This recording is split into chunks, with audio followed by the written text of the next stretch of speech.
Game, set and match, Matusevic. 2 sets to 1, 6-3, 1-6, 10-6. Claiming back a point for the Bulldogs on centre court was Kyle Edmund in a win in the championship tiebreak over Ryan Peniston. It's a hard-fought win for Kyle Edmund out here. 6-7, 7-5, 10-6. Whilst over on court 1, the women's doubles ended in a 2-set victory to Olivia Nichols and Alicia Barnett as they won a crucial 2 points for the Jacks. 2 sets to love, 6-4, 6-3.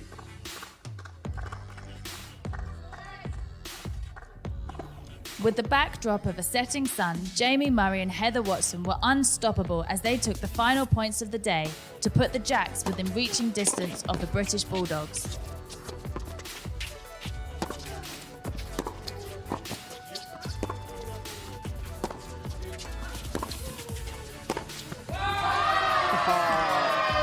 Again, she just reads the court so well.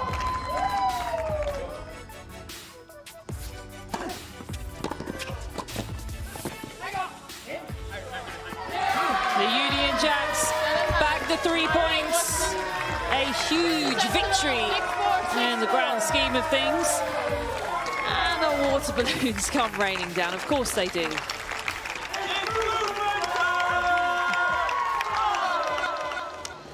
So that's how it went down yesterday. The Union Jacks taking 13 of the 15 points on offer. And Nick Lester caught up with the Union Jacks captain Greg Rosetsky and the British Bulldogs' Leon Smith. Let's take a listen. Leon, 3 good days, one not quite so good yesterday. What did you see that perhaps you could improve? Yeah, obviously we got off to a flyer in the first 3 days. Everyone's playing, really well.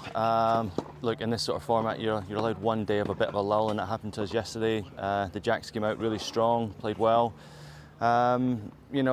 We actually won a lot of the match breakers in the first 3 days. So maybe it was 40, 60 matches against us, we actually took them, and that was great. Sometimes it goes against you, and that's what happened yesterday. Physically, Anne was talking a little bit about it yesterday, especially for Emma being 17. How intense is this week for the guys, and ups and downs, obviously, in a fairly kind of quick-fire format? It's interesting. So before coming into this, you don't really know what to expect. I mean, we've seen a few of the domestic competitions happen over the last several weeks.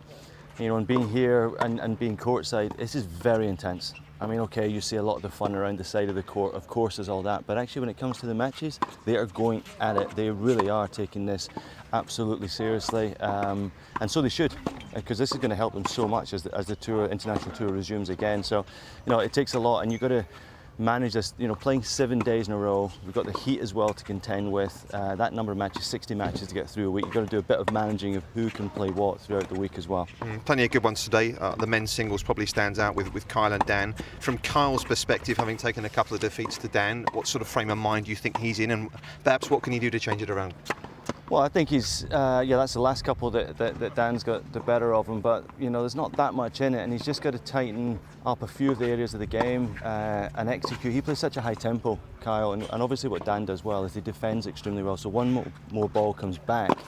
I think actually in the last match, Dan also served extremely well, so hoping he gets a few more looks on the second serve, keep playing his game, because he can't overthink it. Kyle's got that high tempo, go after the ball, he's got to do that. Maybe he could come forward just a little bit more off one of his big forehands. But other than that, just keep doing what he's doing. Good stuff, Liam. Just reflect on a good day for the Jacks for us yesterday. No, that was huge for us. We needed a great day, and to finish the day 13-2, you can't ask for more. Heather Watson was so impressive in her singles match yesterday, and the whole team really pulled together well. So finally, we won some deciding matches. First time we've won 2 out of 3 deciding sets, and that was a huge key for us. Quick word on Heather, who really did perform well against Emma Raducanu. Well, it's interesting. Whenever you play the youngster, who everybody's touting to be a good professional, the senior players want to step up and show them who's boss. And Heather really stepped up in that match, and that was huge because winning those 2 first women's singles on the center court was massive. As far as today goes, Greg, got some good ones. Obviously, probably the standout men's match being Kyle against Dan again after their match a couple of days ago, which finished with a little bit of an edge. How do you see that one? Well, it's very tasty. It's the 3rd time they've played in less than a few weeks, because we had the Battle of the Brits in the men's singles, and now we have the team competition.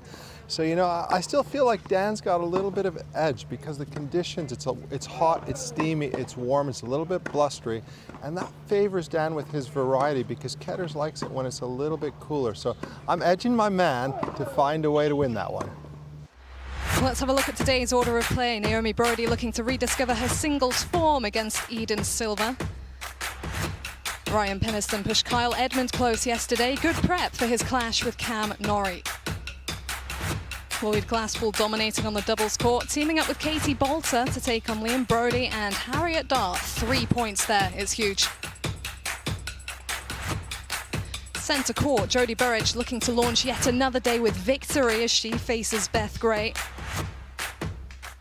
Jamie Murray looking to build on last night's victory, partnering Lloyd Glasspool against Dom Inglot and Alistair Gray. Heather Watson's in fine form and Maya Lumsden yet to lose a singles match. 2 points on the line in this one. Dan Evans and Kyle Edmund for the second time this week. We look forward to that one very much. And Jamie Murray partnering Olivia Nichols for the second time this week, facing Cam Norrie and Johanna Konta. So here is one of our first competitors of the day, Beth Gray. She's been on the match court quite a lot so far this week for the British Bulldogs.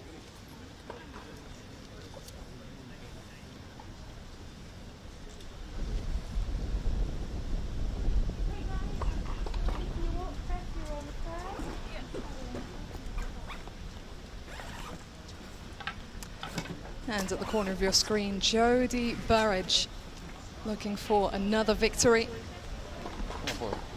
2 points on the line in this first clash of the day on centre court. And it will be Nick Lester introducing these two to court.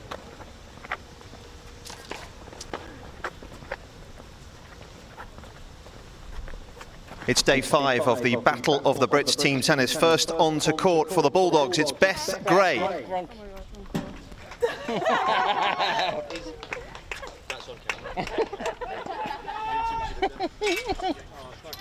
Closely followed by Jodie Burridge.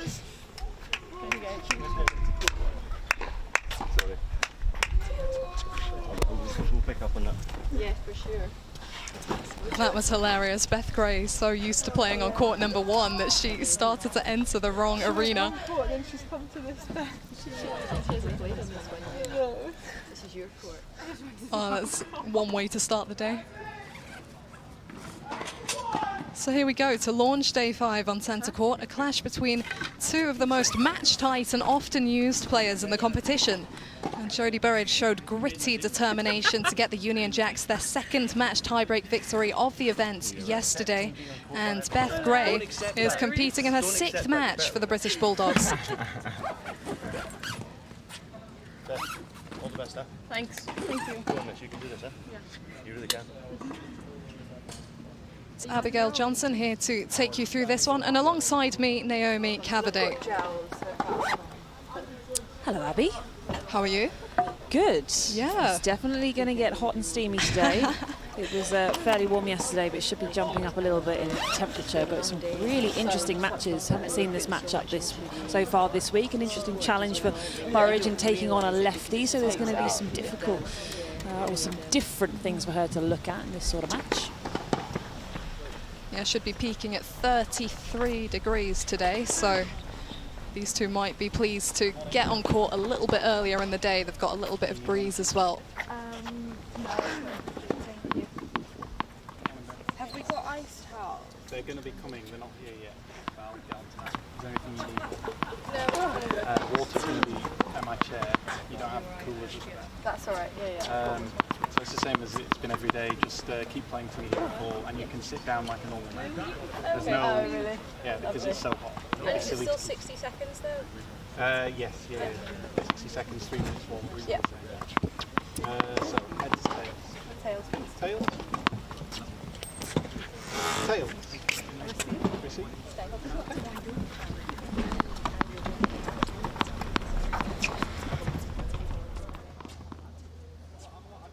Here we go. Last couple of days, it's been a really big, long match to get things going, so could be expecting another one here. Confirmation of this match, Jodie Burridge up against Beth Gray for 2 points of a total of 17 on the line today. We're going to take a look at our players for this first match.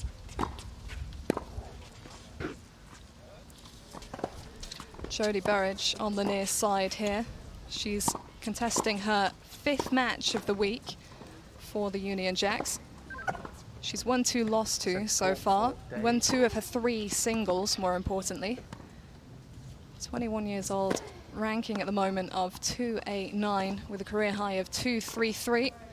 Achieved in June last year, shortly before she picked up another injury. She had to have another ankle surgery, her 3rd in total, after she went down in her first grass court tournament of the season, so had to miss Wimbledon, which would have been huge for her last year because she was in great form. 2 minutes. But she's rebounded, and we're seeing what she's really capable of here at Battle of the Brits. Not have ice towels at all. How impressed were you with Burridge's win over Harriet Dart yesterday, Cav? Yeah, I thought it was really good, actually. She had to bounce back. The loss she took against Emma Raducanu, the forehand just got away from her a little bit, and she had to really work on that and rein it in. And I don't think it was perfect when she played against Harriet, but you know, a really strong challenge because Dart is ranked significantly higher than Burridge's, although that was Dart's first singles match, but it was a really high level. That first set was absolutely cracking, big baseline hitting, and Burridge really rose to the occasion in the end. She did. Dart was making her play every single ball possible. And here's Beth Gray, who's been playing a lot of tennis this month, even before this week.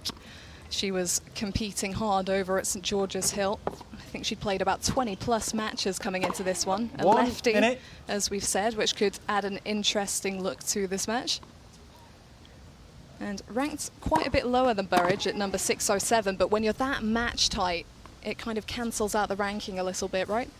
Well, she'll be feeling sharp, and she gave Heather Watson a really good run on the first day. Okay, she did go down in straight sets, but she pushed her close. She was up at times, you know, they were having long rallies, and that was Heather's first match as well. I think this is going to be a tough match for Beth. She's definitely the underdog out here, with Burridge being in form and having that higher ranking. But I think for Beth, she's been improving. She's been going from strength to strength, that ranking. Every time you kind of check up on Beth Gray, her ranking is just, that's just that little bit better every single time. So she's been doing well. She's been really chipping away. She looks in fantastic shape. I think she's had a really good lockdown, as you say, in terms of playing as many matches as possible. She's done that as well, so she'll be giving this a really good go. And as I mentioned, she's got that little bit of lefty edge that could cause a few issues for Burridge, but she does need to watch out because it might just drift into the strike zone on the backhand side, and that's not good no matter who you are. If you serve into the slot on the Burridge backhand, you're in a bit of trouble. Absolutely. She has been well tested so far this week. Beth Gray, as we mentioned, her 6th match for the team, and she's played consistently in singles and doubles. Last match was a loss yesterday alongside Eden Silver against Olivia Nichols and Alicia Barnett, and she'll be looking to rebound from that. She seemed a bit frustrated. They knew that team well, weren't quite able to edge it. Just because it's quite windy, I think between matches on centre we might be. Okay, I'll see what we can do. Thanks. No, they are coming, but yeah, it's coming. Medical said they're there for delivery. There's just a catch at the front. Yeah. So yeah, they should be coming on their way. But yeah, no worries. All right, ready for all this? Yeah. Strong start. Yeah. After her last match, Jodie Burridge mentioned the added pressure in these events, not just playing for herself, but playing for a team. But you wouldn't know it from the performances she's put in so far. Even when she lost that singles to Emma Raducanu, you know, Emma's been playing at such a high level. It was a close First one. set, Beth Gray for British Bulldogs to serve. Play.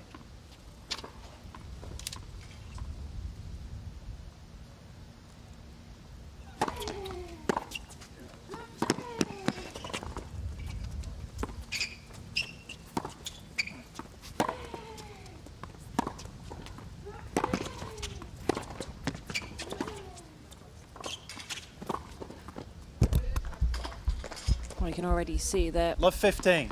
Gray being very solid, nearly got herself in trouble there with that lefty swinger just going into the backhand side of Burridge. So in terms of tactical matchups, it is a little bit challenging for Gray because most of her game goes into that backhand wing. But if you were to tell Gray to focus on the forehand side, well, then she's just playing to her own weaknesses as well. So you've got to get the balance of playing to your strengths and your opponent's weaknesses. Love 30.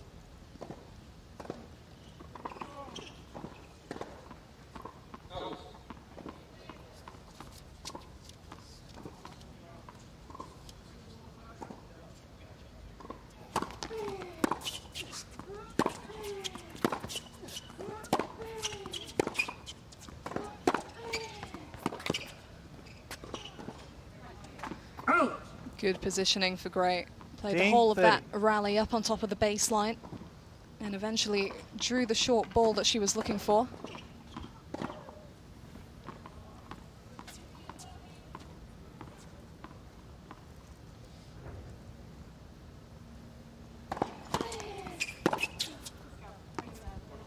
All.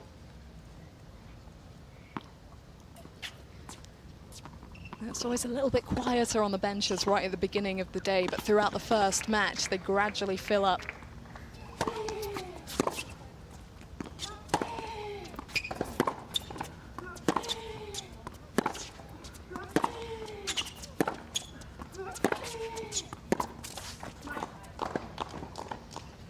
Gray doing really well there, winning the forehand to backhand cross-court exchange. Yeah, at this time of day, some players just finishing up practice, we can see over the back, getting themselves ready. Anyone who's second on will just probably be just lingering in the shade. It's very hot on those benches. Game Gray. First game. Well, that's good for Gray just to get the nerve settling hold on the board at the beginning of this. Came from a love 30 deficit as well. Yeah.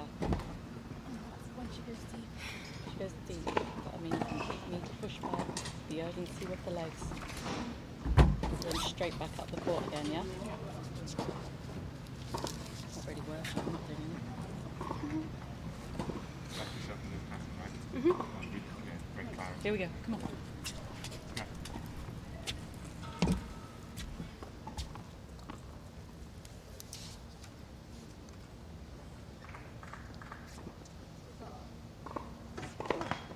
Yeah, should be, yeah. And Jodie herself played quite a bit of tennis coming into this one. Jodie Burridge for Union Jacks to serve. Reached the final of week 1 of the British Tour. Won week 2 of the UK Pro Series over at St George's Hill and played well at the Progress Tour Women's Championships. Served for the title over Katie Bolter before it just caught up to her a little bit. Love 15. You can see her going for that depth, and you could hear at the little change of ends Beth talking to Anna about her depth and how to handle that. It's something that she's clearly expecting out here. Yeah, but she's an incredibly strong player, is Beth. So she was talking about holding her ground, not getting pushed back, and she is able to do that. She gets down low really well. She can absorb pace nicely.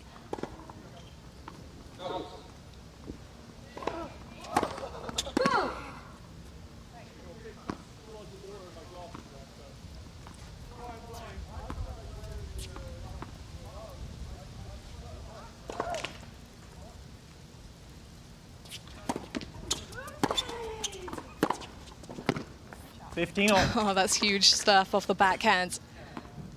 Her biggest weapon, potentially. Serve or backhand for Jodie Burridge. Backhand.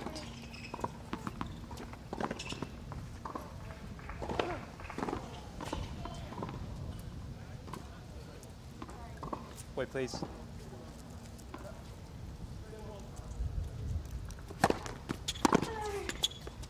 Oh! 30-15. Yeah, she was hitting some real corkers against Harriet Dart yesterday, generating so much pace as Dart kept drifting balls back into play on the back foot. It's tough to do anything about that. 40-15. Fabulous 1-2 punch from Burridge.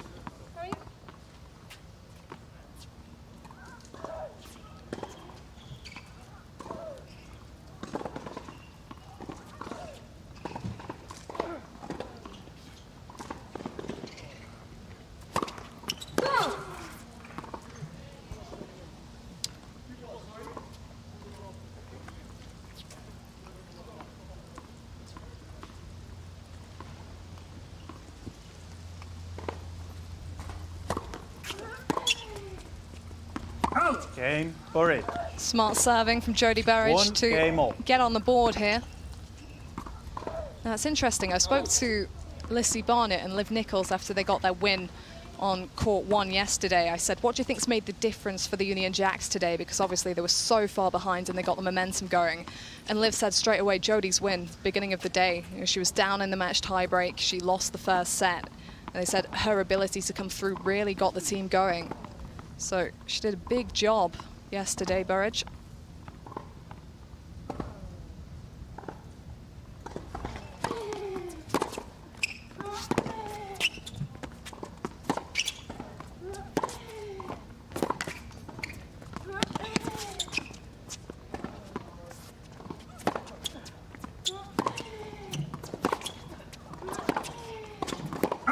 Love 15. Well, Gray really trying to take Burridge on that forehand cross into the backhand side. And as I say, that is how Gray likes to play. And it is tricky for lefties on the women's tour because the majority of women have stronger backhands.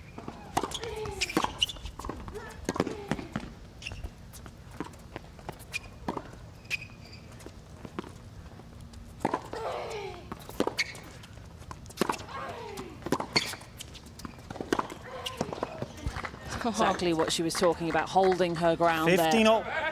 Despite the depth from Burridge, looking really strong. Yeah, it looked like a great return from Burridge, but it went straight into the Gray forehand, and she's showing that she can time her shots on this pace.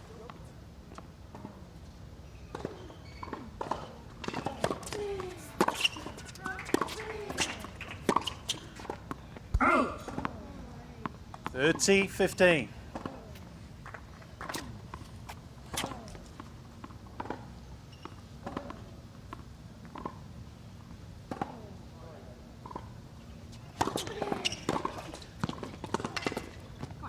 Out. 40-15. Razor sharp serve there for Gray, and that wide serve is something that you're going to see a lot from the lefties, just curling out of reach. It's a real weapon.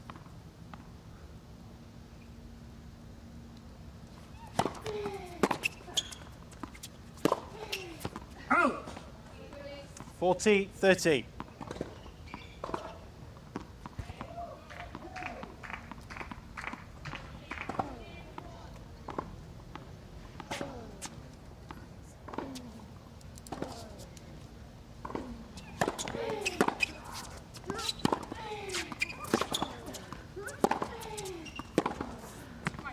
Game, Gray.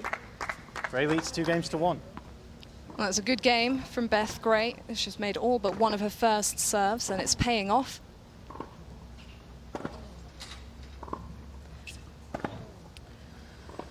Yeah, really strong start for Gray. She's got to be pleased with that.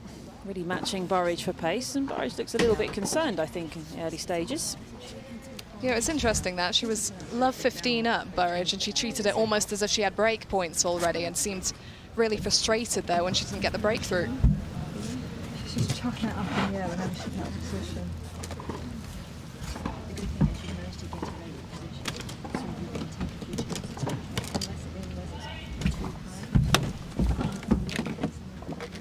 Yeah.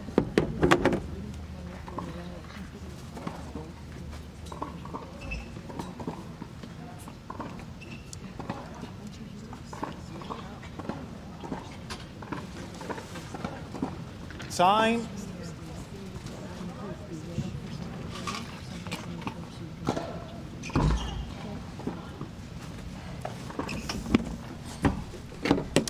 Well, Judy Murray's an expert at keeping her voice low at changeovers. I caught hardly any of that, but hopefully it was of benefit to Jodie Burridge, who's serving from behind. Yeah, Burridge just a little bit concerned, saying that Gray's just chucking it up high when she's in trouble, so Burridge needs to watch that.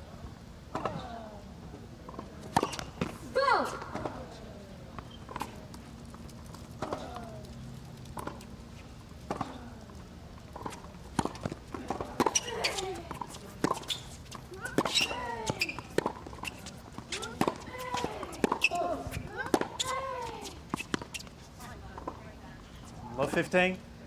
striking hard up the middle of the court. Gray not giving Burridge any angles. That's something that is difficult for Burridge to handle, the absence of those angles to rip into. Well, she does like to go down the line, so that takes that away from her, but she has a strong strike. She's not necessarily a player that I would say loves to dictate from that central third. I think you're right, Abby, she does like to have a bit of width to use.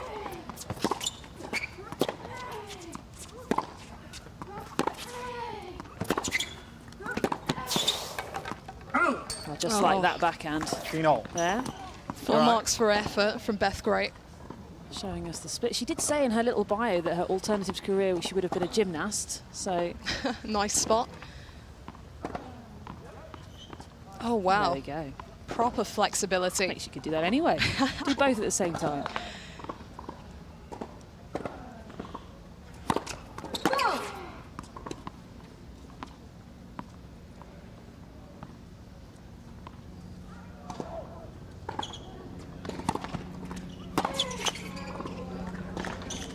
$30-15.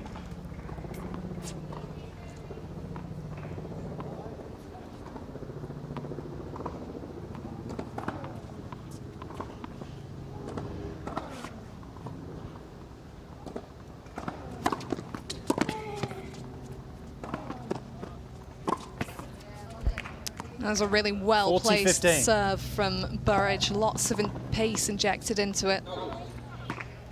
In contrast to the previous return where it was a bit of a gift from Gray, this one she was put on the back foot right from the get-go. Burridge, no trouble capitalizing.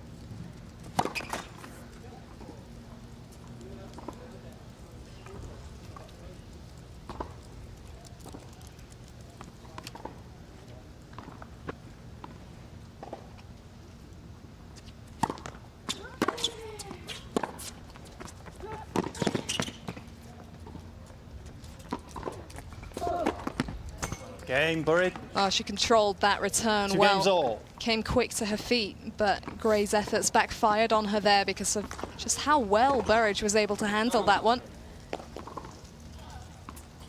And we continue to go with serve.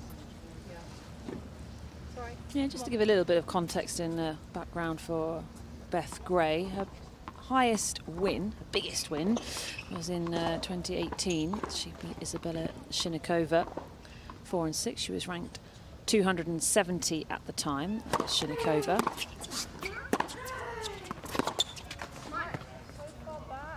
$15 left. That's her highest ranking win, so just a few spots above where Burridge currently is. But with Burridge's form, this would feel like a career best win, you would think, for Gray. Yeah, I think Burridge is playing better than her ranking, that's for sure. She's also been up a bit higher, around 230.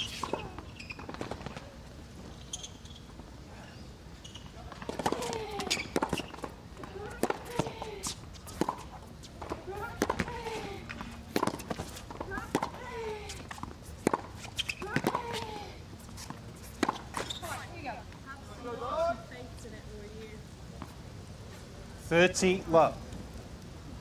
I don't think Burridge has started out in the most positive of moods. No, not really. She told herself to have some faith in that shot, I think, and that was something she mentioned after her singles yesterday, that she'd trusted herself to hit the winners, and maybe she's not quite so confident this time around because they were the kind of points that she was starting to win more regularly against Dart. Oh. 40 left. I think it's a bit of a different mentality for Burridge in this particular match as well, because I think this is one she would expect to win. I don't think any of the other matches, while she may have been the favourite in one or two of them, I don't think she would expect herself to win. Game Gray. Gray leads 3-2. Well, that was an incredibly clean game from Beth Gray.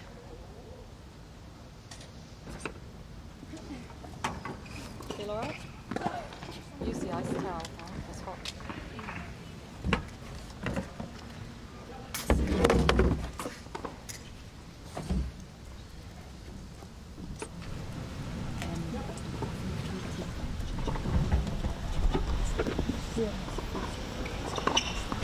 She's loving the floor.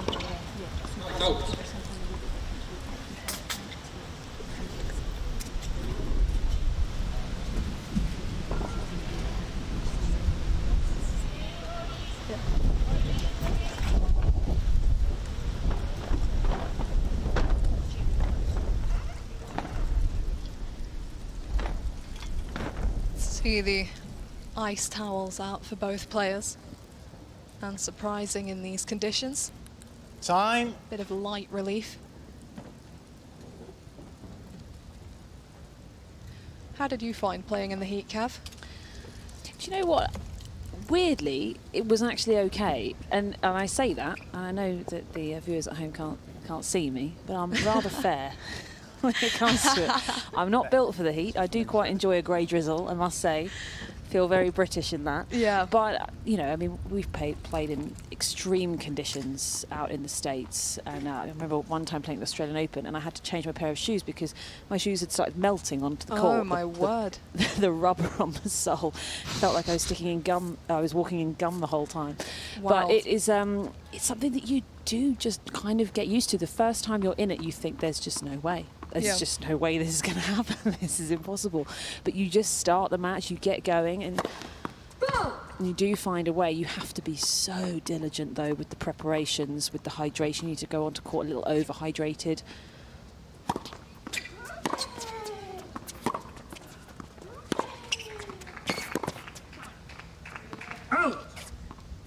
Love 15. But there's a lot to consider. I mean, for me, actually, the biggest problem was the humidity. That was something I couldn't quite get used to because that really affects just holding the racket, and it's just so annoying having to towel down all the time. And that was definitely more difficult, but just kind of dealing with the heat was okay. Let's for serve. You can imagine there's such a difference between clean heat and mugginess. It's a completely different feeling.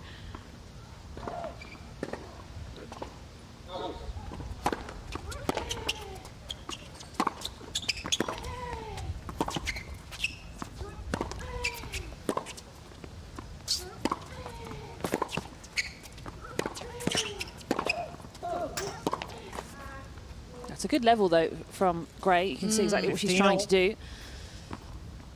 But yeah, I think tennis players would much rather it be hot than be cold. When it's cold, you just don't quite feel like you can get the blood flowing and the juices going as well.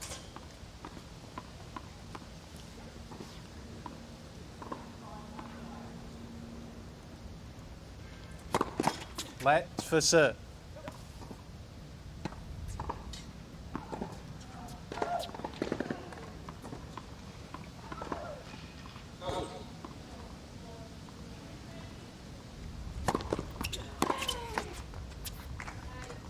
$30-15. Yeah, that serve, you feel like it's going to come particularly in handy today with the way that Gray is getting her teeth into these long rallies so early on. Just pick up a few cheap points here and there, settle the nerves.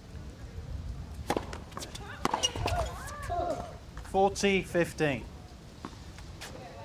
Yeah, I completely agree. I think that's got to be a tactic for Burridge, try and get things done sharpish when it comes to the rallies.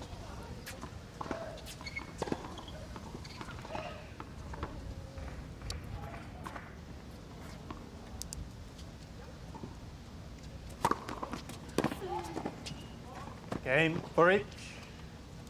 Yeah, that's huge from Jodie Burridge. 3 games all.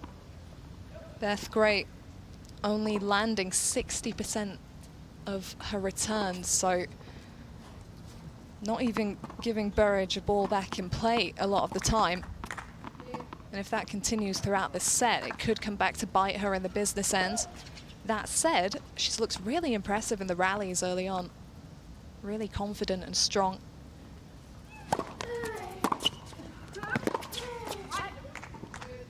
Love 15.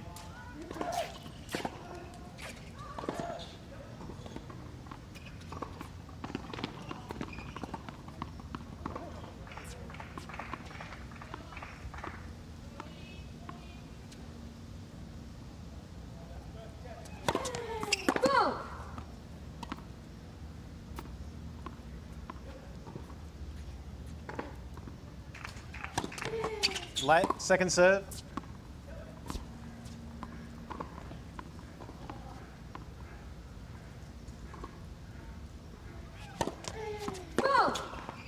Love 30. Second double fault. I think she had one in the opening game to go love 30 down. Got to fight her way back from behind here. This is just giving Burridge a little bit of room to maybe get a big strike in, because Gray does not possess a huge serve. It's not the most pacey.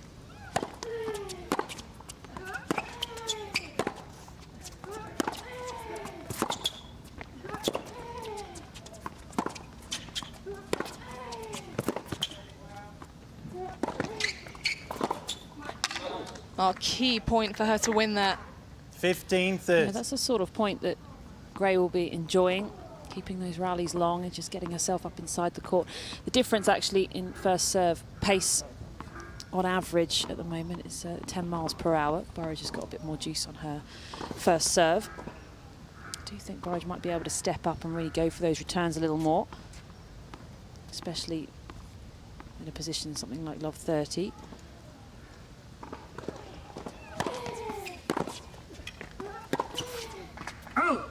15-40. Well, she really went for it in a big moment there. And if she'd have landed the short angle there, it would have been the right thing to do. Take Burridge off balance, stretch her out wide. She'd have been in a great position to finish the point off. But now facing the double break point. Let's. First serve.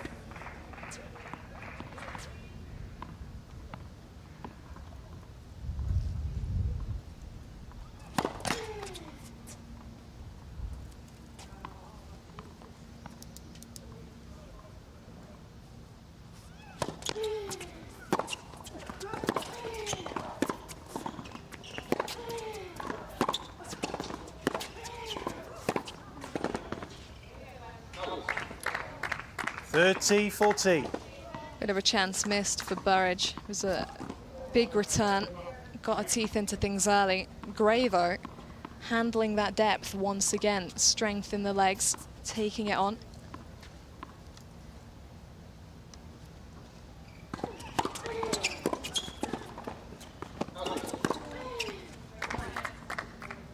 Juice.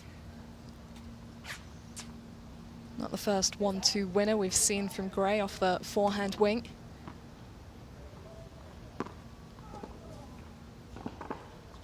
Real confidence in some pressure moments there. Comes from a lot of match play this month.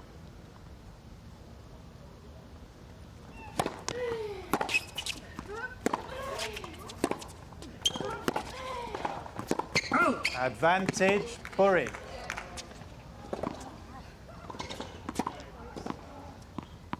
And they say third time's the charm.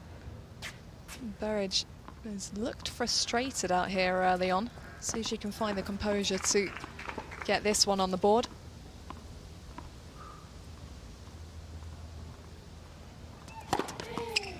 Juice. Super serve.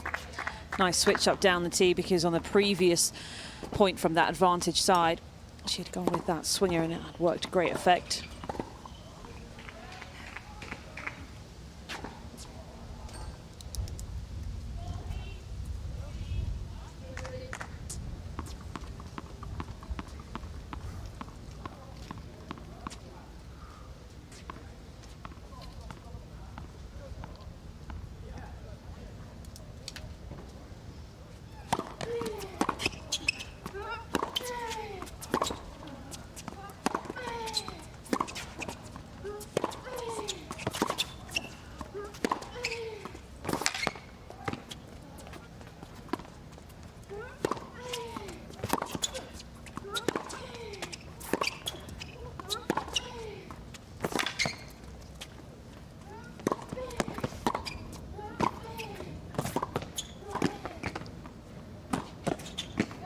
Oh, that is terrific from Jodie Burridge. Oh, that was such a physical point. Burridge. In this sort of heat, yep, that'll get the lungs going. Super chasing from Burridge, doing incredibly well. Gray just unable to finish the final shot there. Can't really say that she did too much wrong. No, massive from Burridge. She was on the back foot pretty much the whole time. Gray dictating.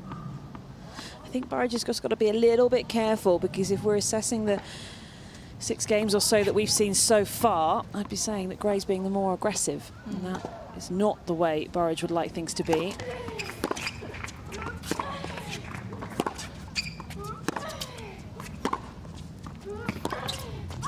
Game Burridge. But there's the New breakthrough. balls, please. Came pretty suddenly Burridge in the leads end. 4 games to 3. And yet, even though she hadn't got close in a previous return game, you could feel that she felt she was close. I'm thinking back to that game where she had just the love 15 advantage and was so frustrated to lose it, as if she was closer to breaking through than she had been.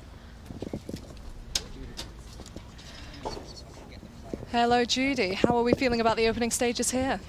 It's tough, quite tough conditions. There's a tricky little wind there. I think everybody's a little bit tired this morning. These are really long days. Yesterday, particularly because it was so hot, you know, everybody's here from kind of 10, half 10 in the morning, and we were still going at 9 o'clock at night with the mixed doubles, you know, because the support's been so good. So maybe just taking a little bit longer to settle into a rhythm here for Jodie, but a really good break there. Good to get the break. Loved the little shorter angle with Beth playing so solidly from the back of the court. You know, she's enjoying the pace that's coming to her off the deep ball, so we got to take that away, use those slightly shorter angles, but keep her on the move, be ready for the ball that goes up in the air, because she plays a lot of high balls when she's under pressure, be prepared to take those out there. But early days, but you know, another great competitive match, or it's shaping up to be. Absolutely, and in her wins over Jo and Harriet, Jodie was the lower ranked player. Time. How does this affect her mentally, with her kind of being expected to win this match?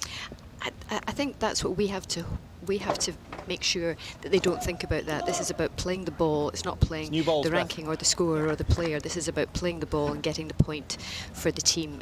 That's what it's all about, you know, because there are opportunities, of course, here during the week to play people who are much higher ranked than you, but you also have to play those who are lower ranked than you, and you have to be able to put up with anything, because in any tournament you have no idea who you're going to come up against, so you have to be able to adopt the mindset that's going to get you through whoever is on the other side of the court. And you don't have to play your best tennis every day, you just have to find a way to win.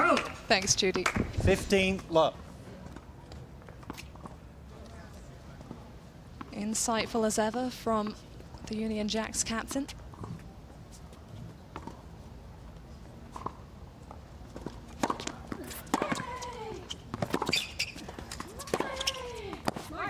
Oh, once again, the lefty forehand. The moment she spies a shorter ball and an opportunity, Beth Gray, she's up on top of it. She's come out here with such a great mindset. And to approach like that just after having dropped serve as well.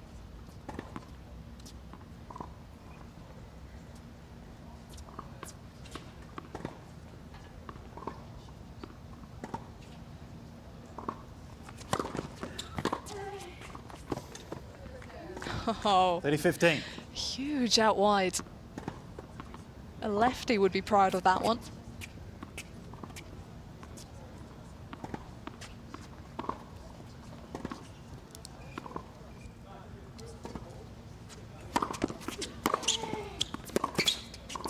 Oh.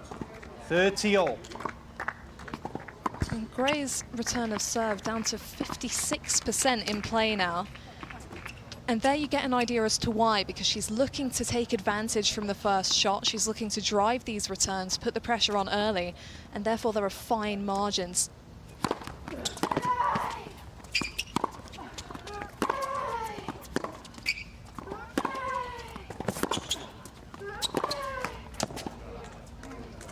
It's good stuff again, though, from Gray. 40-30. Really, I think got to be clapping that and saying, yep, do that again. She's being more aggressive.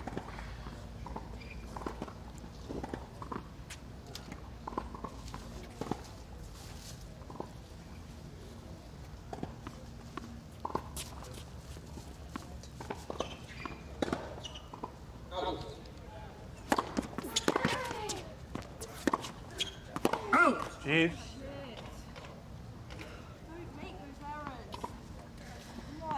Yeah, she had it on a racket.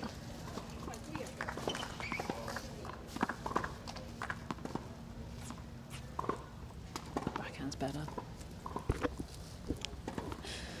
That's why she chose the backhand off of that shot.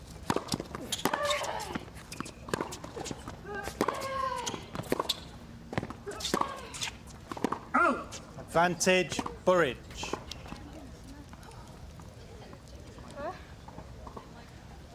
Well, as frustrated as she seems out here, this is big from Burridge, who's clearly looking frustrated at times, to regroup, to just get back to business.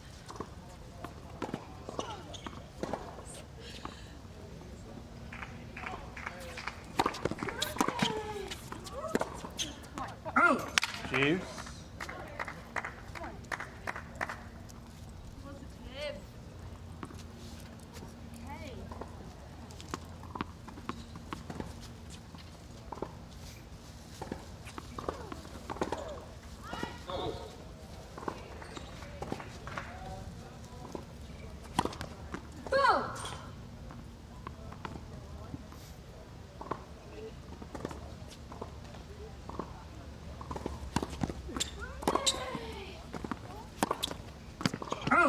Oh, Vantage Gray. went for a lot with that. Top of the bounce, slim margins down the line. Not really sure she needed to go for so much.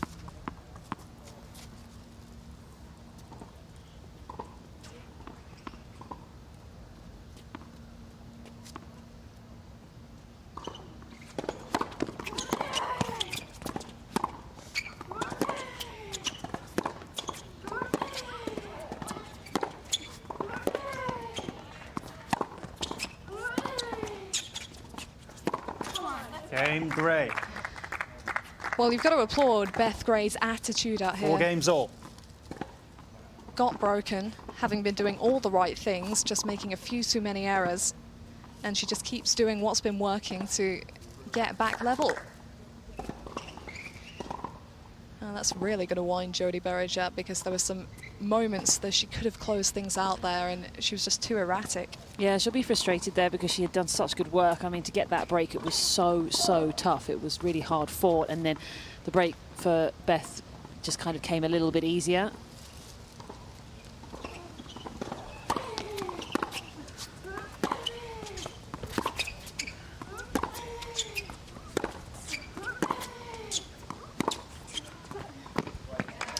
Love 15. Well, it's already all very well trying to take the angles away, but when Burridge gets it on that backhand wing and she's timed it right, you are in trouble. 4th backhand winner for Burridge.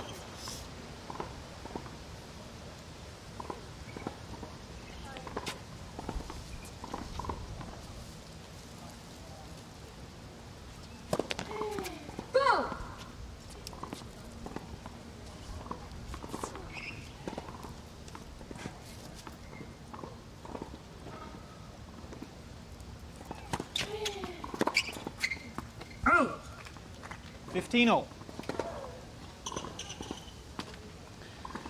Yeah, I think for Burridge, she needs to up the aggression just a little bit. But I think she needs to keep the risk quite low, so not necessarily going for close to the lines or trying to take the ball down the line or necessarily hit winners, but maybe just bump her positioning up the court a little bit. She's just giving herself quite a lot of time on the ball, so it's a bit more comfortable, but that's making life more comfortable for Gray as well.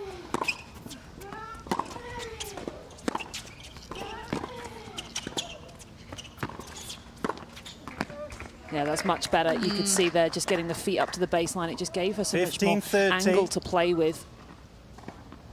And I'd like to just kind of see her let rip a little bit more on the returns, but she is quite far back on them. It's not the pacier serve coming at her. Just go for a big target. Really rip it. 30 all. Well, Jodie is a player we know who likes to let rip. We see her doing it a lot, but on this particular occasion, do you think nerves, frustration still holding her back from potentially going for the right shots? I'm not sure what it is, to be honest. I wouldn't have thought it would be anything like that. We talked about that it definitely a different mentality in this particular match. Got to just play the ball.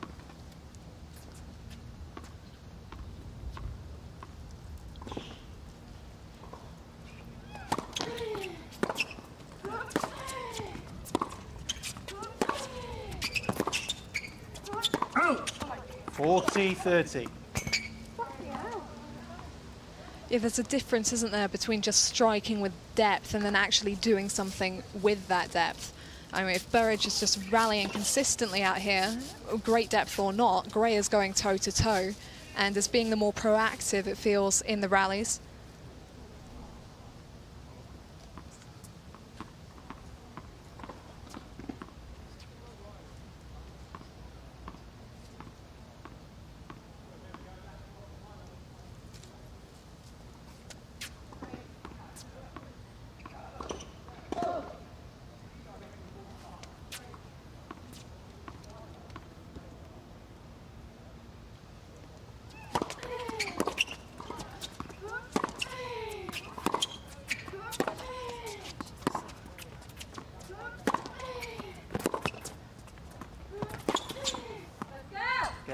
Gray. Wow, right on the back of the baseline. Gray leads 5-4.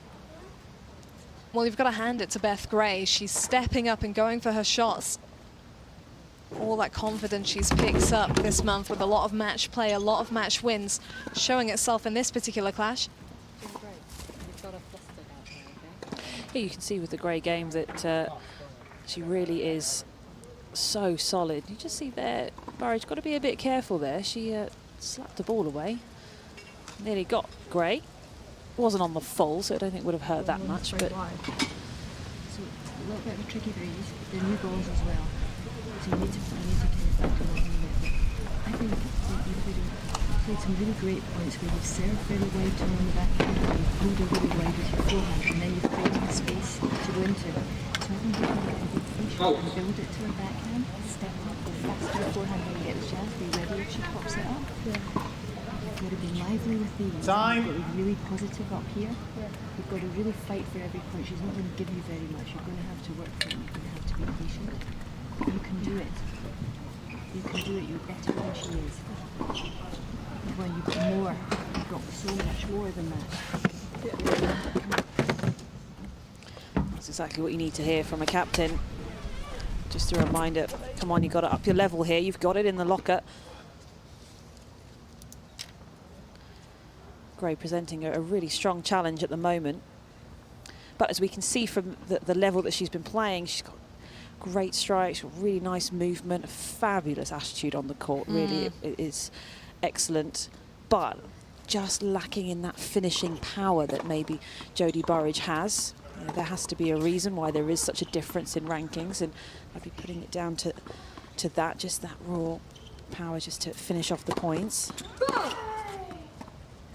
Yeah, that was kind of the lone issue, wasn't it, in that one game where she got broken. There was that long rally that Burridge won where Gray was dictating and wasn't able to quite close the door.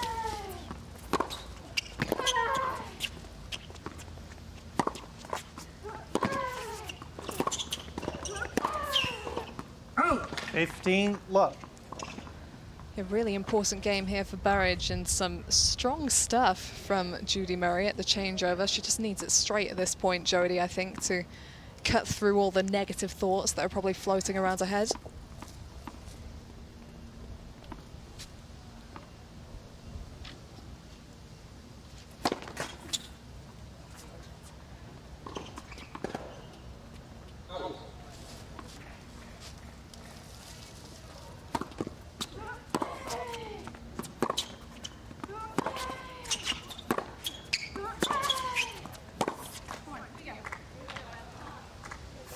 All.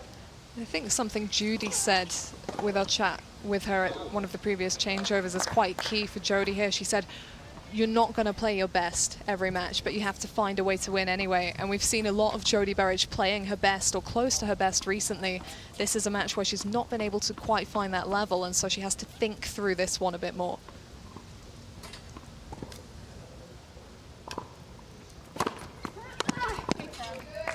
Yeah, wise words 30, from 15. Jodie, of course. And it's important for the youngsters to understand that the bulk of the matches you play are not going to be your best level, or sometimes not even close to it, but it's about finding a way to come through those matches, and you never know then what comes of it. She was actually saying a very similar thing to Anton Matusevic yesterday. Anton won his match against Aidan McHugh 40-15 in the final set breaker, and walked over to the bench and was just not happy with it. He was just saying this just wasn't very good. I mean, what was that? That was terrible tennis. And Jodie was saying, well, hang on a minute, that's what being a tennis player is. Yeah. You got the win. You scrapped it out. It was topsy-turvy. It's not about just playing blindingly well tennis, blindingly amazing tennis. Just every match that you play, no one can do that. We have such a luxury in this sport of being able to make so many unforced errors and mistakes and still being able to come out on the winning side. I think it was at the Australian Open that Novak Djokovic hit over 100 unforced errors, won the match, and then went on to win the whole thing. And it was not a good day for him, but he managed to come through. It was a long five-setter, of course. It's the only way you can really get 100 errors in. Probably comforting for a lot of players to see those kind of numbers from Djokovic, though. Game, Bury. They're not nice, the fact that he still won. Yeah. So, okay, well, 5 this guy games can all. play actually pretty badly and still win and then go on and win the title. Exactly. Because it's amazing the confidence boost that it gives to you when you can get through those matches. You know, it's called toughing it out, winning ugly, as Brad Gilbert always used to like to say.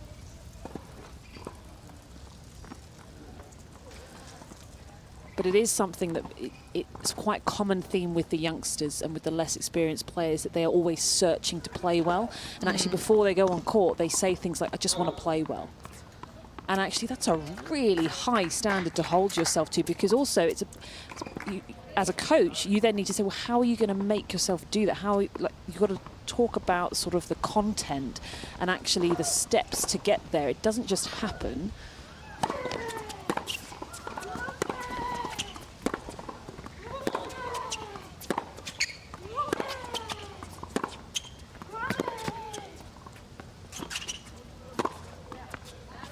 Oh, that's great stuff from Jodie Burridge.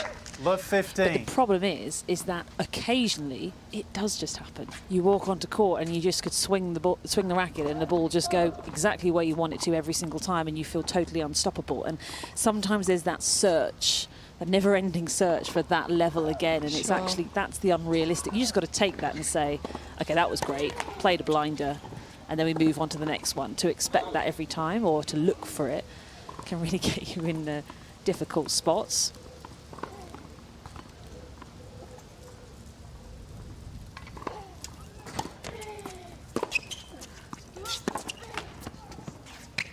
Love 30. Well, this is turning into quite a mental battle for Jodie Burridge, and therefore this little advantage might serve her well in this game.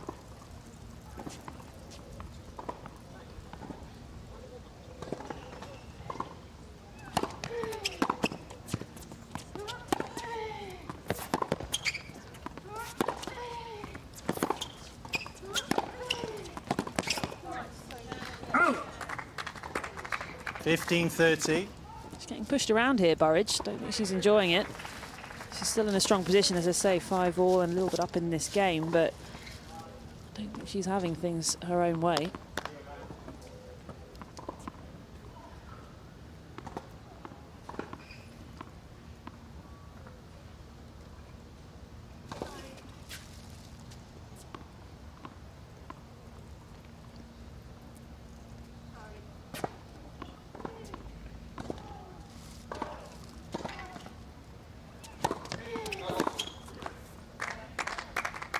All. Well, it's worth catching that toss a few times. If it's not exactly where you want it, the serve is built upon that toss. If it's off, the serve is off.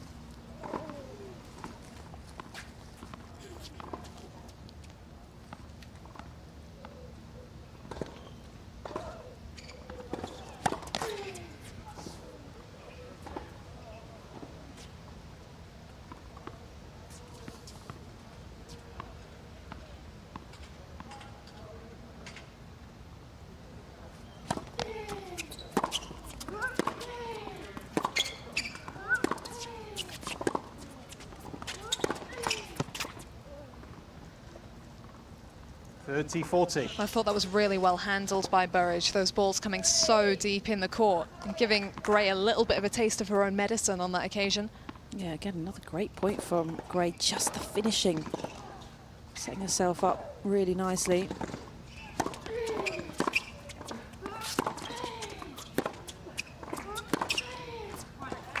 Oh, once again, Juice. under pressure, she unleashes. Yeah, Burridge not happy with that. This shot here dropping a bit short. And that's all Gray needs. We've seen her be the more proactive out here. If she sees something a little bit shorter, she's onto it to be aggressive straight away.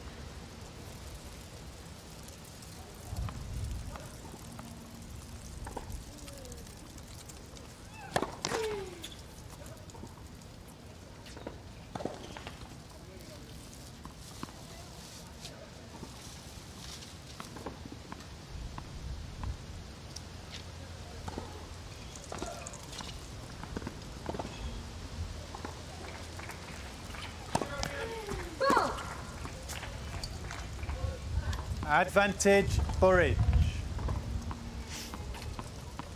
That's the third double fault for Beth Gray.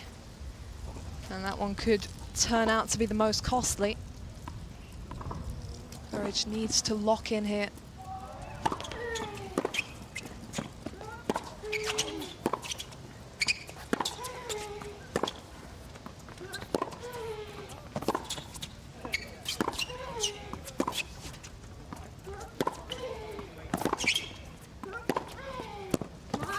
Oh, that is huge hitting. Once again, just going back to what works and not being afraid to go for it when she's in a precarious position.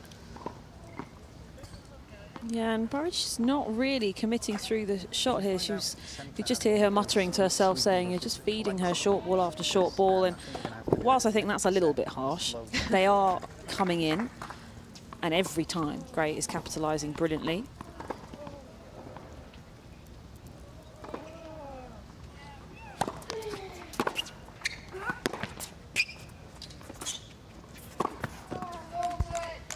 Yeah, that was good from Burridge. Burridge. I think she focused a little bit more on depth over pace on that occasion. Thanks, got the placement on it to finish off.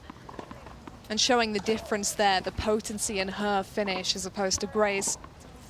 Definitely an advantage. And yet another chance to get the breakthrough locked in.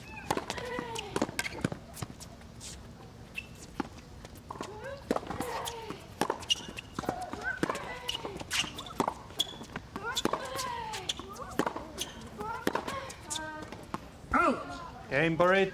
Not to be that Burridge time leads for 6 Beth Gray. games to 5. Jodie puts her foot on the accelerator. Haven't said anything, but they're clearly having to move them, and there's quite a few in the left far corner now, so we really should try and get them swept up. Could be dangerous. Yeah, just a little word on the leaves that are lingering around back of the court. Autumn in July, hey? It just about sums this year up. Who knows what's going to happen next?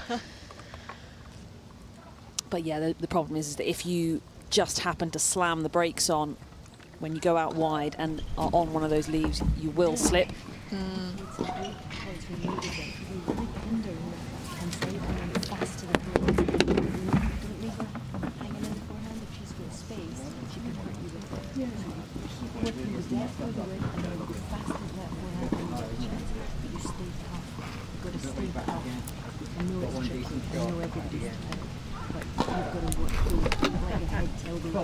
Time.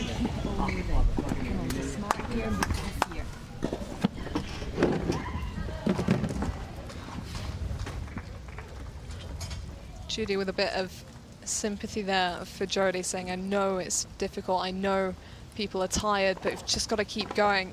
Just giving her a bit of motivation. It wasn't a flashy, ferocious break of serve for Burridge, but she did what she needed to do in the end. Needs to make sure that she capitalizes out here. She served for the first set against Harriet Dart yesterday and wasn't able to cross the line, ended up going 3. Needs to preserve as much energy as possible.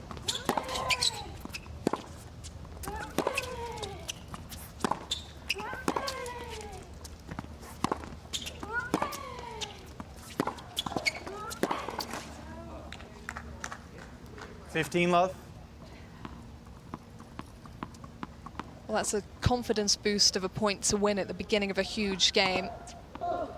Gray's not been having too much trouble in a lot of the longer rallies.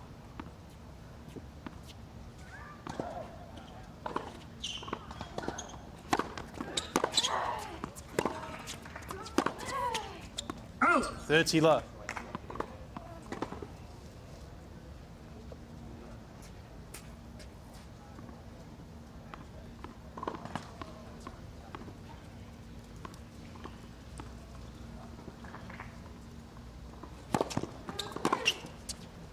Oh. 40 low.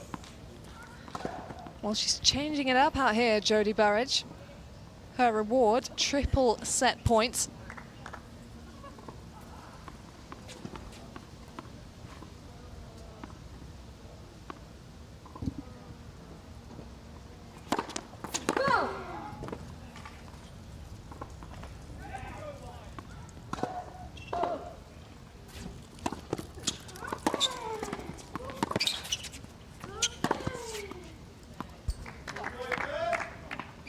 40, See how the 15. positioning makes all of the difference when Beth right up on that baseline. She can get the ball away. And just evidence there that Jodie Burridge can't afford to take her foot off the gas here.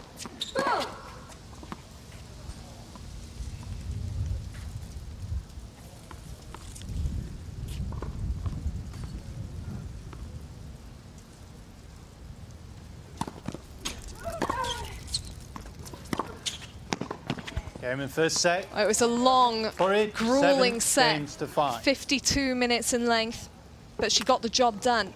And that is what matters for Jodie Burridge and the Union Jacks. It's not the end of the world against her either. Yeah? I know. Yeah, that was great. That was so So solid. smart. I've got a new waffle for Thank you. Let's sing again. Tough as you can be out there. Keep yours on the way. Same again, says Jodie Murray. What do you think, Cav? What can be changed from these stats? Well, I think looking fairly good all round, to be honest. The unforced errors and winners are fairly similar. There isn't really anything that's massively standing out, apart from Beth Gray just struggling behind that second serve, not getting a huge amount of points on board there. I actually think Burridge could be even more aggressive than she's being, particularly on the return, and then go into being a little bit more solid at the back of the court, but just try and get that punch in early. But it has been a really high-quality battle so far. For Gray, just needs to maintain that position up the court because that really has been working well.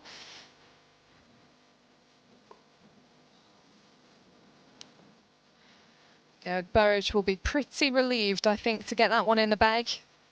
There were frustrating moments for her throughout, but she got her head game in the right place in the end, managed to cross the line.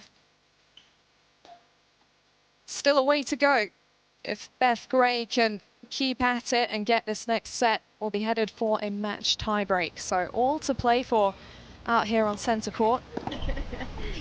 You will? Time. There's absolutely no reason why not. Okay, let's get a good start here. Remember what works. Good girl. She did mention, Burridge, how huge it is for her to have that positivity from the bench. I think she really feeds off the atmosphere here and the advice from the coaches. Not just the captains there, but Colin Beecher on the bench, who's been working with her.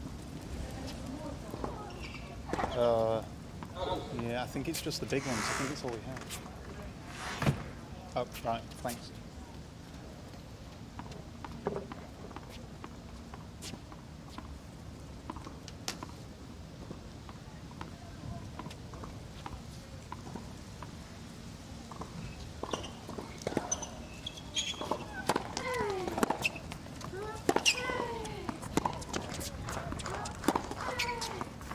Love 15. This is actually taking a bit of a similar turn to what we saw in the match that Gray played against Watson.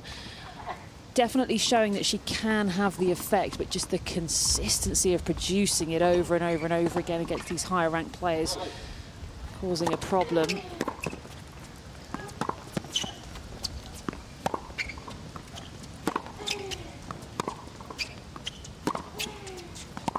Love 30. She was right in that first set, of course, as it's exactly what happened against Watson. She was right there.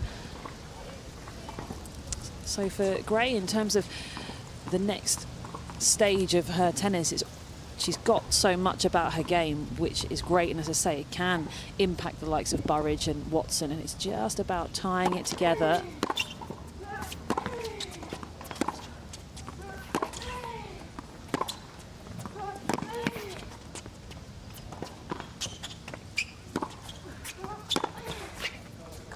Already a much better mentality from Burridge here. Didn't panic when she saw the high ball, lined up her shots nicely, was digging in, was trying to be aggressive.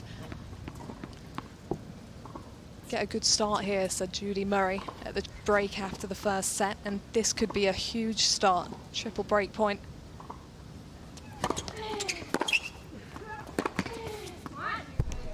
Oh. 15-40. Quite the response.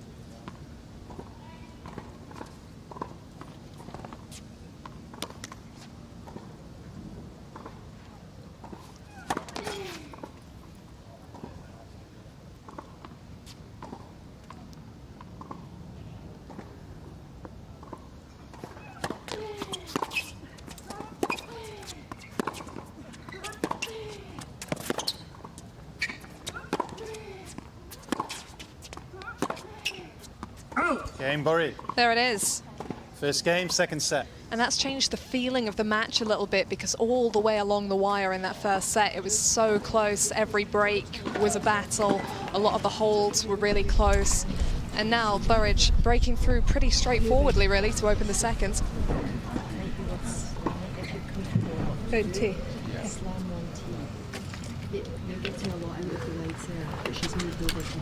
First serves unreturned, 19% for Gray, significantly lower than Burridge's 39%. Yeah, and that's an element I'd love to see Beth Gray work on.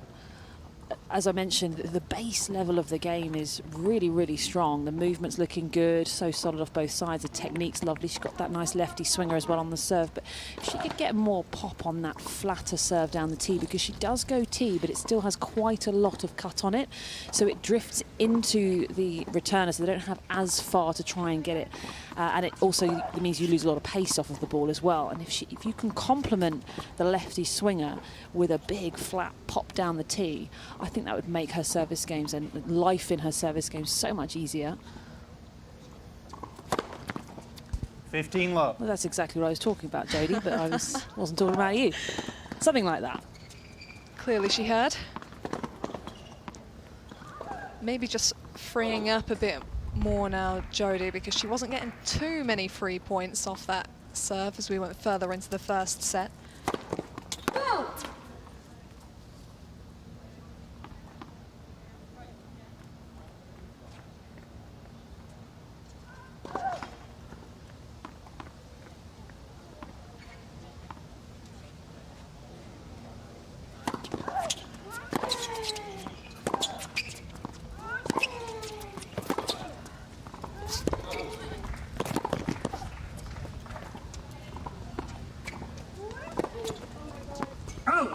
Oh, she just didn't know what to do with that one. Smash love. could have been on, needed to move a little bit further back. She wanted to give the forehand a crunch, but then was too far underneath the ball, so she has to play with shape, and then once you've gone through those many options, that many options before you've actually strike the ball, it becomes just a bit of a mess.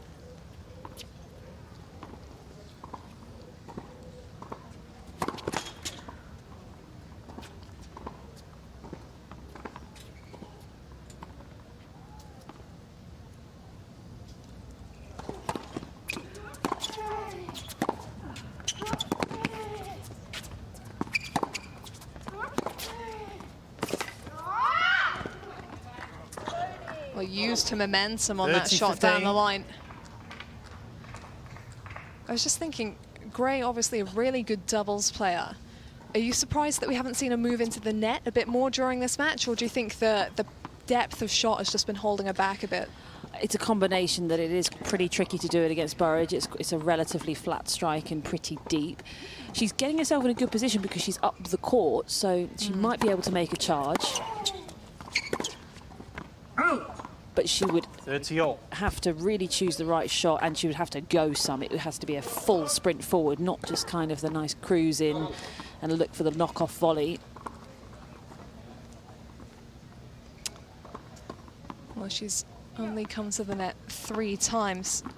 Great so far, and even when she approached previously, when she missed that drive, there was this air of uncertainty about the approach. Like you said, she didn't really seem to know what she wanted to do with the ball.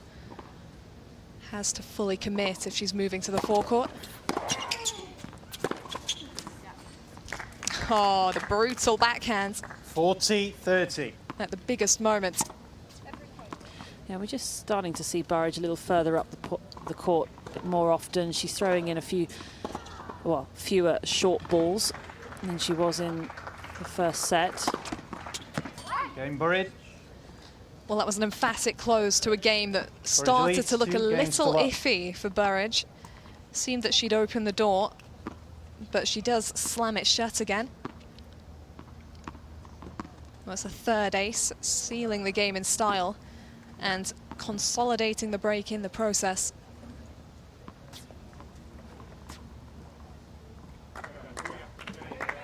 So real pressure now on the shoulders of Beth Gray, even in the early stages of this second set.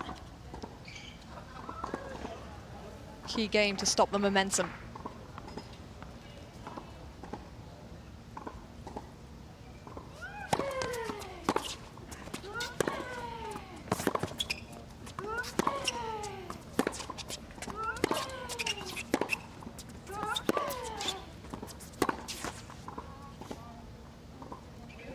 15 low.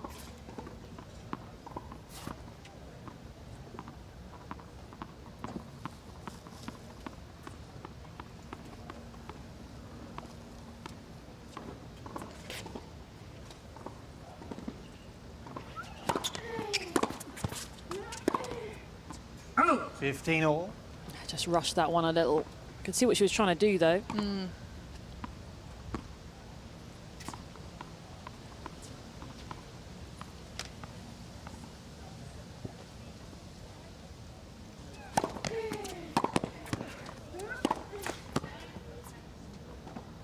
She's got to be careful 15-30. here. Just at risk of running away from her. And you can just see that after Burridge stopped putting in so many short balls, Gray just lost her certainty a little bit back end of that set, and then to come off the back of a set where you've played really well but just haven't quite managed to get it, be quite damaging for the confidence.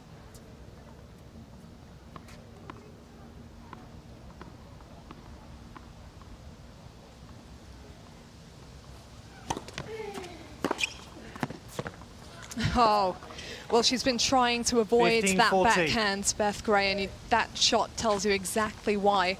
Into the strike zone of Burridge, and she has no problem putting it away. At a critical moment as well.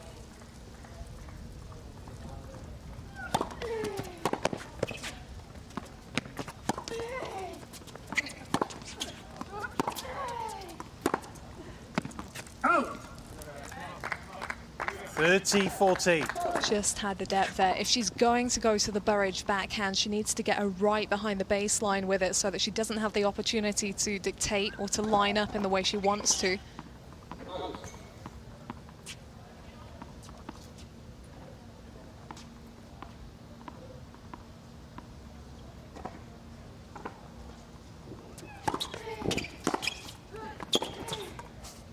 Oh. Game, Burridge. And there it is. Burridge leads 3 games to love. The double break in the bag, and a lot to think about for Beth Gray. How does she rebound from here, Naomi? Well, she's just lost her way a little bit. Burridge is definitely playing better, and what's really hard after a tight set like that first is if you lose it, doesn't matter what the score is, if you lose a set, you automatically think, I was doing something wrong, I need to do something differently. But actually, there wasn't an awful lot that she needed to do differently. She was right in there. It was just about those crucial moments and just maybe being a bit more aggressive on the finishing shots. But other than that, it was really good. And actually, you kind of want to say, no, same again, get it close again. And then just this time, let's just do it a little differently when we get close. I don't want them, to be honest with you. I think it's next game. Next game. What, one more? One more. Yeah.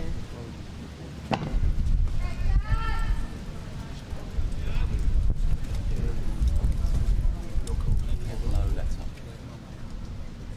That fast ball to the game is so good. Just be patient, keep building, wait for the right one. Umpire. Is it one more game? Yeah, one more game. One more. I think they're just discussing when the new balls will come into play. I think I heard Jodie say that she didn't actually want them, probably doesn't want Gray to have any help in terms of added pace. She's been hitting a pretty consistently hard ball out here. Yes, lively conditions already being so hot, so not necessarily want anything to be added to it. And also, if you've struggled to find your rhythm, which, okay, Burridge hasn't really struggled to find a rhythm, but it took her a little while to get hold of the balance of play. You don't want anything to disrupt that. And you put in new balls into the mix, and sometimes that can really, I don't know, it's just a little bit different, a bit zippier. And we've had long rallies, so there will be quite a difference when the balls change. I'm sure Burridge will be keen to get this one under her belt before the ball change.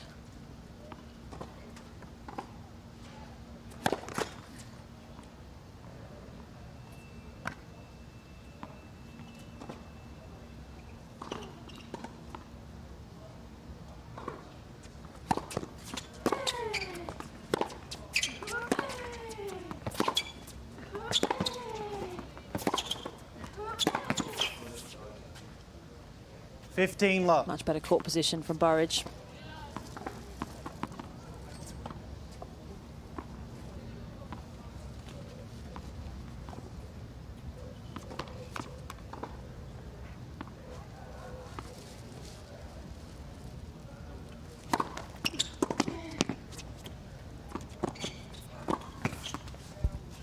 Oh, yeah. 30 love. Big first serve, drawing the short ball, and great depth on the backhand. Probably didn't even need that much.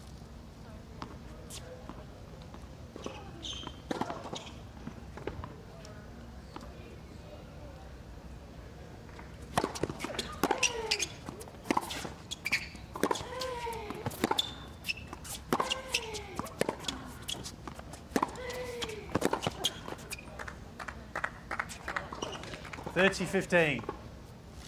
Well, that's a boost for Gray, seeing that shorter ball, stepping up, taking it on the rise, taking it early. She's got to remind herself of what was going well. That was just Andy Murray, I think, disappearing around the corner.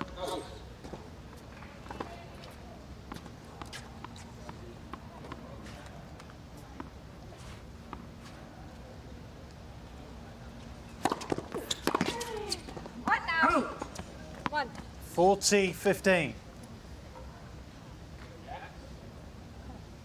Here, and this is where the first serve is such a weapon for Burridge. Not even giving Gray the opportunity to get into an exchange. Just long.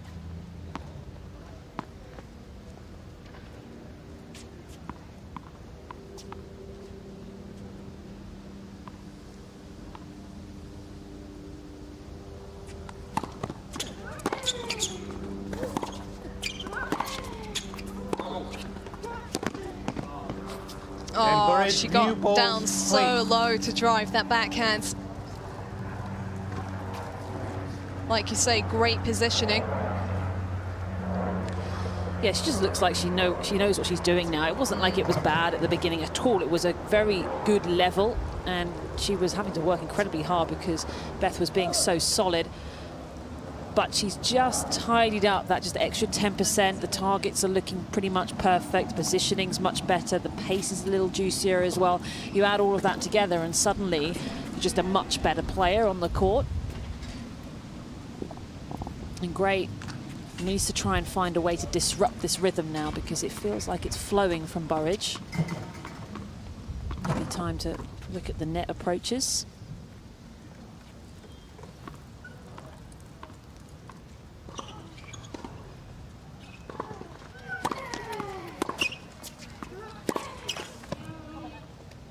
Love 15.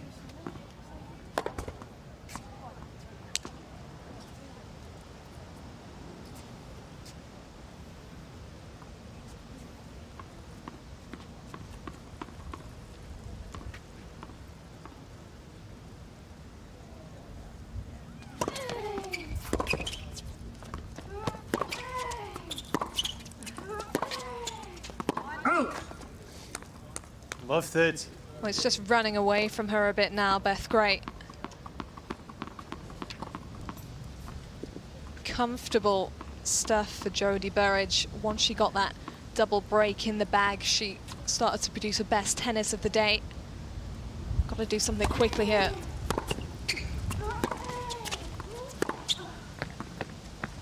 Love 40. And even there on the forehand, the lift on it, the spin, just dropping it back into court at the last moment.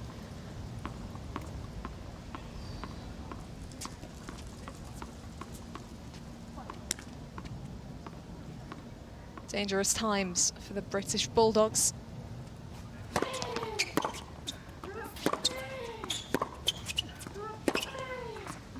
Game Burridge. No, nothing going her way anymore. Burridge leads 5 games to love. So effective she was, Beth Gray, in the first set, and right now she just seems to have forgotten what was working so well. Jodie Burridge, on the other hand, she's really got her engine going. Yeah, you're going to get a lot out of the balls here.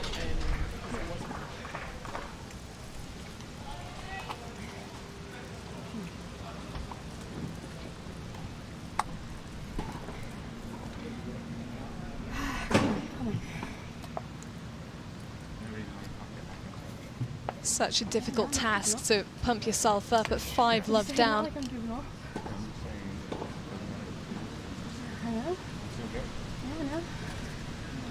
One at a time. One at a time. Take your time between points, okay? She can wait. She can wait.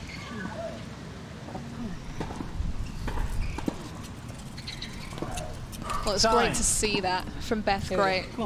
One thing about her attitude is stand out. Made it clear there that she's not giving up by any means. And if she can just get this first break back and capitalize, consolidate with a hold of serve, she's taken the momentum away from Jodie Burridge. And we saw how frustrated Burridge was getting at times in the first set. So that might just be enough to get in her head and get back on a roll.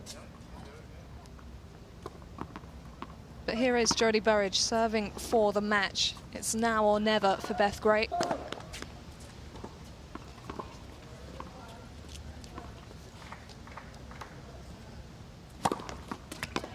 $15 low.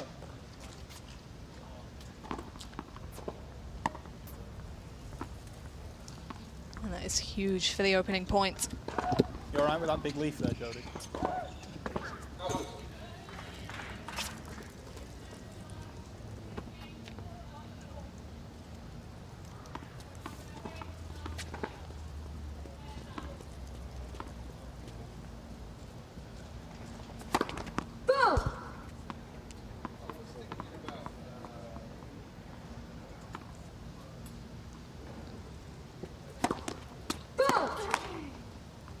$15 She really has done a good job of just improving her level through this match. I mentioned she had high expectations when she first started, but then great, really firing from the beginning of the match.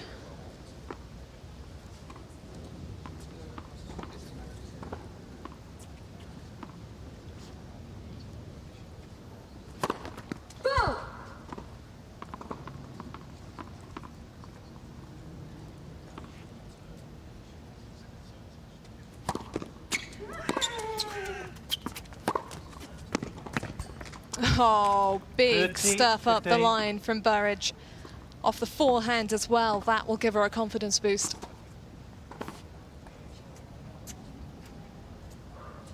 Not really in an attacking position either behind the baseline, but she gets the precision on it. Comes up over the top.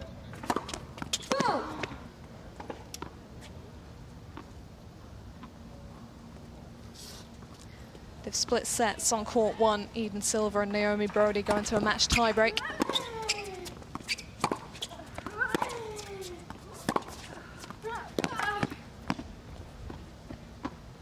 But this 14, one right now 15. is going the way of Jodie Burridge. Dominant scoreline in this second set. And 2 match points on her racket.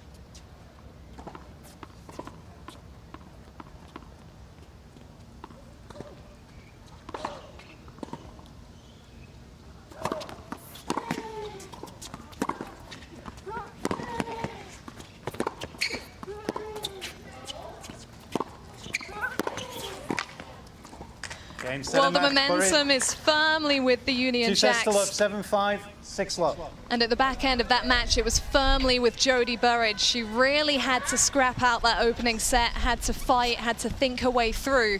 But once she'd got the break on the board in the second, it was a roll home. Yeah, an excellent display in the end. She really did have her challenges in terms of taking on Beth Gray. Some great baseline play from the back of the court, but just that extra bit of firepower. And once Burridge got that positioning sorted out and getting those quick points on the serve, then she was off and running and really ran away with it in that second set. But yeah, just as Judy said, sticky start, had to deal with it, but she did, responded really well. Your head has to tell your feet what to do. It's finding a way to get yourself into it, and then your tactics were perfect once you got going. It was really, really good. It was a really clever match. It finished off really strongly. Well done. Thank you. Yeah, once again, Jodie should take a lot of confidence from her mentality at the back end there, as she did against Harriet Dart. And then once she's kind of got the break and she's ahead, she's feeling good, she's going to unleash even more.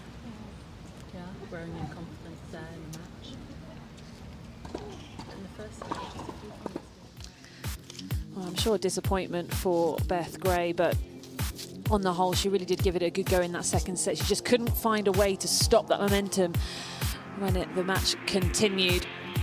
See, she only won a couple of points coming forward to the net there, Gray. Only 2, but she didn't come forward many more times than that. So maybe that would have helped disrupt things. But you can see there, the winners really racking up for Burridge, 17 in all, and a strong performance.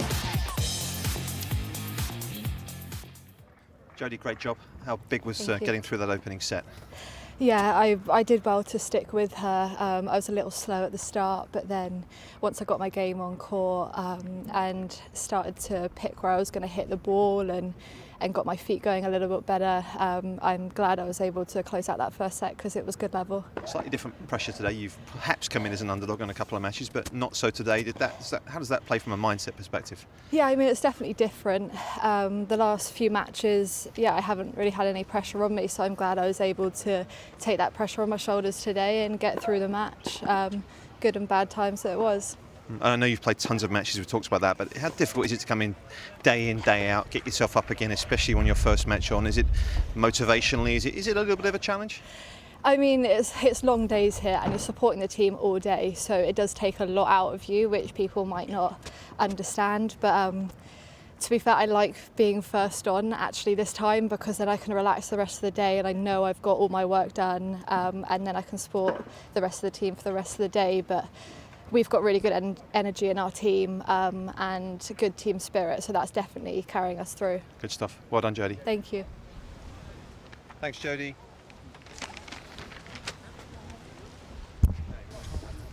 Well, Jodie Burridge happy with how that one panned out in the end. Some great words of wisdom from the bench in Jodie Murray and Colin Beecher. And that was all she needed to help get her game out onto court. And what a way to finish it. Really nice there at the net. She really has been racking up the points for the Jacks.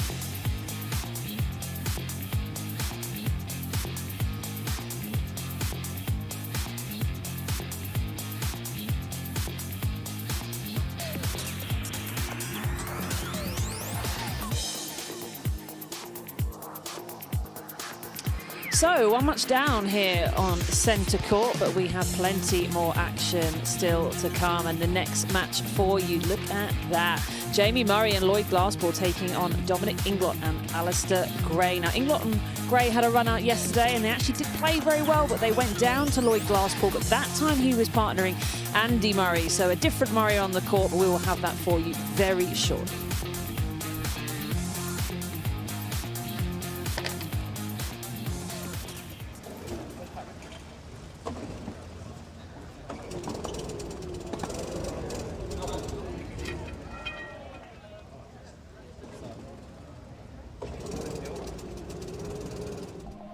There's a huge amount of preparation.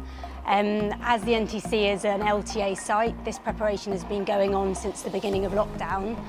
With regards to individual player preparation, every player has gone through an education process, and that involves educating them about the risk around COVID, how to keep themselves safe, things like the social distancing, and really getting them to understand so that they can play their sport safely, really.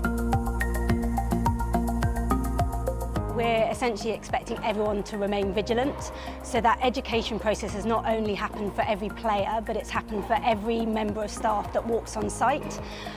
So everyone is aware of how the NTC works and how to keep themselves safe. And we've made masks freely available for everyone. And obviously it is difficult in all circumstances to stay 2 meters, so they've got that option of wearing a mask if they need to. A good example of this is our player benches. So for this great team event, we've got player benches where the seating is below 2 meters. So the mitigation strategies that are in place are that it's outdoors, which is great because there's lots of ventilation, gets the air moving. They're also at 180 degrees from each other, so they're sitting side by side as opposed to face to face, and the face to face is the risk, really. So that's another mitigation strategy. And then finally we've got hand sanitisation for them as they walk on court. So we're really covering all bases. All players have been very on board, and I do feel that this is a very safe site as a result.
bit slow, bud.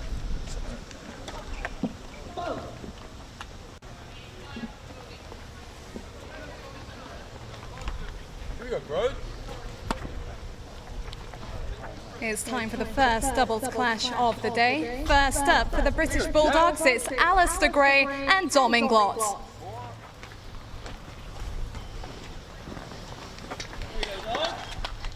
Here we go, dogs. And for the Union Jacks, it's Lloyd Glasspool and Jamie Murray.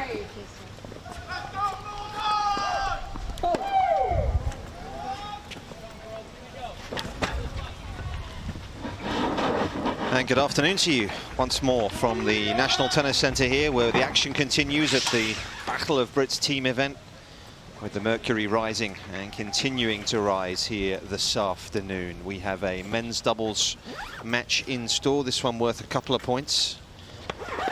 Lloyd Glasspool rotating Murray brothers, isn't he? Over the last 24 hours, having partnered with Andy yesterday, is partnering with Jamie today. Nick Lester is my name. Arv Palmer is alongside me. Afternoon, Arv. Good afternoon, Nick. Mercury is most definitely rising. It is toasty out there. In the 30s currently. We've got 3 of the 4 players who competed in this match yesterday, of course. As I mentioned, just swapping Jamie in for Andy today. Dom and Alistair Gray, who is currently over at college in the States, to TCU. That was impressive yesterday, wasn't he? He was out. As you can see, he's a big boy. With Dom Inglot, who we've got to know very well over the last few years as Dom, a regular for his country in Davis Cup, multiple ATP Tour winner as well.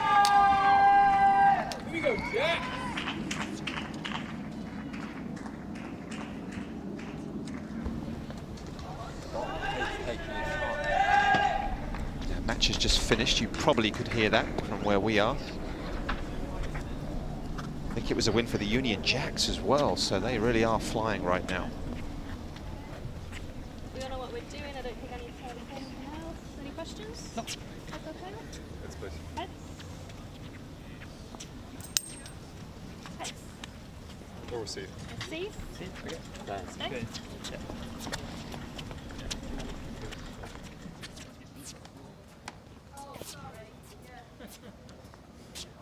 Yeah, I think we've come out without balls, which is always a bit of a difficult issue. There we go. Murray and Glasspool against Inglot and Gray. And we can have a look at the overall score as well in a minute. It's certainly getting a lot closer as we head into the weekend. There we go, look at that. Who would have thought that? Yeah, a couple of days ago, they were over double the amount of points, rubbers, and they have squeezed that gap, and they've definitely got the momentum right now. British Bulldogs better get a move on, you feel, today. Get some wins. This one worth 2 points.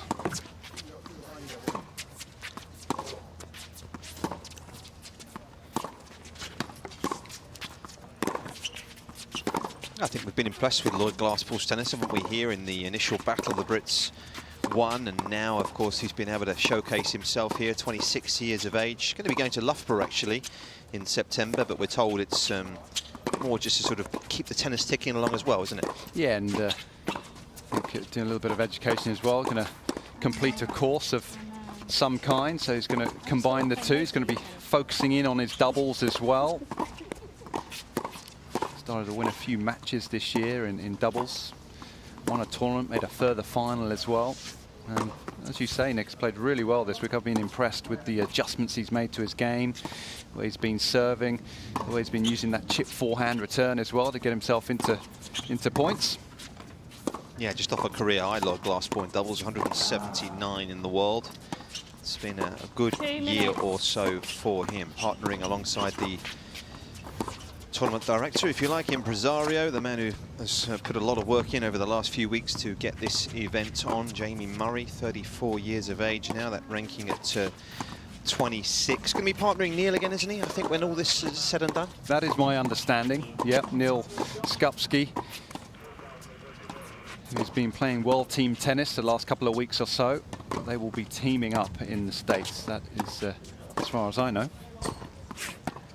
Liam Brody, you know, gets some stick, doesn't he? He kind of brings it on a bit, doesn't he? Yeah, well, he likes to dish it out, doesn't he? But he's going to have to take it with these boys. That is part and parcel. Golf handicap 10. You play with Jamie. Is that fair? There's 10. No way he plays off a 10. Okay. I mean, he's clocking drives. In this sort of weather, he'll be 300 yards plus. We played on a very wet, cold day a couple of weeks ago, and he was 1 minute. He was around the 280 mark. Is that the day Barry Cowan got a hole-in-one? That was. Absolutely. Good memory. What's going that on was there? Hole number 10 on the west at Wentworth. Can you believe that? Iconic par 3, 8 iron, 1 bounce and dribbled in the hole. Well done, Beth. Alistair Gray, 22 years of age, who's, as we mentioned, at college at the moment at the same university that Cam Norrie went to, isn't it? 30 seconds. He's enjoying his time over there. Does he do well, this guy? Does a lot of things well, in my opinion, actually. He's grown a lot and he's filled out Dominic from the Ingle, last time I saw him. So he's got a lot stronger. He's becoming a better receive. athlete. He's got a good serve on him. Nice crisp volleys as well. I'm very impressed with his attitude, actually, as well. The fact that he stays very focused out there. And he's just starting out his professional career. He's going to be graduating next May, and then he's going to start playing professionally. Dom Inglot, whose tennis idol, is actually on the other team bench, the team captain this week. He's 53 in the world in doubles. His Dom has been a top 20 player. That was a few years ago now. He's been almost a decade on tour, isn't he, Dom, now?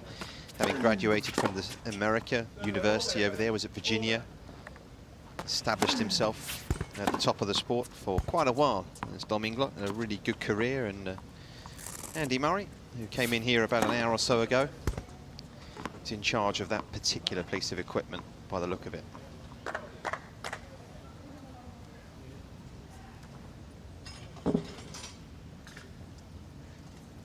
Three umpires here this week, working hard, rotating around courts, and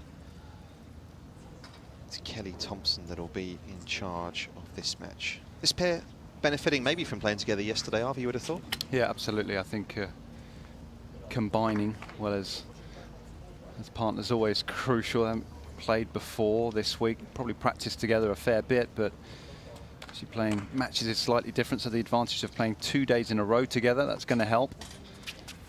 Played a pretty good match yesterday, despite going down. Glassball played well, Murray was returning well, he was serving big as well, so it was always a tough ask for them.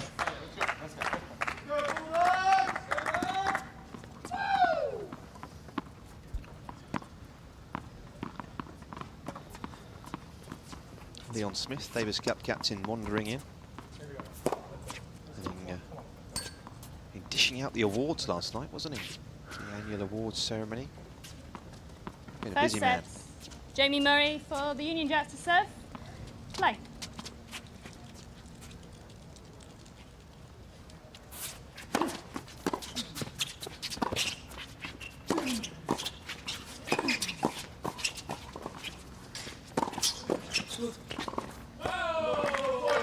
It's a good start. 15 love. One more year at university, Alistair, or is he done in? Should have been done next year. So he told me early in the week that he's going to graduate in May 2020, and the plan is to start playing professional events and try and hit the tour.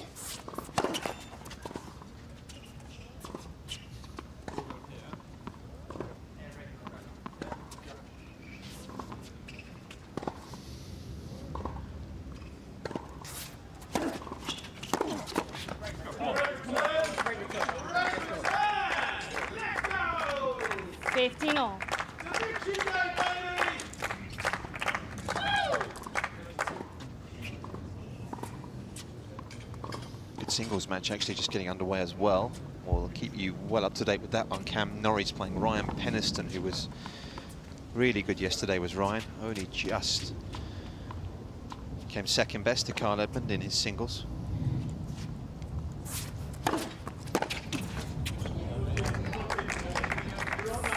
30, Yeah, 15. there's actually 4 points available with these two matches, so if the Jacks can take both, they will edge in front for the first time.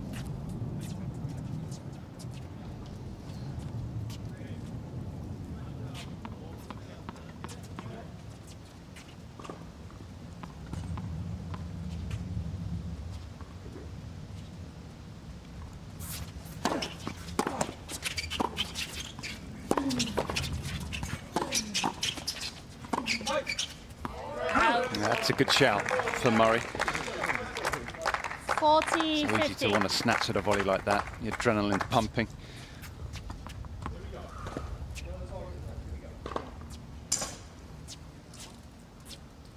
Part of a good volley is knowing when to leave the ball as well.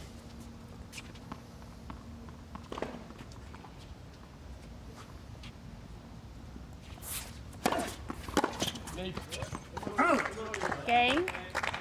Murray Glasspool. So Murray and Glasspool First secure game. the opening game. Of course, Lloyd, a Warwickshire boy. Start, boys. To University of Texas, did Lloyd. 4 years there. What a good program that is down at UT. A number of Brits have been there. Ed Corrie was there, wasn't he? Longhorns. Good organisation. Good setup they've got there.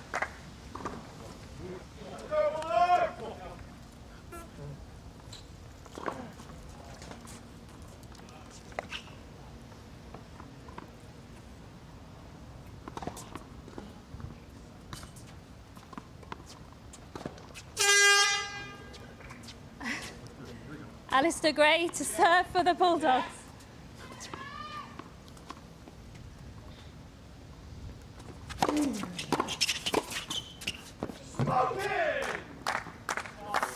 Love. Yeah, actually got foot faulted a couple of times yesterday, Alistair Gray, so I imagine he's going to make a couple of adjustments in this one. Just take a slight step back, a couple of inches or so. Lovely service motion that he has.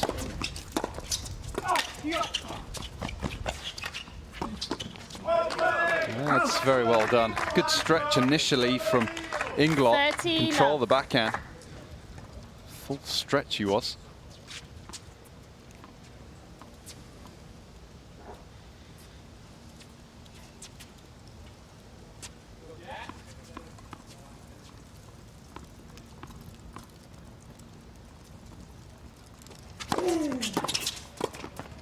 Yeah, the one thing you can certainly see with Al's Gray's service, the height at which it gets up at, can't you, off the ground? It's a good bounce to it. Good conditions for that last couple of days. Lively court now, pretty quick, coming off the surface aggressively. Of course, his height helps as well, almost as tall as Inglot.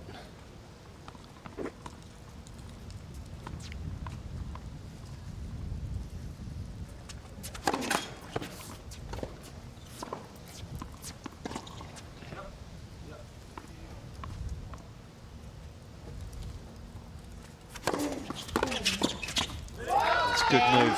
Dom Inglot making himself known and making himself big. One game on. Yeah, Dom in his career has won 14 ATP doubles titles. A career that spanned 8 years. First one in Washington in 2012 with Tret Hui. He played with Tret Hui for a number of years, didn't he? Ball to serve.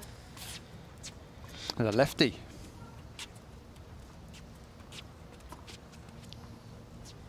Franco Skugor. Good couple of years of Franco. And more recently, Austin Krajicek last year.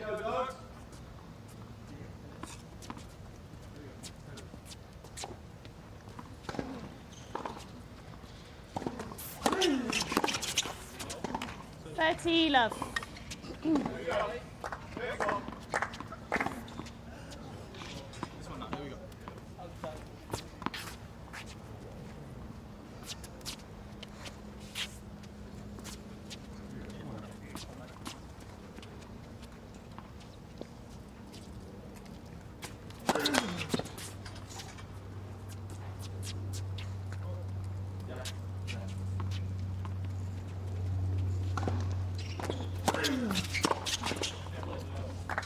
40 love.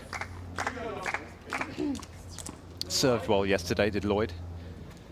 First serve is effective. Pretty powerful, it's accurate.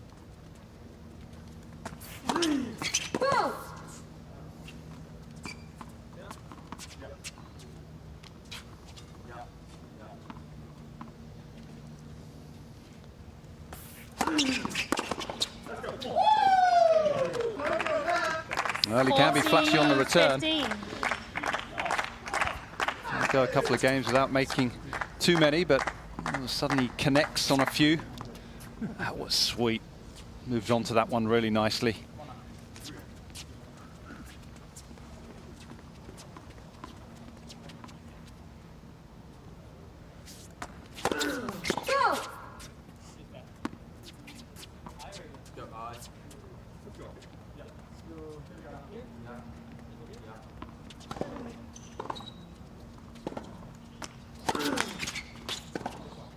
Forty, 30. Game.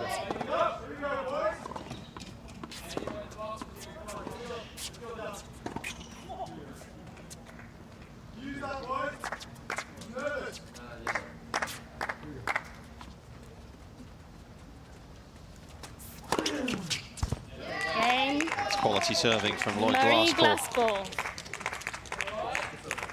Murray Glasspool lead by 2 games to 1.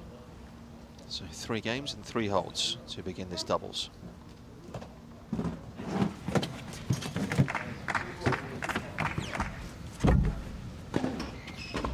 Great serving, Lloyd. You're allowed to sit down. We are allowed. Yeah, it's normal now because of the heat.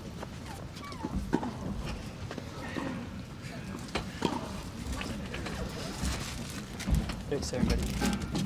There's going to be a fair few ice towels being used by the players. You can see Jodie actually has the ice towel around her neck as well. Pretty hot just watching. Time. Keep things ticking over.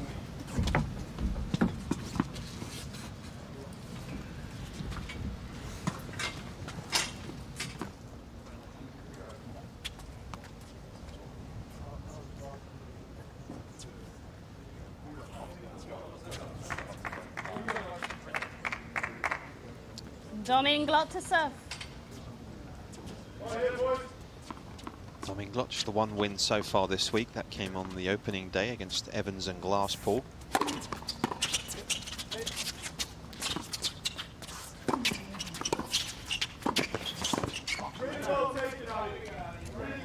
$15 love.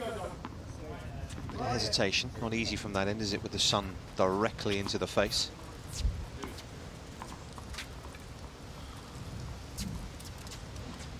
Yeah, it's a lot breezier today as well. See the trees there. Blustery.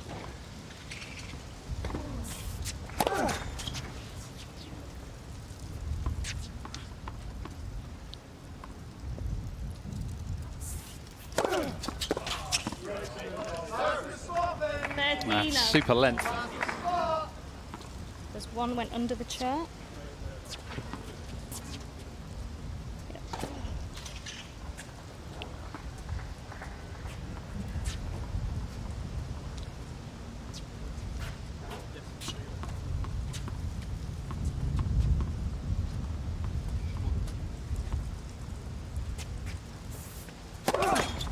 Let's first serve.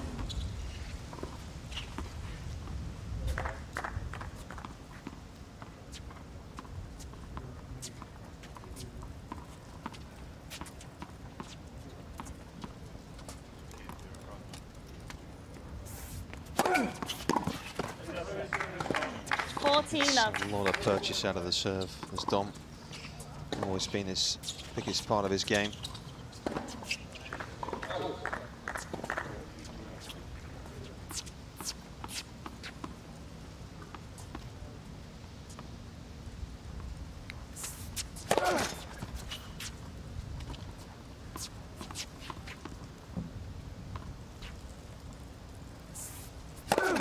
Let's second serve.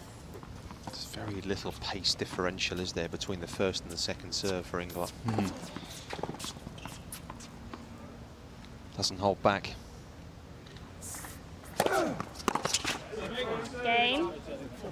Look great. It's been, so far, very much a serve-dominated affair.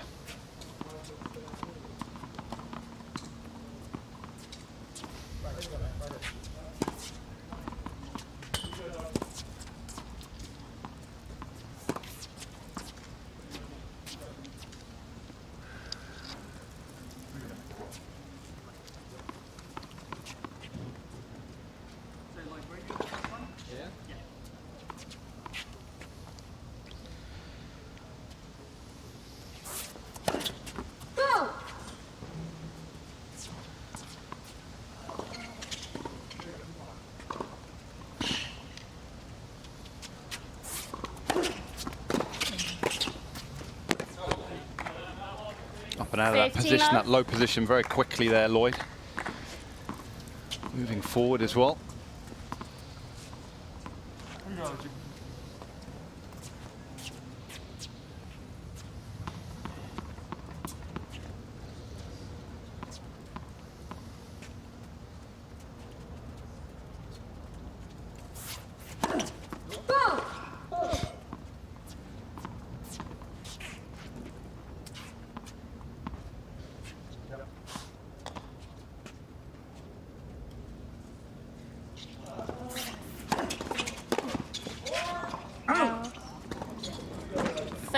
Love.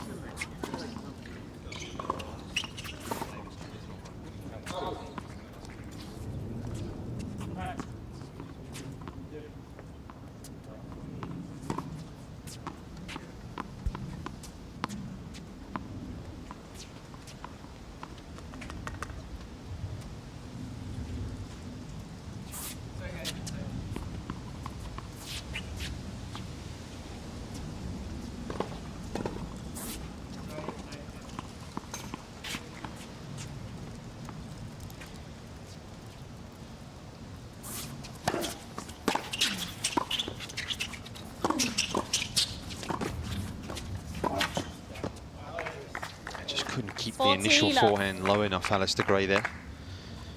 Allowed this pair to stay on top of the rally.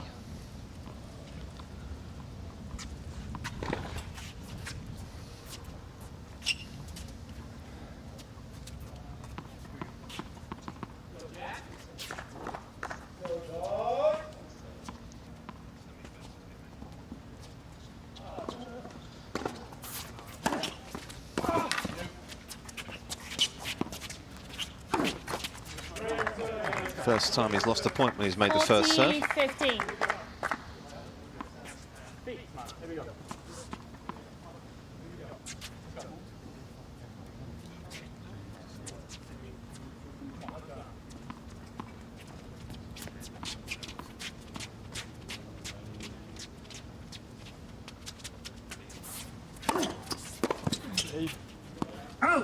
Game. So quality serving all round here so far. Not much to get too excited about in his opening 5 games.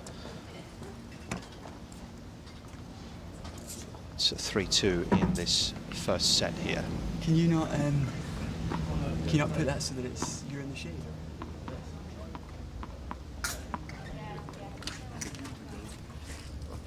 Wherever you want to go. Yeah. Complete favour. Leon, we won't ask you too much about the match, as we know you just got there. Just tell us about Alistair, how much you've seen of Alistair, Leon, and how much you know about him. We know he's in the States, obviously. How much have you sort of seen him play? Yeah, I've seen him quite a little bit, actually, over the last period of time. We've obviously been able to stream the matches that he's been playing. He's been playing in the St George's Hills UK Series events. He won one of the events, shows you that his level's good. He's actually at the same college as Cam Norrie went to, so we've got really good dialogue with his coaching team out there, who we've got to know really well. And you know, first of all, he's a stand-up guy, great work ethic.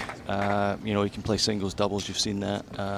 You know, so yeah, his backhand's really good. He's got a good first serve, hasn't he? I think he's got to keep playing offensive tennis. When we get to see him in the singles scope, we've seen him play in other events in the last couple of weeks, but when you get to see him, you'll see that, you know, his game identity will be around serve and trying to get forwards, get to the net when he can. And Leon, this game's all about, this doubles is all about partnerships. It's been nice for these two to play 2 days in a row. Yeah, I mean, they had a good win in the first day, didn't they? I think they beat, was it Glasspool and Evans they beat in the first round? They played well, and you know, it just seems to click. I mean, I think often you find, when the college guys get together, they they kind of thrive playing matches together to get each other's personality. So I think it can work well. Thanks, Great, Leon. Cheers. 15 love.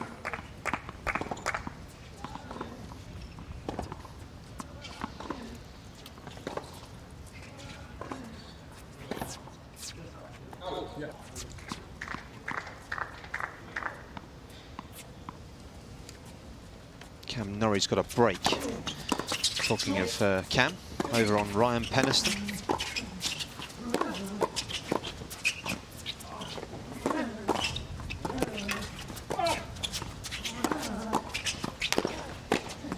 Oh, that's brilliant doubles.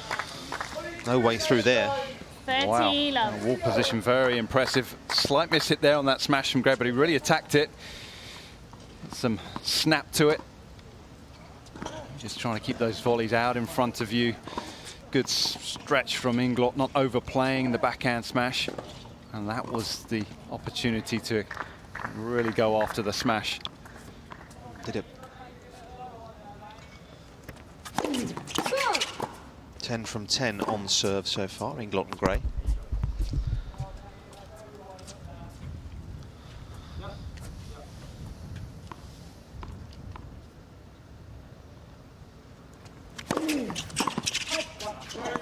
It's the bounce it just does for him really there.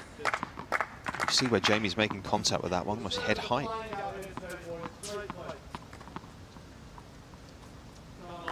Does certainly have the makings of a great serve. All the ingredients, he's got very good technique, good flow to it, rhythm.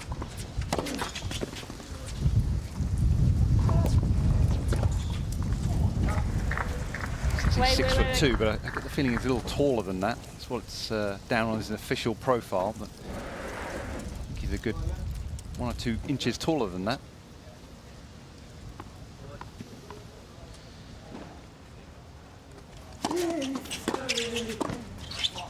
Oh, very clean. Inglot Gray. 3 games all.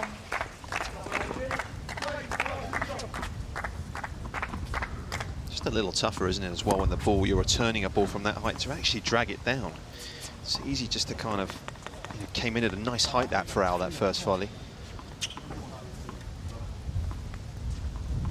Wind's got up in the last 15 minutes.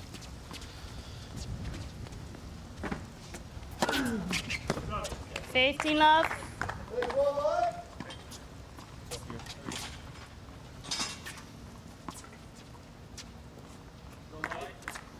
It's a warm wind right now.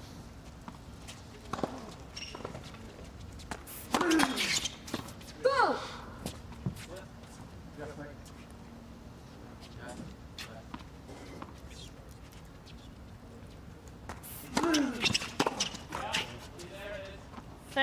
Love. Yeah, around head height that time for Inglot.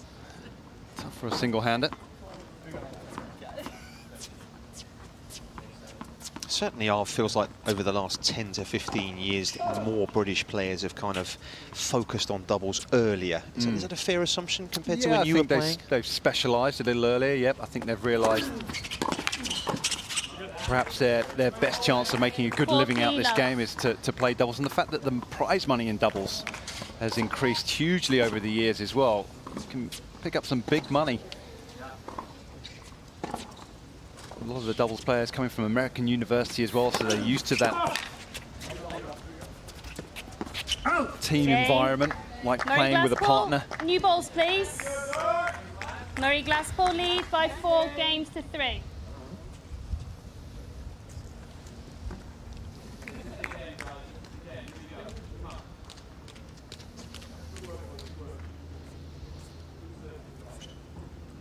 Yeah, you look at the world rankings, and Britain has 8 in the top 100 in doubles right now. I mean, Matt's throwing the balls down, it's new balls. Not on it, not on it. Here we go. Yeah, stay patient, you get your chances. Tough conditions. It's tough to back his performance. Yeah. Is Penny getting chopped? It's 3-1. No, he lost his serve in the first game. A little bit better. You go, lads. Let's go, boys. Jacks. Joe Salisbury, Jamie Murray, Neil Skupski, Ken Skupski, Luke Bambridge, Dom Inglot, Johnny O'Mara and Andy Murray. Of course, 4 of those guys have been playing World Team Tennis in the States.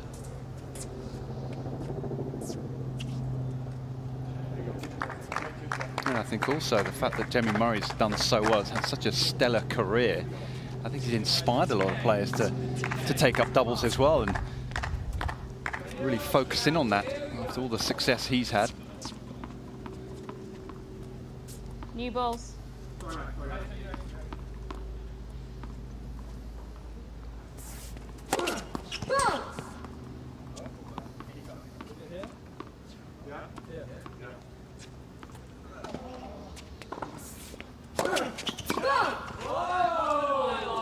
Love 15. That's where the new balls can be dangerous, can't they? As for the second serve, it's very lively out here. Yeah, it's a terrible sun right now for a serve at that end. Looking right up into it.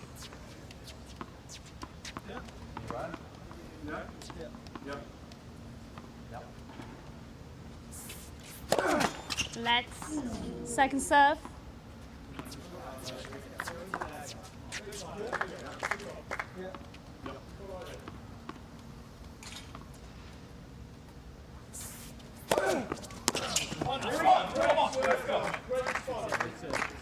Fiftino.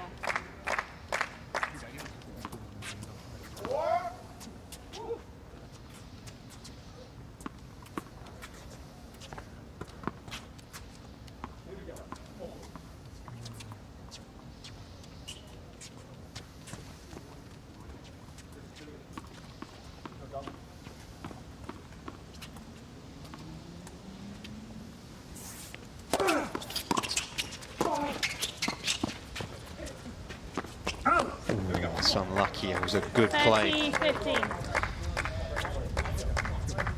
The idea was a good one.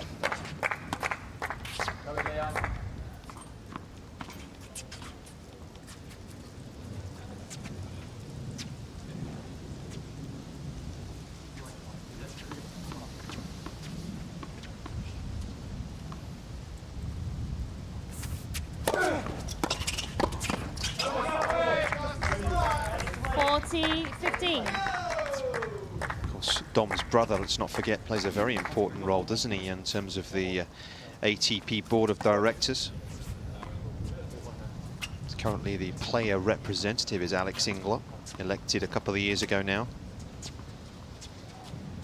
Studied law at Oxford.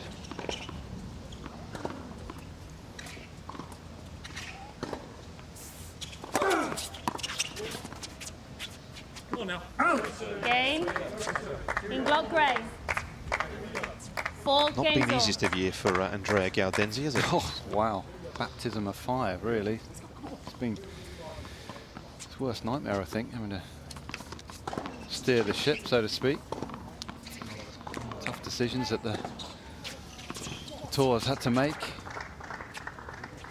And what the future looks like as well, with the tournament schedule, and it's going to be around the corner next year as well. How many tournaments there will be there for the players to play.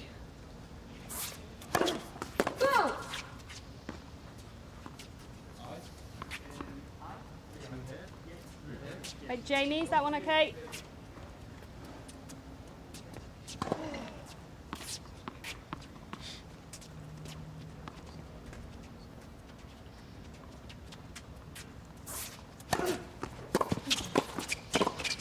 Oh, he was on it.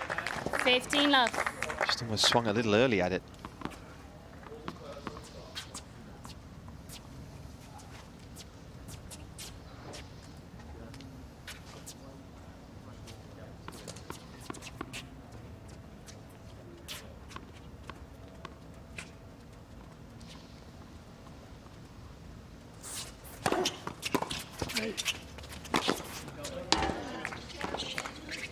Love.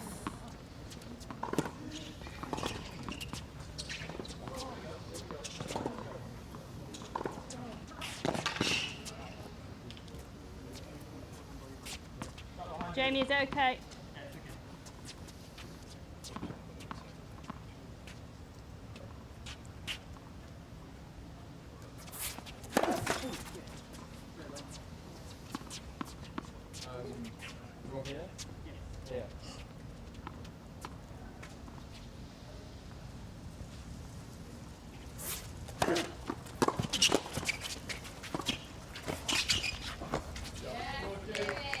He's intelligent.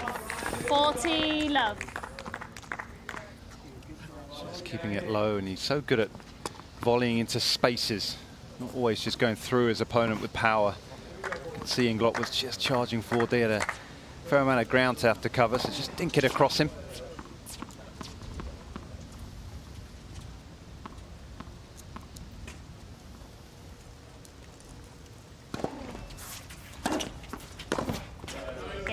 Oh, just 4 points in this match have been won by the returners. It's been that sort of affair in this opening 27 minutes in the second match of the day. It's 5-4.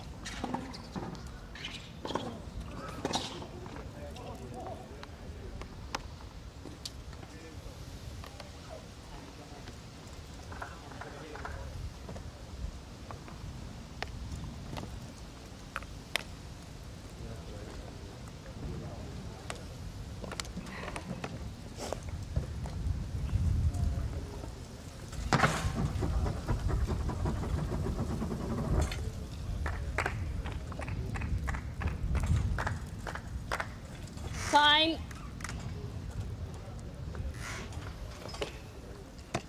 Yeah, these breaks very welcome out here this afternoon. Of course, we'll have a mixed doubles to finish the day as well. Lloyd actually playing twice today. Lloyd's playing with Katie Bolter in the third match of the day on court 1. Jamie also playing twice today. He'll be out there alongside Olivia Nichols in the last match of the day, as he was last night, partnering Heather Watson to a win.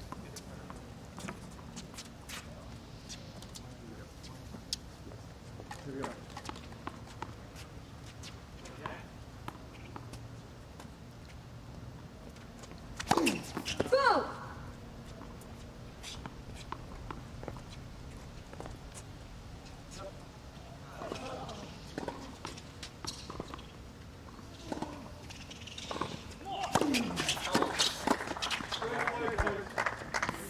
Love. It's a really good example of how Dom closes the net off that particular volley, where he starts and where he actually finishes, depending on the quality of the serve.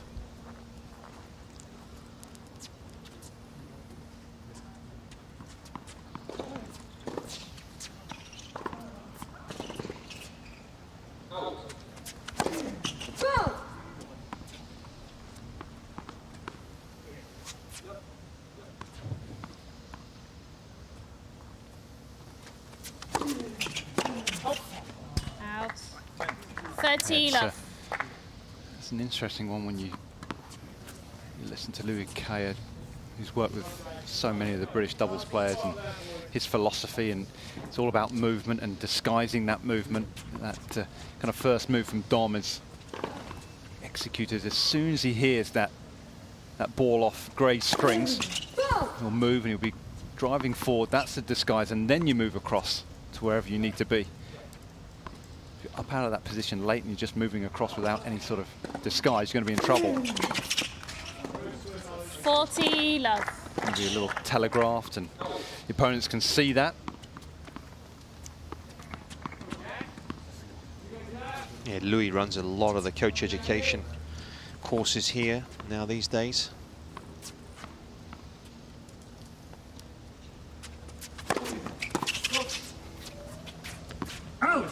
Game. Inglot Gray. 5 games all. Still just the 1 point lost on serve for this pair.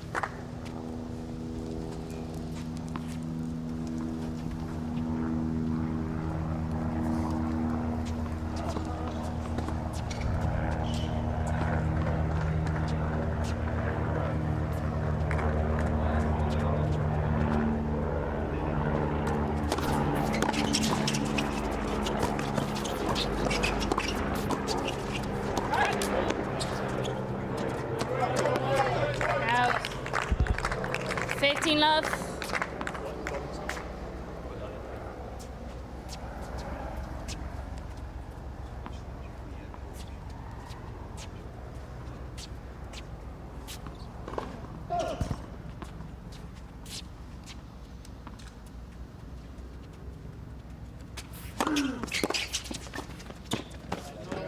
Certainly good length, good 30 placement love. again from Glasspool.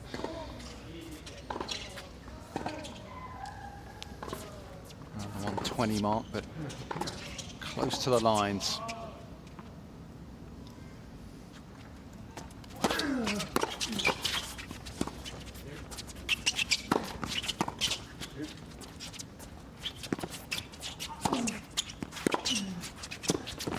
It's a very well struck backhand.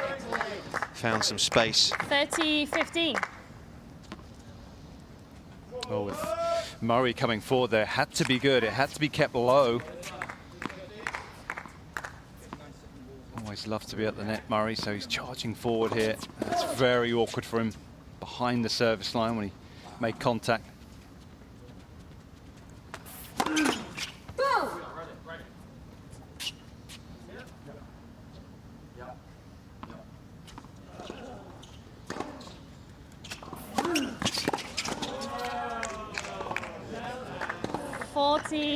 Certainly can't accuse him of not having a go.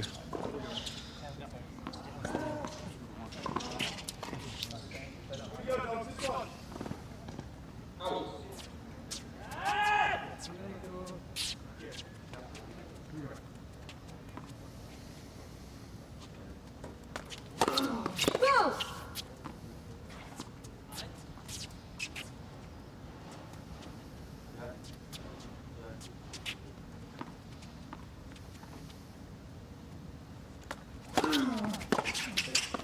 Out. Game. So Murray another Glasspool. hole of serve without too much Murray drama Glasspool lead in by this 6 opening games set. to 5. Alistair, did you want your towel? Murray and Glasspool, That's all right. who are 6-5 up here.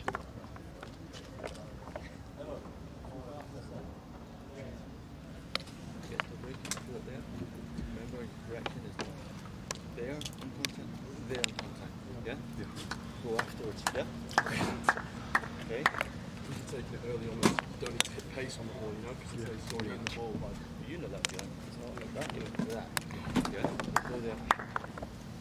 Yeah? Come on, here we go. Doing great, serving great. Time. Come on. Well, a match of very few opportunities, really. Here we go. Let's go. It's been a quick fire, rapid fire stuff.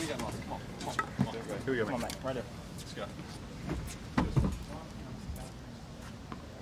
Let's go.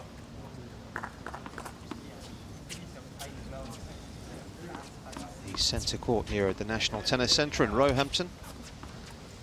Dom Inglot serving 5-6. Oh, he nearly pulled it off. Yeah, that would have been 15. nasty. Murray's just so intent on driving forward, swinging at those volleys. More pace to them than normal.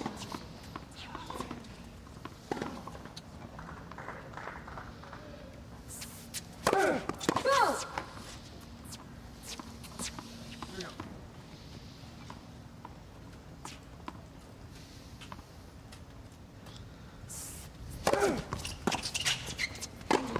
Well, it's the right idea. Gray on top of the net, but just couldn't quite get the elevation.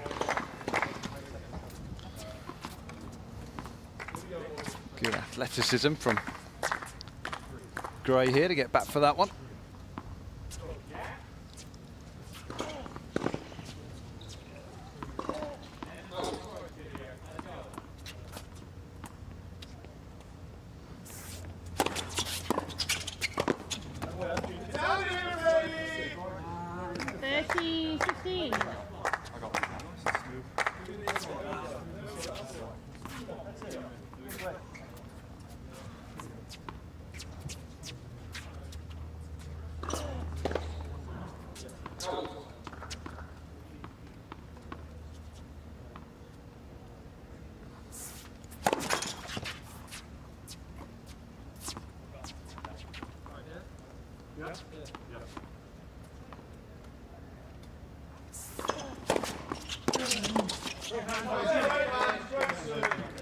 Forty 15.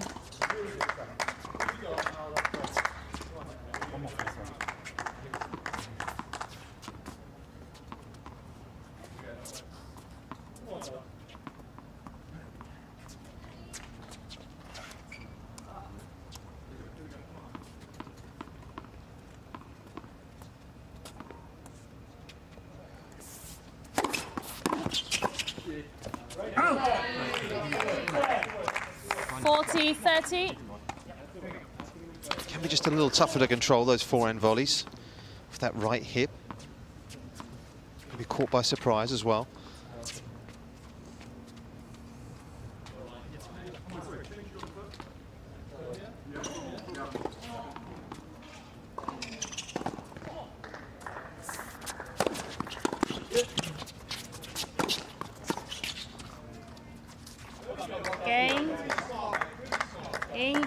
Well, there was a kind of a sense of inevitability, wasn't there, that we were going to get here.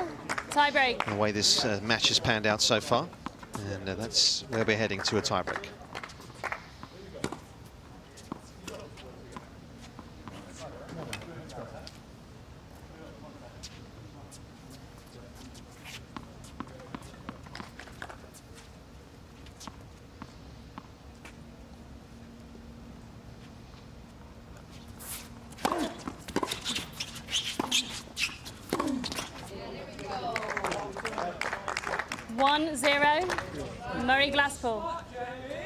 Well, the return was made. I think he'll be a little disappointed with the forehand. Wasn't under too much pressure there, was he?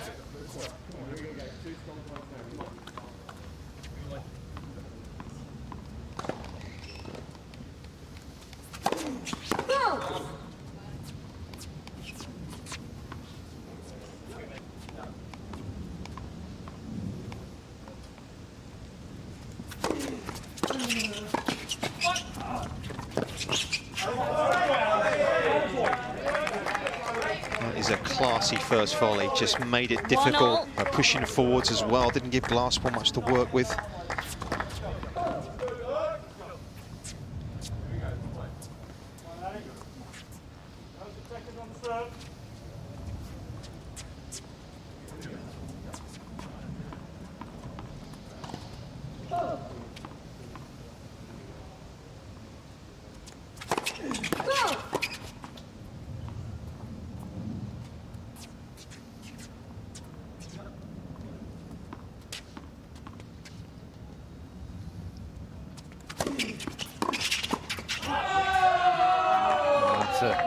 Excellent return, not the most accurate serve from Gray into the slot for Murray. Really lent on it.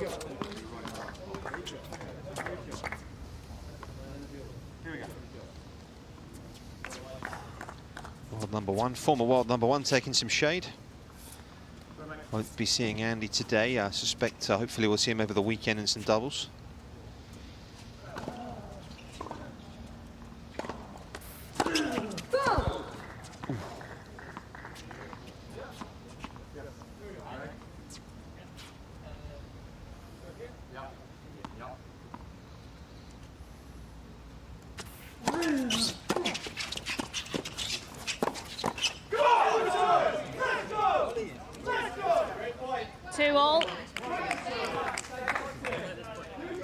She did well with the second backhand there, didn't he, Imgok? Because he didn't really take too much on, did he? Just hit the target. You so often see that.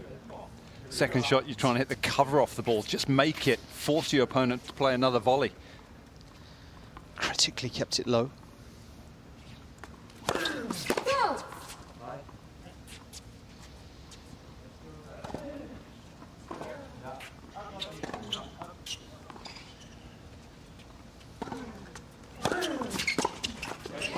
Into that left hip, that's nasty to deal with. Swinging in, very good serve.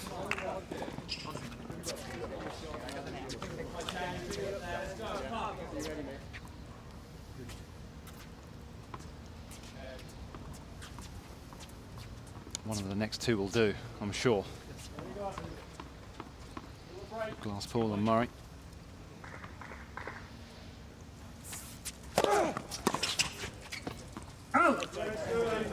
Three all. Wasn't a million miles away.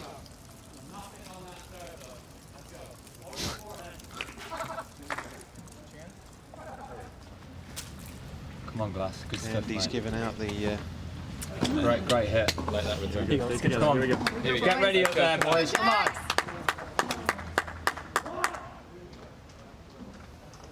Wasn't that nothing on the serve? Yeah. Don't think Dom's heard that too many times, has he? No. Sledge serve.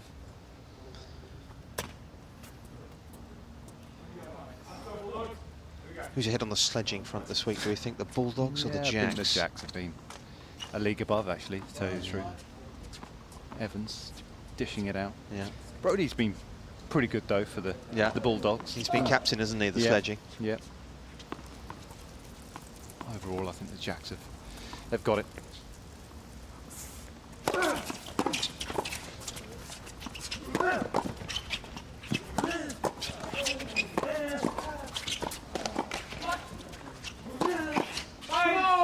Oh, couldn't find a way through, but eventually they did. 4-3, Murray Glasspool. Well, Gray just defending for his life here at the end of this point. That wall position, trying to let nothing through, but that was just relentless. There's so much you can soak up.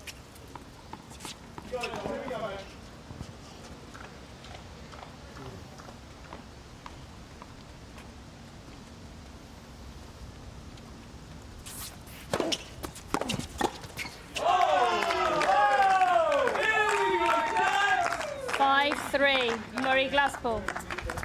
Took on the forehand of Inglot perhaps by surprise, and it was a fine finish.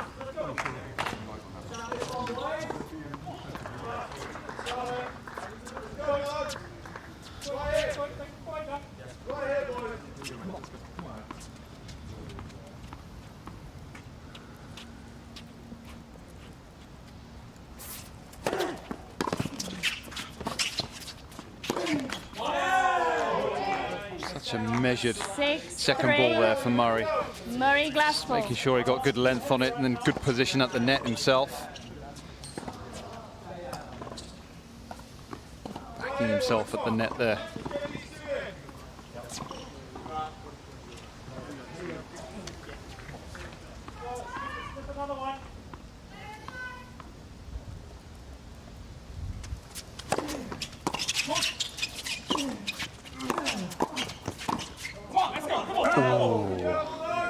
Should really have been changing ends.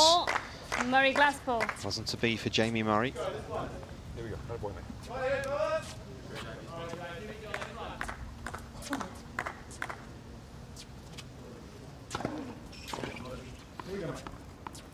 on.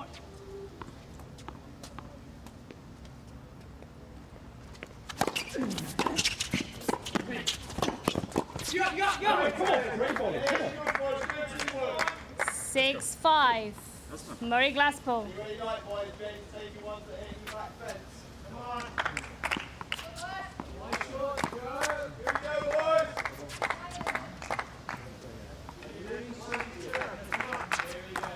So can Dom Inglot find a telling return here? If he doesn't, set will be in the books.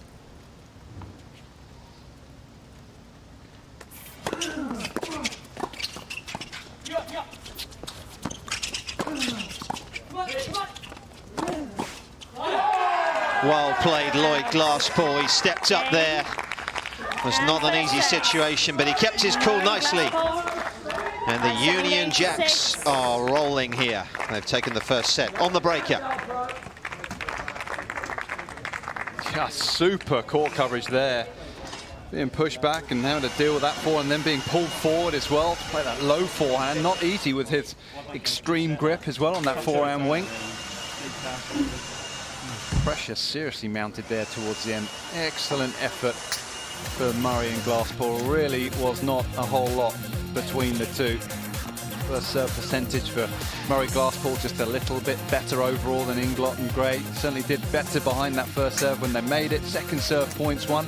Impressive, and good numbers from Inglot and Gray as well.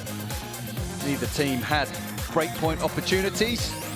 But it was Murray and Glasspool that just played the bigger points better there towards the end and held on. Good set of tennis, that.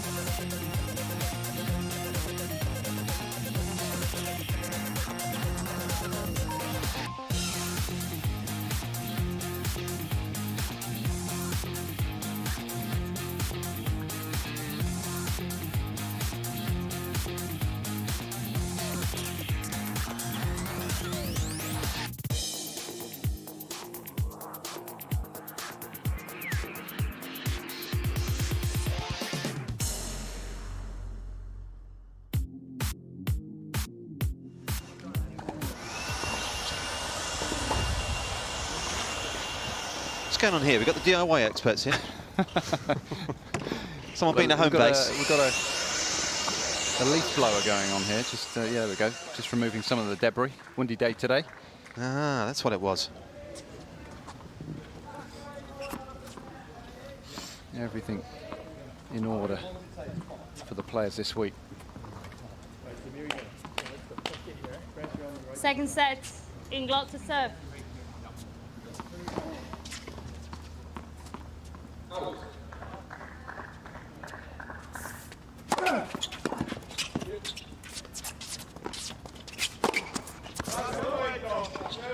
Fifteen love.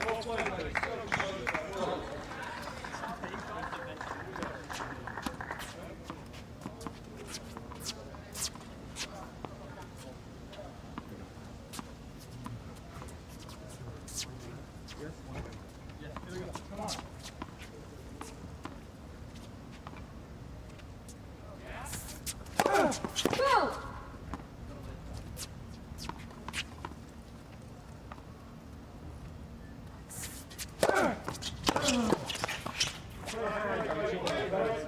30 love.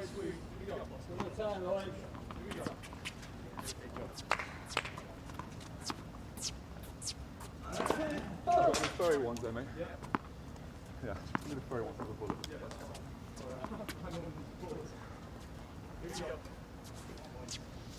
Let's go, ride it, ride it.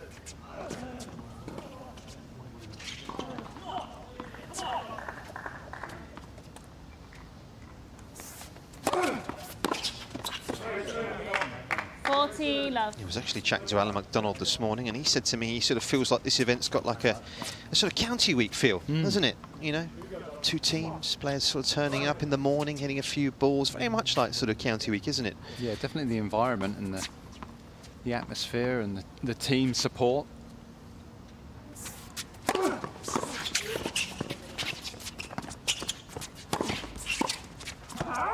Haven't played county week for a while. Are they still 40, playing 15. 3 full sets? No. 5 matches a day? Or 3 matches a day, wasn't it? For 5 I think days? it's third set breaker now. Yeah, I think it's third set breaker. My right shoulder just hurts hearing that. It's still recovering from 5 years ago, I think, Carl. Pieces after day 2.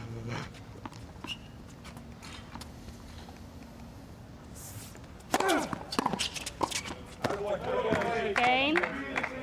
Inglot Gray. Yeah, you sort of go up to the physio room on day 4 and it spirals. The queue spirals down the staircase and take about 3.5 hours to get to see the physio. Yeah, it's an early start for the physios towards the end of the week. They're starting at like 7 AM just to patch everyone up. Yeah. Water, please. Yeah, got it. Yeah. Beat their energy here, huh? Let's go beat their energy. Yeah, the event cancelled last week for the first time in a long time. Come on, let's go.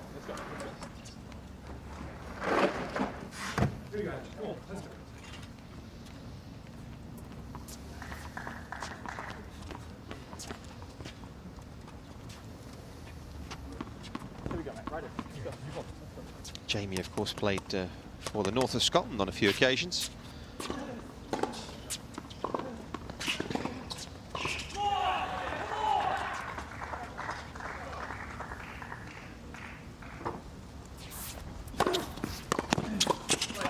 That's well done. 15 love.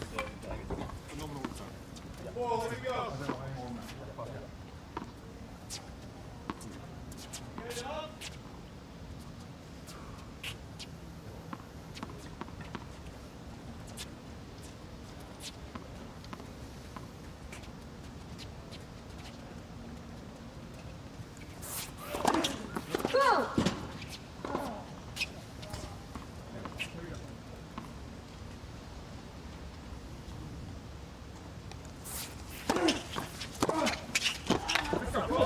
Got hold of that return, it kind of sat there, didn't it?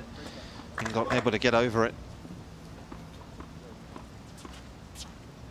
Definitely on the backhand return. Leon Smith suggesting, come on, hit through it a little bit more. Extend through the shot. Does it a little bit easier on the forehand side.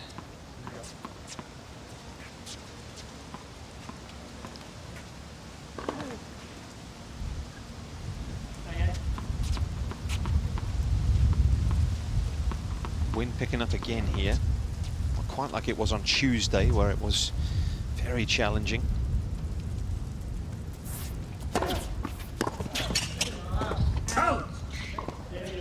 30-15. Just a bit passive on the return.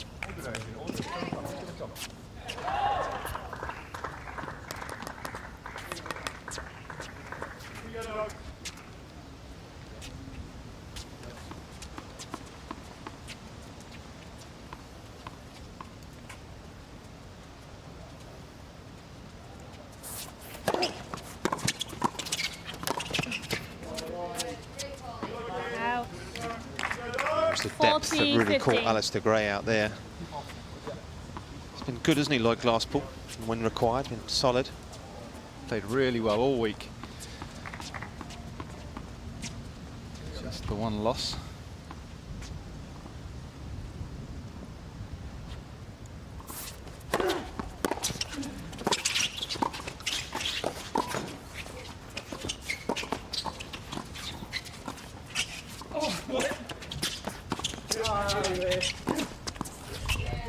Game. Murray Glasspool. 1 game all.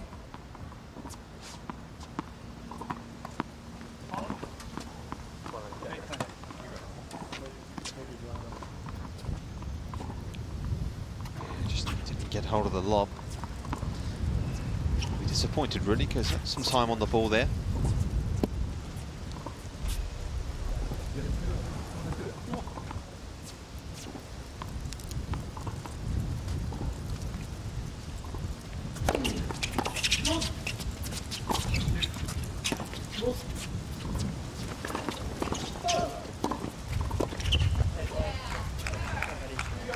Love 15.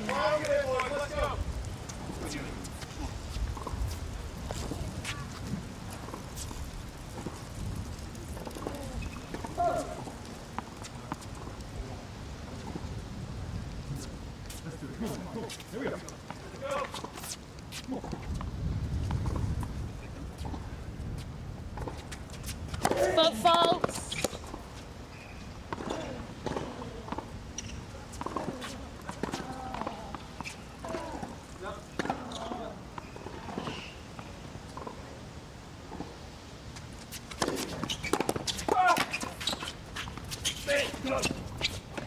Oh, what a dig from Jamie Murray.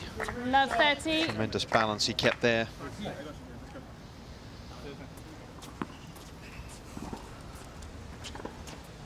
Just kept it low enough, didn't he?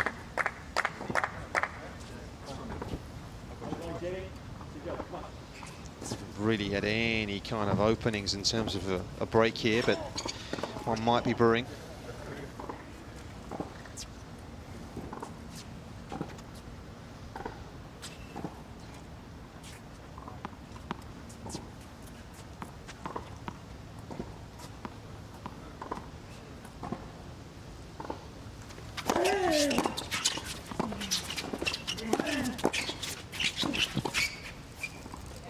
Super returning from both just now.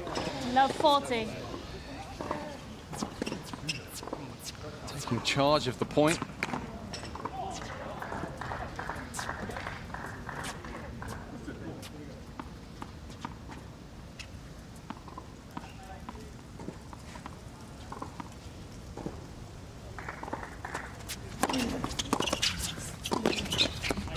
And there's the chip return he's made Murray again. Glasspool. He's made them play. New balls, please.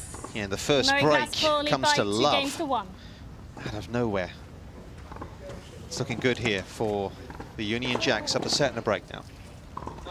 And it just shows you, simply by making returns, how many points you can win. Make them at the right time, little chip forehand return like that, putting the pressure on. Such a big point. Draw errors. It's new balls. Yeah, new balls. You don't always have to hit the perfect return every single time. It's too tough. Game strong again. Too high expectation. Ryan Peniston has just lost the first set to Cam Norrie. It was close, but Norrie's just taken it 7 games to 5 over there. A couple of breaks in that one. We break when we won. We break when we won. The Union Jacks. We break when we won. Here we go. And he certainly does. He's made a habit of that over his career. Too true.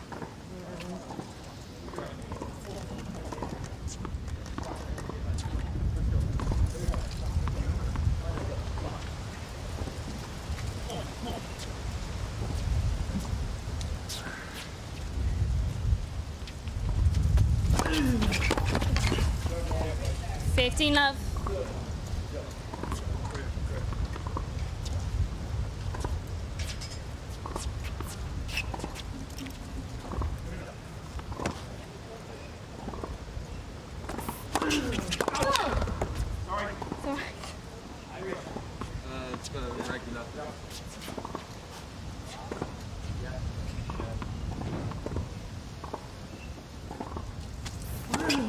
Go! 15 all.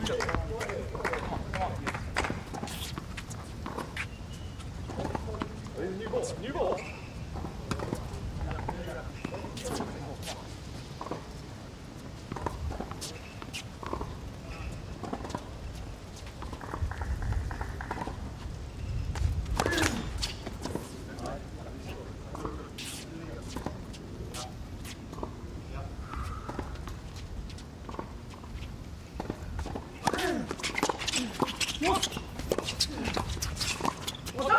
Yeah, it's good tennis. Made the return. Inglot getting involved. 15-30.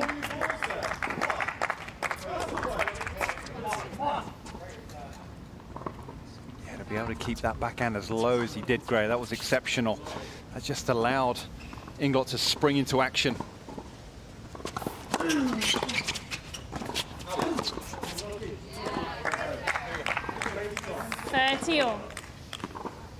Can be tricky.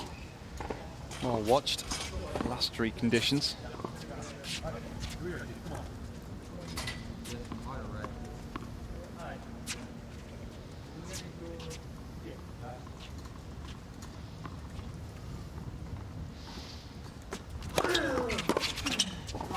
Oh. 40-30. Just continue to find the first serves when they need them, and Leicester Gray not quite able to make enough room for that one.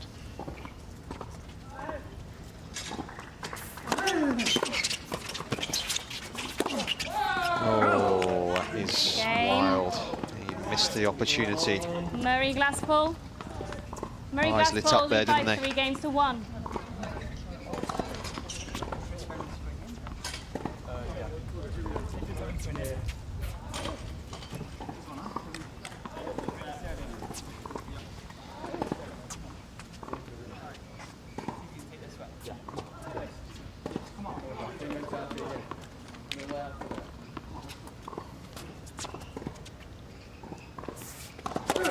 Go!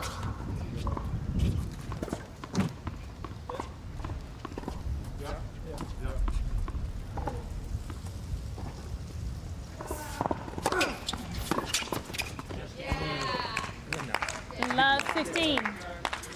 Very effective. That was all hand.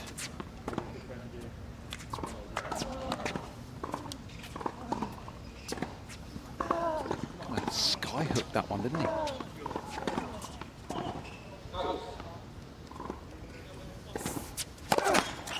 Let's first serve.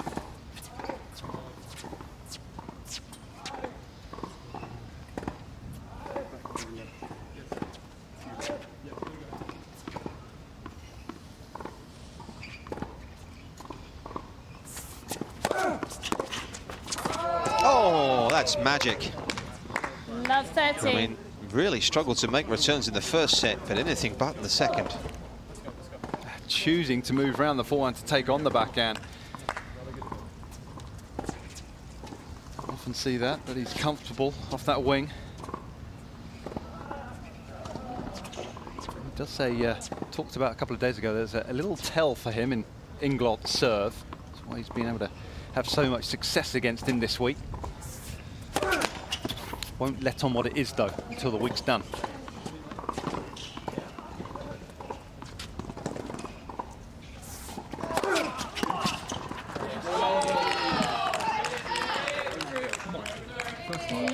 40. Someone's lit the torch paper here because they are absolutely on fire right now. Can do no wrong.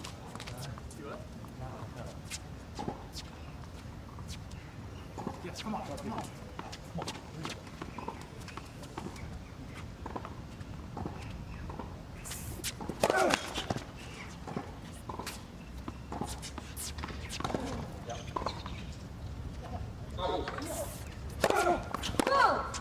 Game. It's a break to love, and this match, as a competitive, from a competitive Murray standpoint, Glasspool is almost done. 4 games Murray and to 1. Glasspool dominating 4-1.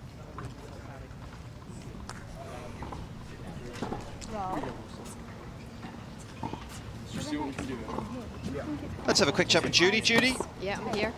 Struggled to make his returns in the first set, but then can't miss as far as the return goes. Seems you're getting a bit of a read now. Yeah, you need to give yourself a bit of time. I mean, Dom and Ali G, they serve absolute rockets, and it's pretty windy up there. The balls are lively, and the court is pretty lively as well. So it's quite tough to get on the back end of the serves if they're serving well. So, but that last game, I mean, yeah, they got reads on it. They got 3 unbelievable returns in, and there you go. Loving it now, 4-1. Sorry, Judy, how impressed have you been with Lloyd this week? I haven't seen so much of him because he hasn't been on my court very often. He's usually been on Greg's court. But from what Andy said, he played great in the doubles last night. Andy wanted to play with him. Jamie wanted to play with him today. I think he has the makings of a very good doubles player. You know, we've got so many good doubles guys, you know, in the top 100, even top 50 in the world, that he has more than enough. He's got a good serve, returns pretty well, backhand is great, and I think he will get a lot out of this experience of playing with Andy and Jamie and against all the other pro doubles players that are on the Bulldogs team. So yeah, I think if he wanted to have a go at making a career at doubles, he could do that, no problem. Thanks, Judy. 15 love.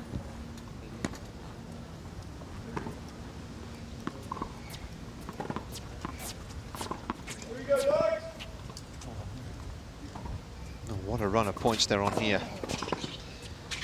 Nothing to choose between these two pairs for a good opening 50 minutes or so, but they have broken free.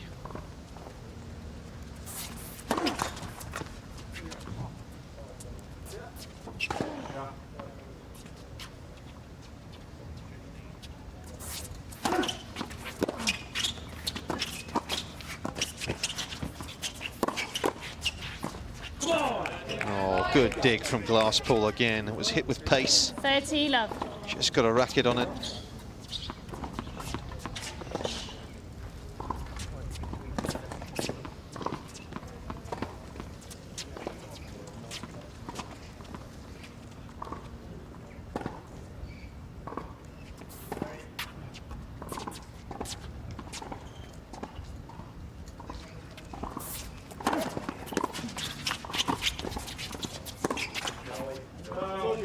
Kept it nice and low. 40 Got to hit up on that forehand.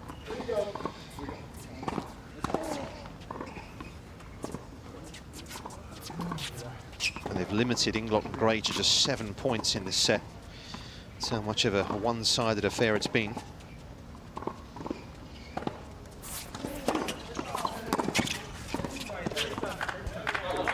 First bit of miscommunication between the pairings, but I think it's going to be all right. Healthy lead in this game. Didn't quite get the signals nailed down.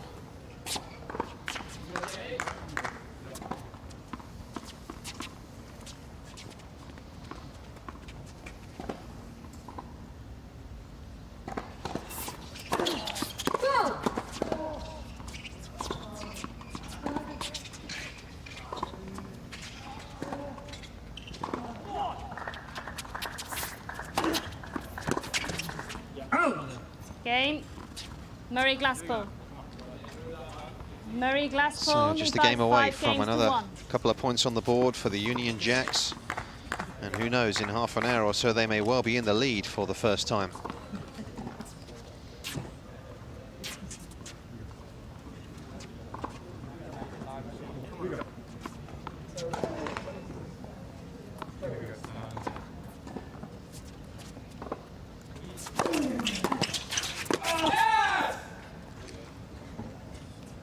15.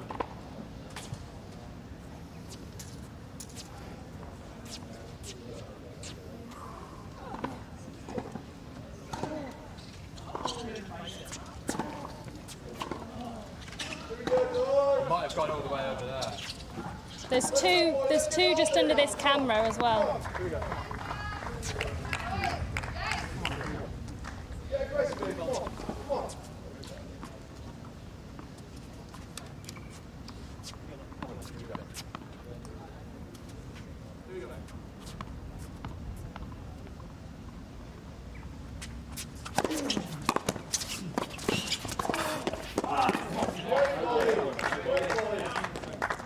No.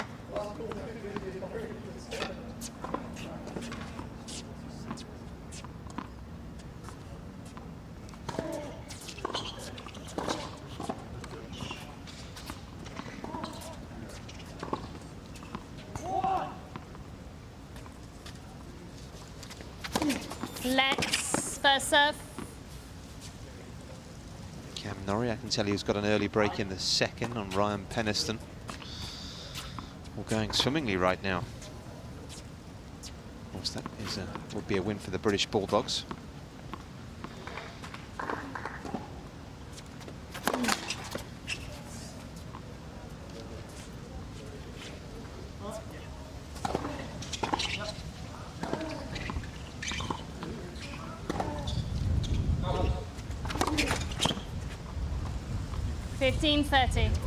Unraveling pretty quickly here. Fourth double as a team. Got to hold on, force their opponents to serve this one out.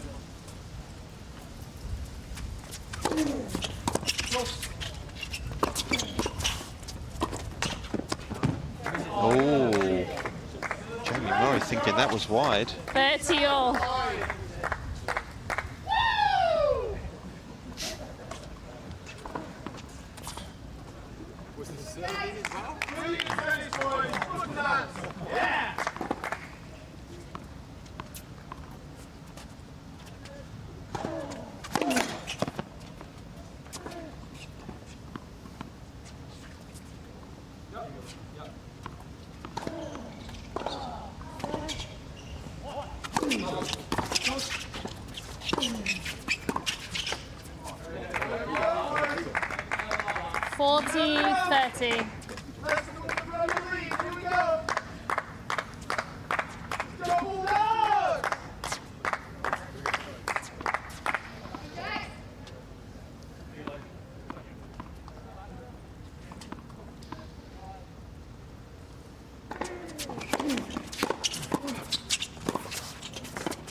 Again, the return from Glassball really doing a lot of damage. Receiver's choice. And this is actually the first deciding point we've had in the match.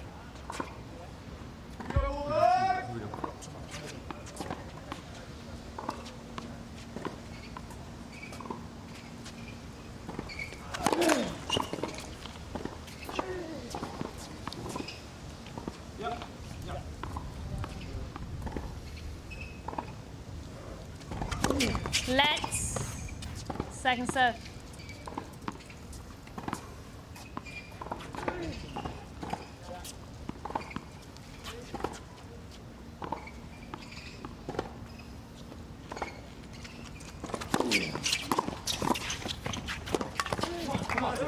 Good crisp volley, got enough pace to it.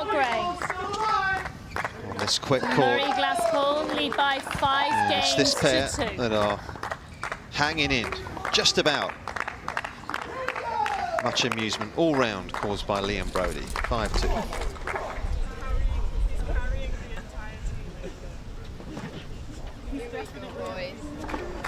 Oh yeah.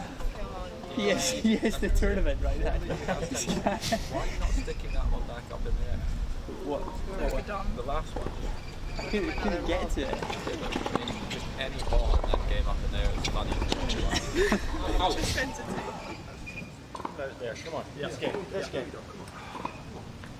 Come on. Time. Never know. Never know.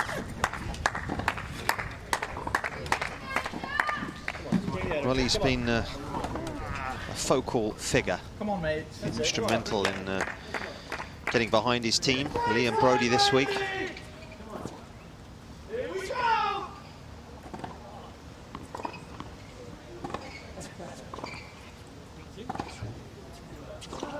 Haven't been under pressure on serve at all, Glasspool and Murray, to be honest. And the man from Warwickshire to serve for the win. Out. 15 love.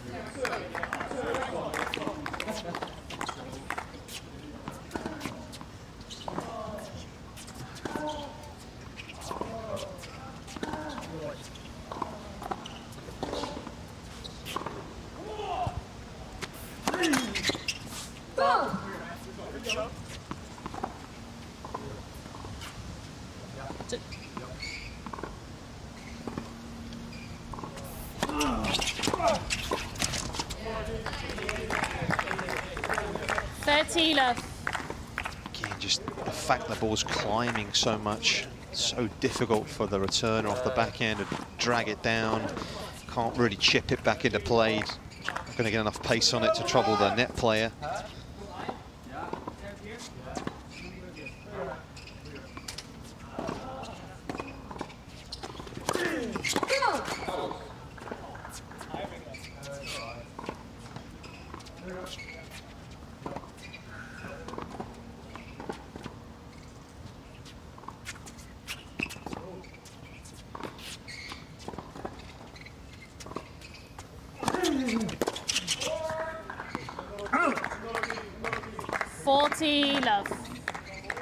So Murray and Glasspool with another chance to add to their team's tally.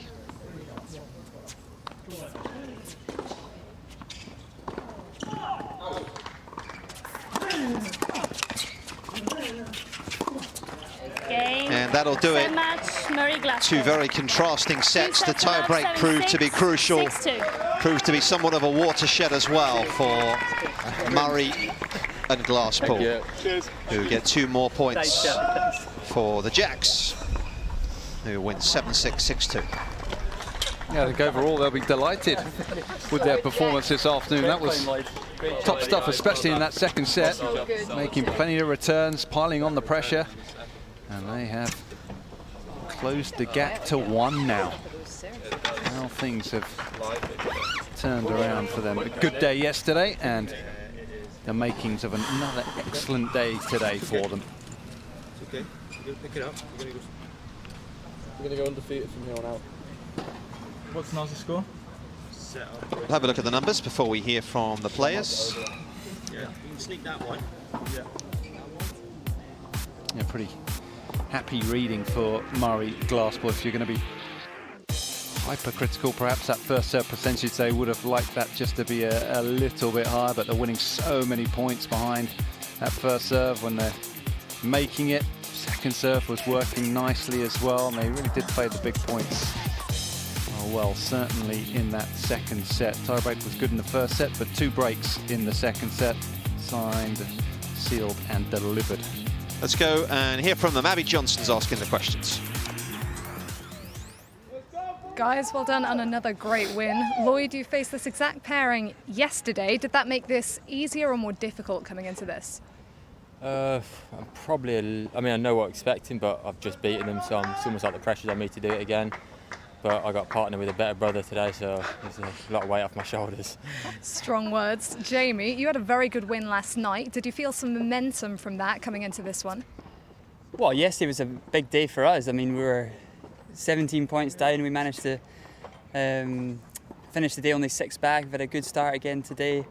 And yeah, we just, we knew every match we step on court, we got to try to win. There's no messing around anymore. So it's been fun. We played a good match there. I think conditions are pretty difficult. It's very hot today, but it's pretty windy. Courts are fast, like balls, a lot more heat in the courts. The balls bouncing a lot more all over the place. So not easy to return, not easy to volley either, actually. But I think we did a really good job, and really happy to win again. Lloyd, as you mentioned, you've traded Murray brothers today. What's the experience of the last 24 hours been like for you? It's been amazing to play with 2 of the world's best.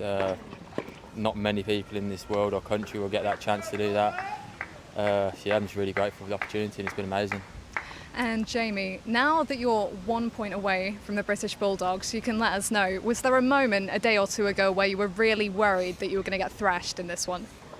Yeah, I was worried after Wednesday, because we thought we kind of had a better lineup out on Wednesday, or better matchups against them, and then we went down pretty hard. So that was tough. But I think for us, like, at the end of the day, a lot of it was, you know, the match tie breaks. I mean, we were 7-0 after the first 2 days, you know, so that's pretty difficult to do, and was kind of the reason we're so far back, because, you know, been a lot of close matches through the week and just none of them went for us. And obviously yesterday started to get a bit more momentum back on our side, get the scoreboard moving a bit, and yeah, it's a lot. It'll be interesting over the weekend, I think. Well, a great showing today, and we look forward to seeing you again later. Thank Cheers, you. Thanks. Yeah, it was a good performance today. They'll be happy with that. Executed well, and this was how it was won by Murray and Glasspool. Convincing performance, certainly in that second set. Played all the big points well, a couple of breaks of serves. First set, crucial. Still plenty more to come today. 2 down and 3 to go on centre court, and this is what is coming up next. This one is worth 2 points, and it will be Heather Watson, who played very well yesterday, and she'll be taking on Maya Lumsden from the British Bulldogs. Stay with us for that one.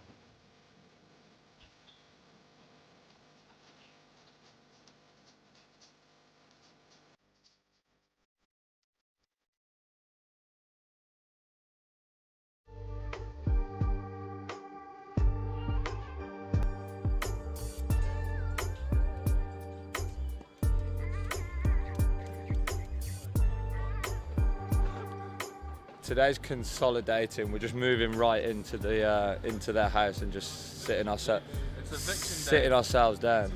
It's eviction day, baby. Come on, dogs. This guy, he's bitter on the bench. He's bitter on the bench. They had their best day yesterday. This guy's won first time this year in 2 matches in a row. Well done to him. I'm happy for him. And it's good that he's improving. It's like we say, it doesn't matter what your body's like. I was about to say, if it doesn't work on court,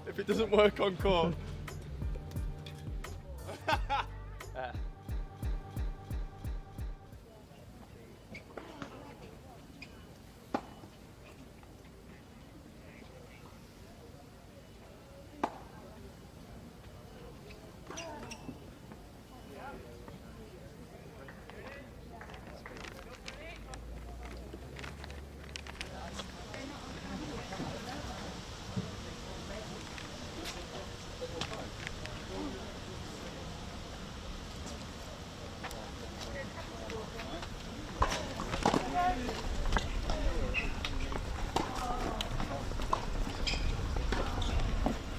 bit slower.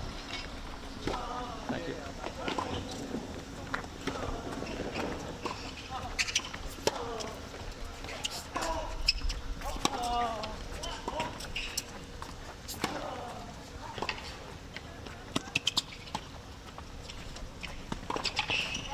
Match number 3, a ladies singles worth 2 points for the Bulldogs, Maya Lumsden. And for the Union Jacks, undefeated in singles this week, Heather Watson.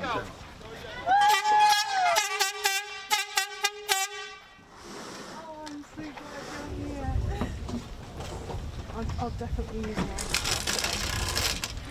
I'll definitely use that.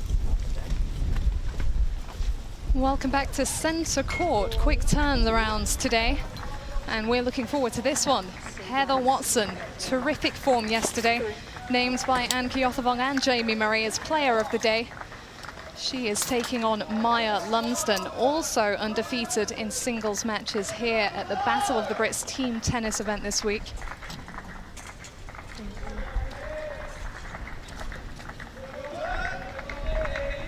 It's hot out there, the ball is flying. Neither of these two a power player by nature, so it could make for an intriguing clash. Maya Lumsden's first time competing in a singles match on centre court. She beat Alicia Barnett and Naomi Brody on court 1 earlier in the week. And Heather Watson twice made an appearance out here yesterday. Abigail Johnson here to take you through this one alongside Naomi Cavaday. Hi, Abby. How are we doing? Good. Looking forward to this one, actually, very much. Different matchup for the week. Sit down like a normal match, so you can sit down after 3 games and just keep playing till you hear a call. Any questions? Heather, heads or tails? Heads, please. Heads. Tails. I'll serve first. Serve. Oh, sorry.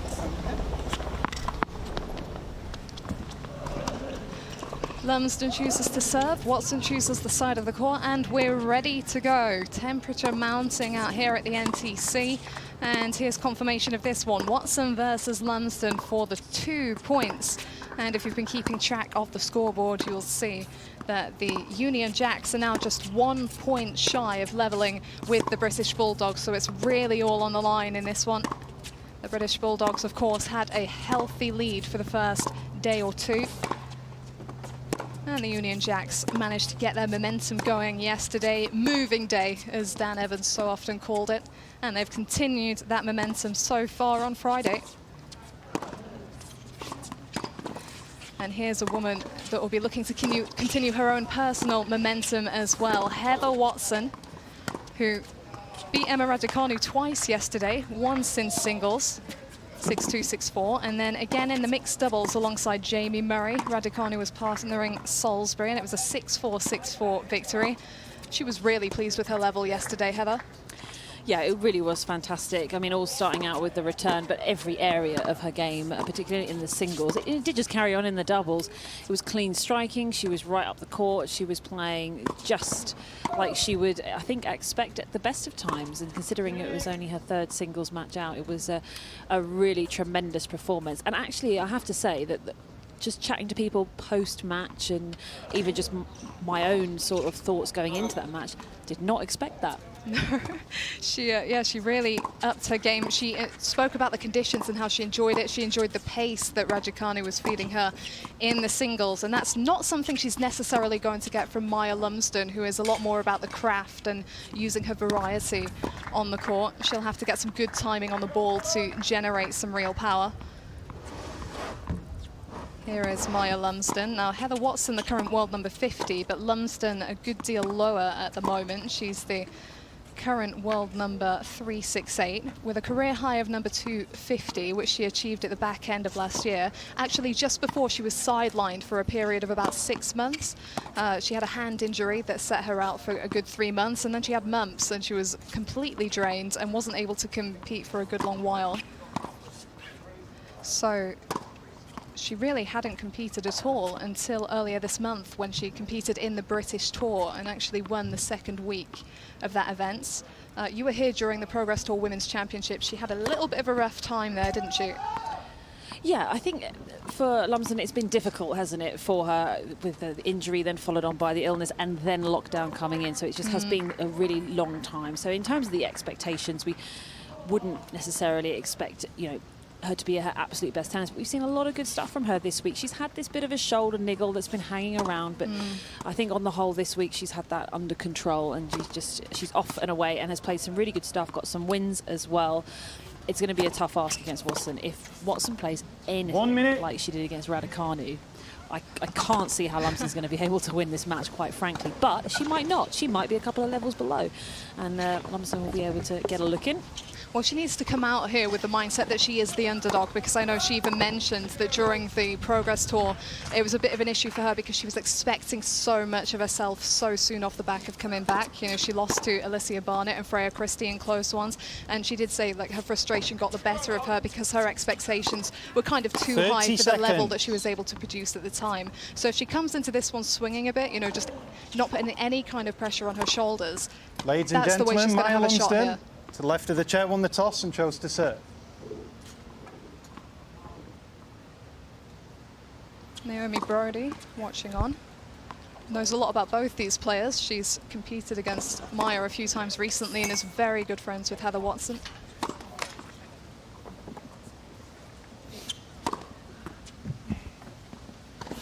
End of warm-up.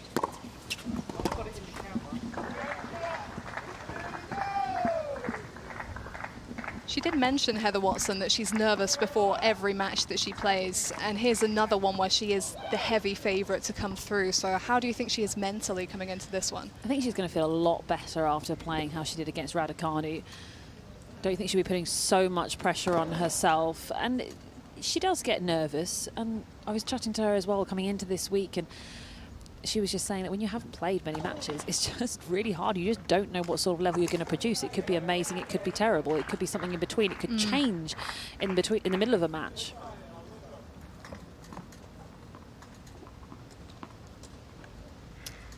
So here we go. It is 2 points on the line. Whoever wins this one, if of course they finish before the other court, will take their team into the lead. But Ryan Penniston and Cameron Norrie locked in battle Lumsden up there. for British Bulldogs to serve. Play.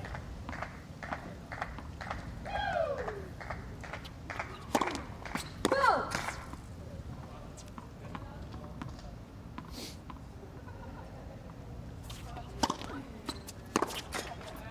15 low.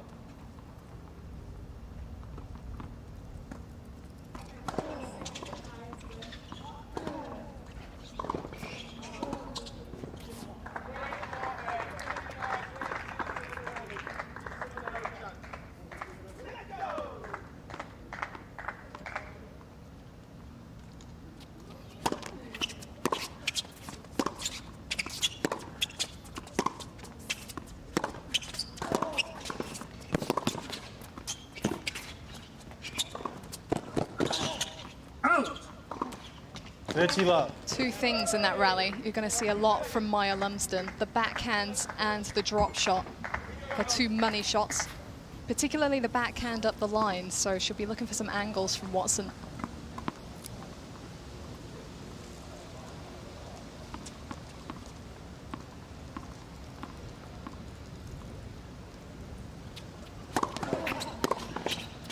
Out.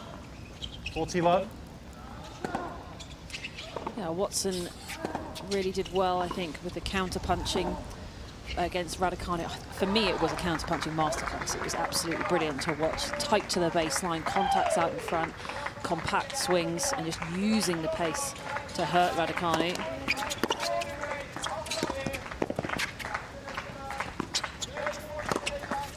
But as you mentioned, Abby, this is a very different matchup in terms of game styles. Lumsden 40-15. Craft. She thinks very well on the court. She'll be trying to disrupt the rhythm of Watson, and Watson won't necessarily have a lot of energy on the ball to try and redirect. So she is going to have to approach this one a little differently. Great return on that last point, so precise. Let's first serve.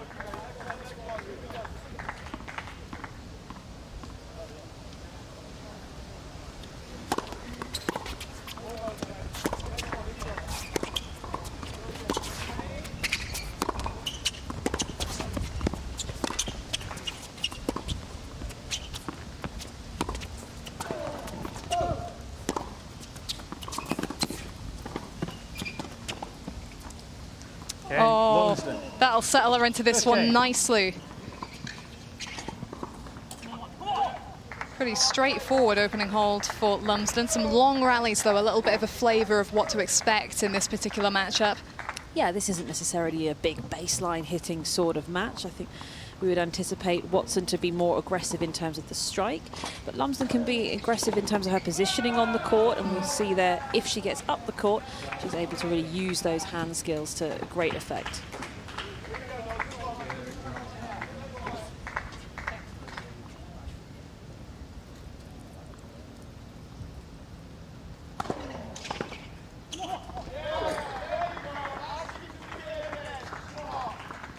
I think for the moment, the support crews have transferred briefly to court one because Ryan Penniston and Cameron Norrie are deep in that one. Norrie took the first set, but Penniston is 4-1 up in the second set.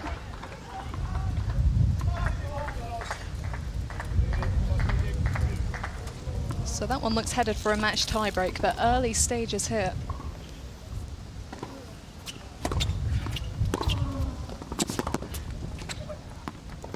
Love 15.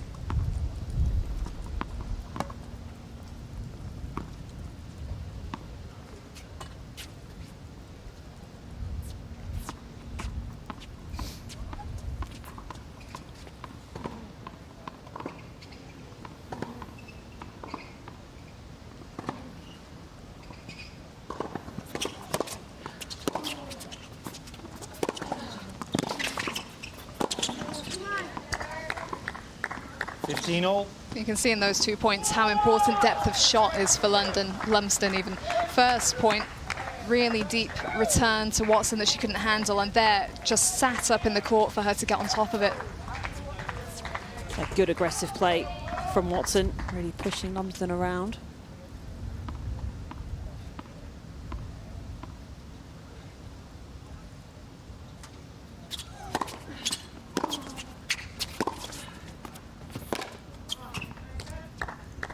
$30-15.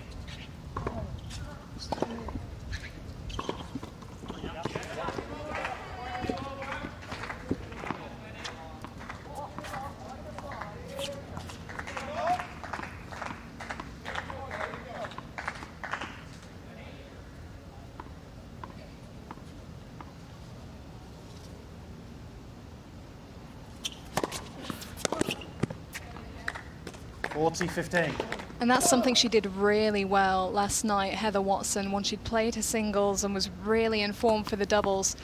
Big serves, big backhands down the line. Her precision and her power were on point, and I think it's one of the hardest matches, well, one of the matches where I've seen Watson hit the ball hardest, I think, yesterday.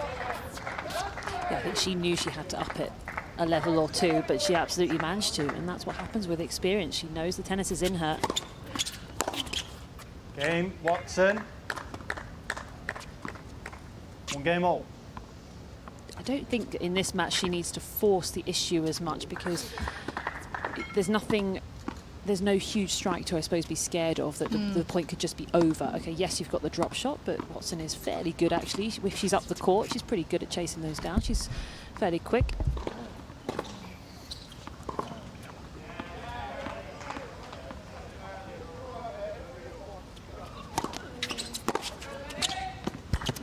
Love 15. That is the backhand return I was referring to that was so potent for Watson yesterday.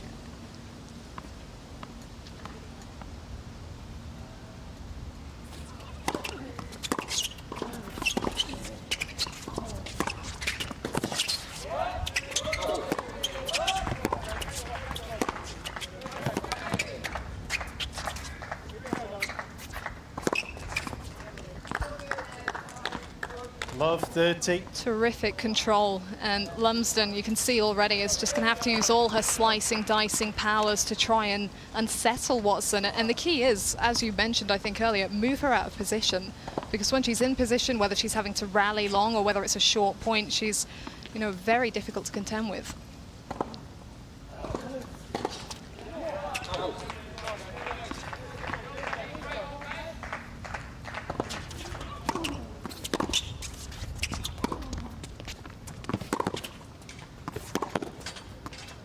Oh, great scrambling from Lumsden. 15-30. And getting that favourite backhand down the line to finish. Well, on top of the great hand skills that Lumsden possesses, she also is a very strong counterpuncher herself. So Watson does need to be careful if she's trying to be aggressive. Give her all of the angle of this particular shot.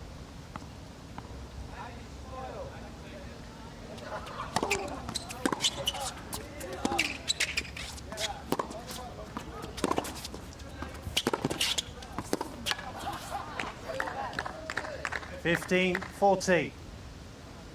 Well, this is a great start for Heather Watson in terms of her movement on the court, her placement, her timing. She's looking really comfortable, seems to have carried the momentum of yesterday straight into today. And here's the double break point opportunity.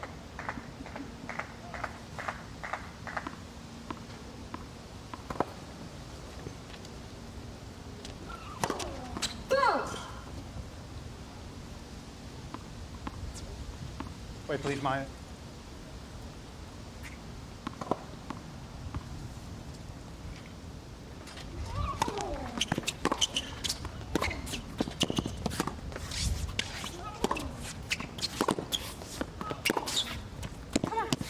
Game, Watson.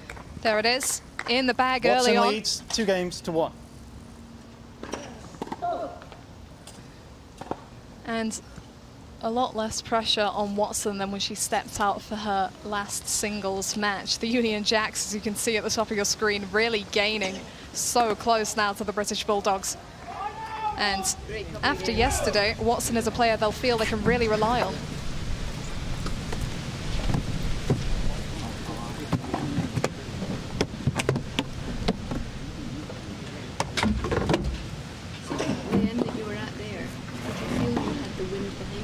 Against me. Against you? Yeah. Okay. Yeah.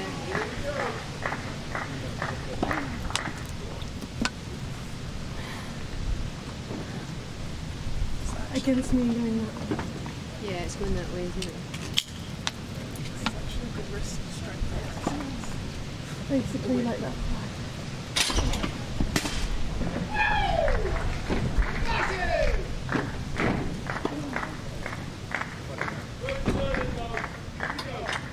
Heather will be pleased to get off to a start like that. Lots of expectation coming into this particular match for her.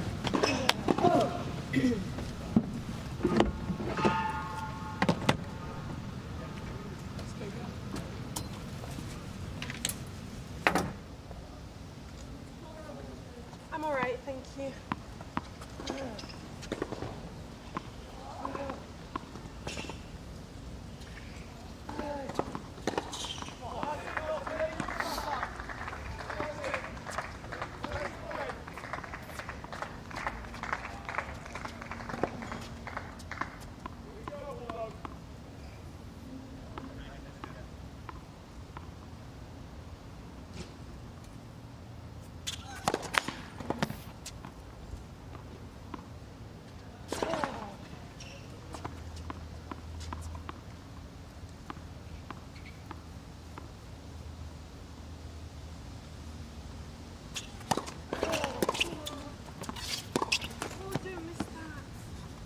Love 15. Well, that's what she's got to do, Lumsden, using her positioning on the court again. She was stood right inside the baseline to take that return on, taking it early and taking time away from Watson as a result.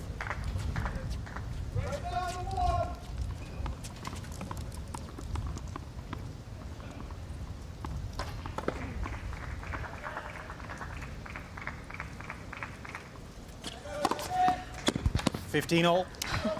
It's a super serve. She really has been fantastic with that.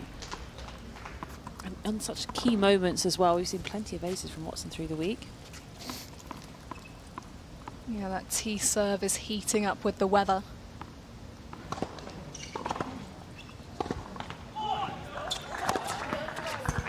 Oh, back to back. Come on.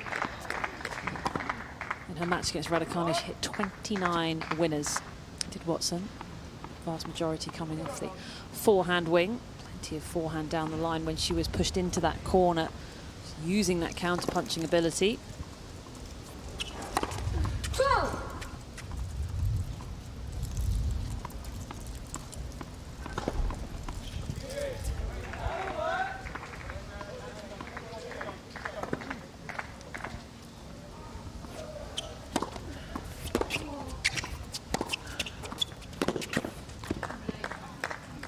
$40-15. But when she does stand up to take on those second serve returns, Lumsden, she needs to do a bit more with them because Watson had the positioning on that to just seize control of the rally.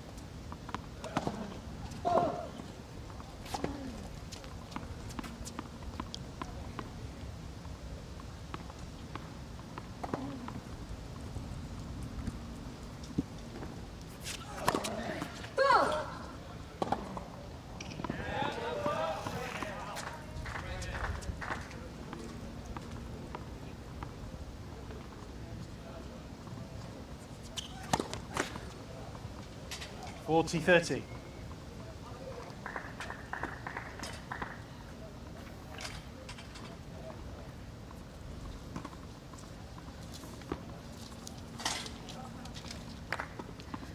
Jodie Murray, it's been a pretty good day for her side so far.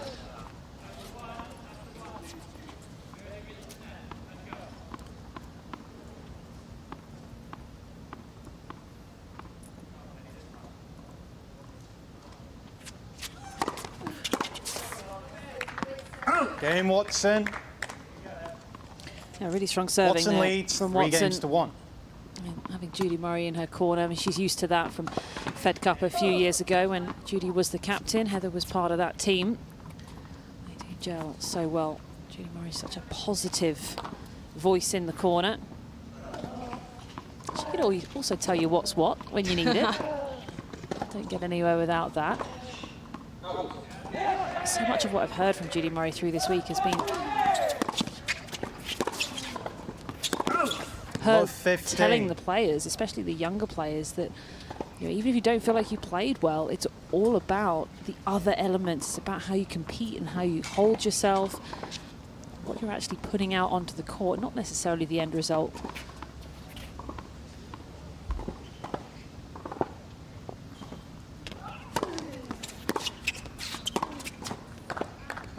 Love 30.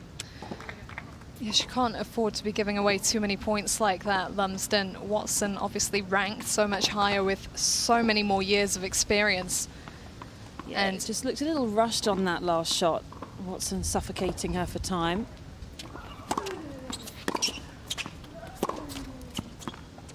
(15-30). And with the way that Maya winds up the racket and the technique, she does like to have a fraction of time to be able to manipulate the racket around and use the spins and direction and her wrist at the last second. Great example of that, just dropping into the corner. Well controlled and much needed.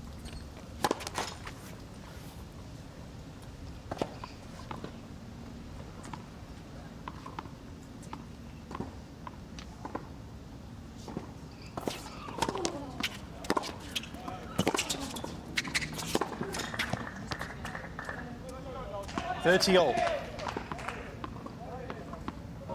Now, this is a really key game for Lumsden to hang on to. She had a kind of a half chance in the previous game when Watson double faulted. She's not going to get too many openings like that, and she wasn't able to make anything of it. So just needs to keep staying in touch and trying to get in Watson's head a bit, irritate her.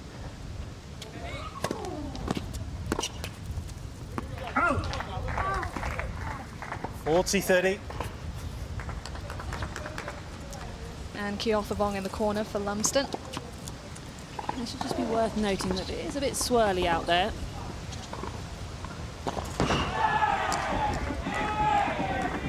Wind is currently against Lumsden. It's actually going from the top left corner of the court to the bottom right as we're looking at it there.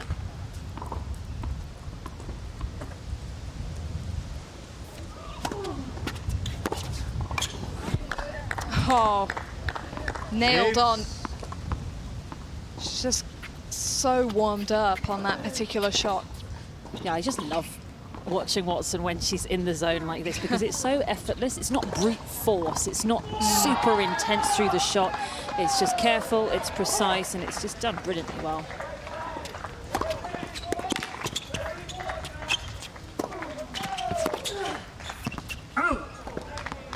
Advantage, Lumsden. Yeah, brave of Lumsden to move in. She's comfortable at the net.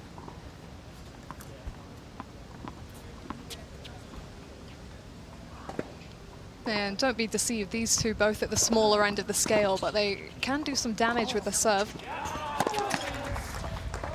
If, of course, the first serves go in.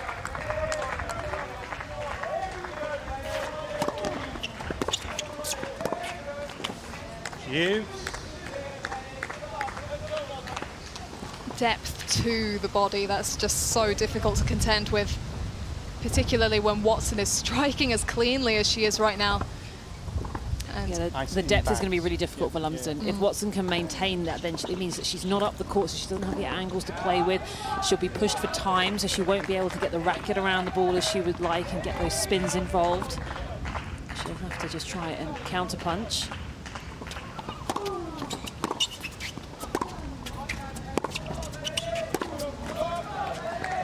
Advantage, Watson.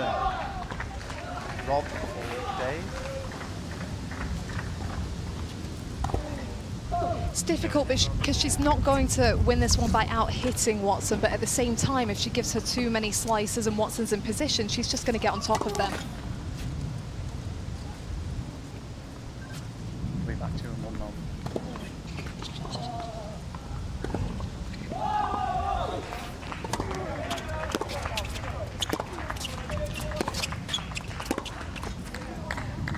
Game Watson. Watson leads 4-1. Well, she does have the double break in her pocket. Okay. Nice. Back. It's exactly the start that she was looking for, Heather Watson. She's carried on exactly where she left off yesterday. Great. Composed and impressive in these early stages. Hello.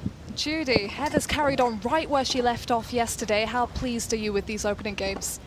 Yeah, I think she's done great. There's quite a tricky wind out here, and Maya can be a tricky opponent because she's got good hands. She sort of chops at the ball. She changes the pace. She's quite a clever player, but Heather has to not let her play really. But yeah, she's come out and she's taken the ball early. She's I think like everybody, maybe just everybody a little bit slower to get started because we're all getting a little bit tired. But I think she's hitting the ball so well. She's dictating the points, and yeah, one-way traffic at the moment.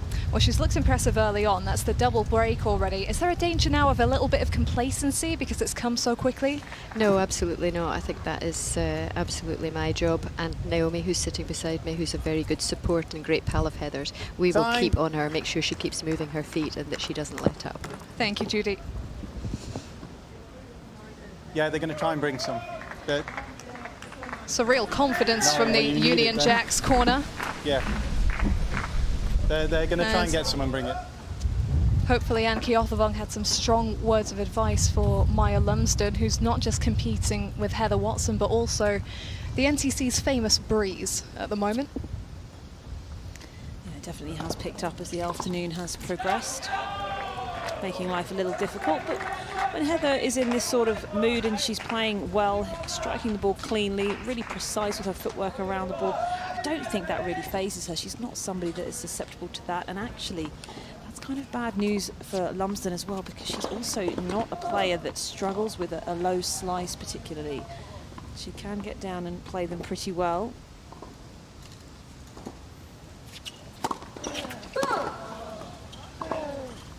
Doesn't have a very extreme grip on the forehand, because that's something that makes people struggle with the low ball, low slice particularly. She just gets down very well with the legs underneath the shots, not afraid to get her knees towards the ground. Maybe blame that serve on the wind. Just the second double fault for Watson, but Lumsden will be castling onto everything she can just to try and get one of these breaks back. This is a crucial game for how you feel in this set.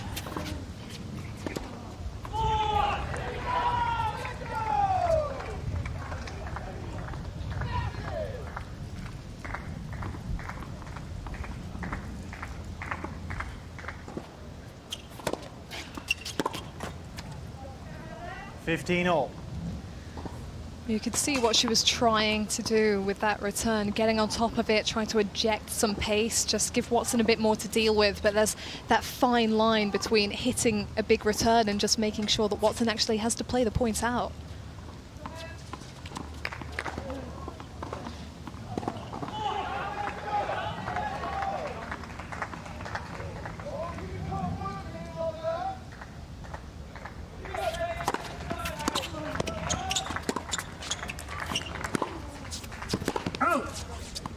$30-15.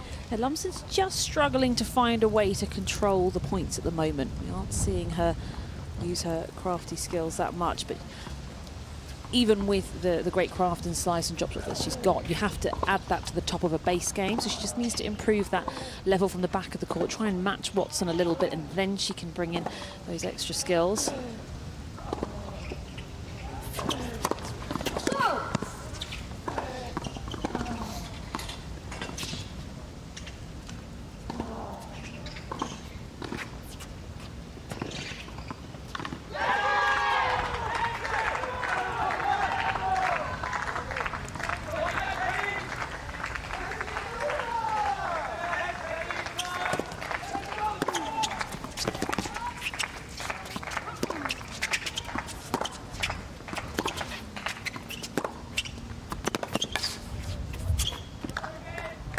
40-15. Just looks really easy, doesn't it?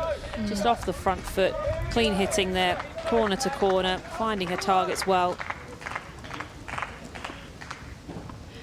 Yeah, I think Maya might have liked to trade places with Beth Gray, who took Watson on in her first singles match here, where Watson, you know, hadn't played for a few months, was a bit rusty. She's now played a few times over the last few days and has well shaken that rust off.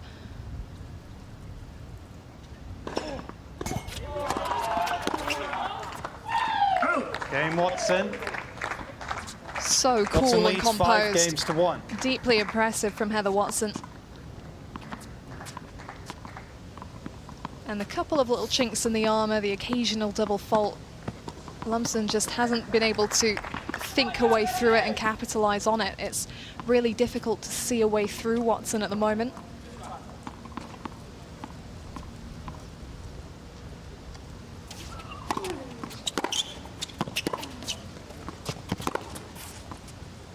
Oh, well, that's just a killer on top of everything else. Out in the corners, and this is what I mean when I say counter-punching masterclass that we witnessed against Raducanu. The timing on that is just brilliant. And you just can't predict it. That's the best possible shot she can come up with from that position. 15-all. This matchup, though, is a great experience for Maya Lumsden to try and kind of see where she's at. She's still studying at university, Uni of Stirling.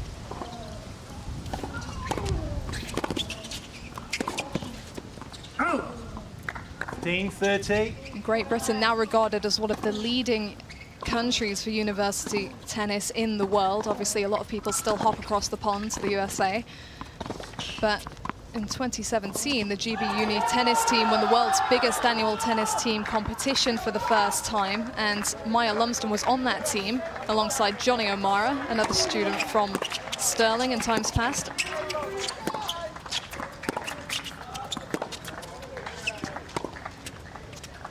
Oh! 15-14. But this first set really is just racing away quicker than Lumsden has time to figure her way into it.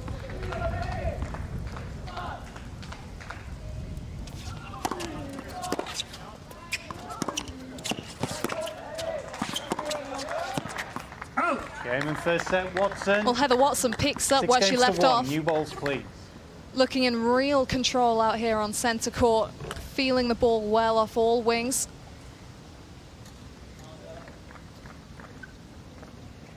And it looks like it's going to be difficult to jolt her off her rhythm out here, Cav. Yeah, Lumsden just has not been able to take control of anything really so far at all. Her serve is being neutralised, so she's in a difficult position. Watson has just had everything her own way. They're not hurting you, no.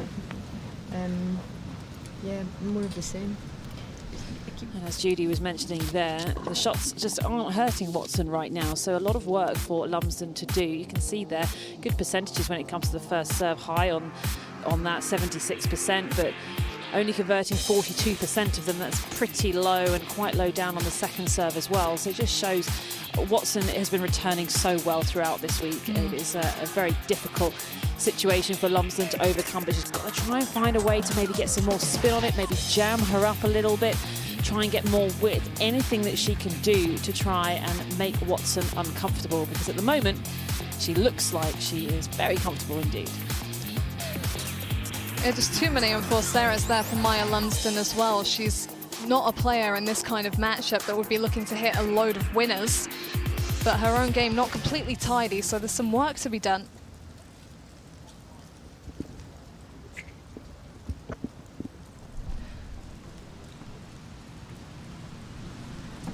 And Maya taking some shade in the corner. There's not any mics there at the side, so we can't really hear what Anne's saying, but she's a very calming presence, Anne Keothabong, and Lumsden probably needs that right now to stay in a good headspace.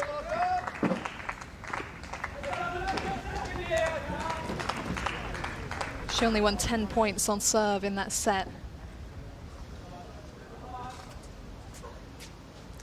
Yeah, she needs a bit of a boost, but she also needs some ideas actually how to force her way into the match. She's being shut down at every turn so far. Maybe it's worth trying to look to get to the net because we're not playing with a huge amount of pace here, so there is a little bit of time to make that move. I would ordinarily say for her to be throwing in the drop shot, but Heather is quite far up the baseline. I still think it might be worth a go. She has to do something different. Yeah, anything to unbalance her at the moment.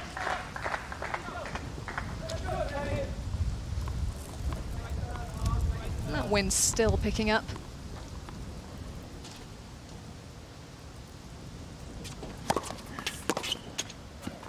Love. Another problem for Lumsden is just Watson's serving so well. The last 24 hours, the best we've seen her serving.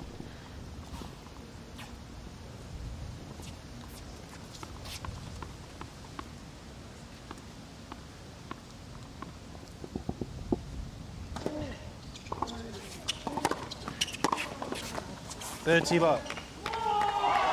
Another error there from Lumsden off the serve. Only able to find 46% of her returns back into the court. Combination of Watson serving well, but I think Lumsden's just not necessarily sure of her positioning. Needs to do a little better there.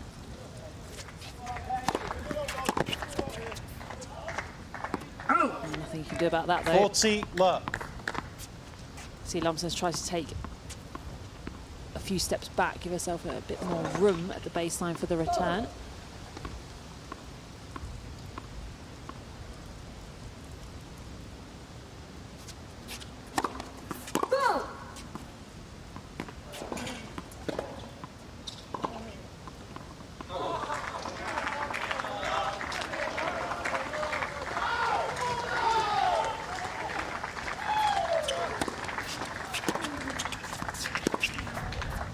Oh. 40-15. Over on court one, an absolutely crucial win for Cameron Norrie and the British Bulldogs. He came from 6-2 down in the match tiebreak to win it 10-8 against Ryan Peniston, and that's a killer for Peniston. He was performing really well against Kyle Edmund yesterday, was up a set and didn't win that match either, so tough for him, but huge for the Bulldogs. Left for serve.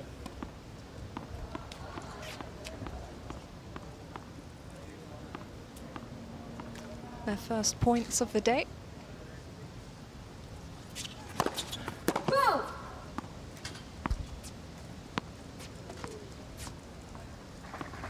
Heather is all right.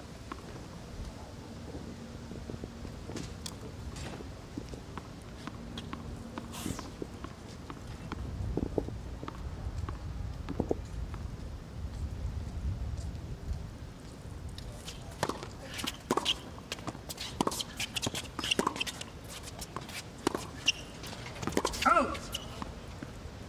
40-30. Well, the wind's behind her. It might be carrying these a little bit for Watson, but this is a kind of half chance for Lumsden to stall some momentum at the beginning of the second set.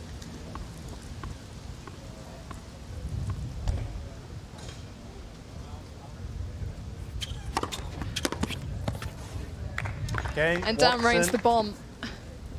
First game, second set. Having real difficulty on the return, Lumsden, but she's trying to hit a lot of them with a clean strike, and what Lumsden can do particularly well is use the chip return to ease things back into play. Should she be looking to do that a little bit more, do you think? Absolutely, I think so. You can see there she was just changing up her return position, trying to give herself some more time because she hasn't been able to get a clean hit on the ball. But yeah, she could come tighter to the baseline and just look to block it back, keep it down nice and low and take the pace off for Watson. But she's definitely uncomfortable on the return. Watson finding her T-serve brilliantly through that game. Yeah, I'd say she's definitely feeling the pressure not to let Watson take immediate advantage. I guess the fear is that if she just slices it back into play, Watson then gets on top of that and starts to dictate. But at the moment, she just needs to give her as many different looks as possible to try and find a way into this clash.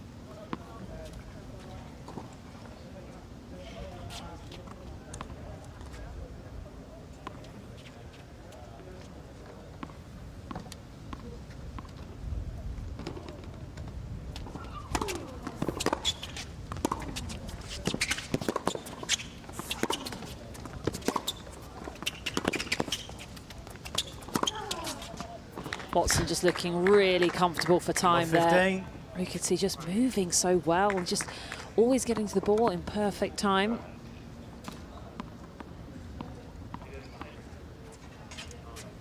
Yeah, she was perfectly lined up there, knew exactly where she wanted to send that ball. It's seamless tennis from Heather Watson right now.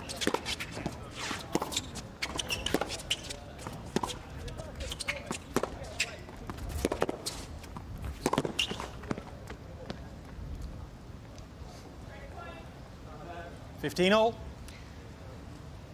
Well, that backhand down the line, one thing that has worked a bit for Lumsden out here, but Watson knows that, and she's keeping that option away from her the majority of the time.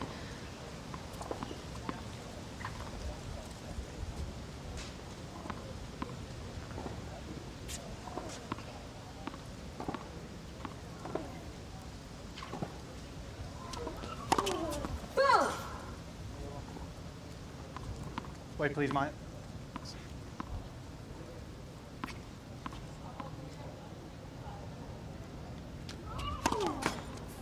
Late second set.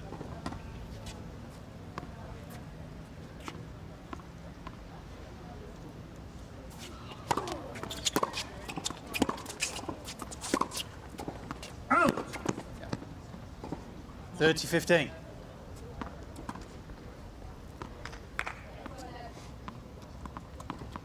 But even in the match against Raducanu, which was pretty much flawless for Watson, there were just a couple of games in the middle of the second set where she just backed off a touch, became a little more passive, and Raducanu was able to work her way in, but then she quickly sorted that out, got back on track and shut the door once again.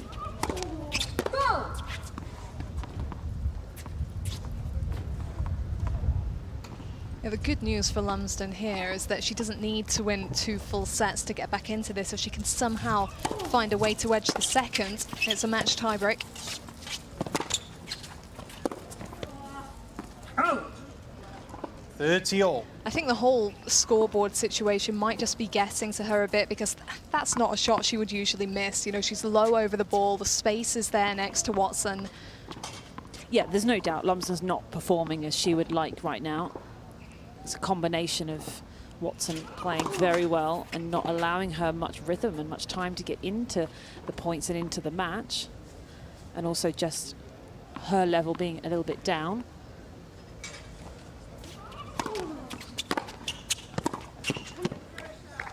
Ooh. 30-14. Right off the back edge. Streaking return, nice and deep. Yeah, just off the bat.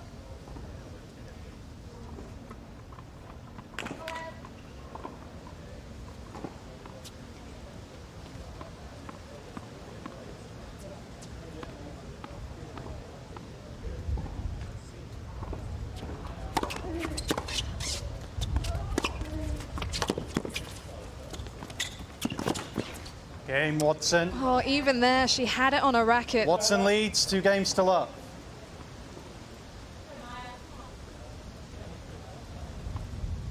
Well, this is what happened just next door a few moments ago. Cam Norrie getting it in the bag for the Bulldogs.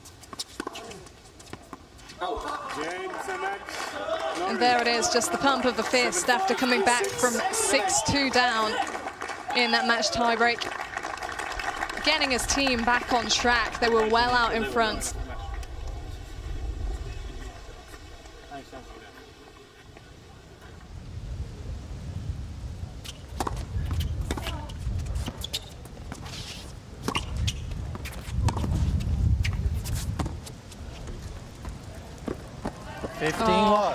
That is special from Watson. Oh, you just know she's feeling good. She has so many options on that forehand. She could have crushed it across, lined, or whatever she wanted. Decided to come up with something a little different, and for the first drop shot of the match from Watson, it was absolutely spot on.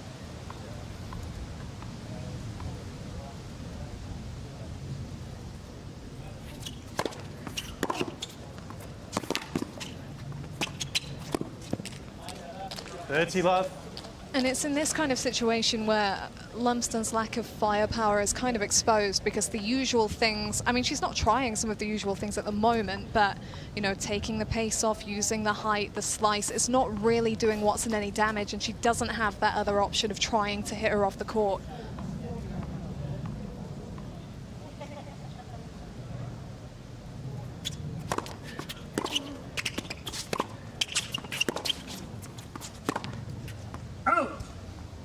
30-15. But if she just keeps committing, you know, there's always a chance. Watson on the verge of 3-love, but still just the one break.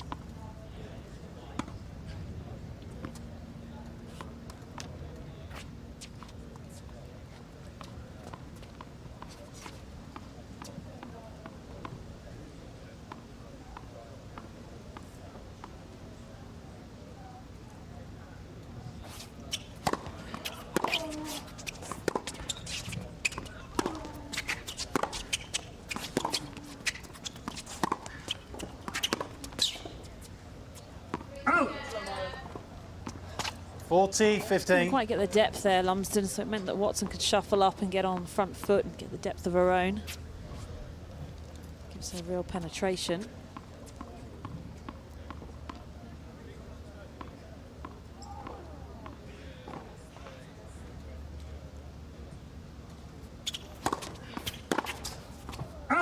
Game, Watson. Well, there's the consolidation. Watson leads 3 games to love. Now for Lumsden, obviously not the most naturally powerful player, but the way she can usually generate power is taking the ball early and using what's coming at her. But at the moment, the timing just isn't there for her on most of the finishes, a lot of her ground strokes.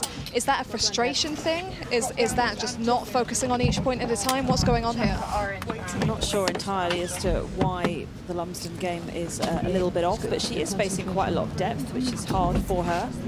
Yeah, concentration. She's got no rhythm. Exactly. As Watson just said, she's got no rhythm. So Watson's well aware that Lumsden is a little under par.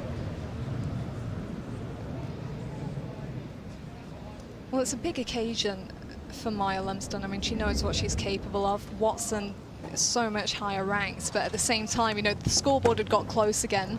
You know, not the massive advantage that we were seeing a couple of days ago. So I wonder if that puts a little bit more pressure on her, knowing that, you know, the Union Jacks came into today with all the momentum and more. Yeah, it really has tightened up nicely now, hasn't it? It's going to be all to play for every match that we've got for the remainder of this week.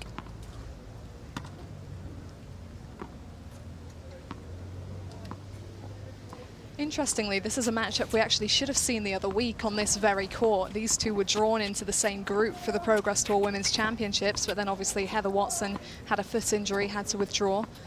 She looks well back to top physical form now.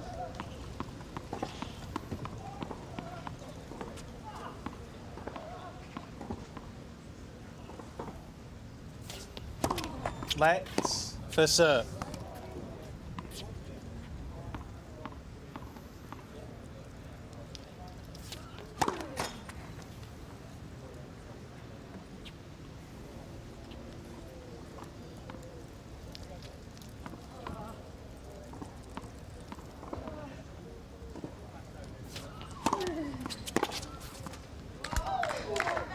Well, she's just on top of all of these returns, Heather Watson.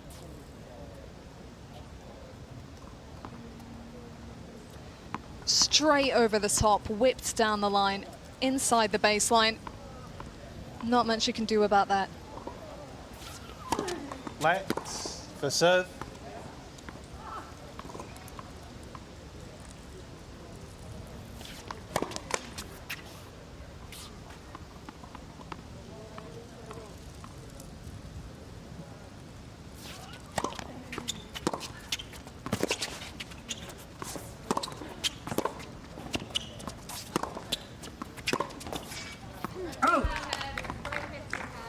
Love 30. It just feels like Lumsden's not getting nearly enough first serves in here. You know, she's a small player, but I've seen what she can do with that serve. I mentioned the other week, actually, Nottingham last year, she played Caroline Garcia in Nottingham, a big matchup for her, and there was one game where Lumsden hit 4 aces in one game. So when she gets the timing on it and the precision, it can be a useful shot, but we're not seeing that out here today.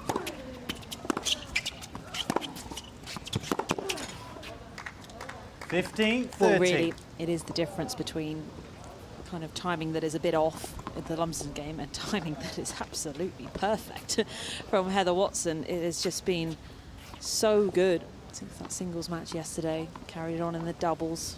More of the same again here. Let's for serve.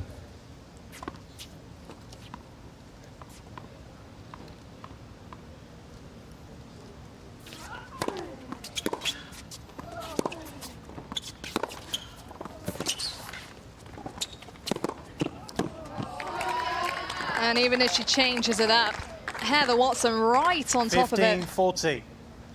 Yeah, it wasn't really the right ball to go for that change-up, though. Lumsden being pushed into a difficult position. If she's up the court, those sorts of shots are really on, and she's so good at them. We just haven't seen it. I mean, we did see it a couple of times in maybe the first 2 games. She's just been pushed into the green far too often. I just wonder if with the conditions she's not comfortable going with that kind of shot. It is starting to swirl a bit out here with the winds.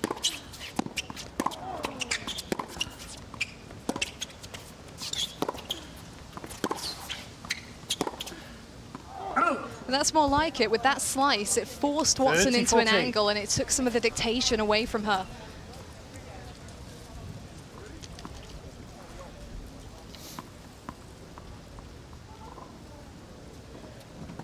Now, if she can just get herself to juice here, there's the opportunity to get a hold on the board, make something happen.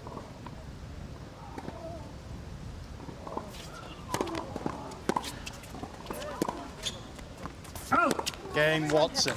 Just forced it a bit too much, was so desperate Watson to get that one done. 4 games to love. And with Maya, you never really get any big outbursts. She's very steady on the court, but in something like this where it's just feeling a little bit flat, you know, she's really being dictated to throughout this match. She just kind of want to get something going. A bit of frustration might spark her into life.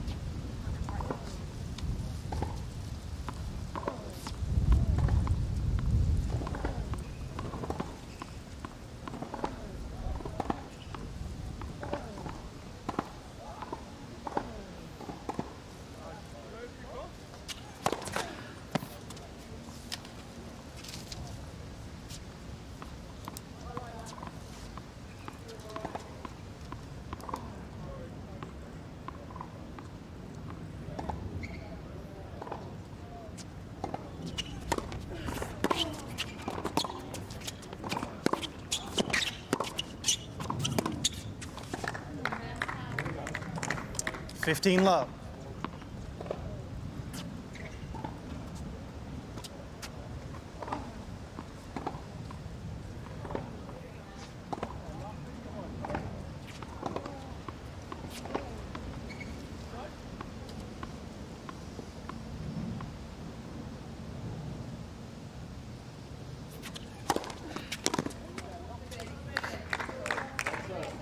$30 love. And bringing in the wide one now as well.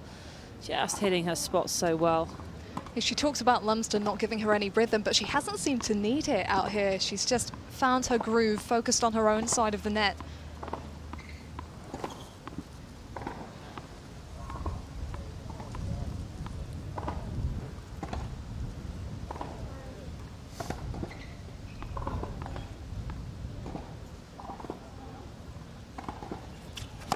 Let's first serve.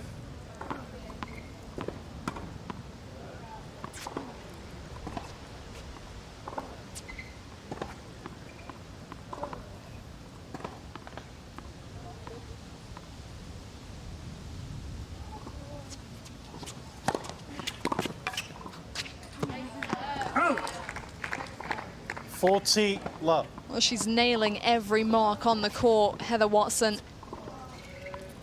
This is imperious stuff from the world number 50.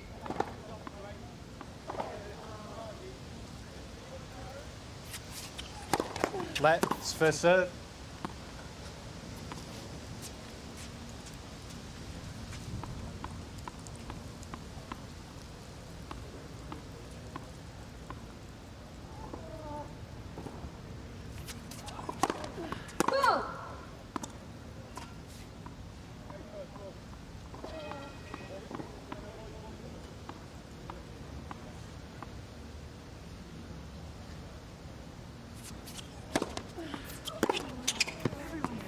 Game Watson.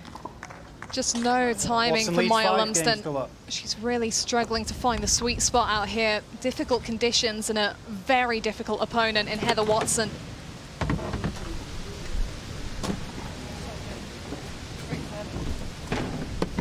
only positives from Watson, really, when it comes to this sort of performance. Okay, it's been really difficult for Lumsden to get into the game, but Watson hasn't let her. She hasn't let up.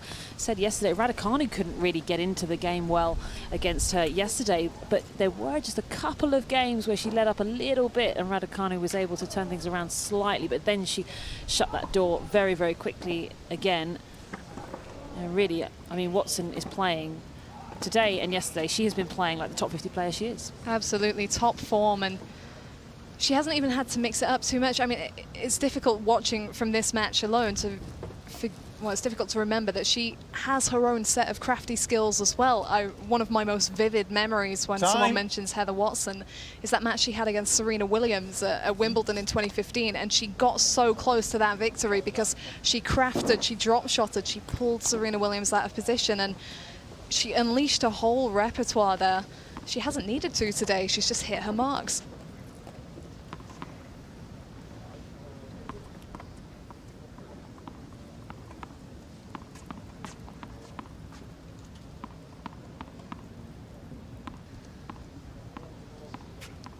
Well, better late than never if Lumsden can just make something happen here, get a hold on the board and just give Watson something to think about. 15 love. There's the first serve she's been lacking.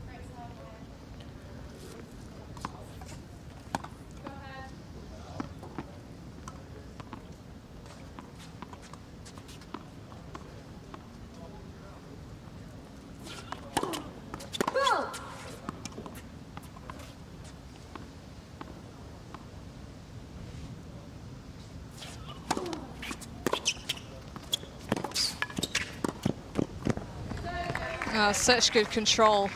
15 all. I think the call of good serve, Maya, before actually came from the Jacks bench. There's no one out here for the Bulldogs. It's heat of the day. I think they're all just being really careful today. Yeah, it's been really tough 2 days of this heat. Wait, please, Maya. Maybe Lumsden could have done with it. Needed something to try just and get her going. Get stuck in. She just really hasn't been involved.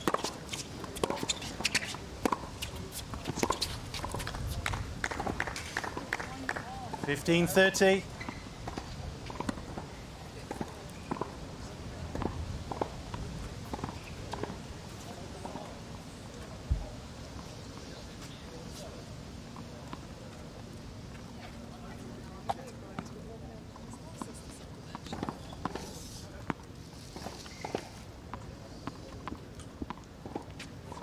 All right, Maya.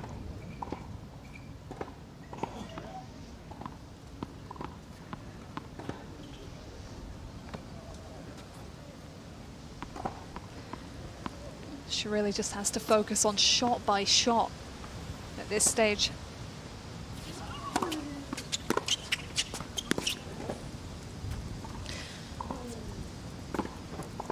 That's tough. 15-14. Swirling winds, Watson's precision. It's just been difficult for her to get any timing going in this match. We all have tough days at the office. It's certainly been one for Lumsden on this occasion.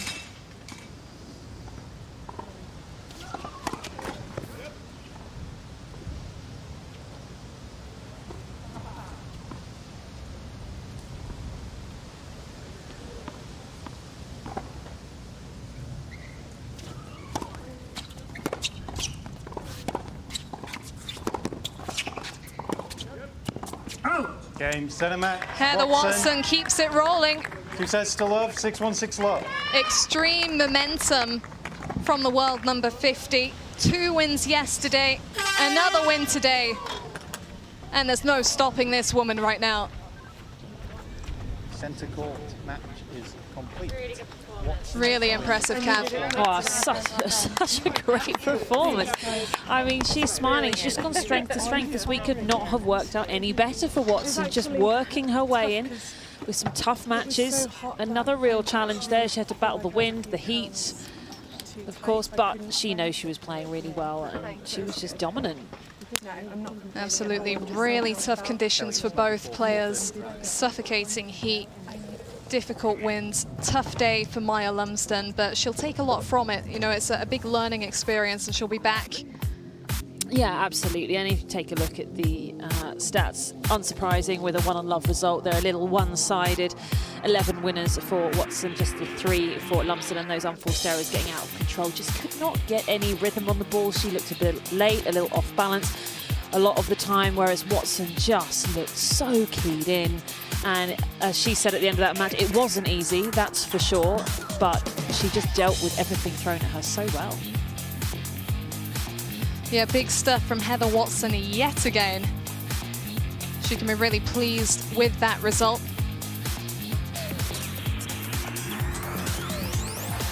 And once again, it does just keep the Union Jacks in touching distance. All to play for on this 5th day. And we're going to be hearing from Heather Watson very shortly. She's speaking to Nick Lester.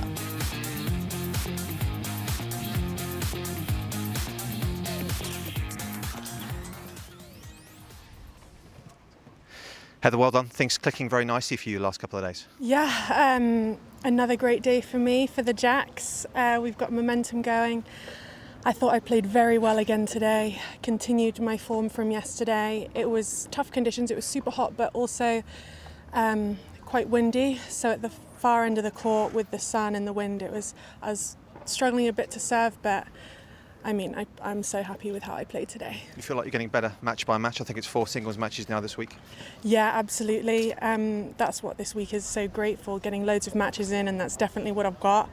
I'm glad it was a quick one today because I spent a lot of time on court yesterday, and the body's getting used to the matches again. I was going to say that. How do you feel physically? Because it's obviously a 3-month period really without playing a match, and now you've had 4 in the space of a week. Yeah, well, I feel like I'm moving great and feeling strong. But if you would have asked me 2 days ago, I could barely sit down. My bum was so sore. Cheers, Hev. Thanks a lot. Thank you.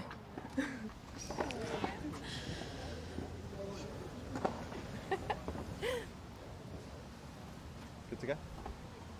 Jodie, you're on the comeback trail. We are. We're within 1 point now. I mean, who would have thought that after the first couple of days? But yeah, been some great performances today. Everybody looking forward to the Kai level match. That could turn the whole thing on its head. So, but tricky conditions, like Heather said, you know, there's quite a gusty breeze out here. It's very hot. The courts are very lively. So it's going to be a different match from the one that they played a couple of days ago. Quick word on Heather, who kind of set her stall out yesterday, I thought, against Emma, 17 years of age. A lot of people thought that might be tight. She kind of really got out early, but seems to have found her level pretty quickly. Yeah, she's really been amazing. I mean, if you compared her first match to how she played yesterday and how she played again today, it's like chalk and cheese. She's turned it around very quickly, but she's always had incredible timing. She has very quick hands. She absorbs the ball very well. She's got a good engine, and she's very experienced.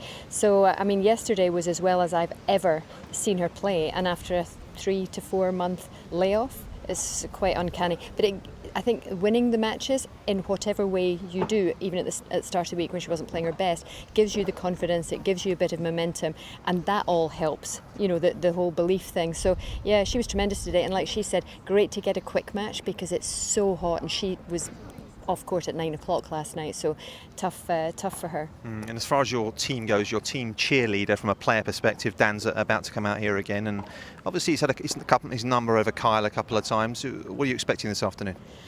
Yeah, well, they know each other's game very well, not just from playing against each other, but from playing on the same team and on the tour together, and they're a very interesting matchup, you know, completely different types of players. So Dan knows how to make it difficult for Kyle. Kyle knows how to make it difficult for Dan. So I'm just hoping Dan hasn't burned himself out with all his heckling over the last day or so. We gave him a day off yesterday, and he was at every single match, bringing the energy. It was incredible. So I hope he's left some for the match court. Cheers, Jodie. I hope he hasn't. We are churning interviews out here. Annie Kay, let's have a quick chat with you. Give us an assessment of the day so far, Annie. It's been pretty brutal for us, a bit like the heat. You know, we said at the start of this tournament we were the underdogs, and you know, the Jacks have proved they've got the strength in depth on their team, and the results today kind of highlight that. Just forgetting results for a moment, in the big picture, Annie, for everyone here, how big could this week be? I mean, you've got players obviously going to the States in a couple of weeks. It feels like the level of competition here has been about as high as it could be. Oh, absolutely. The players have been right up for it. You can see how much they want to win when they're out there on the court. There's a lot of passion. There's a bit of edge to every match. Obviously, the cheerleaders off both sides kind of help encourage that. But everyone's in it to win it. You know, it's good to see this type of level. It's great preparation. You know, for the lower ranked players, who knows when they're next going to get their competitive fix.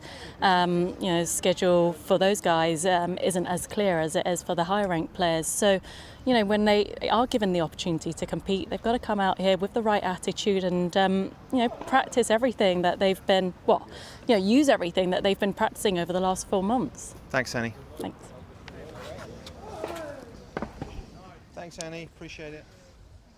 It's toasty out. Lots of positivity all round the level of experience that some of these younger players are getting, and just like Anne said, who knows when some of these players will be able to get out and play singles once again. Well, we know that Heather Watson is eyeing up the US Open just around the corner, and playing like that, she could be feeling very confident with the season due to kick off very soon indeed.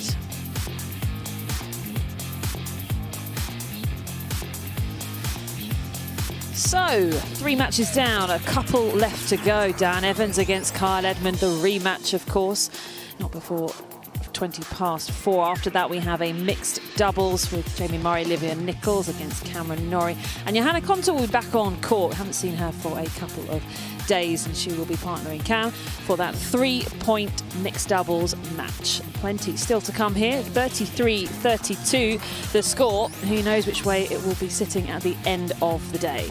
We'll be back with Dan Evans and Kyle Edmund.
Game, set and match, buried. 2 sets to love, 7-5, 6 love.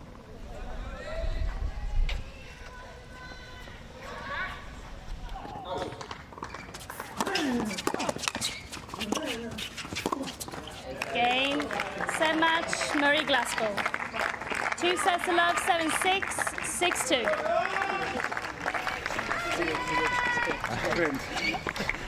Thank you. Cheers. Thank you.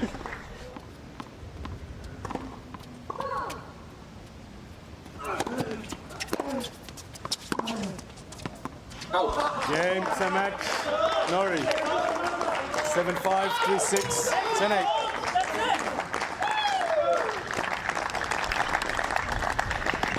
Good play, Kenny. Good level, bro. Thanks, Sean. Got away with one there, wow.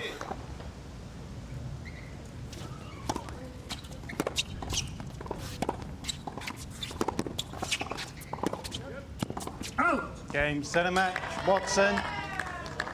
2 sets to love, 6-1, 6 love.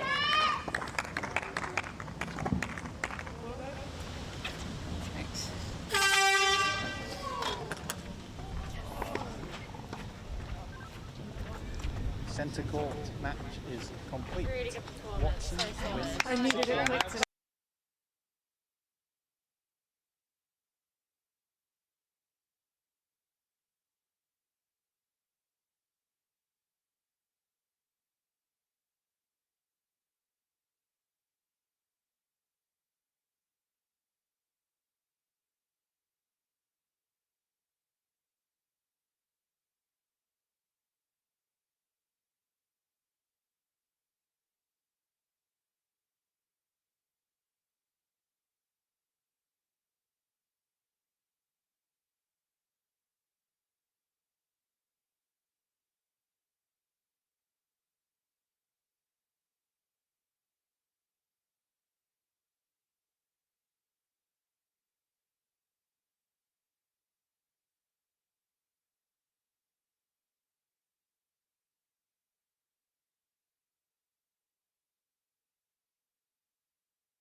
Game, set and match, Brody.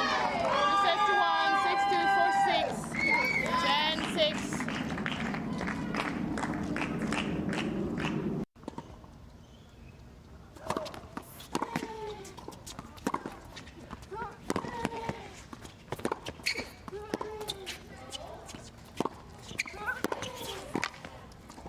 Game, set and match, buried. 2 sets to love, 7-5, 6 love.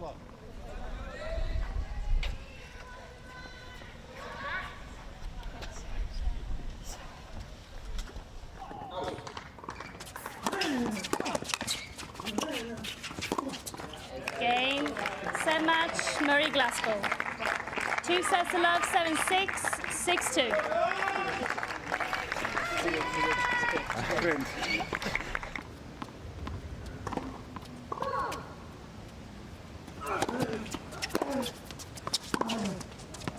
Game, set match. Nori. 7-5, 3-6, 10-8.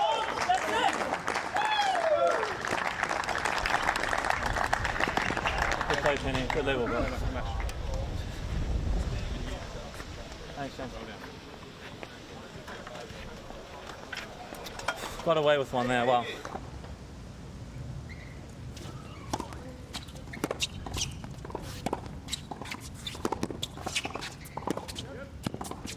Game, set and match. Watson. 2 sets to love, 6-1-6 love.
Good afternoon and welcome back to the National Tennis Centre here in Roehampton. It is the St James's Place Battle of the Brits.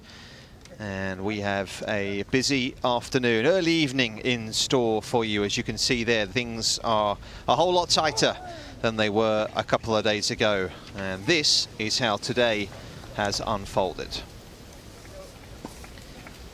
We kicked off with Naomi Brodie getting a good win in singles over Eden Silva. Both players have played a lot of matches this week. And for Brodie, you can see the relief on her face as she snuck by 10 points to 6 in the tiebreak. That was worth 1 point. Good day for the Union Jacks, continued right at the start of the day because Jodie Burrage has been in outstanding form. There was a tight first set against Beth Gray, but once she was able to secure the it, momentum is firmly with the Union Jacks. Dominant throughout. And at the back end of that match, it was firmly with Jodie Burrage. Murray and Glasspool. Tight first set again here up against Inglot and Gray. Set match, Murray Glasgow. And it proved to be 2 sets to love, 7-6, 6-2. a fairly comfortable finish. They dictated things in the second, and Lloyd Glasspool's been in some really good form this week. Ryan Penniston, the nearly man, really. What tennis he's played over the last month. He led this tiebreak 6 points to 2 against Cam Norrie, but you can see from his reaction, just not able to get it done right at the death. He has played some excellent tennis, but Norrie prevailing. He's having a brilliant week in singles as Cam. And you can see the respect that he had for his opponent today. A win for the Bulldogs, a much needed one. What about Heather Watson, who has picked up her form drastically in the last couple of days? Dominated Maya Lumsden, the Scottish #1 this afternoon. 6-1-6 love. Having beaten Emma Raducanu yesterday. Playing some high-level tennis is Heather, and continues unbeaten in singles. 4 wins from 4 in these opening 5 days. Nick Lester is my name, alongside Arv Palmer. Afternoon to you, Arv. Good afternoon, Nick. Yeah, some quality matches this morning in the day session. 7-2 for the Union Jacks. So they have, as you can see, at the top there, the scoreline is nice and tight, which is good viewing now. Yeah, 2 matches to come, and Evans and Edmund will go at it again, and then we'll see Murray and Nichols, Olivia Nichols, up against Cam Norrie, and the British #1, Jo Konta, playing some doubles for the first time this week. She's actually warming up as I speak on one of the outside courts here. So the Bulldogs just about in front, but this singles match could well tip the balance in their favour. A reminder of the format and the rules here. A couple of teams made up of 13 players. Nice mix, isn't it? We've got a bit of youth and experience. Yeah, absolutely. Yeah, we've got some, of course, singles players, doubles players that specialise in that discipline, like in the scoring format. The last couple of Battle of the Brits 3 weeks ago, no ad scoring in doubles. That's been the case for a while. A match tiebreak for the 3rd set in the singles as well. And overall, it's worked really well. 3-minute warm-up, so get to the matches a little quicker. No sitting down anyway the first couple of days as the temperatures have risen. They're able to sit down after 3 games, and each match they play, singles, doubles, mixed, worth a different amount of points, and the points have been slightly weighted towards the doubles, and it's the first team to that magic number, 60 points. That's where they're trying to get to. Has got a little windier here in the last hour. It's super hot down there as we await the 2 players who, of course, know each other so well. Very contrasting personalities, very different game styles. Here is Kyle Edmund, winner in New York back in February, just before the pandemic struck. Felt as though he was on an upward curve, really, trending in the right direction. The confidence well and truly restored in his game. It'll be interesting today to see what he brings to the court, won't it? In terms of What can he do differently out here this afternoon? What can he change up? Having obviously been beaten on a couple of occasions by Dan.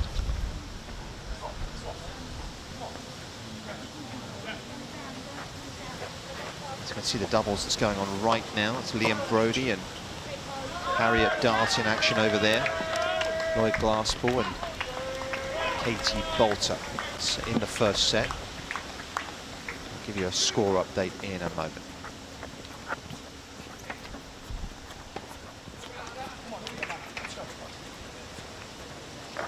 Let's head down to Abigail. Just 1 point separates the teams coming into this fourth match on centre court for the British Bulldogs. It's the British number 2, Kyle Edmund.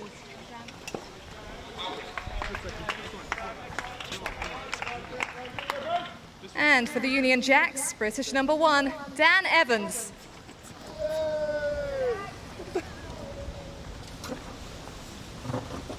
Well, there's no doubt he's been winning the cheerleading front this week. He's loved every minute of this, hasn't he? Yeah, loves the team environment, does Dan. Backs his players. Loves the competition.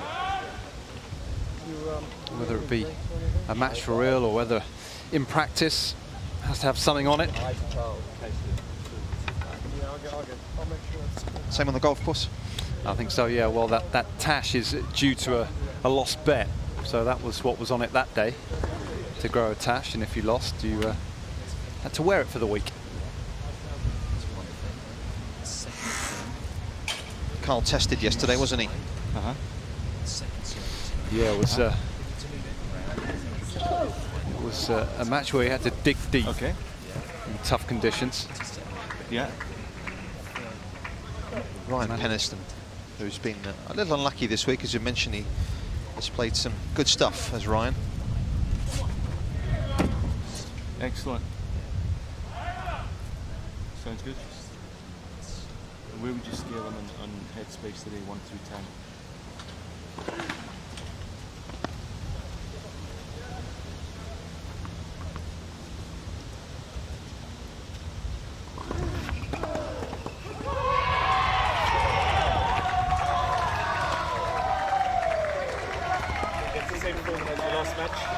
As it's hot, we are allowing to sit down. Just like normal, yeah. Like normal. Any questions? Yeah. Heads, tails, on it? Heads. Receive? Receive? Yeah, this sounds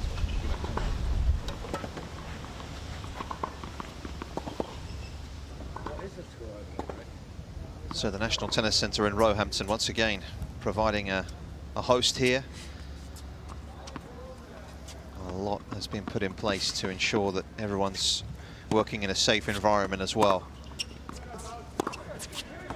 And Evans and Edmund squaring off for the third time here in the space of the last month. In singles at least.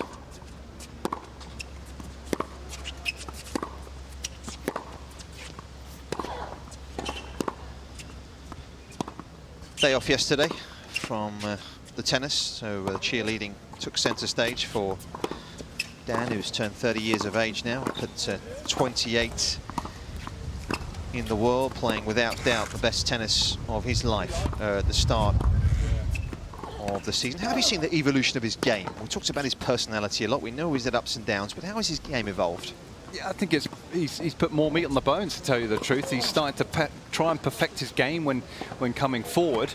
That's for sure. He's improved his net play. His court coverage is excellent. I think from the back of the court, he's trying to remain as aggressive as possible. He's a good runner, so you know he tracks a lot of balls down. He's a good mover, but from the back of the court, certainly against the bigger hitters, you feel as if he's just got to keep a slightly tighter position on the baseline. So he's not always doing the running, and he's able to dictate play a little bit more, but that's definitely a work in progress. Overall, it's heading in the right direction, so he's adding more to his game all the time. This guy's got weapons, unquestionably. Off both sides, really. The forehand, obviously, the one that gets the most attention. The 25-year-old who recently moved down to Surrey, just bought a place, actually, doesn't he, down in the Oxshott area, very near Andy Murray. Top 50 player once again, which is good to see. Is he a top 10er, do you think, when all is said and done, when his career's over with? Will we be remembering this guy as being in the top 10? I think he's got a chance. Absolutely, he's got a chance. He's got the weaponry. He's strong, he's young. Mentality is improving all the time. Not shy of putting the hard work in, but it's up with the elite in the sport, and there's no given for that, is there? You've got to stay injury-free. You've got to have a little bit of luck on your side. He's got the weapons to do it, though. Will he have the consistency? I guess only time will tell.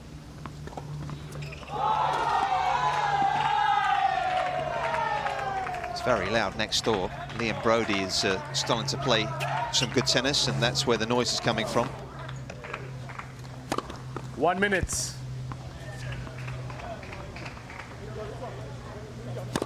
Quick look at the head-to-head. Doesn't include the Battle of the Brits, this. And of course, as we know, Dan has beaten him on 2 occasions in the final of the initial one, and then here a couple of days ago.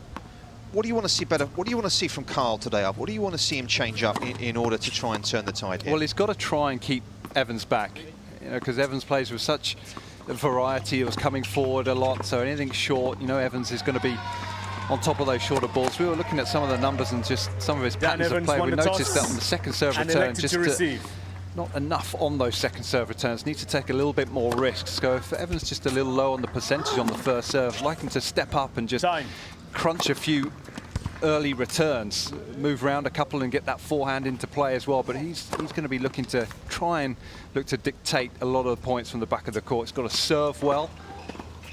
And he's got to make this physical as well. Put a lot of hard work in the last 15, 16 weeks as Carl. Hot conditions, and got to take it to Dan.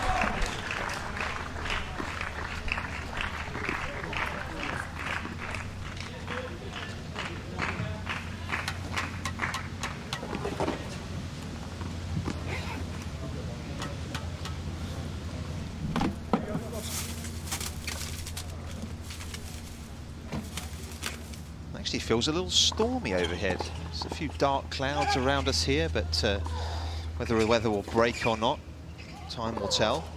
It's certainly very sticky out there. Very loud next door as well. Lloyd Glasspool getting fired up. It's all happening. Nick Lester is my name, alongside Al Palmer. We'll look forward to this one. Play. Edmund to see if he can turn the tables.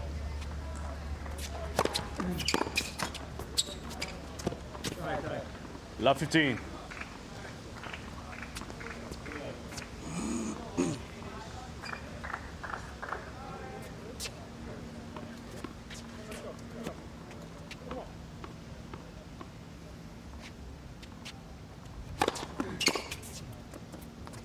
What are the challenges of playing a guy 15-all for the second time in the space of 3 days, from both ends, do you think? Well, you've got to learn from what happened in the last match, especially if you're Carl, what worked well, what didn't quite work as well as you hoped. Let's for so you've got to be brave enough to perhaps change things up. And for Evans, I think it's all about mindset, I think, with Evans. Playing the right way and having that intensity. I think if he's just lacking and just a little bit flat in that department, then I think he will struggle.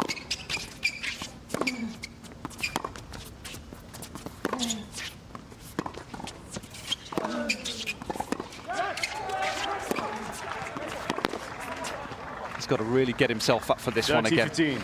Early signs were good. The first couple of points is on his toes, bouncing around, so that would suggest he's in the right frame of mind. He's got to continue what he's been doing all week, actually, with his game style and slicing a lot off that backhand, taking a couple backhands on up the line, driving through those, serving big, coming forward.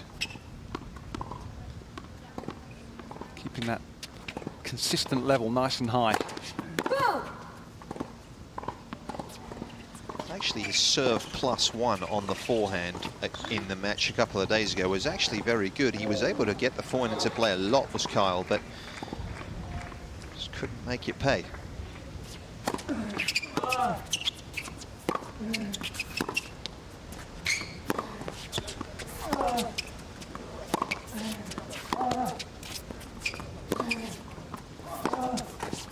I think that's where it's good for Carl, because 14-15. for the majority of players out there, I don't think he's having to think too much about what the other player is doing. He's just worrying about how he's executing his game. Is he serving well enough? Is he using his forehand intelligently? Is he going after it? Because weaponry, that 1-2 combination is so difficult to contain at times. It doesn't matter who he's playing against, whether it's Novak Djokovic, whether it's Nadal. Remember, what, a couple of seasons ago at Monte Carlo, had him in a bit of trouble at the beginning of the third set. I think the only player to take a set off him that week, actually. Let's have a look at the... Sorry, Arf. I was just going to say, just focusing on his strengths, and definitely something that he can improve in this match. Their previous match, you can see his second serve return placement's just a little passive. It's not really going to cut it against Evans, so like to see him just take on a little bit more risk, spread the return a little bit more, take a few more on, and if he is going up the middle of the court, just make sure that he keeps it nice and deep and makes Evans pay behind that second serve, because you don't want your opponent winning that many points behind their second serve. Yeah, I mean, that is a very high number. And to be honest, shouldn't be winning that many points behind the second serve. Can't look to improve. Yeah, the number you're looking for, if you can keep your opponent to less than 40% of second serve points won, you're doing a good job.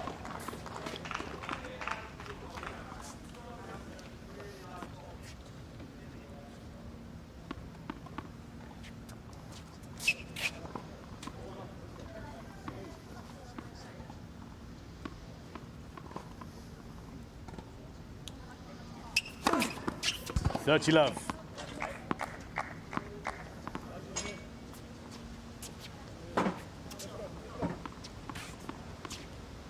Okay, sorry. Slide it.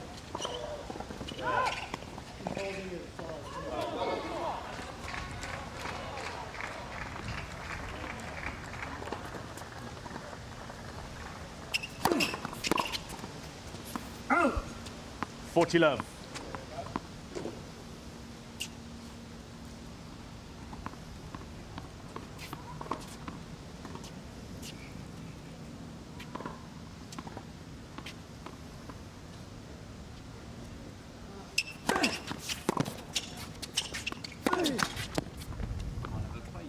$40-15.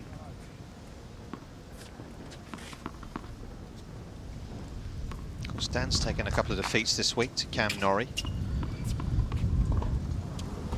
couple of high-level performances from Norrie. He's been rewarded for all the work he's put in as well.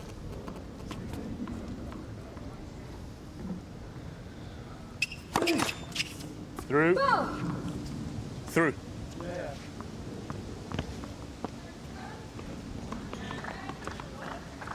Nothing gets past James in the chair. Ball going through the net.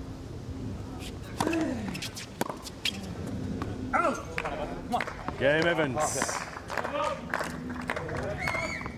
One game more.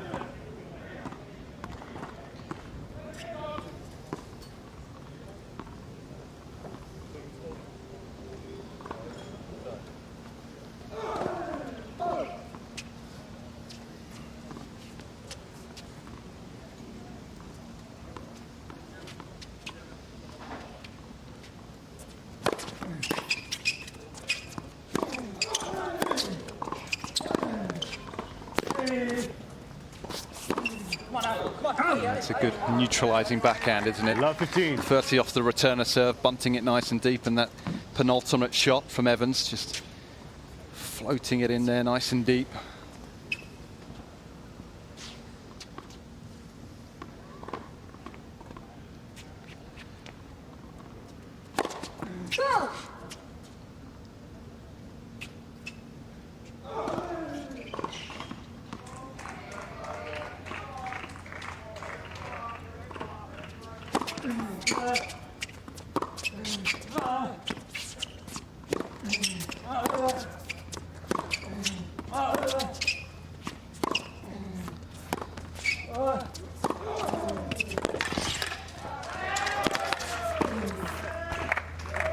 worked his way through eventually in 15-all. Edmund. You're going to have to remain patient, aren't you, at times against Evans, moving well and chiseling the ball back into play. Picking the right ball to really step on. He was able to do that. Nice combination to finish on. What are Carl's plans, do you know, next couple of weeks? I think he's going to be leaving for the States next week at some point to join up with his other coach, Franco Davin, in Miami before they head on up to New York. That's the plan for now.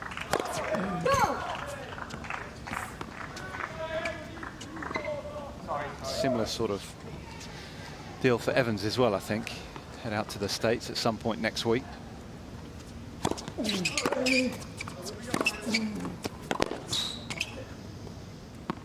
Early part of the following 30-15.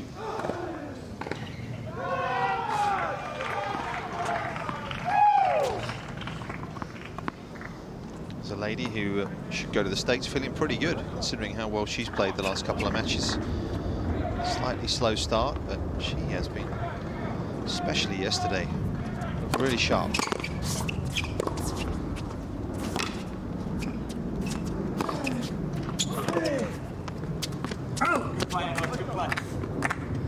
Looking for those incremental improvements throughout the course of the week.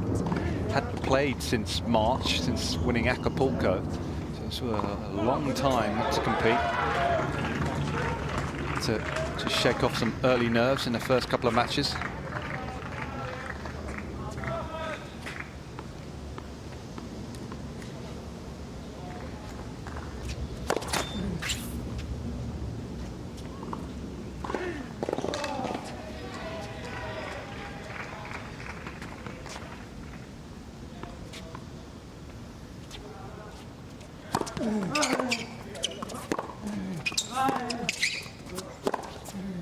Come on. Here we go.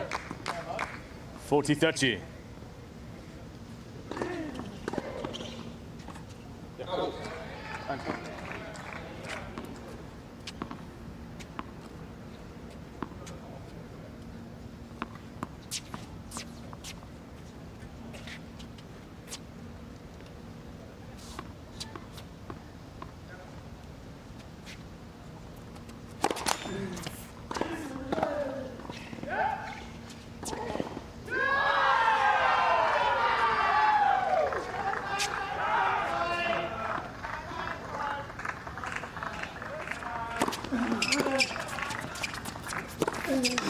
Game Edmund.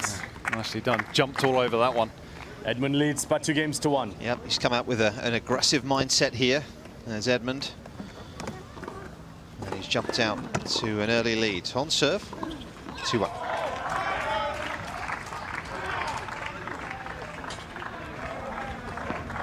Welcome reprieve right now from the sun. Bit of cloud cover, so a lot cooler out there at the moment. Seeing the players out with the ice towels today. It's all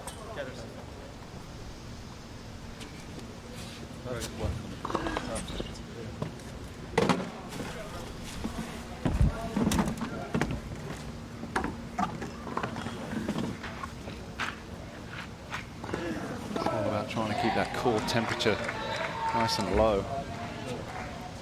It's no secret, is it, that Carl has had a few problems in the heat over the years. It saps your energy. Yeah, pretty deep slice. And you're behind it, just like nearly like 80% squint spin. They actually end up like sailing along. Yeah. And it's just time. If it's low, like you hit the window there, fizz it. Obviously then crank it as well up inside the core. Yeah. Really crank it. But if it's low, and if you're behind the baseline, fizz it. It's perfect. Yeah, just trying to problem solve, really, aren't they, in terms of unpicking this man's game? It's a tough one, isn't it? Because you feel as if you're having to overpress on that backhand slice of Evans. You know, you've got to be very patient, understand when you can really press and go for that winner. Otherwise, just get that ball back to a decent length and wait for the right ball to jump on. Let's for service. I think on the whole, he's done it pretty well so far in the opening 12 minutes.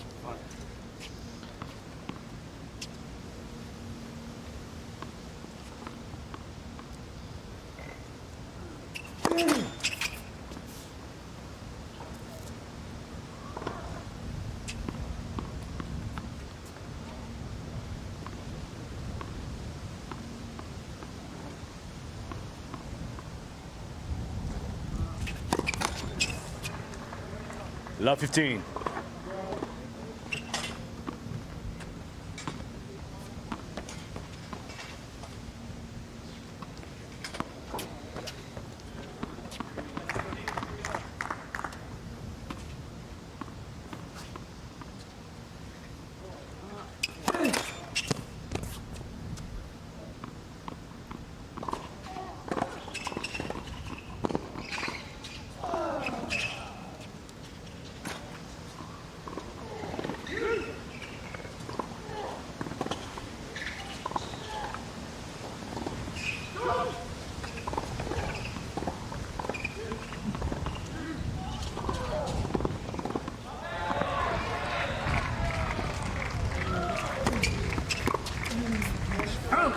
Interesting to see him a little further up the court there. Yeah, take more risk there. Jump on that.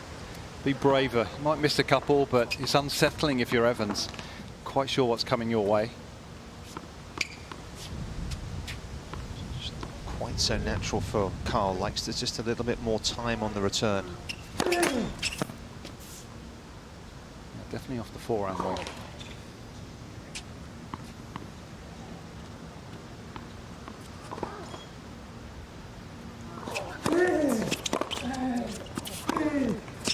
Oh. 15-30. The shaky points here from Evans.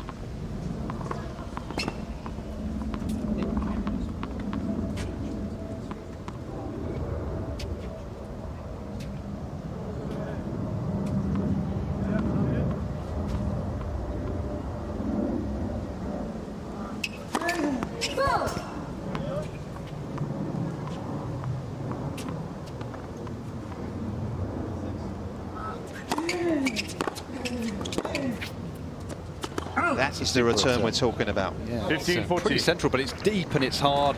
Actually, that was in the left court, so it had Evans trying to scramble to get around it, but it's really good contact. Real intent to that one. Didn't really get near Evans' serve in the match a couple of days ago. 2 break points here.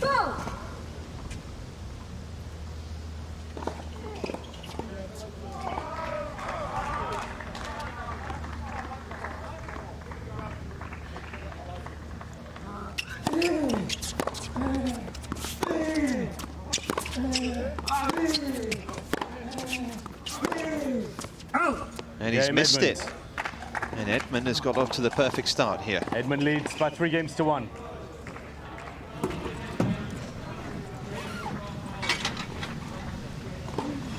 You're just giving a false sense of security early on. Here we go. Come on, you can do this. Come on, you got it. Right back here. Right here, right here. Come on.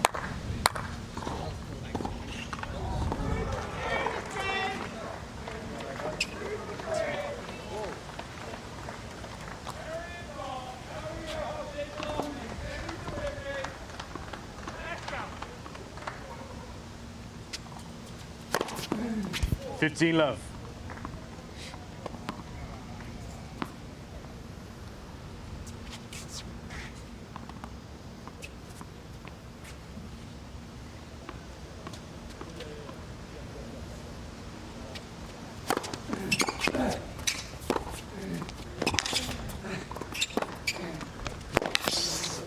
What a finish. Dirty Love.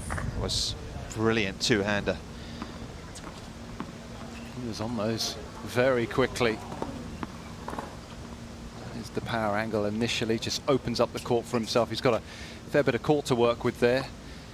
Evans having a scramble.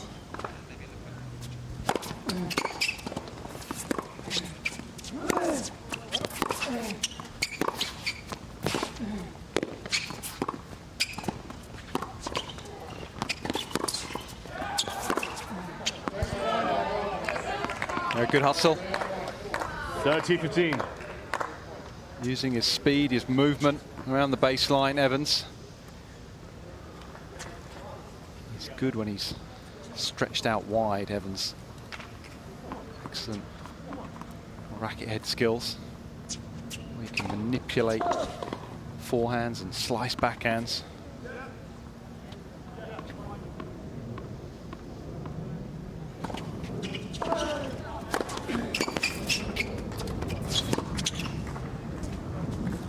He's finding a lot of first serves as well. Just suffocating Evans at the moment.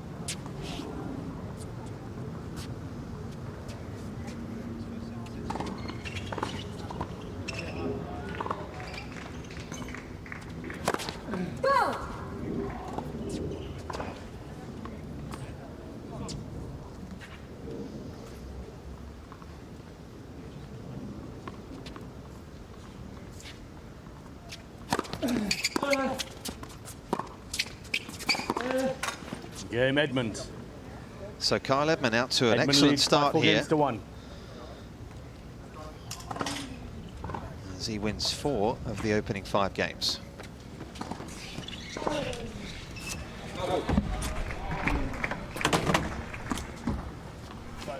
It's tough.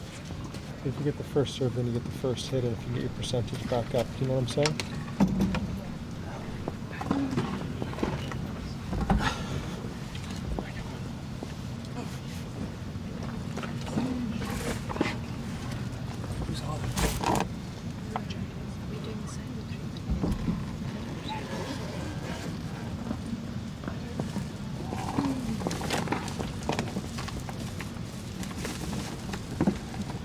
Whenever, hang with him. You know what to do. Yeah. You know what to do. Trust yourself. It'll come.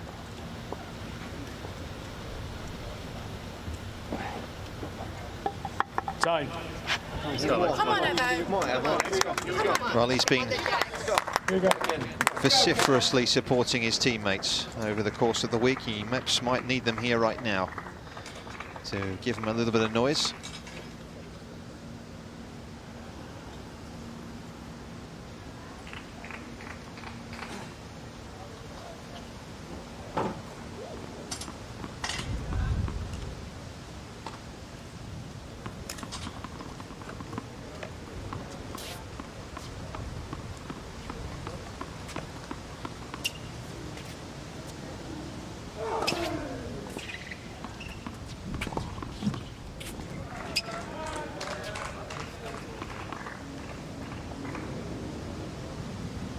Evans serving 1-4.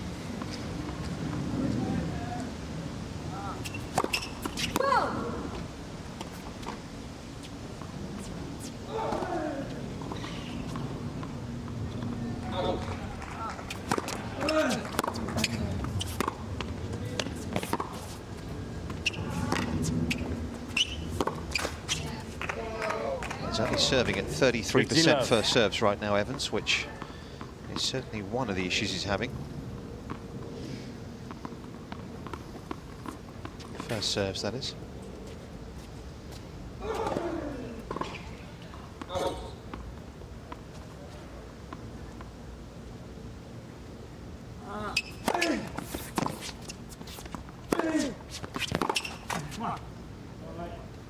Love.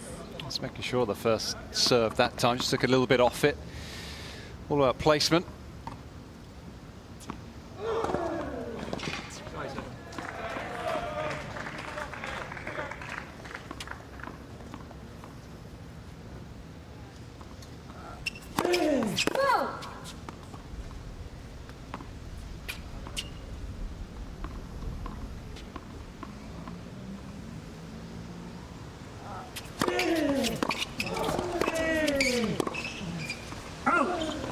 It's unlucky. Once again, it's the sort of return that I think his corner are wanting him to see, just taking the ball a little bit earlier. Getting control of these rallies a little quicker.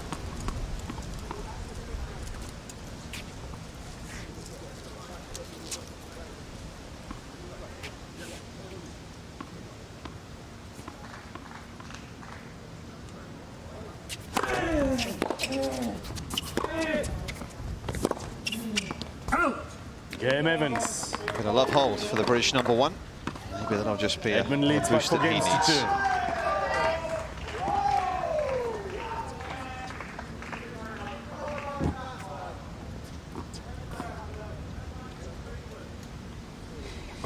He's certainly shown over the last year or so that his particular brand of tennis, which, let's face it, is fairly unique in the modern day game, can hold up against the very best.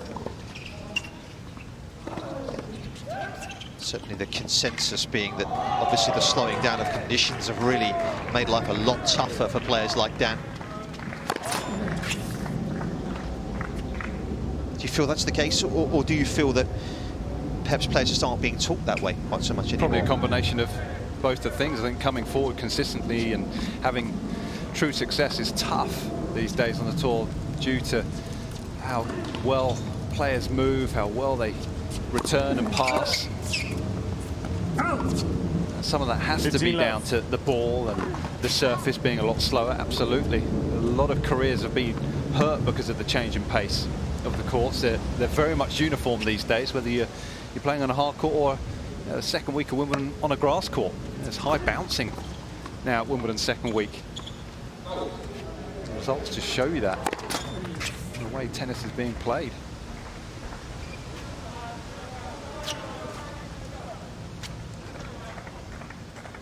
Evan's definitely a player that loves to be at the net, truly likes being at the net. He knows that's where his strength is. Too many players like him. I think a lot of players feel as if I've got to come to the net.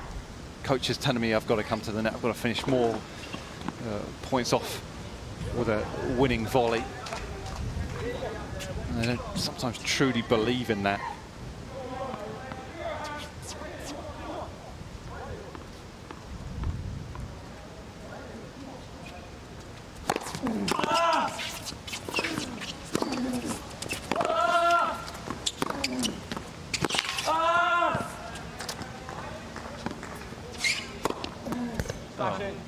Oh, has he missed it? 30-15. No, he's made it. He is bullying things right now, this guy. Yeah, that is a heavy cocktail of forehands. Due to the conditions, not surprising. He's let that one bounce and took his time.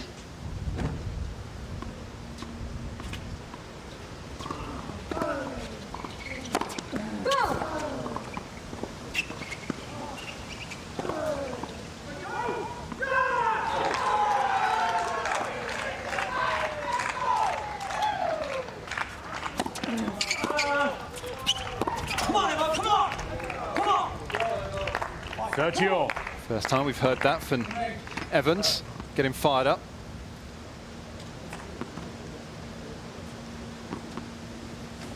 Sometimes if you don't feel it, you've got to fake it sometimes.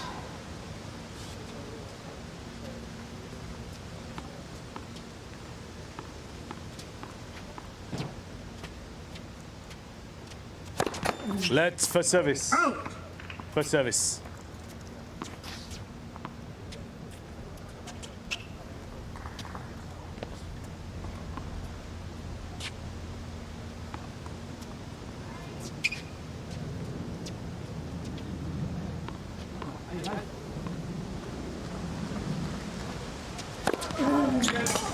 $40-30.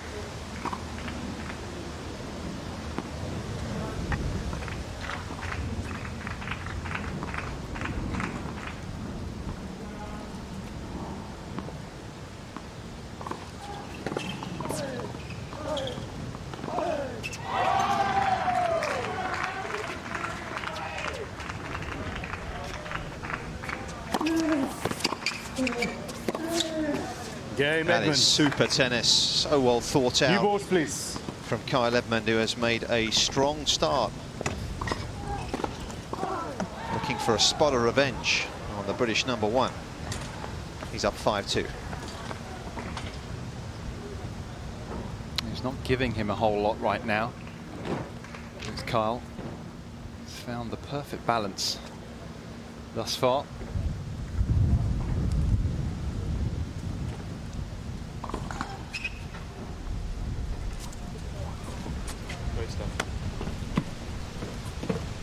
Really good, huh?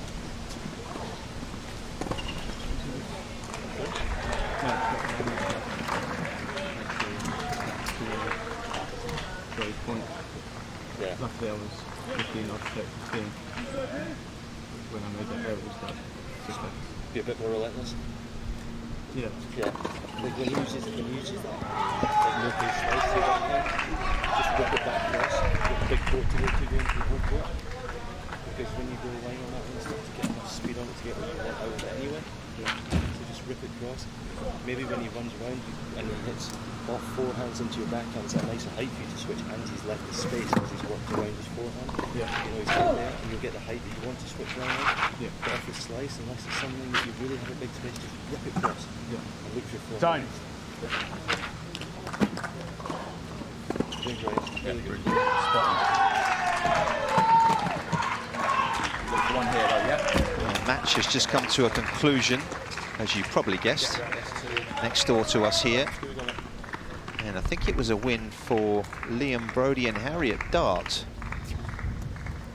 6-4, 6-4 it was, in fact. Good win for Liam.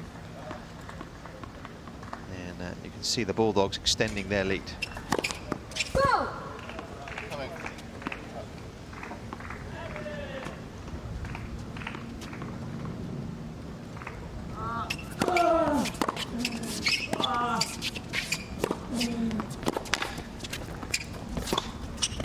Out. 15 love. No wonder he looks like that. Plenty of space to go into the cross, didn't he? Test him on the back end.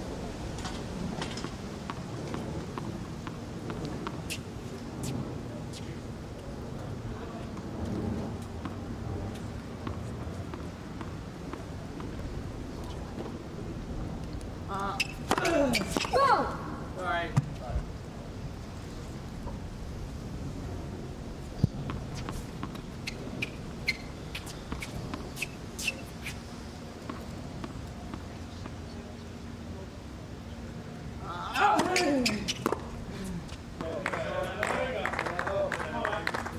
Dirty love.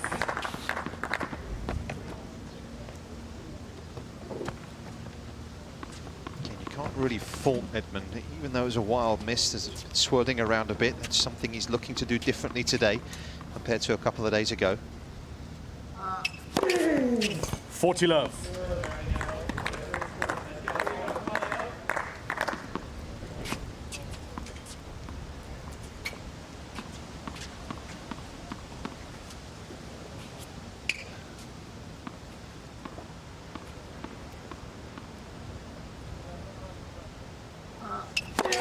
Go!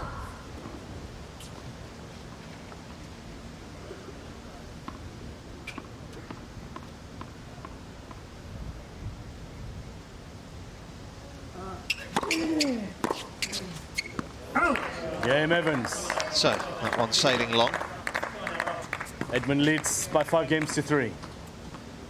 It's just the one break here, but Edmund's been very secure so far on his own deal.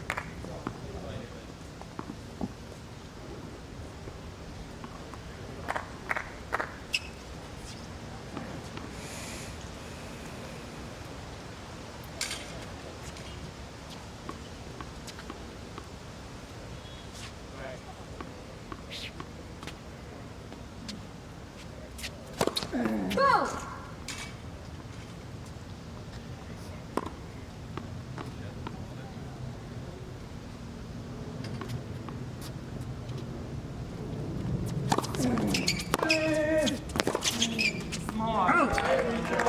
That's a good start. Back on Edmund very quickly, spreading the return.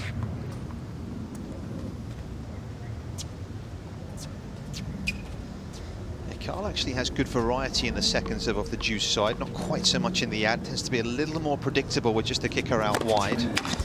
15 all.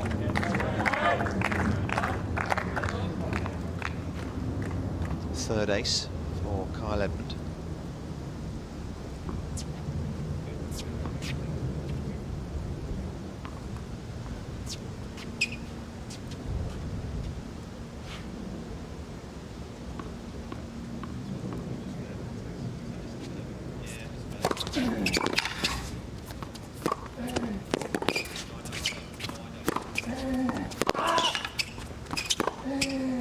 Oh, that's very nice. 30-15. impeccable length on the initial forehand. He was just able to attack the open space. This was a good effort from Evans actually to get that one to the backhand and that deep, but not hanging about there, Edmund. Wanted the rally to end.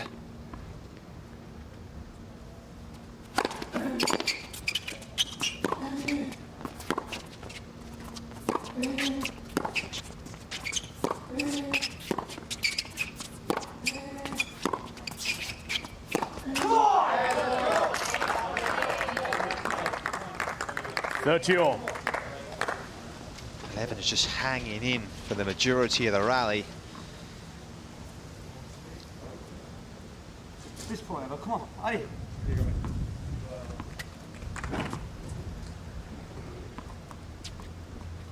Real contrasting conditions to what it was an hour or so ago here.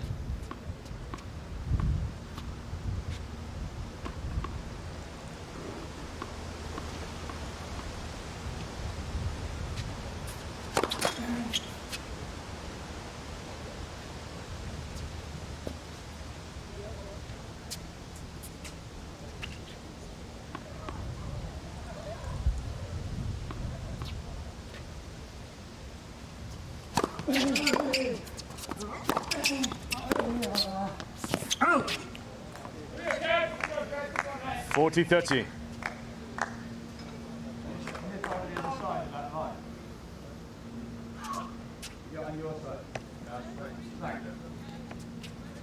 Just asking Joe Salisbury to move was Dan Evans.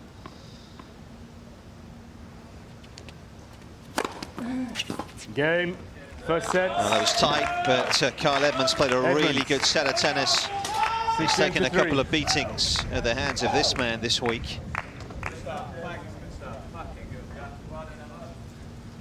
But is he going to be able to turn things his way? 6-3, he's taken the first. He's just gone to the toilet, Liam. He's gone to the toilet. For weather? I didn't see rain on the radar. I felt, yeah, there are some drops, yeah. Opening set for Evans. It was a clean set of tennis from Edmund.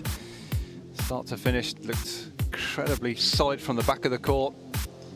Plenty of winners. Okay, yes, a few unforced errors, but he was forcing a few errors out of the Evans game as well. Not too many winners for Evans to speak of, just the one. The 8 unforced errors were a little loose at times, those serving numbers.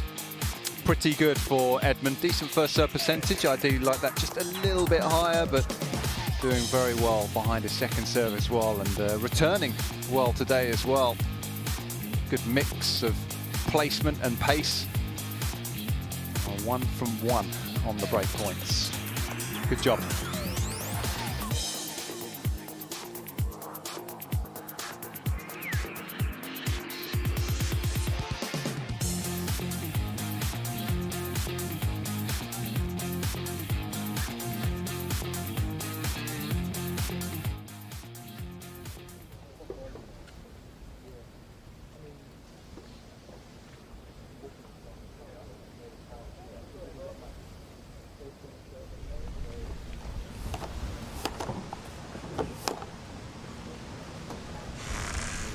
Well, it has become rather stormy here in Roehampton. As the wind's up, the clouds are over. It feels like we are too far away from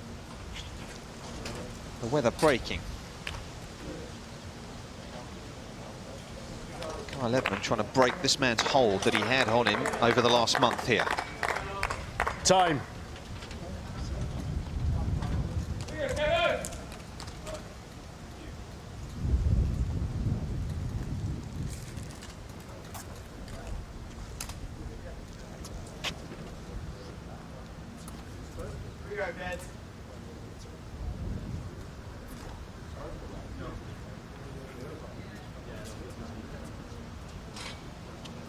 Second set, Evans to serve.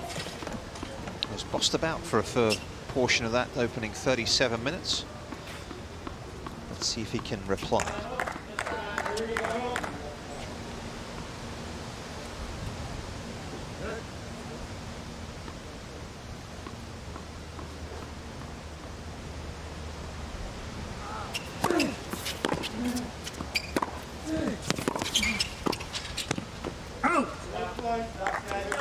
Love 15.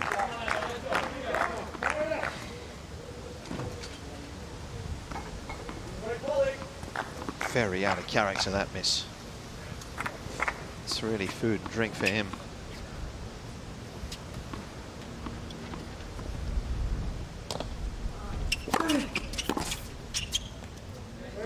You get the feeling that he hasn't really been allowed forward that much. Evans hasn't spent that much time at the net due to the weight and the length of Edmund's ground strokes.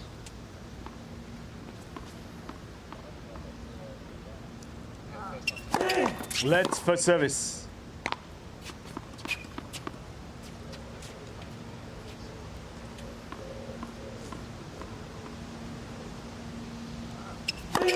Let's first service.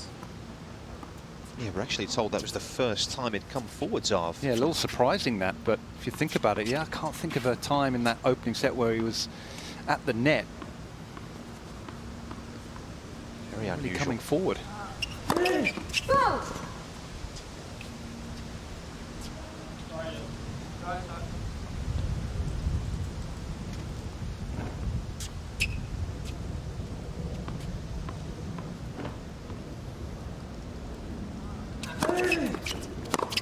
Come on, come on! Come on, use it, come on! 30-15.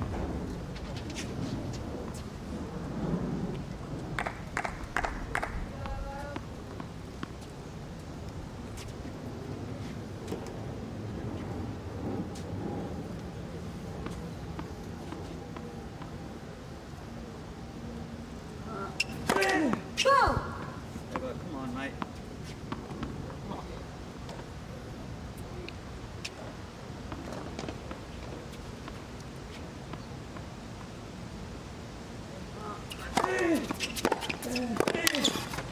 Oh, that is just too hot to handle. 30-all. That's a Djokovic special, that is. Right up the middle of the court, that sort of length. Murray special as well.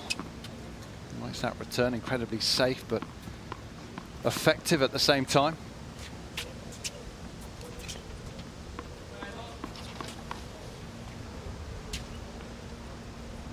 If he can just introduce that a little more to his game, Kyle, long term, could be a real bonus. Yeah,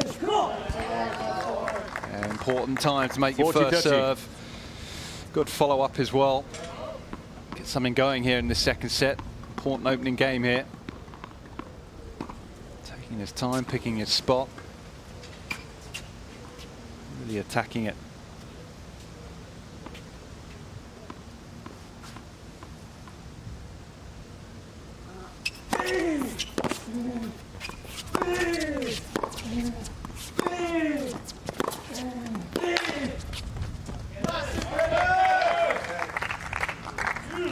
Exactly that. That was humongous. The way that just zipped through the court as well.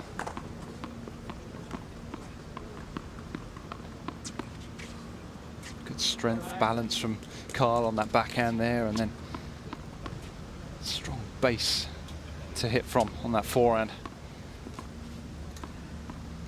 He's up 10 miles an hour on his opponent. Average today on the forehand. And he's eight. Sorry, yeah, 8 on the backhand. Yeah. Advantage, Edmund. He has come out hitting a big tennis ball right now.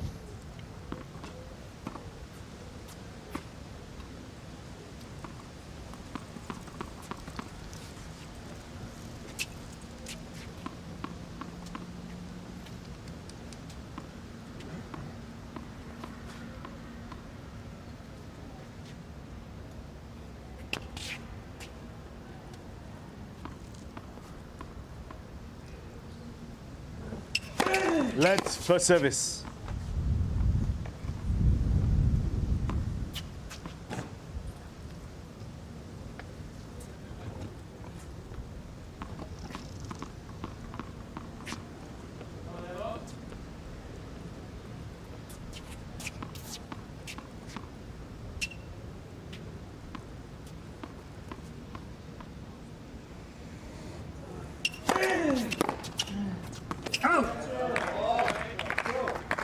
Juice.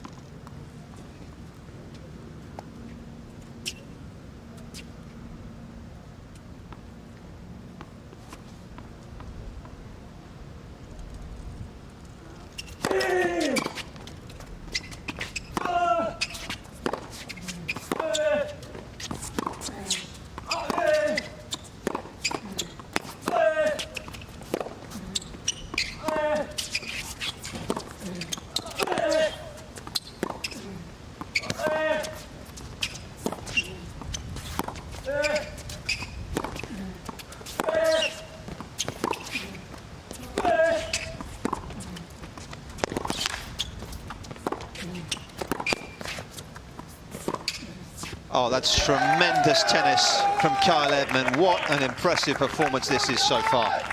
Yeah, just simply relentless from Edmund. Clearly had the better court position throughout. I mean, Evans just fighting for his life here, just to hang in the rally, and he did so well for so long. Edmund just keeping his head here.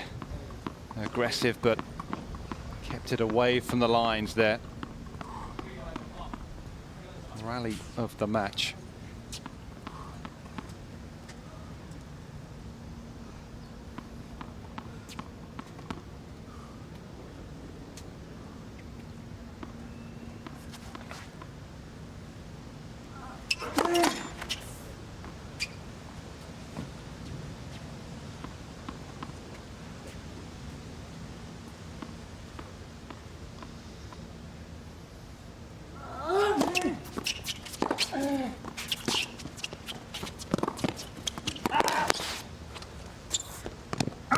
He's hit that perfectly as well, First not game, called out by second the set. little chip to draw him in. He's got it going on today. There's Kyle Edmund. You could see what Evans was trying to do there, just trying to break the rhythm of Kyle from the back of the court. It's been so good the first 45 minutes here. He's going to have to try something a little different.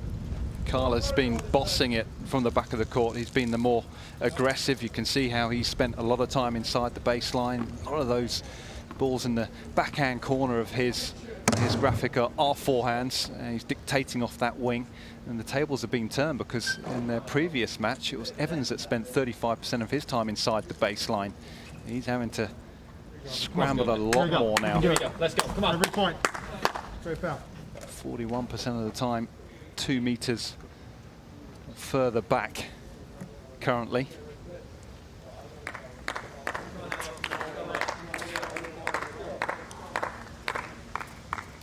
Just heavyweight from Carr right now, and good length.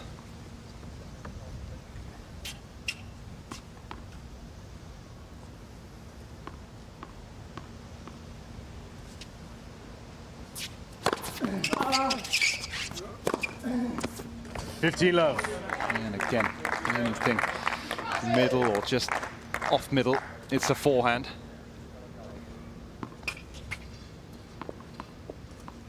Pounce on it.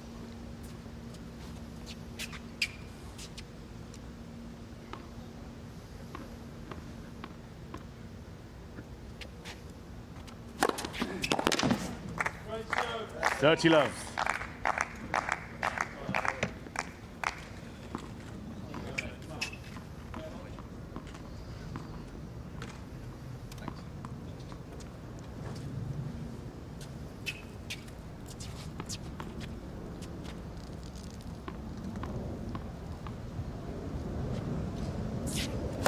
Let's for service.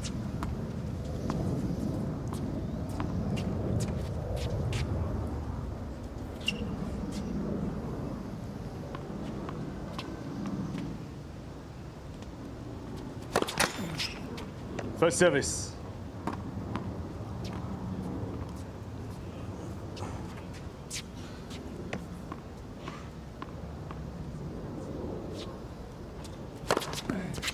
Love.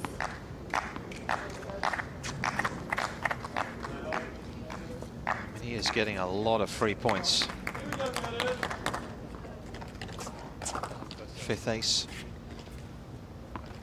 He dropped a couple of points behind the first serve.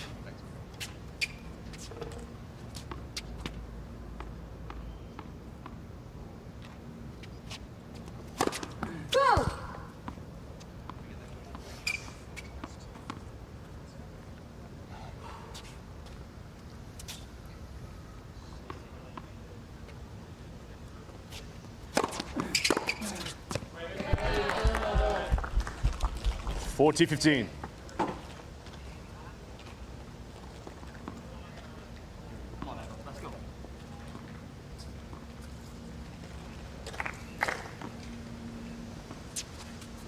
out for a bit of ball boying duties.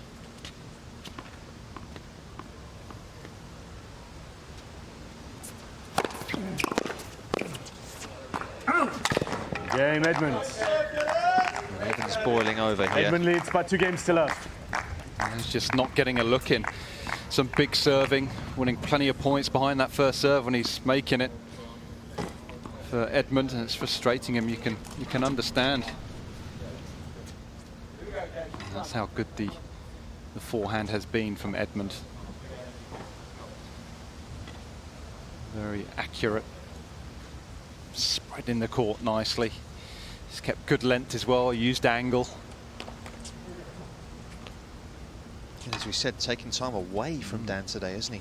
So much better.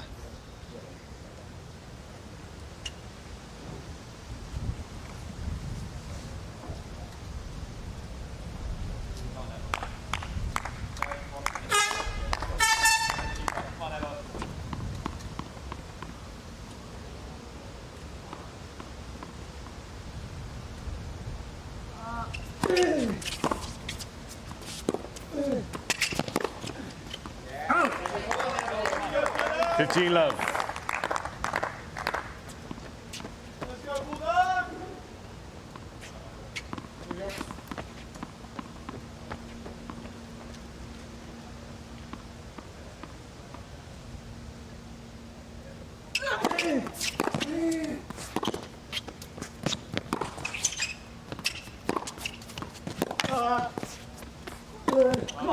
That's a well played finish. 30 love. His call. Hasn't had the luxury of moving forward like that much in this match today.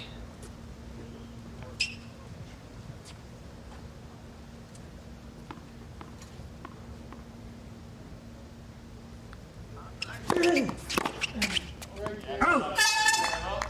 40 love.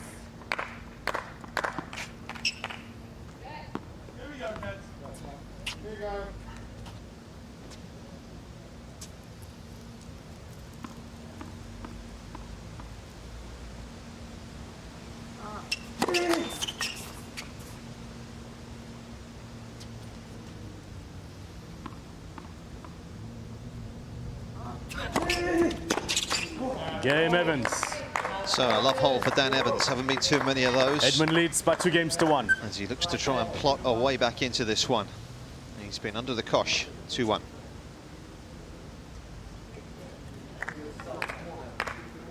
Good fighting. Let's go. You got 30 minutes in you, Evan? Just a minute. You might not take that long.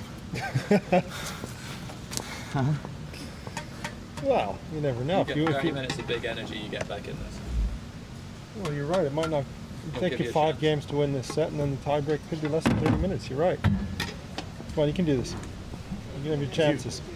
I feel like I've been hit by a bus. That's all right. You're going to have a little dip, but now Ketters has been solid. He's going to make a few errors if he can do it, mate. Not solid, he's just sulking stuff. Well, that's fine. All you need to do is sulk back in a few more balls, and you get it done. I'm happy for him. Come on, mate. Let's go. Let's go. Come on, you can do this. Come on, Evo. Let's go, Evo. Come on.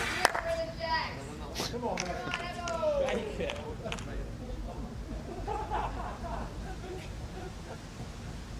Time. Trying to shake himself out of it. Obviously feeling physically as though he's a little flat today.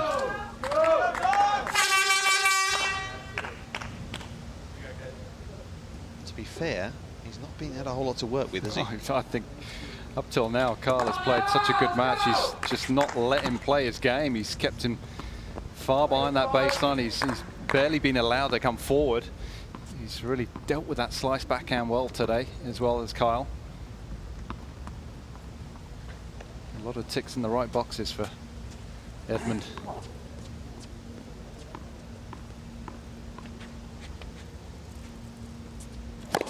Go!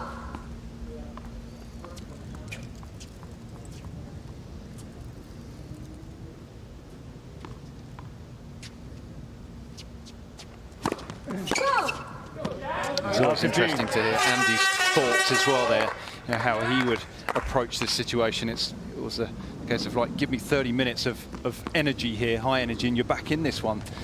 I'm guessing that's what he'd be thinking in this situation if it was a set and a breakdown, early stages.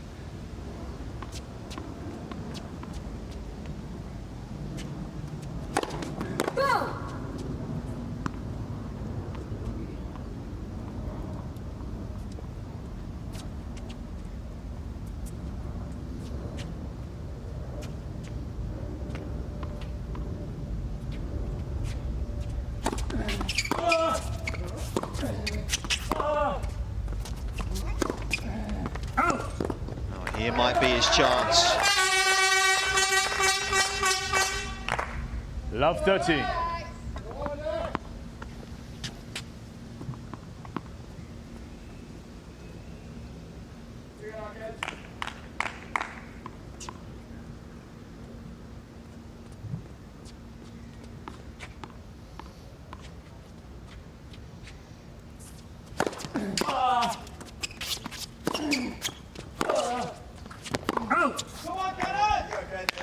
That's a 15, frustrating miss. Wasn't going for that much, just simply trying to stay in the rally. A couple of occasions today we have seen that from Evans. Uncharacteristic miss.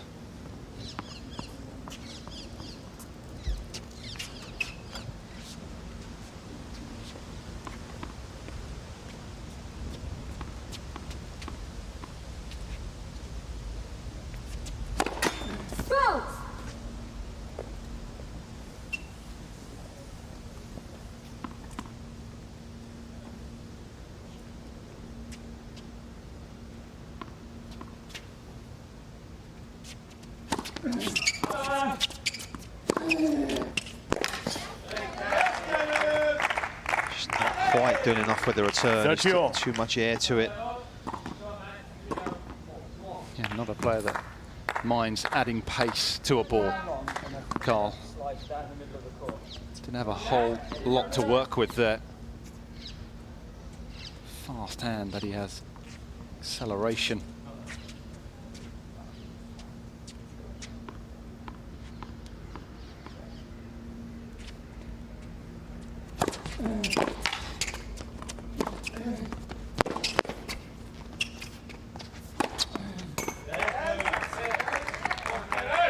$40-13.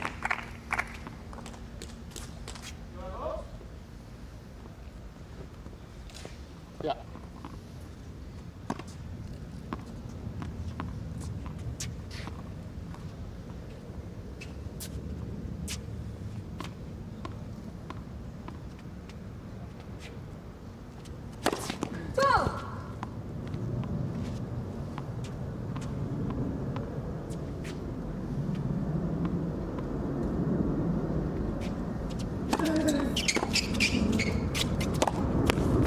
Oh, he got away with it. Shaking the head from Evans again, not the return he wanted.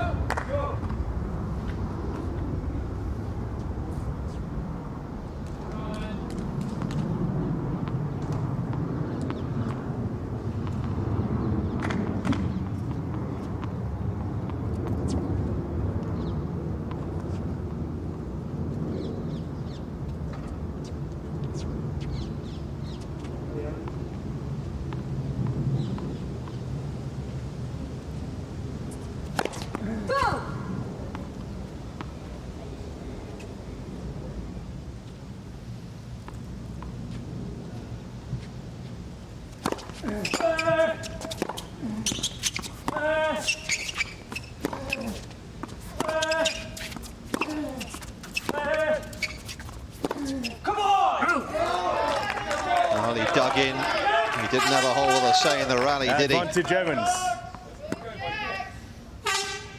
Edmund just wobbling a touch here.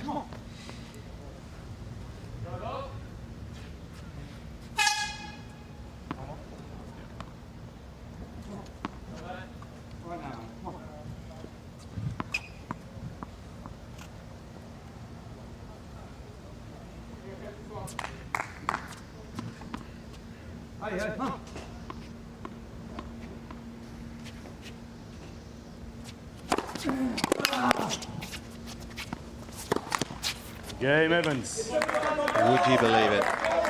Suddenly, Kyle Edmonds' level drops drastically. 2 games A off. bunch of errors. And Evans gets the break back.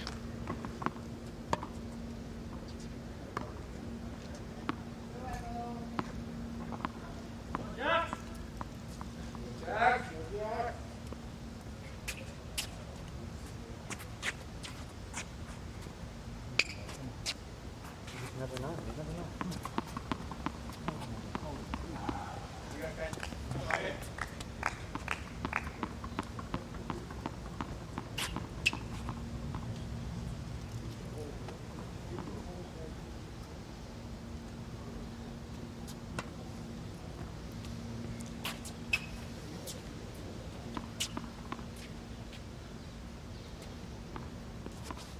Come on, Evo, come on. Hey.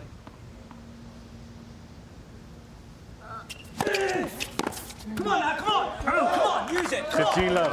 Come on! Here we go, Kev, come on, mate. Let's do this, mate.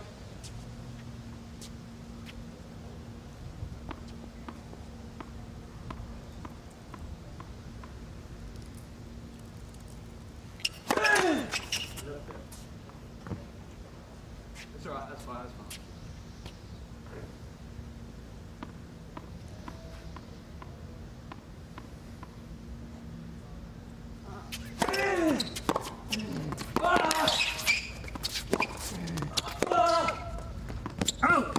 The court! 15 all. Come on, Kev, come on, mate, here we go.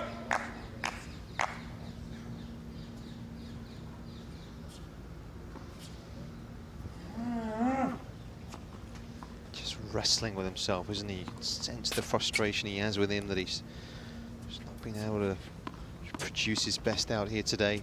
Perhaps limited somewhat physically. Just trying to find a way to turn the tide.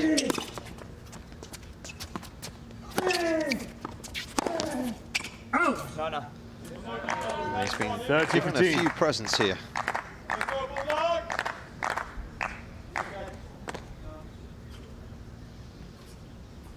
Yeah, fairly ironic they've come on the forehand wing, which has been impeccable. This point, Evo, this point. Come on, come on.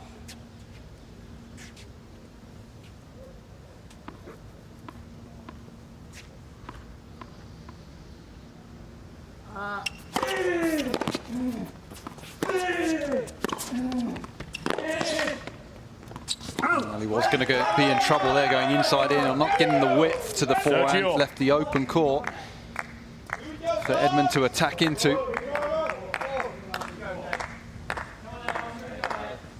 Has to be a virtual winner if you're going to go up the line from that position.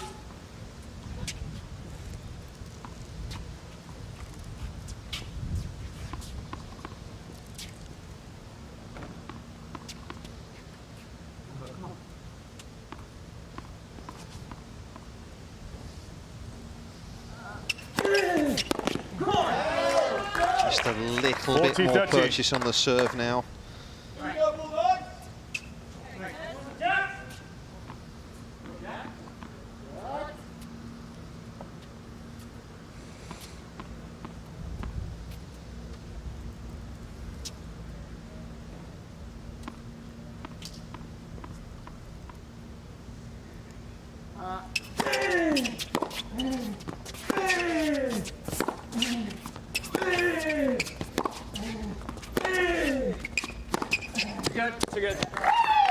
And that's more like it. Dominating. Using the backhand to get that forehand into play. That was the backhand struck with purpose. Nice and deep pace. Big game this, you feel?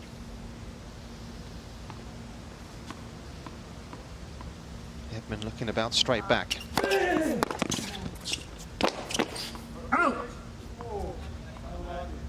Advantage Edmonds.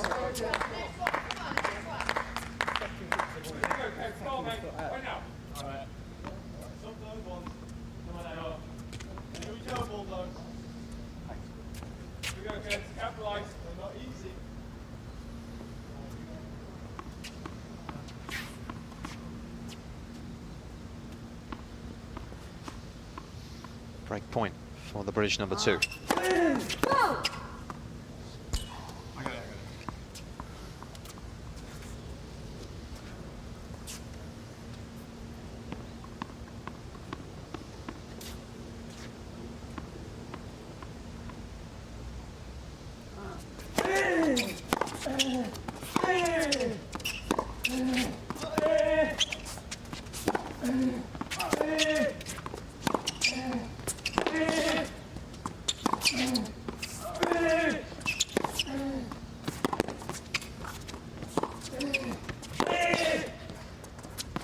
Some backhand up the line. He dominated the point once more.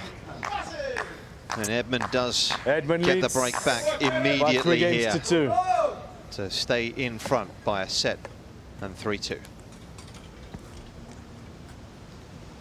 Yeah, that is good bounce back ability from Edmund. No hangover there. It was a bit of a poor game that he got broken on. Forehand was just starting to leak a few errors, but did really well.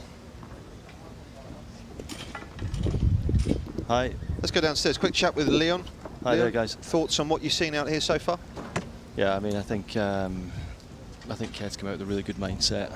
It's actually trickier down here. There's a lot blusterier than, I don't know what you guys are picking up, but it's not that easy down here. The wind is changing direction a lot, but I think his, you know, the first set, excellent footwork, good shape in the ball, especially when we had the wind with him.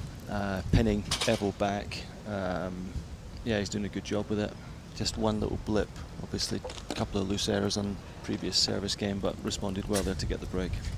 Obviously, Dan's got a great slice backhand. How well do you think Carl has neutralised that slice at times, but also stepped on it when possible? Yeah, you've got to get the balance right, because Evo's got such a great slice. It's staying so low, and especially with blustery conditions, you can't go too much precision. You've got to be really careful with the feet. You've got to get that balance of, you know, Kyle likes to let go in it, obviously, but you just got to sometimes work one more ball, and I think he's got that really well today, especially on the backhand. At the start of the first set, he maybe went down the line off the low slice, which is difficult because there's not much to work with it, and actually he's gone, when he's gone back a couple of times cross with it and then gone line, I think that's a good play for him. Cheers, Leon. Thanks. 2 more. He's got the balance right today so far, as Edmund, looking for his first win here over Evans at Roehampton in the last month. I think it's fair to say in the final of the initial Battle of the Brits, he certainly looked to be physically the more jaded of the two, didn't he, that day? Mm-hmm.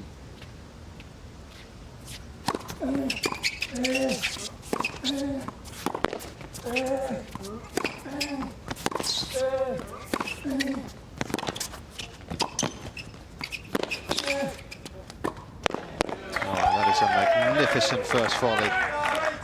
Oh, that gives you a whole lot of confidence, pulling off those type volleys. That was really tough, going up the line with it as well. It was so low when he struck it.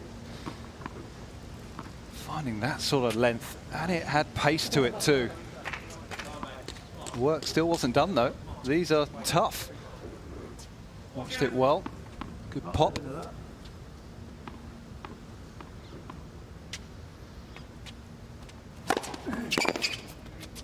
Oh. 30 love.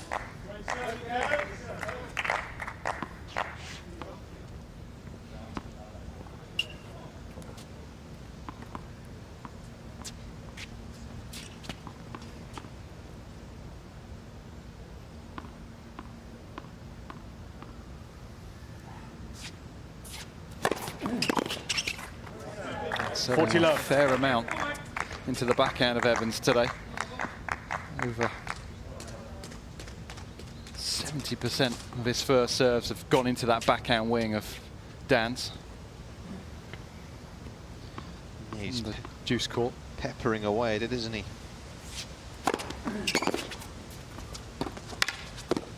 Oh. 40-15. Just overthought that one though.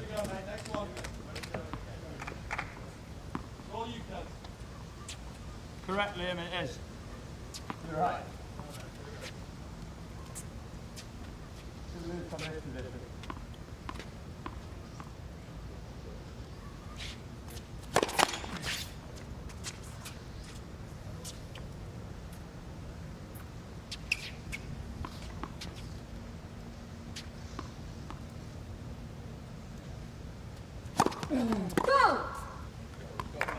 40-30.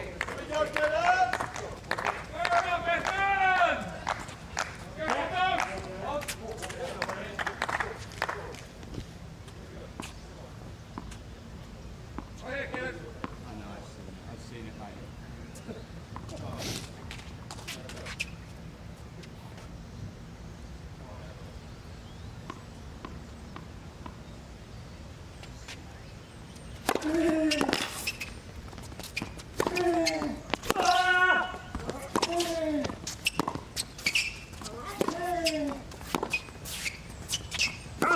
'Game, Edmonds. Another strong game, another source of frustration for this guy. He's not really been able to get going today. You get your shot, mate. Focus on holding this game. You get your chance. Let's go, Evan. Come on, mate. Keep going. Let's focus on this game here. Yeah. Come on. First point. Let's go. Come on. Go, Eva. Go on, mate.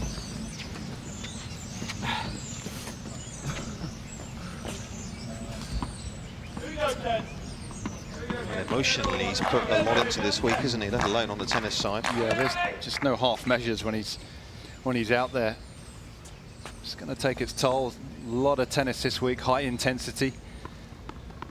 He's got to dig deep here. Use that grit and determination that he's got. Good legs, Emma, good legs. Sheng Shaoken, mate.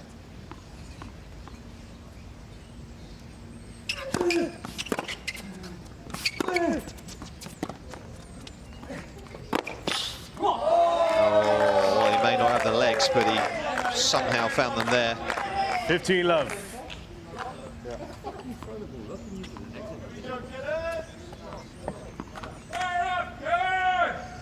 lovely bit of skill. Enjoys those type of shots. Just holding on to it. Good disguise. Flick of the wrist at the last second.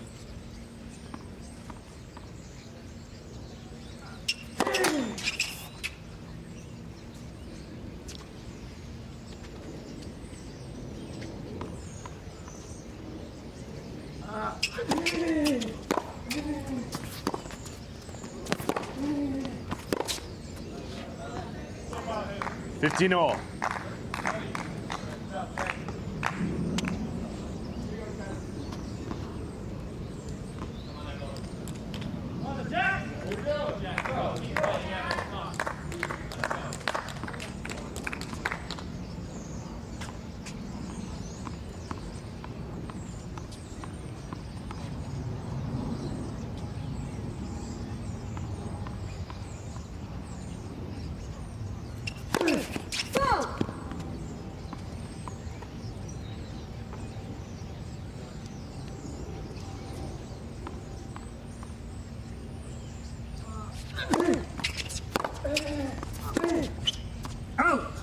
That's wayward. 15-30.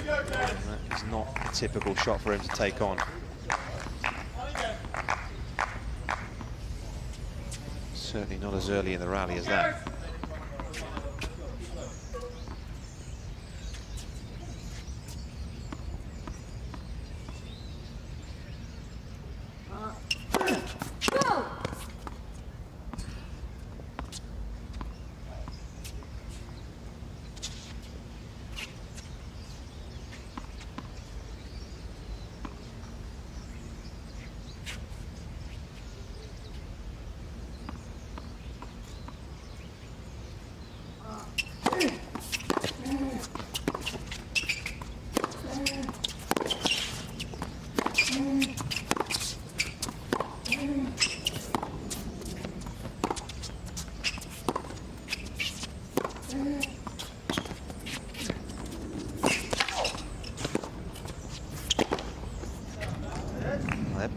stub his toe. 15-40. Certainly looked uncomfortable.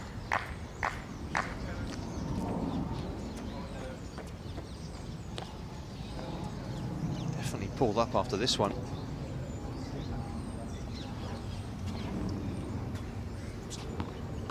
Oh yeah, almost twisted the ankle there. Did well to save that.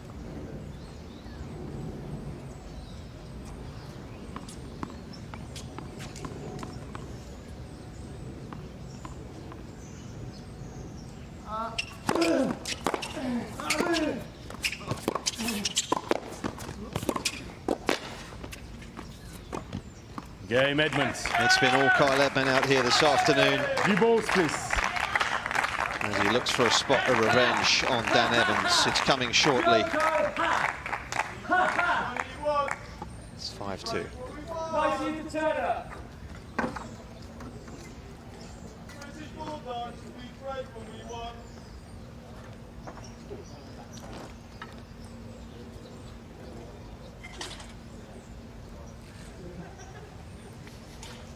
Despite the blip from Edmund, it's been a very good recovery. Back on it very quickly. Added security now. With the double break. Very, very good.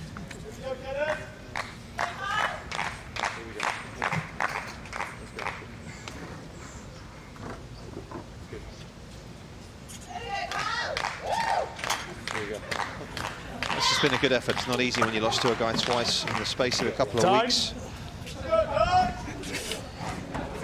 Senses frustration, obviously, at the end of the last match. Bats is flying everywhere.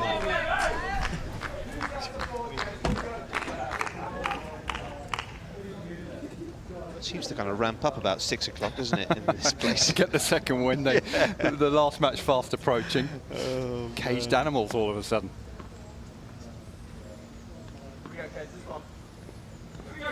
That certainly added to the event, that's for sure. Got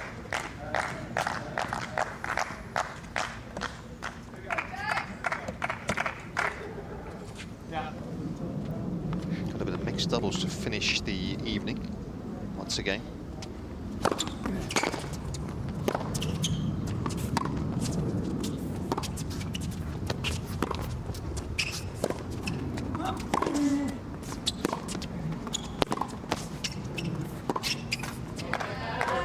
Love 15. He's done well there. Evans, he's had to play so much of his tennis 2, 3, 4 meters behind the baseline. Thankful for any errors right now.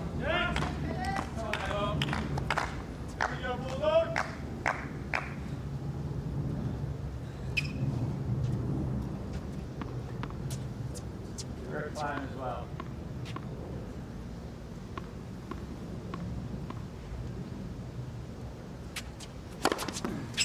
15-all.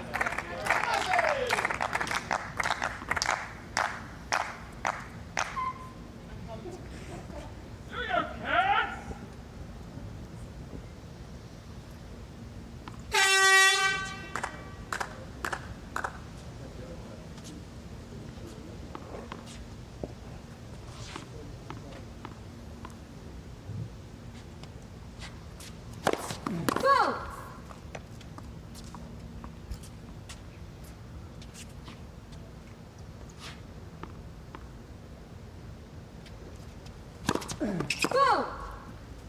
15-30.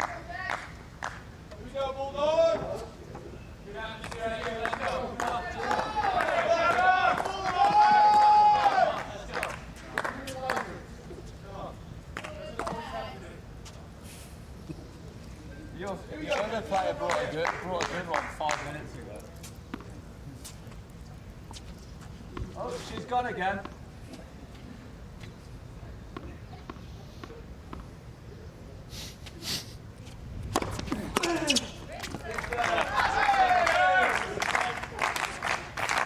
He's got a lot of free points off that first serve. It's been a useful weapon for him.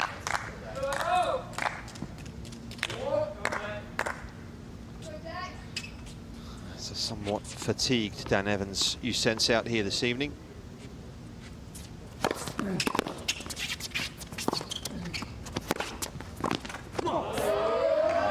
sloppy though. 30-40.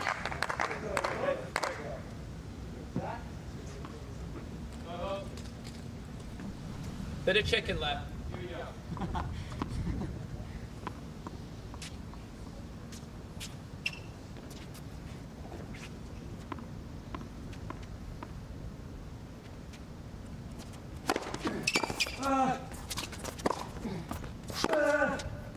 Oh, he's made it.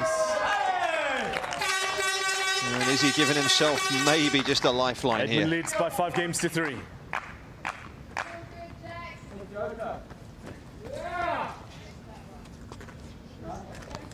Yeah, this is an exceptional shot from that far back. On that sort of angle. He did pretty flat too, didn't he? Much roll to that.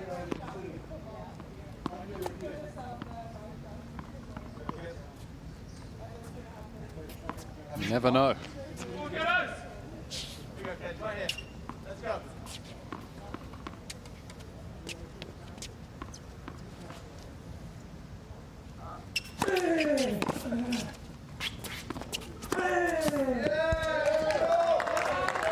G Love.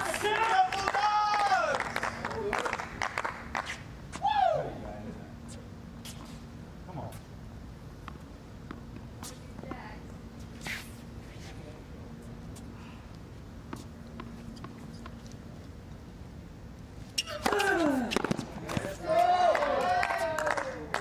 Dirty Love. Right here.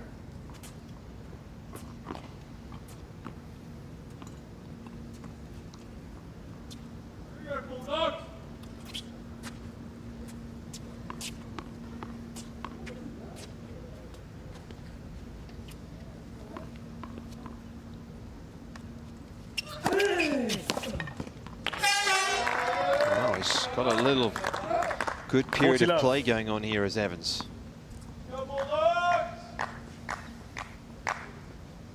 It's his best run for a while.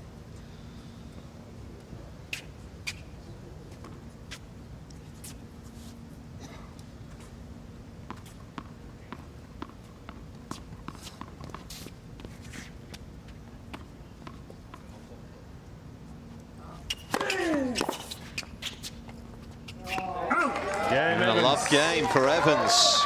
He's given himself a chance. Edmund leads by 5 games to 4. Edmund, though, will have a second bite of the cherry to try and serve it out and put this match to bed.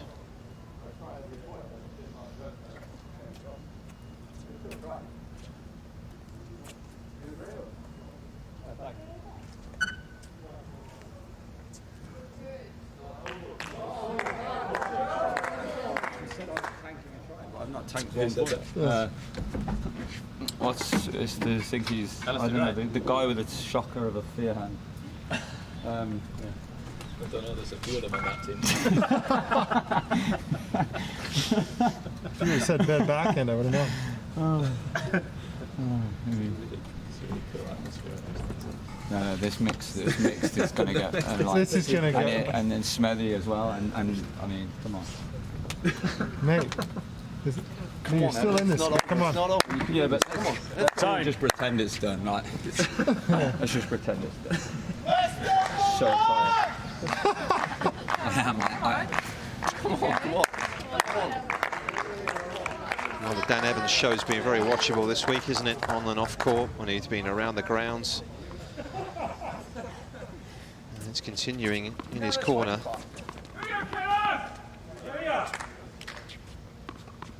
Kyle Edmund's got to keep his cool here and finish the job.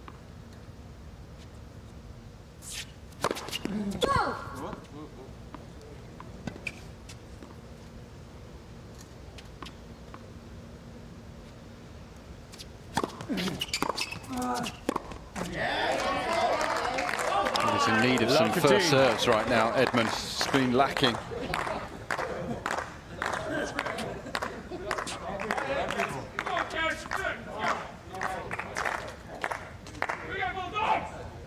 It has worked out here. It has, yeah. We were previous on this course.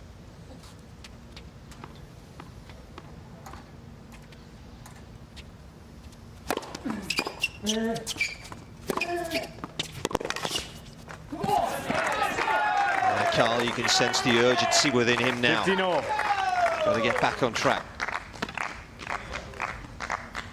Easy to get lulled in a little bit here as well. Sense that may have happened at the 5-2 game, just concentration wandering.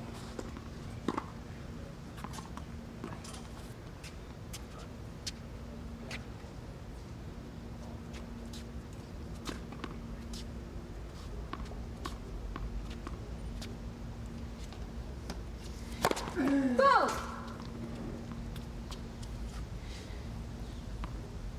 What's that? Sorry.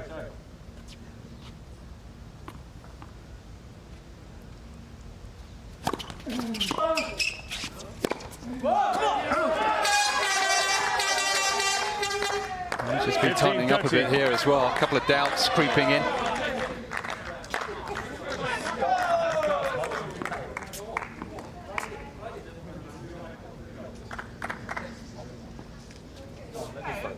Let's go.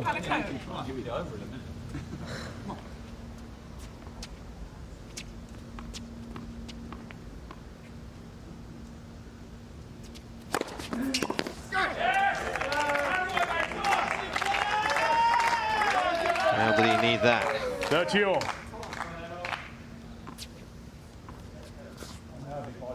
Crucial 3 point to ease the pressure. He's been on top really right from the first ball as Edmund. Can he deliver the knockout blow? That'll help.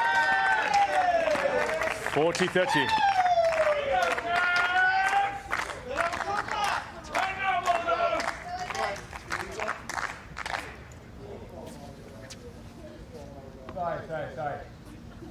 Sorry.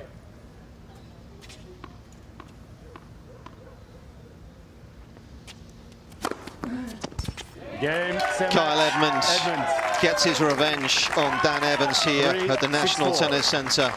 A quality display from the British number 2, who overcomes maybe a somewhat fatigued British number 1, but take nothing away from Edmund. That was super. 3 and 4, he wins. Yeah, nice recovery in that second set. Different story when he makes that first serve as well. Kept his head there towards the end when things were getting a little tight. Very good performance overall. I think he'll be delighted with that. The way that he found the balance from the back of the court, using his forehand to full effect at times. Evans just perhaps just a little tired. You know what I mean? It's like this. Just what is it? Been a long week. Don't worry. 7-all for the day. Working hard as well in between the Battle of the Brits competitions.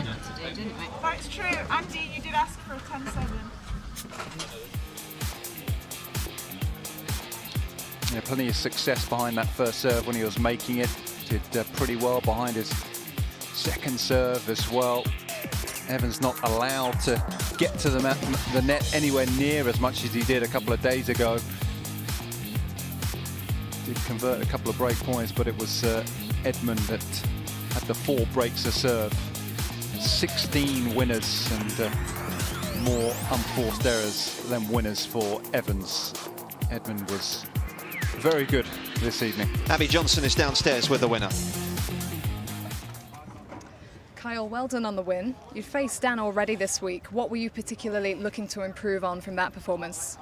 Yeah, I played him last couple of days and then also in the final other weeks, and both times lost. So it was just learning from that. I settled down a lot quicker in the match, like found my game and the rhythm of the match, and was able to sort of impose myself. So that was the main thing, and then just managing it at times a little bit over aggressive, but you know, I hit some good shots today, being brave and stuff, and gifted him the break with 2 easy forehands. But to be able to regroup, break back, and get the almost double break, that gave me a big cushion. He was really frustrated at times in that second set. When you can sense that, do you feed off it or do you try and block it out completely?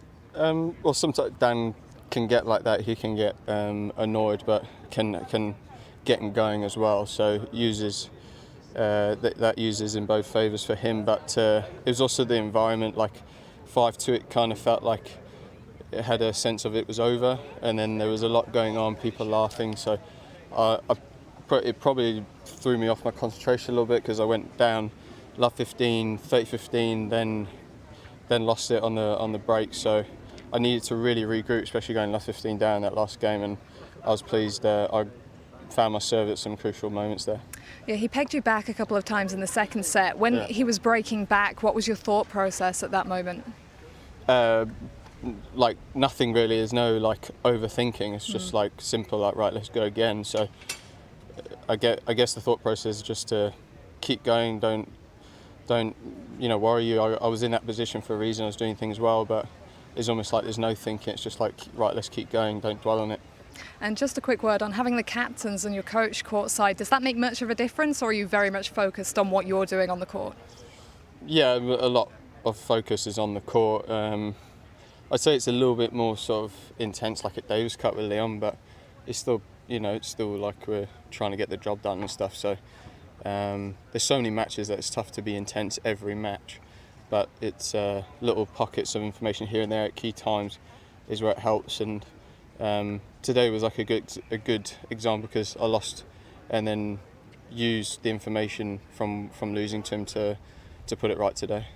Well, another 2 points on the board for the Bulldogs. Well done, Kyle. Thank you. Cheers.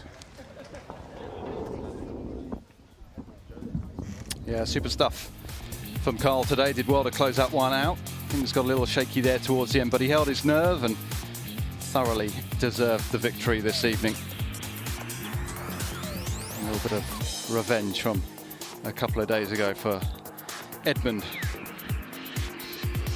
So one more match left on the cards for this evening. It's going to be a mixed doubles match. It's Jamie Murray and Olivia Nichols, and they will be up against Cam Norrie and Johanna Konta of the Bulldogs. We will have that for you in about 3 or 4 minutes' time. Stick with us.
Playing doubles in the States at all? I'll try, but so playing doubles in Monterey, and I had to class the first round because my knee flared up. So then they told me that, but I stayed in singles because I had another day, and it settled somewhat back down, so I played, and they said that I can't. Final match of the day on court, a mixed doubles worth 3 points for the Bulldogs. Jo Konta and Cam Norrie. Followed closely for the Union Jacks by Jamie Murray and Olivia Nichols.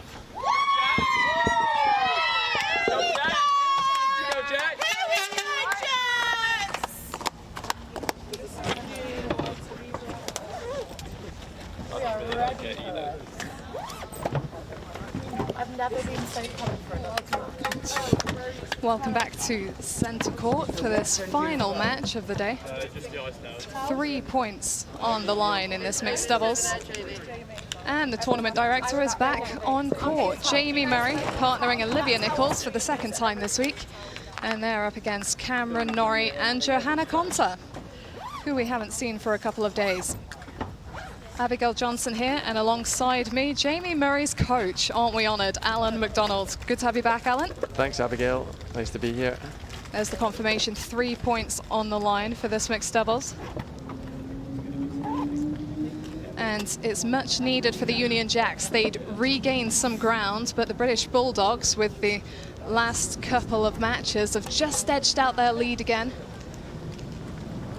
So a bit of pressure on Jamie Murray and Olivia Nichols. Yeah, this is a perfect ending to the day, really, because the Jacks got out to a good lead today. It looked like they might even overtake the Bulldogs during today, but now I think it's 7-all on points. And this is a 3-point match, so whoever wins this match will win the day for the team. And at the moment, there's a 6-point gap between the teams, so the Jacks will be very keen to make up a little bit of that deficit, as well as winning the day.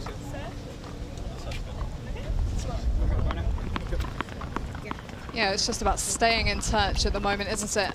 And it'll be really competitive heading into the last couple of days. That's right. There's a lot of points available still. Oh, thank you. So it's not the end of the world if you're going into the weekend with a deficit, but the closer the better, of course. This is a very intriguing matchup. Interesting to see Jo Konta on the mixed doubles court with Cam Norrie, who played very good mix the other day, to win against Jamie. Yeah, he did, didn't he? Him and his partner in a precarious position on that occasion. Just managed to come through. And he's been doing pretty well in precarious positions, Cameron Norrie. He was 6-2 down in the match tiebreak earlier against Ryan Penniston and came through. So he'll probably have taken a massive boost from that. And it's really helpful for players, isn't it, when they've played a singles match earlier in the day and then they come in to play doubles. It kind of puts them into some momentum. That's right. It can definitely be used as a positive, especially if you're in good physical shape, as Cam is. He works really hard on the training court and in the gym with his physical trainer, so I think he'll be good to go here and probably seeing the ball well. Yeah, he certainly pulled his weight in singles and doubles. Johanna Konta was pleased to get the win over Katie Bolter a couple of days ago. This is the first time we're seeing her on the doubles court, so this is quite intriguing to see how this one goes down. Yeah, and Konta, she's of course very, very solid in serve and return. She doesn't mind being up at the net, but she's not as she doesn't train those kind of double situations really at all, I would guess. So I think for the sort of specialist doubles team of Murray and Nichols, they'll be looking to exploit that a little bit, maybe rush her when she's at the net, put her under pressure with their returns. And, Here is... sorry.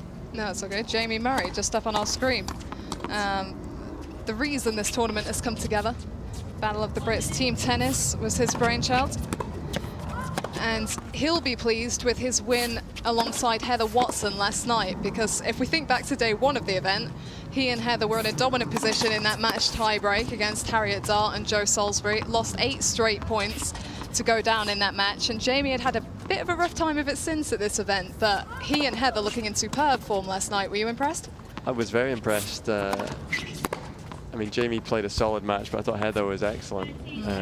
Overall, she served really well, made some good returns and avoided the pressure from Jo Salisbury at the net with some amazing ground strokes a few times. So I think she was the MVP last night, and they were really happy to get that win and claw back a few more points.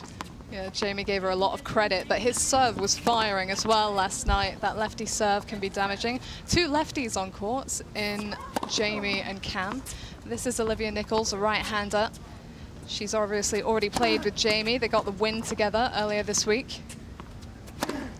She plays good doubles, Olivia, and she's quite comfortable to be up at the net close. She won't mind if Cam and Jo try to target her a little bit.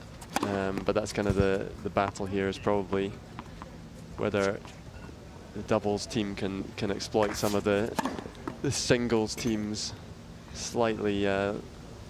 They don't train as much for doubles. They're not quite experienced in this form. But if they let them kind of line balls up and use their power, then it'll be hard to contain them. Yeah, we might see some patterns emerging. I had a quick chat with Liv about an hour ago, and she said she and Jamie would be looking to be up at the front of the court as much as possible. That's right. Interesting to see Jamie's pet hate in his little bio there is Liam Brody. So I think he's going to be hearing a lot from his nemesis here, because Liam's been extremely vocal throughout the event. Great atmosphere out there already.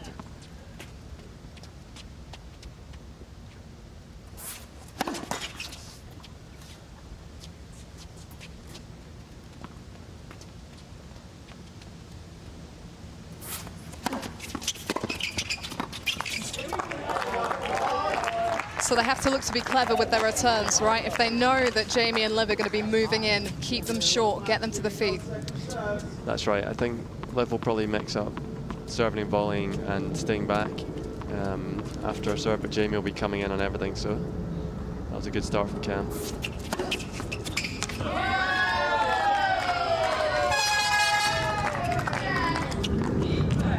There's that big serve. I'm sure we'll be seeing a lot more of it.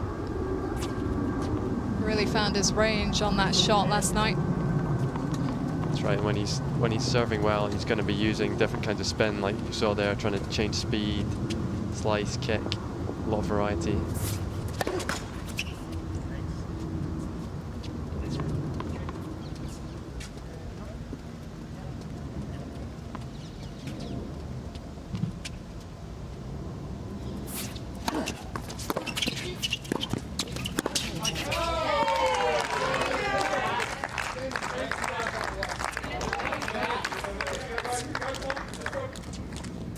Murray on the bench. He's been a regular presence there throughout the day. Was there for Jamie's doubles earlier alongside Lloyd Glasspool. It was a really convincing performance from them. Got the win over Dom Inglot and Alistair Gray, straight sets.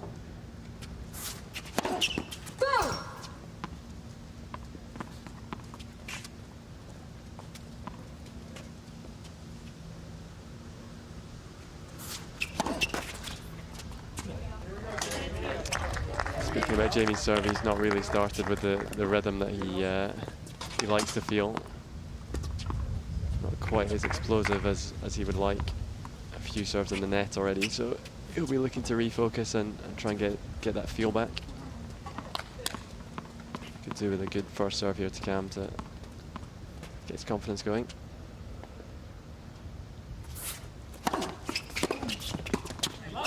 Oh, great reach from Olivia Nichols. We'll see probably a little bit more of that kind of play today from Jamie and Liv compared to when Jamie played with Katie Bolter the other day. Because Liv is a more kind of full-time doubles player, although she still also is decent in singles, but she's more used to making these crosses and poaches and things.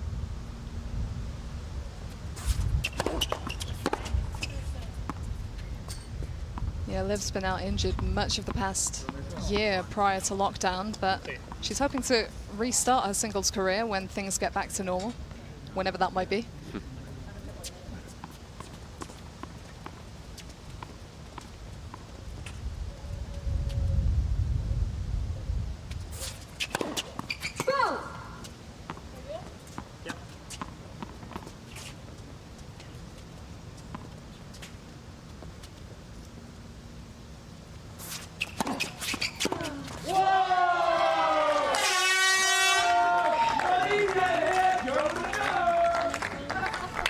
Huge reaction there. Smart serving from Jamie Murray.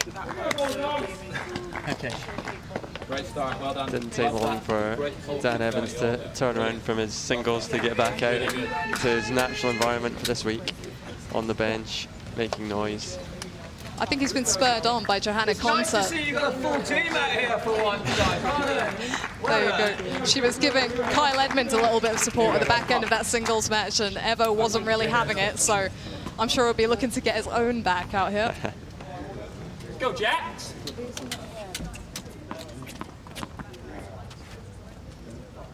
Cameron Norrie to serve for the British Bulldogs.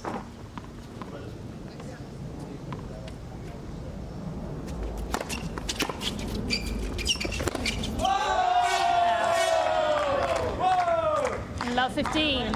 Yeah, you're going to be hearing a lot of that. That's why we love these evening matches. The energy just gets going again. It's been a long day, a hot day, humid. They're ready for this one.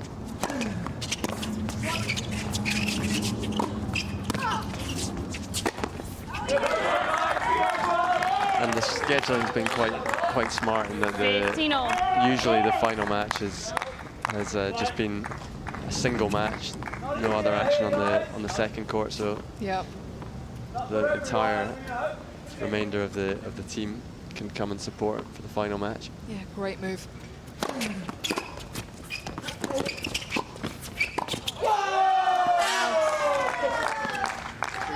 15-30. Well, it's not been too raucous for Conta's previous matches, so it'll be interesting to see whether this atmosphere kind of lights the fire under her feet or gets in her head. You can do one of both things.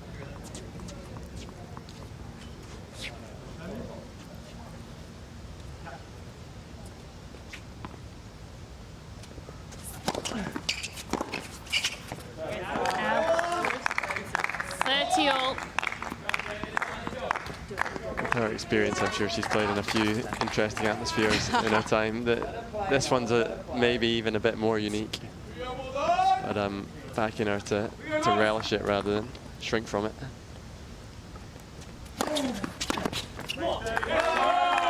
Yeah, big serves from Cam Norrie. 40-30. Like Jamie, a lefty, looking to use that.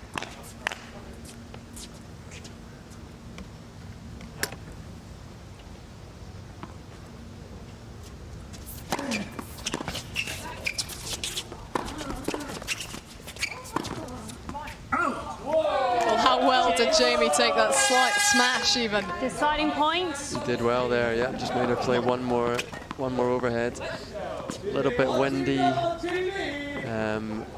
Johanna's not been on the match court the last couple of days, so just kind of early doors giving her a tough question to ask there. Got his rewards. Did indeed. Sudden death deuce.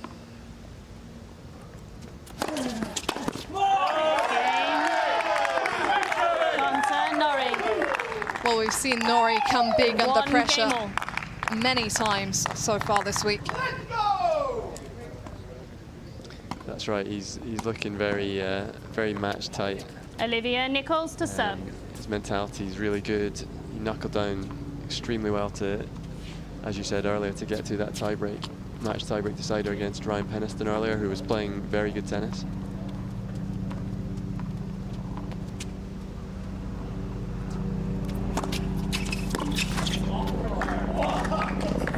15 love. I think this will be a key battle now in this match. I'm sure that this is probably one of the situations where Conta will be at her most dangerous when she's returning against Nichols. So they'll need to make sure as a serving team that they use some smart plays against her.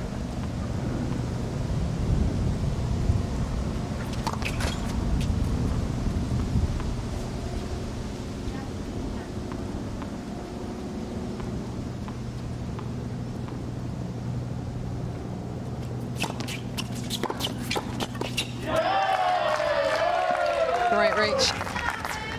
30 love. That's well done. That's exactly the kind of move that we'd hope to see Jamie making early. Kind of establish a bit of movement, show Conta that he's going to be moving around, distracting her in her eye line. Maybe distract her, and in the end force some errors.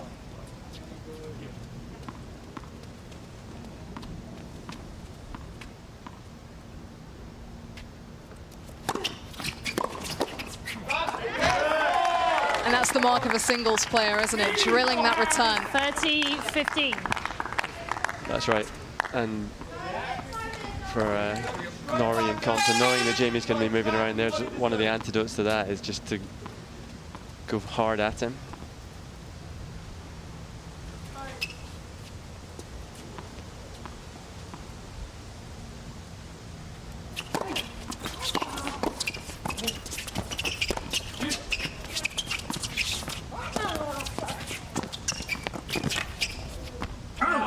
Oh, that was a good recovery.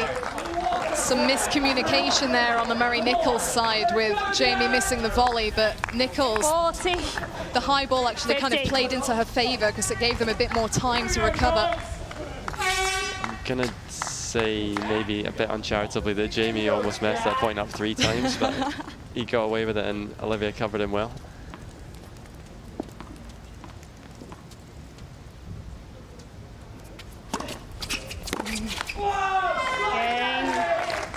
Murray-Nichols. Well, that's big stuff. The smile on Olivia Nichols' face. Murray-Nichols lead by 2 games to 1. She's actually not only not lost a match here so far, but not dropped a set. It was straight sets when she partnered Jamie, and then straight sets yesterday when she and Alicia You Barnett can do today, yeah. teamed up to beat Eden Silva and Beth Gray. So she carries some confidence into this. She's been impressive. Yeah, she's not afraid to get involved. Good sense for doubles, positionally, and a good skill set in terms of her abilities up at the net. Jill's fitting shin pads for her.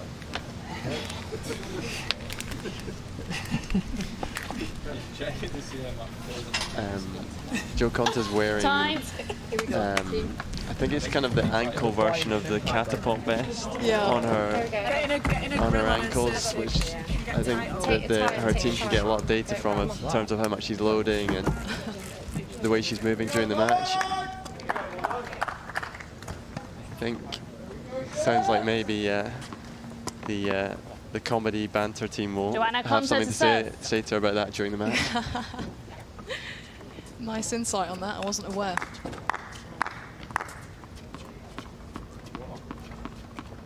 Here we go. Then get ready for some atmosphere in this service game.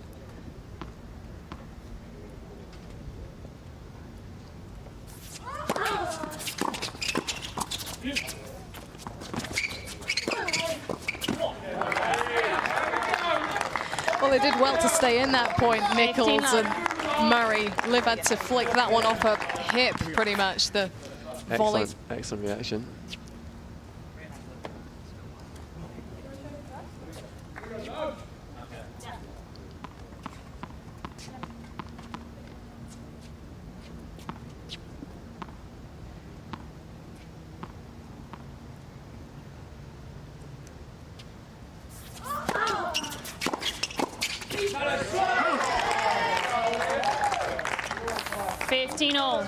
Smart play from Nichols there. Cameron, when I've seen him play doubles before, he doesn't sort of play loads of I formation or do loads of planned switches with his partner, but he's quite good at coming into the middle of the court and taking a lot of returns at the net. So hitting down the line could be a good way of preventing him from doing that, keeping him guessing.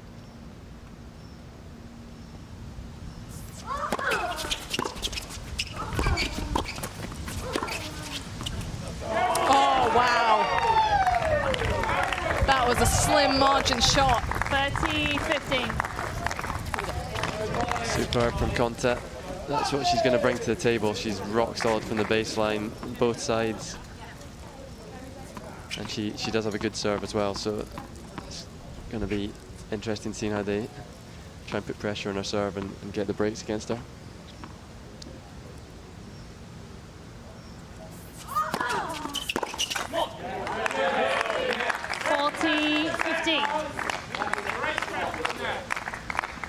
Well, Dan's not getting much to yell about in this game. I'm sure he'll be disappointed. His time will come, I'm sure.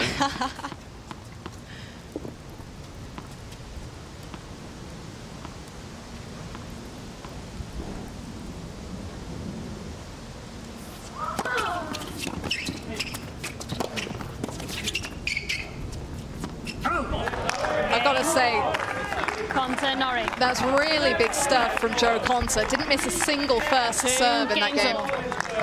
And it tells you something about her mentality. When we saw her break through in the singles game a few years ago, it was largely down to that mentality and her focus, and she's come out here looking really locked in. I think all 4 players will be fairly comfortable now after the start that they've had. Nice to get that first hold in.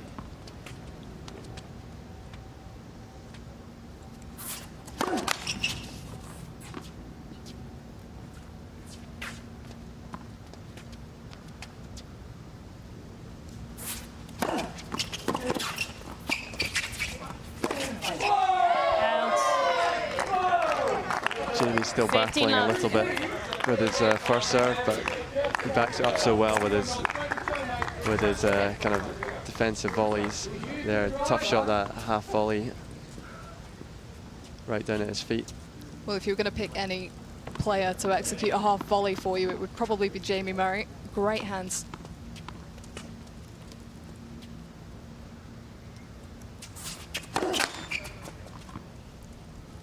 Regular left? Yeah.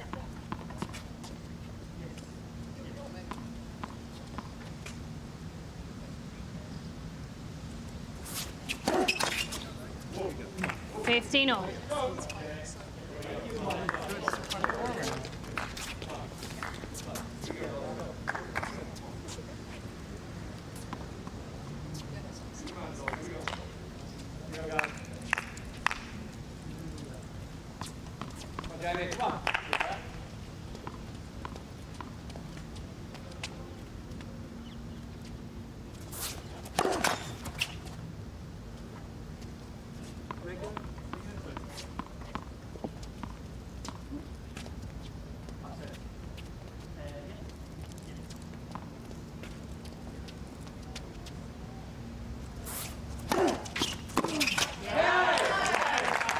Kick to the backhand.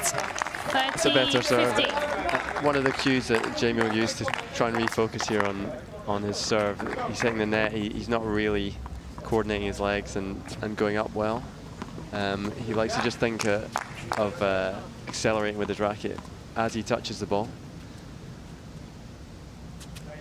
So hopefully we'll be able to see a kind of nice relaxed hand and arm and a fast acceleration, but close to the ball. That was a bit far away from the ball, that one.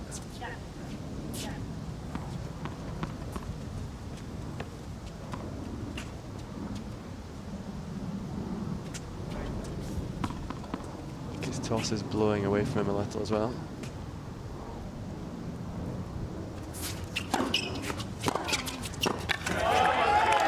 That was really good placement on the return.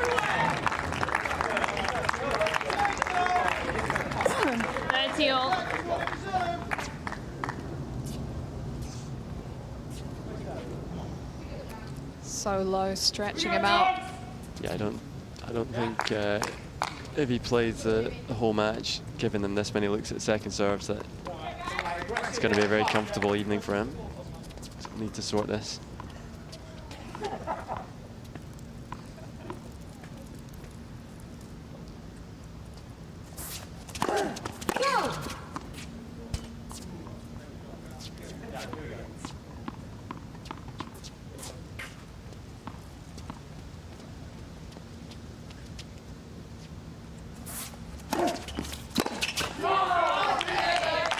She's getting away with it a little bit 40-30. because Cameron has missed quite a few second serve returns.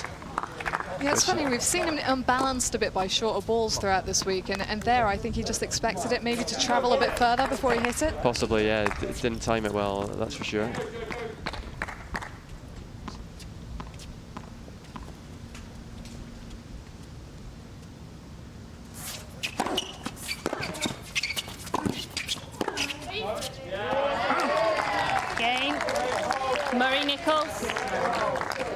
Eagles lead by 3 games to 2. It's been a really solid start to this match for Murray and Nichols. Still no breaks of serve, 5 games in. And I think we're going to have a chat to Jodie Murray. Hello.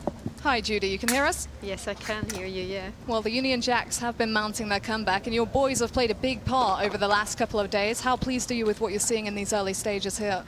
Yeah, I mean, it is early stages, and it's all gone with serve so far. It's still a little bit blustery out there. It's obviously not so hot, so the court's not quite as lively, but I think it's a lot with mixed doubles. If you're not playing with in a regular partnership, it's about getting used to your partner, getting used to what you're doing. So it's important that they communicate well here, and as Jamie's coach always says to him, keep the lady smiling. I've got Jamie's coach here with me, actually. We're co-commentating. But just a quick word on Cam and Joe. What particular threats do they pose in this match? Well, I think they both serve well. Cam, of course, being a lefty, he has a very awkward spin on his forehand and on his serve, which can be quite difficult to get to grips with. We haven't seen too much of Joe this week, but she serves big. She doesn't play an awful lot of doubles, so I think they actually need to pinpoint her quite a bit when she's at the net. But yeah, I mean, they're big hitters, they're experienced players, but hopefully our doubles expertise can get us through this one. Great stuff. Thanks, Jodie.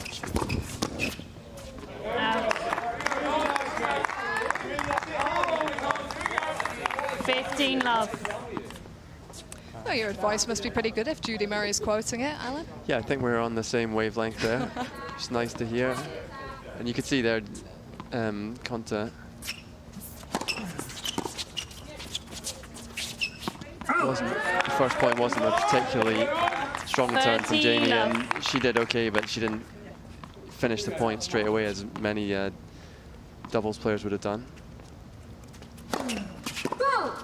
Just a question of how often you can actually get the opportunity to exploit that.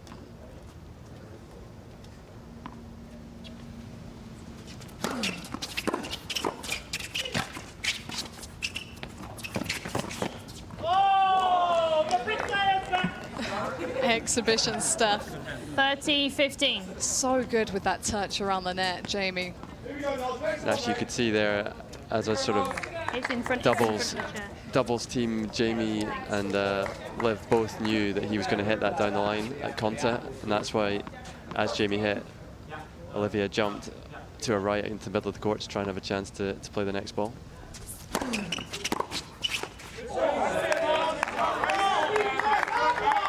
40-15. Yeah, that's got to be a pretty brutal serve for Liv Nichols to return.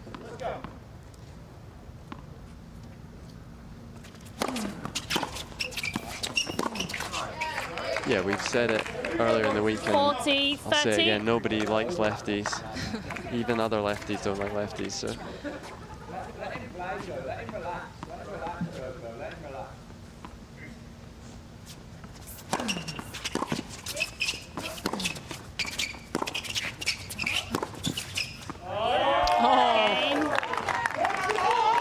Jamie's just telling himself there he was very lateral with that move. 3 games on. If you watch here, he needs to move forward rather than sideways. Forward and then kind of diagonally into the middle of the court rather than straight across, which tipped Cam off far too early to what he was doing. Yeah, well noticed by Nori.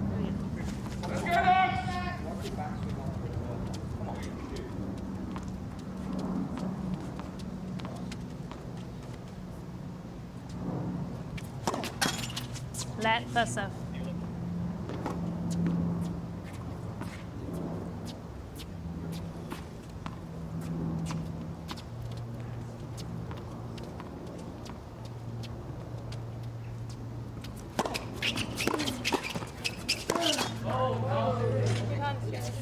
Love. Not quite on his game yet, Cameron Norrie. Don't know if he's feeling the effects of that.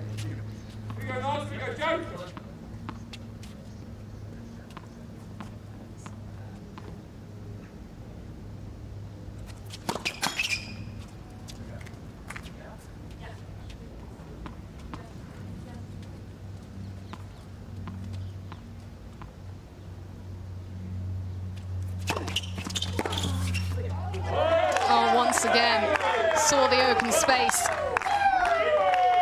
15 on. And not the first time she's grazed that sideline today, Johanna Konta. It's an excellent shot. Not sure if she had pre-planned that, expecting Jamie to try and move across, or if she felt him edging into the middle for each shot. Go!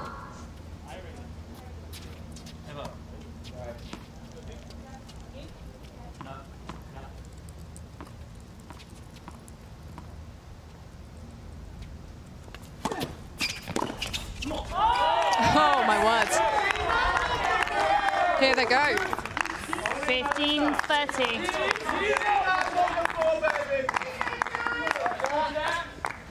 Well, it's not often that you see a cluster of return winners in doubles. From a Murray Nichols point of view, they'd like to be making a few more first serves at this point.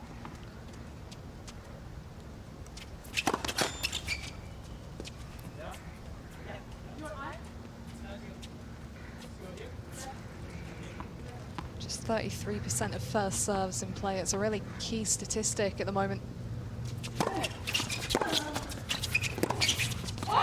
Oh, now she finds the space. Great job.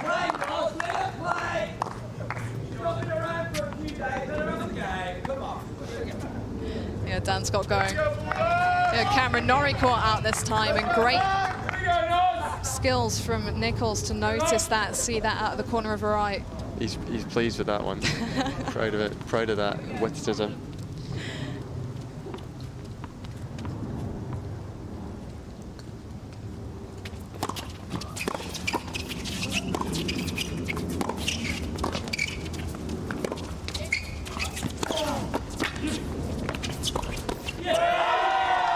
Well, she went for the peg as well.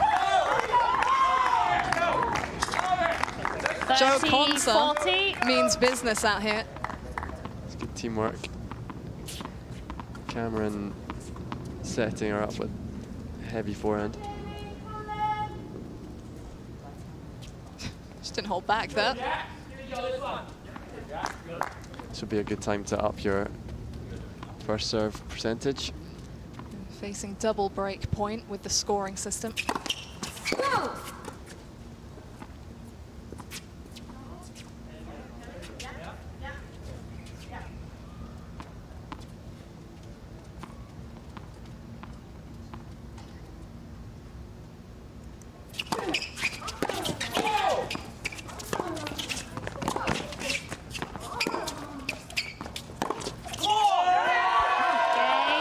Well, they really put the pressure on Liv Nichols at the back there. New balls, please. And it paid off. Disappointed with himself by 4 there, games Jamie. to 3. Really ought to have maybe finished the point with the first chance he had on the volley, if not get really in control of the point. But he didn't really do anything with the ball. Paid the price. Yeah, good. Great game. Really good. Really good.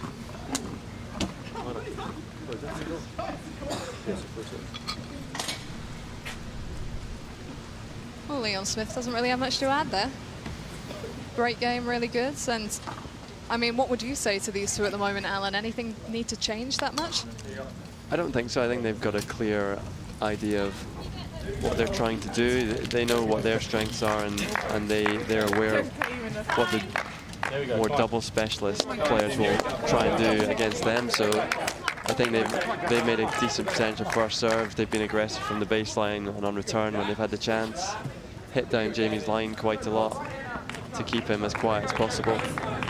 So they'll definitely be happy with where they find themselves now with Conte to serve. So can the Jacks respond?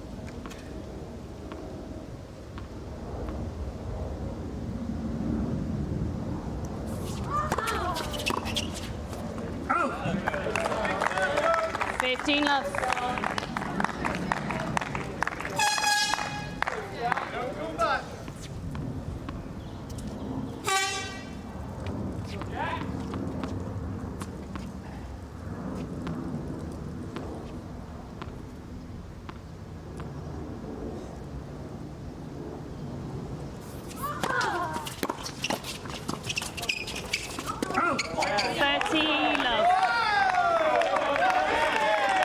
Applying so much pressure, these two.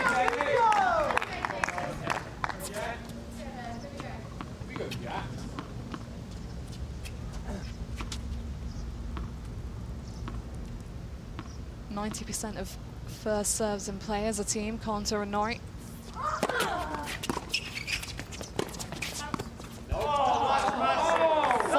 love. I think someone called out at the sideline. Only Hawkeye should make the call on this court.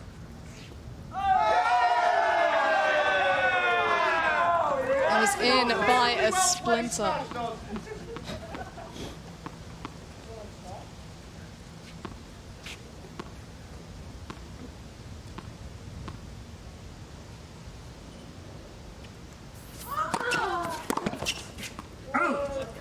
Game. Conter, Norrie. So there shouldn't be any Norrie panic lead by 5 so far games to 3. for Murray and Nichols. They've found themselves 3-5 down in this set, but there's a long way to go in the match. I think just need to up the energy a little bit, Jamie. Get serve under control, and then they'll be able to get a foothold. Let's first serve.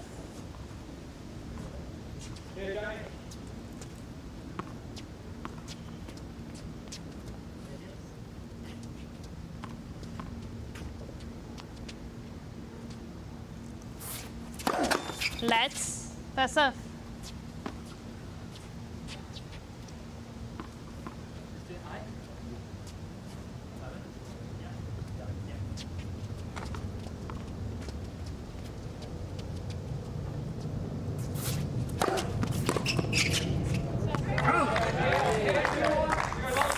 Love.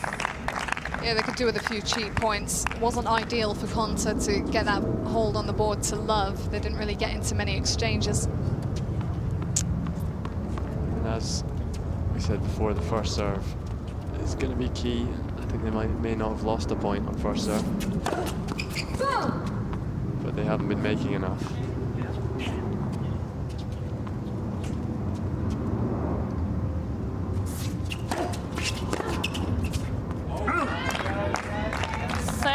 Love.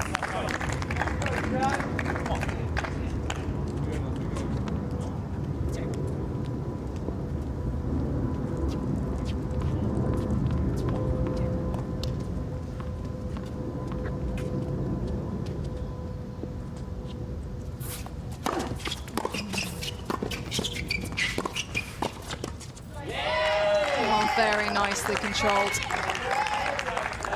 40 love. Shanna Conter receiving a taste of her own medicine on that occasion. She'll have to get a racket on it though.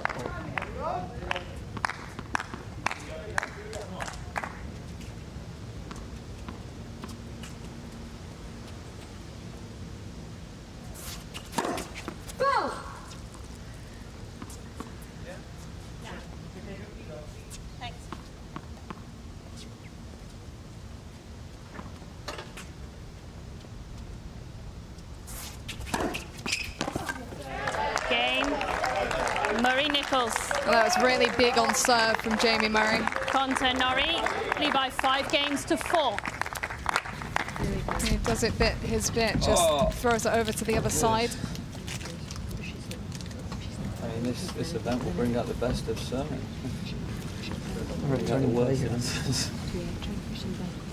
What's the lineup tomorrow? I'm not even involved in this one. She can get us return. It's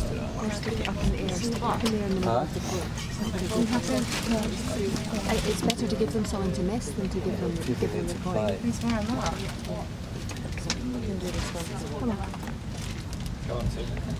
You can always go straight at Time. If I get a look at second serve. Well, what advice would you give Jamie and Liv going into this game? I would go with Jodie on that. She was just reminding them just to focus on, you know, not necessarily trying to win the point with the return, but just make a decent shot and put the problem onto your opponents. See if they can deal with it. Make them play.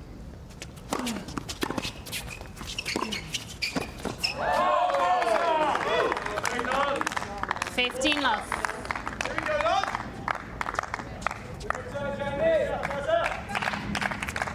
Come on,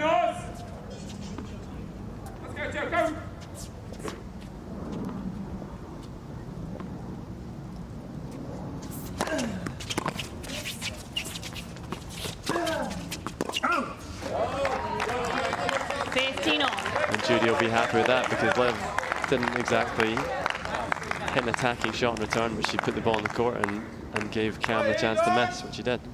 Let's go, North! We go, Jack! They're still serving a huge percentage of first serves. Come on! 30-15. Yeah, because when Norrie's in the position where he has to generate his own pace, there's more chance of him miscuing, not hitting it cleanly, over-hitting.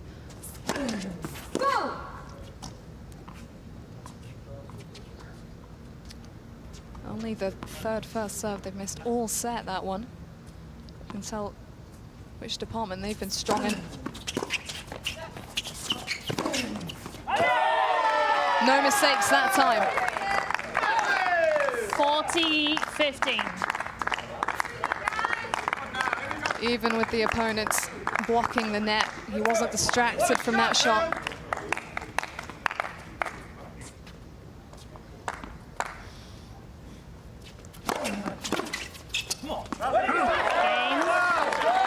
And first sets, Konta, Norrie. Well, that's a really By impressive 6 set games to 4. from Cam Norrie and Johanna Konta, completely unruffled. That's right, and they did the job tactically that I'm sure they were planning to do and hoping to do.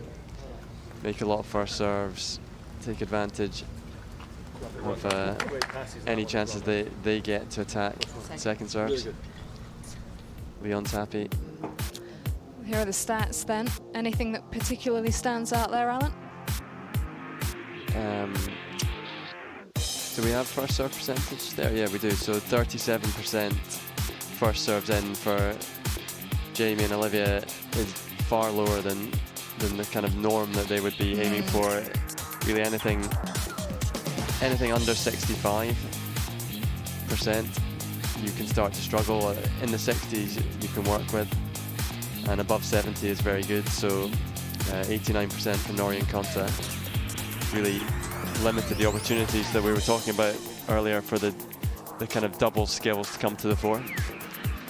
Yeah, it really does look like that's made the difference. Norrie and Konta looking to rip the ball at every possible opportunity, and they're getting a lot of looks at second serve. So something for Murray and Nichols to think about as they come out to serve to start set 2. A change of ends Second set, for Jamie, who Murray will to serve. almost always serve first in the mixed doubles partnership. Whether that'll change his fortunes with his first serve percentage.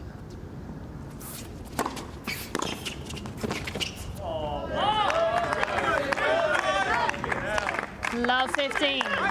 Even that serve was in first serve, but it was a little bit of a safe serve, a passive serve. He didn't really hit a spot with any pace. So Cam was always going to be able to get a good hit on that one.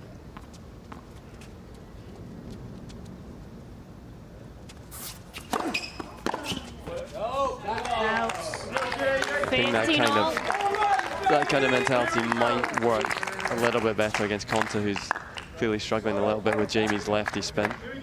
So maybe kind of going around her body off pace with different spins could be difficult for her, but I think he's going to have to up his level a bit against Cameron.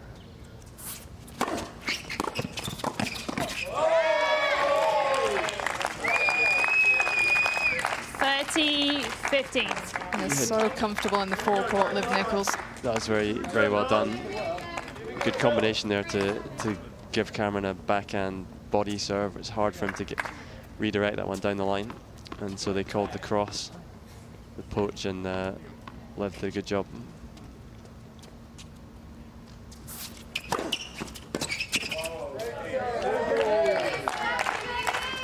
$40-15.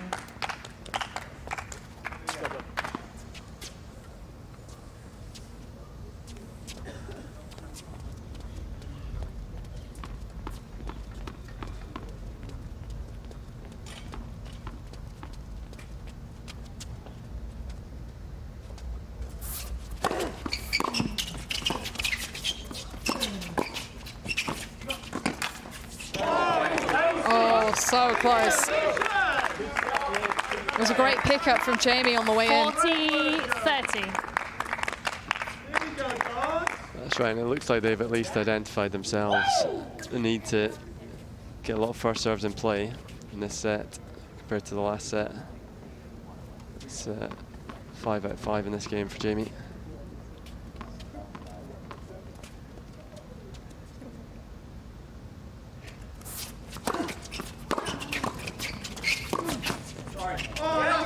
Oh. Juice. Deciding points. Well, he'll take it and use it. And this is an early, very big point in the match, or in this set. Tough to come back the way the momentum's been shifting if they get behind early with the break of Jamie's serve. Needs a big one.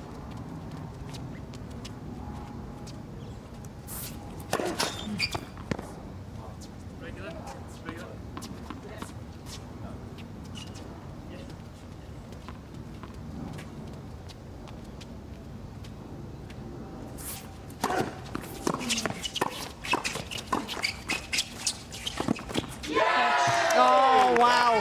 Game. Murray Nichols. Sailed very close to the win there. First game. And that could be a big Second moment set. there, getting to that point. He had to work hard for it. Konta defended a couple of balls well. As Jamie was trying to just basically go at her at the net, turn it into a volley-to-volley match. I think one of those volleys just dribbled off the net cord, so they got their own back a little bit, but it didn't make too much difference.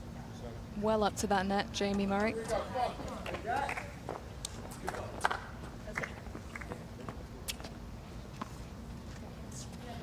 Yeah, that's huge, just stemming the tide a bit, getting themselves up on the scoreboard in the second set. And remember, if it is one set all, we go to a match tiebreak.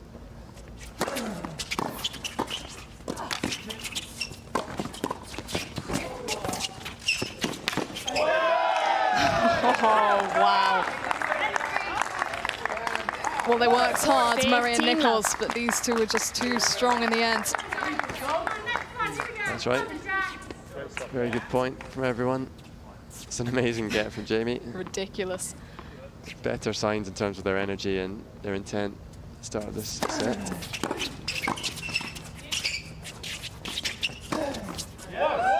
Big from Norrie. 30 love.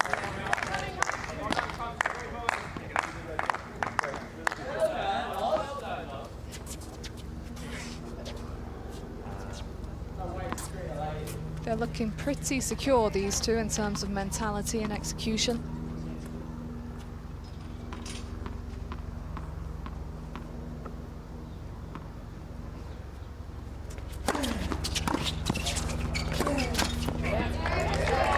As I say that. 30-50.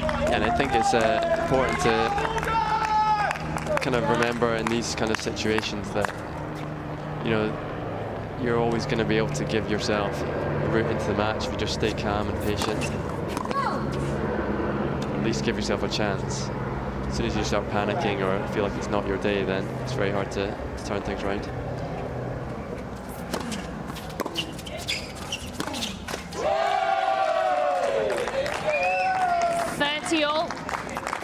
A couple of sudden misses from Cam Norrie.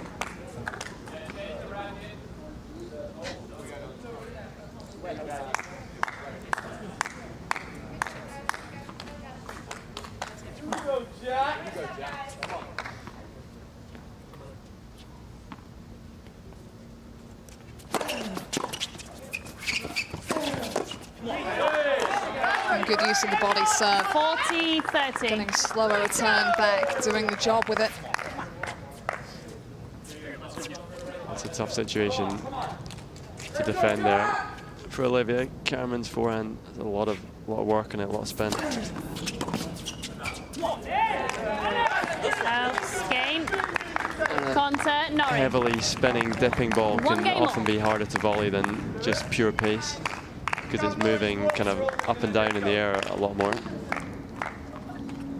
Tougher to control off your racket.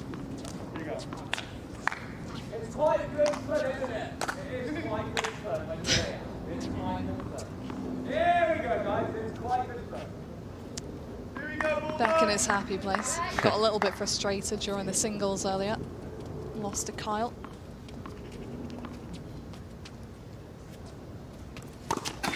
Let's pass up.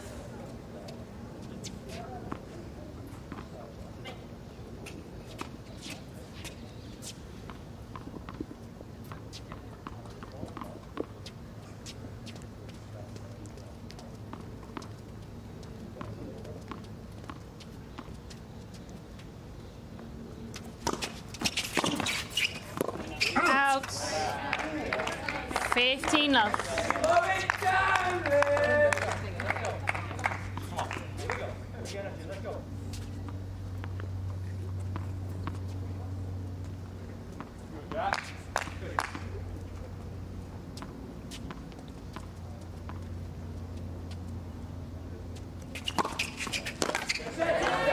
Oh, that's a big serve from Nichols. 30 love.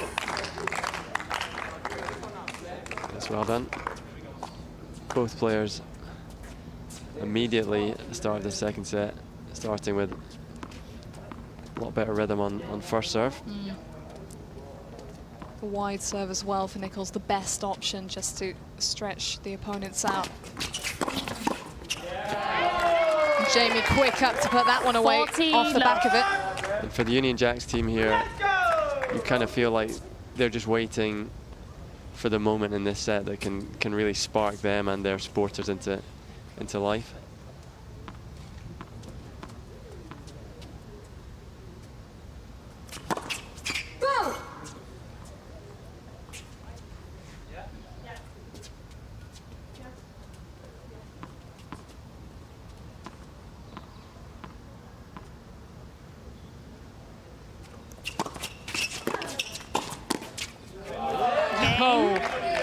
Wasn't Murray quite Nichols. ready for that one, Norrie. It came down quick. Murray Nichols lead by 2 When you're down in a games to match 1. and the opponents are slightly on top, sometimes you just have to stay calm, keep doing your part of the bargain well, and wait for that chance to come. Glass is full body cramping. Come on, here we go. Come on, everyone. Glass won't look at. He won't look at anyone. He won't look at anyone because when he laughs, he cramps. He's toast. Look at him. He's toasted. Castor man down. Here we go, same thing. Keep Checking his Insta DMs. Keep Peppy and Joko when Still no love. Jamie's listening to me as well. Still no love. Still not sent him a cat. Time. Interested in the banter. Didn't even send a like on his message. Come on. Go on, Jamie. Here we go, guys. Jabo, take control of this court now. Take control. Relentless banter. Yeah, Jodie, not entirely sure that her messages are getting through to her eldest son there, but actually, I don't mind what Jamie's doing there. You know, I don't think he's very happy with the way that he's actually playing here, or maybe he's not quite feeling fresh in his legs, but he's just making sure he stays light in terms of his mood and have a little laugh there. Just keep relaxed. That's going to help his partner as well. And like I said, they just need to keep doing their stuff and hope for the chances to come.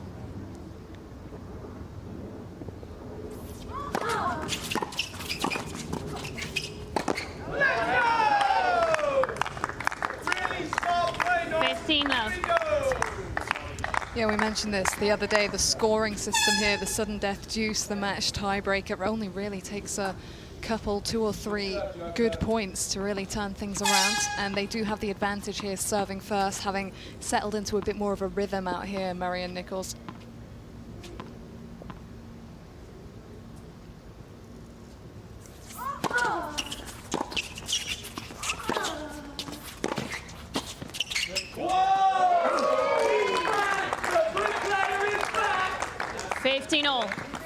Came low.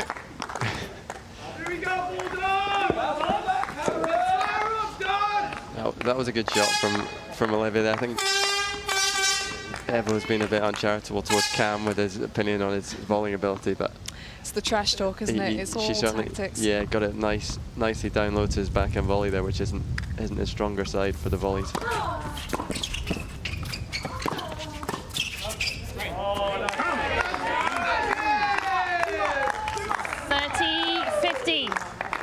Just a little bit too much pace for Jamie to handle that pickup. He was still moving forward as well into that one, so didn't really have the stability to deal with it.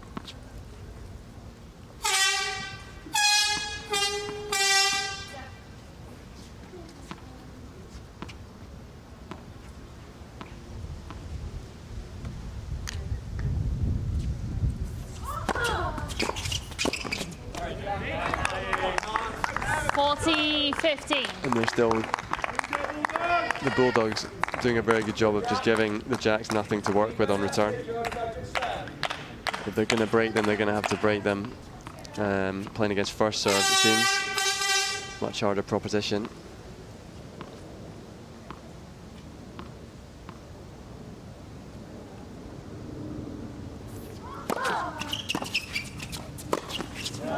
Oh, great reach from Cam Norrie. 2 games all. An emphatic close to the game.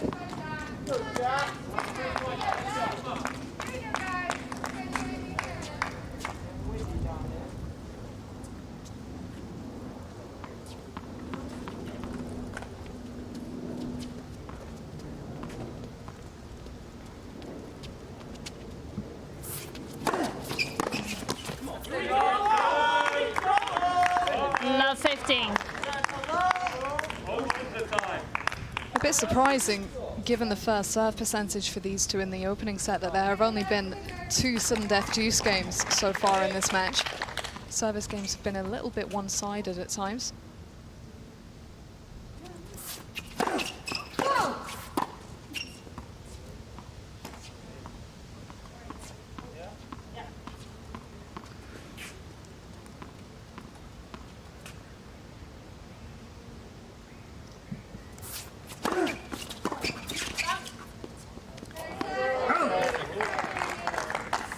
Again, Konta not comfortable with the lefty spin and kick coming from Jamie's second serve there. Got really jammed up. I still feel like Jamie's asking for trouble serving without his usual speed, but into Cam's body. He's gonna make a lot of good returns if he keeps doing that.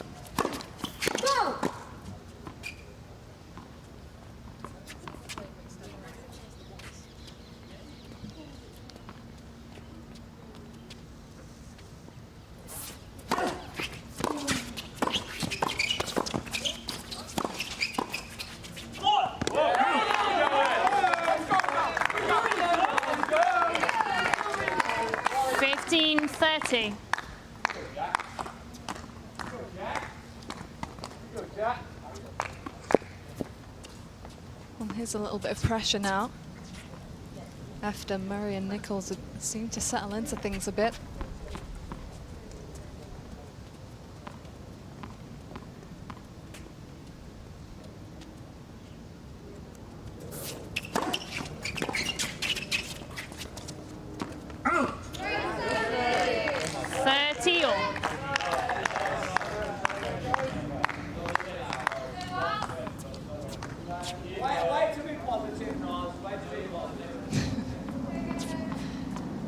Another good wide swinging serve to Konta from Jamie Murray there.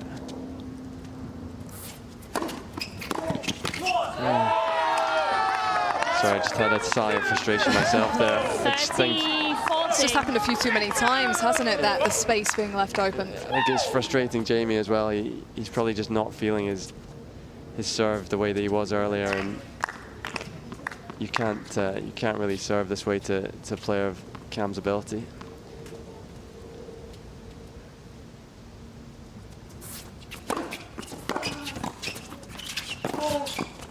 Oh, wow, that is big from Olivia Nichols. Brilliant. Deciding point. Yeah, she used the pace of the return to just redirect the ball short and then stayed strong on the next ball, which I'm sure she knew was probably going to come at her. Terrific block. Excellent skills there up at the net. This is another massive moment in the match.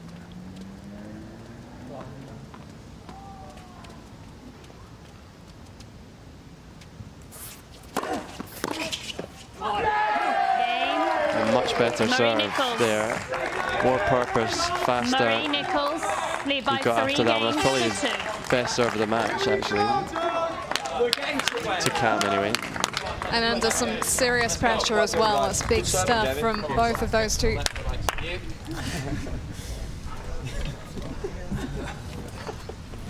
Great game. This is what Jack's do. We hang around. Come on. Her into it more. Also, Murray's never going back out line.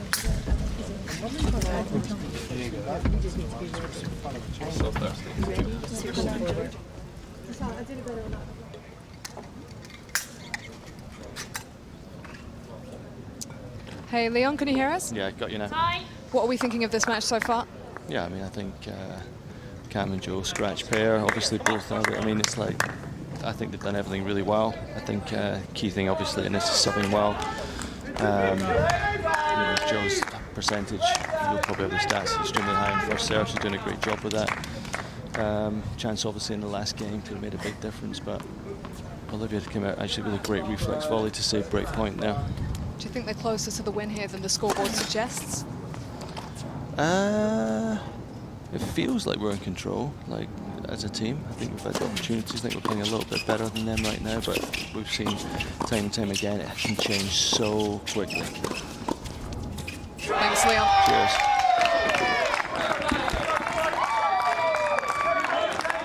Love 15. That was a good start to that game.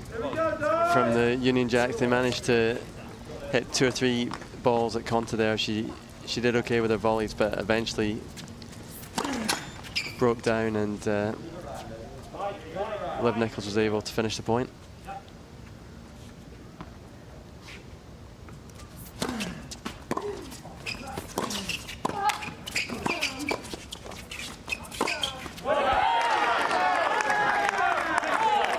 Pretty massive from Joe Conta in the forecourt, just keeping the control, taking her time on the ball, delivering the pace.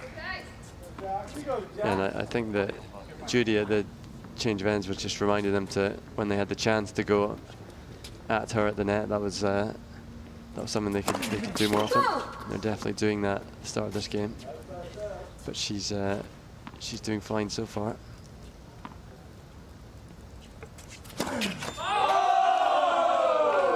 15-30.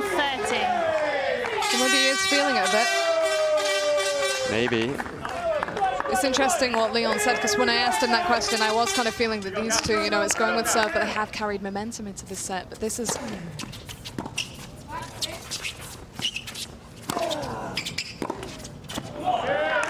I was going to say this is where the benefits of serving first might show themselves, because if Jamie and Liv can keep themselves out in front, they'll have more opportunities to really dig into a return game, and suddenly it's break points. That's true. Just a little bit of extra scoreboard pressure can make a difference sometimes.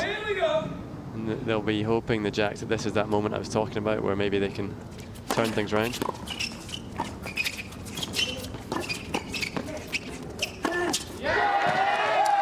Huge from Jamie Murray.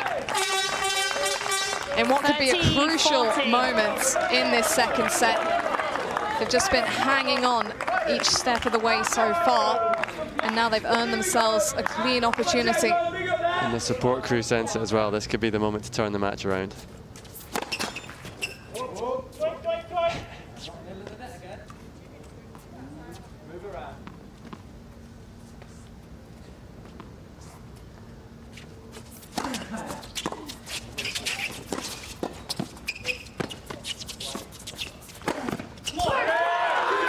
Well, they made him play it out. That was Deciding points. He stayed calm there, because actually that was a good return that Liv hit. Wasn't that easy to deal with. And again, I think he preferred just to go hard at Jamie's half of the court rather than risk a cross. Let's first serve. Obviously, with sudden death due, still a break point here. Still an opportunity to break through.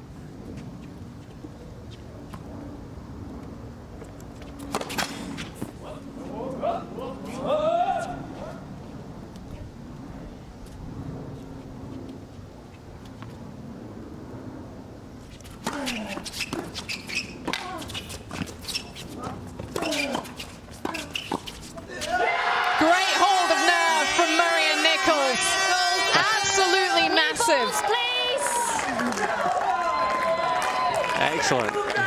It's great to see Olivia getting animated there and doing such a good job there. Jamie's return, I think it didn't hit much of the strings, but it was very awkward for Conta. And again, she's super strong, super brave up at the net there. She's really close, Olivia, but Cam's ball hit fast straight at her. She defended it really well. And this is what we were talking about, the couple of points that can turn things around. They've just seized momentum here all of a sudden, these two. Yeah, and they'll be aware of trying to keep good energy, good focus now, and not give away the advantage that they've earned. You have to consolidate to make Big it game. count.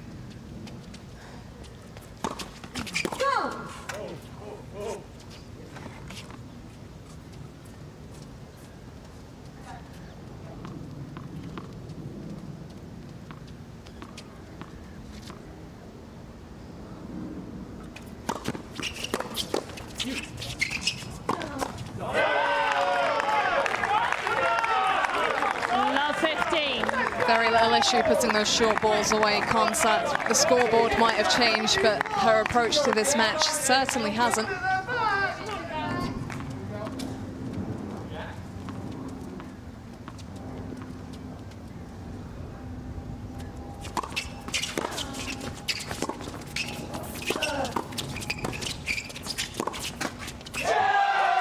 Oh, wow. Only at Battle of the Brits will we see that much animation over a net cord winner. Yeah, agreed. And actually, Cameron there with a good little sort of shuffle fake to draw the ball to him, and he got a little bit unlucky, of course, that it jumped over his racket.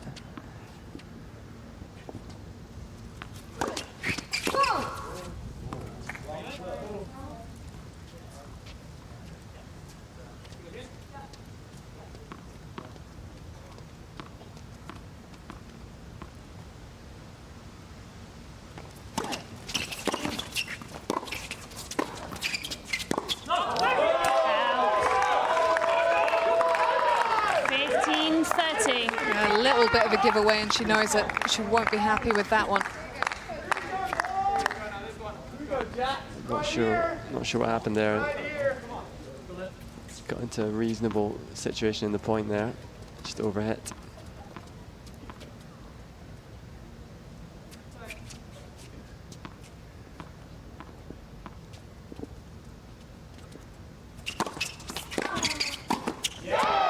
Yeah, that wide serve is the one. Yeah, she hit her spot very well there. Jamie taking the middle of the court, tough for Conta to get it past him cross court or redirect a good fast first serve down the line.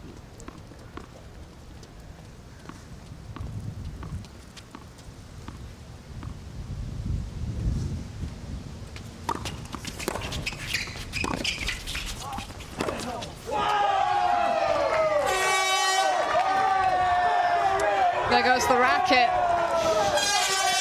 I think that might be the most animated I've ever seen Andy Murray, potentially. He has been loving his bench duties this week.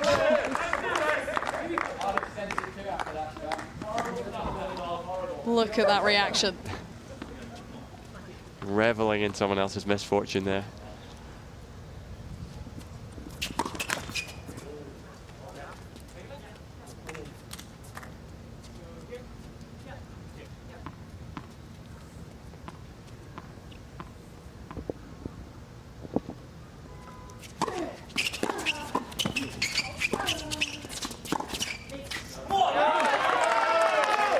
Too much lift. Deciding point.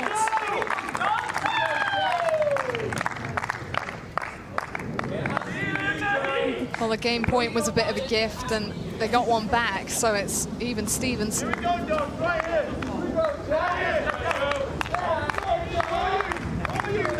Potentially crucial moment here for the Bulldogs in this She'll set. look to use that wide serve again with Jamie taking the middle of the court.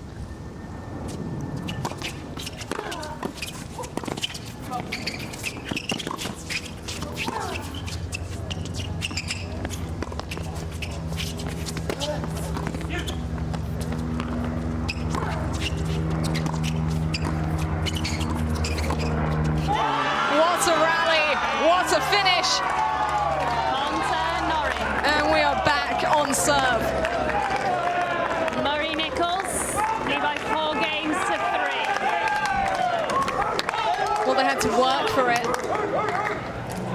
But they do reclaim it. Olivia Nichols did extremely well on that point to stay in it, to get them back into position. But actually, it looked from the angle up in the commentary box that she didn't really need to go back to Cameron's side of the court again there. That was a fantastic lob from Conta, right on the baseline. Yeah, that's really what finished it off almost. Let's see, I think this next ball she hits here, she could have just gone line. That again, she fell for Cameron's little fake. It just drew the ball to him. Where actually the line was open for her. Great control on the high balls.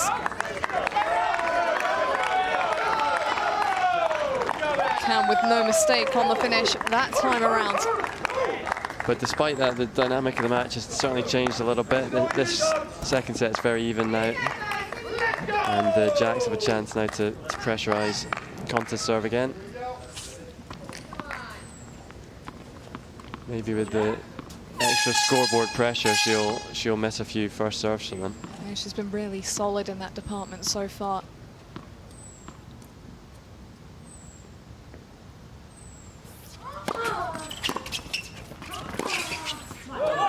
Oh, she has rarely missed down the line. 15 love. That's a brilliant shot. Very good return from Jamie. See how far it pushed Johanna Conta outside the court there. Skidding away from her, but great strength. Yeah, she has the so much outside control. She keeps her body weight so low when she's hitting.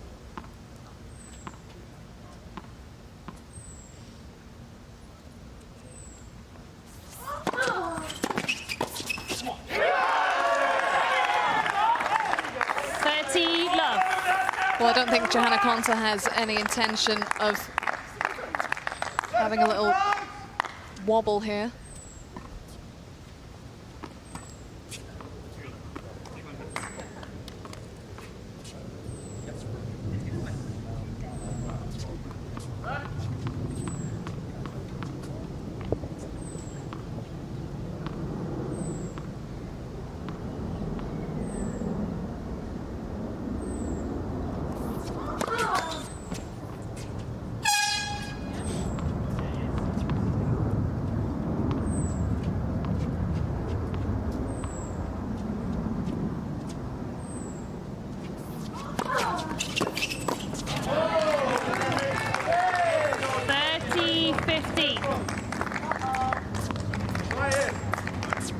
Just a little cheeky toot on the air horn there in between first and second serves. It's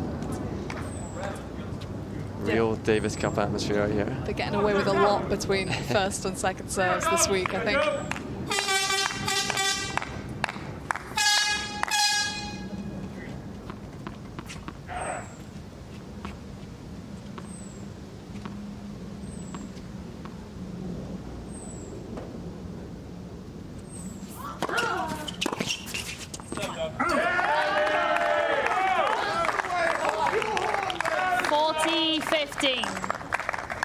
The nice little chop return that we saw from Olivia Nichols earlier against Cam Norrie might actually work well against Conta, just force her into a rally instead of quickly handing over the points.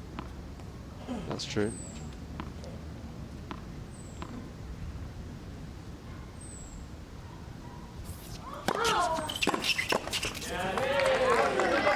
Well, a couple of times Jamie's kept it really low at Cam Norrie and he hasn't been able to handle it.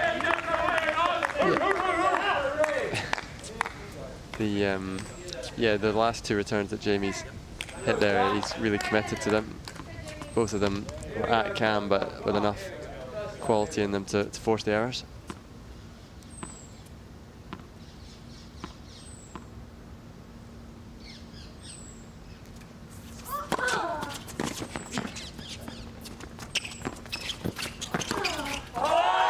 She does not miss her marks, Johanna Conta. And was that another 5 first serves in a row there? 4 games off. Pretty short. Ridiculous consistency from this woman. She may only have missed 1 or 2 in the whole match, in fact. Yeah, there was a lot of atmosphere building, and she knew it, and she was certainly ready for it by the looks of things.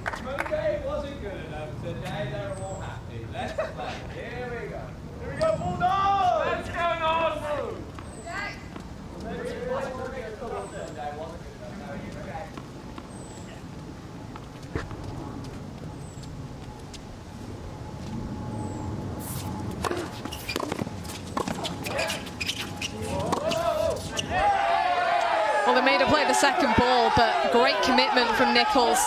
Great hold of nerve, unflustered.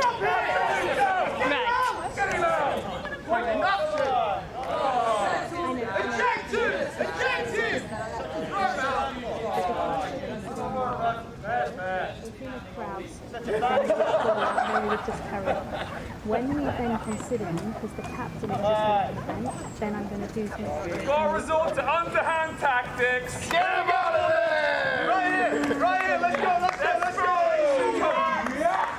Let's go, Bulldogs! No, I think on that point that there was some shouting out during the point, which they're claiming put them off.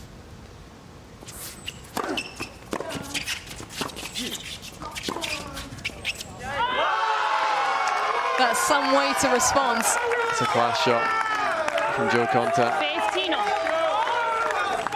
And as we identified at the start of the match, the kind of battle between the single skills of Konta and Norrie and the double skills of Murray and Nichols would be key to the outcome of the match. And I think so far the singles players have managed to play more on their terms than the doubles players have.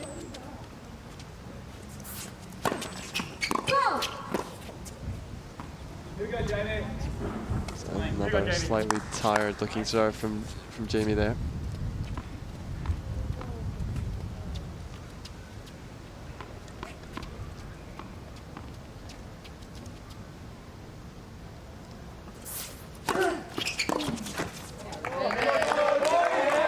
Actually, I think his second serve, his rhythm has been better in this match than on his first. He's getting after it more.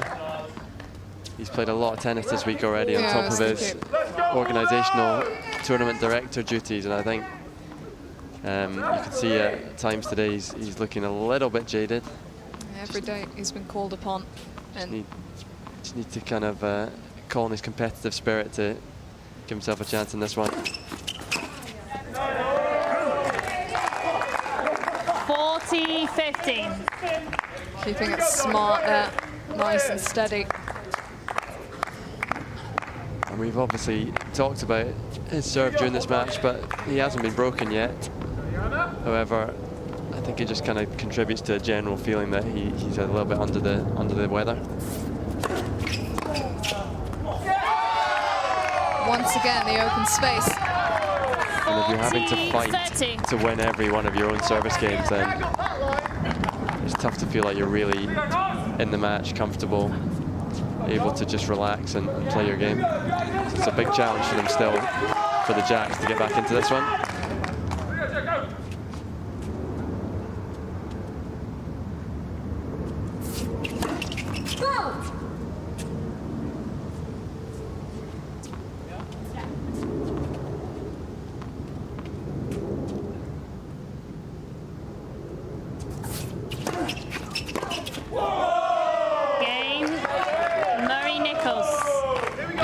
Under pressure from Murray. Nichols lead by 5 games to 4.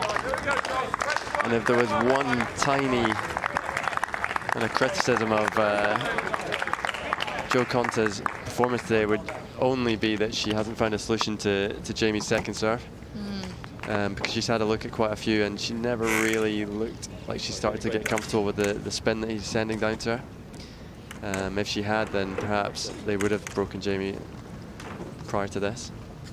Yeah, it's been smart serving from Murray and really tough for Konta to control that kick and that spin.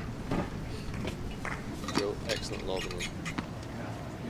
Very, very good. Time. Doesn't have to be all the time, but just when it's there and you've got time to pick it, do it. Okay, first serve, so good.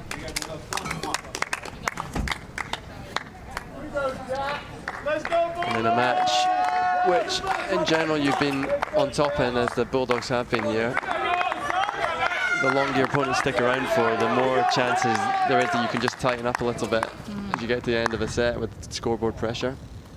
Let's see how Cam deals with it. 15 love. Yeah, there have been a few moments where they've made him play, taken a little bit of pace off, and when he's had to generate it himself, it's not gone well.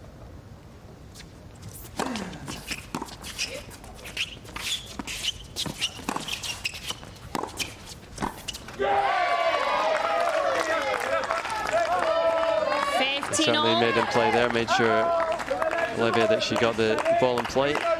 And then actually there's a very smart shot that she hit because it kind of was bisecting the territories of Konta and Norrie and forced Jo into quite a tough low volley. I have to say she's been really good at her control below the net. Haven't seen many misses. Oh, what an angle from Jamie Murray. 15-30. Again, starting with the return down the line at Konta, who defended the ball, but possibly did less with it than Cam would have done if Jamie had returned to him at the baseline. So at least they're still thinking tactically clearly. 30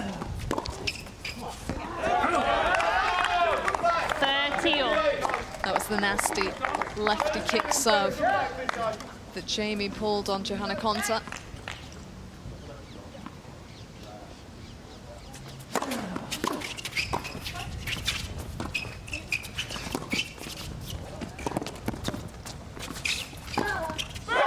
Little bit of variety from Cameron Norrie and a big finish from Jo Konta.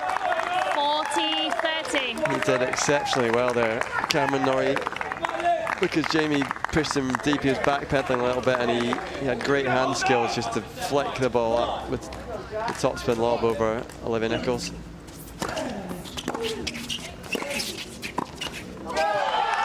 Wow.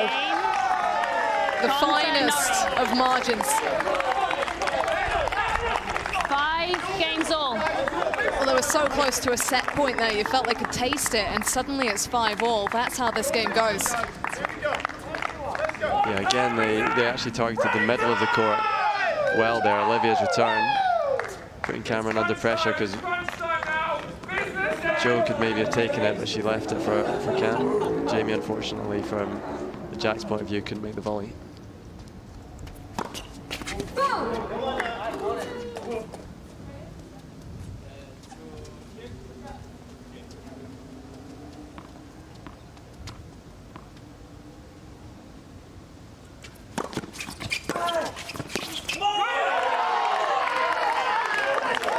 No mercy.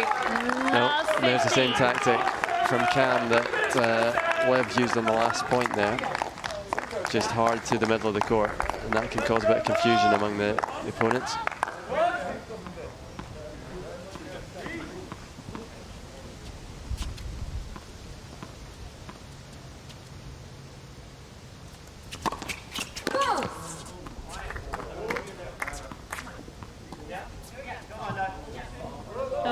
Oh, wait.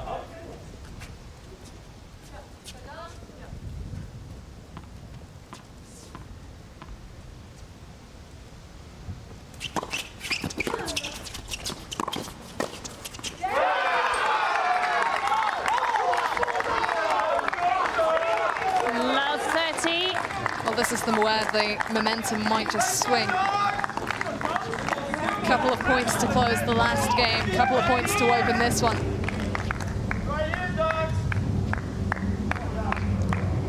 Careful planning required here. It's a real big moment in the match.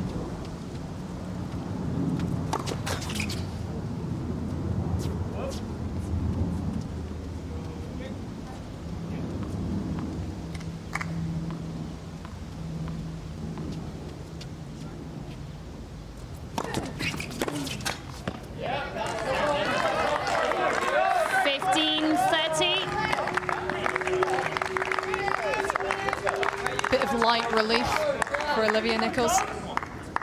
And she hasn't made a first serve yet in this game, but to be fair, that was a very good second. She got enough speed on it just to rush Cam into the error. She could do with one now again.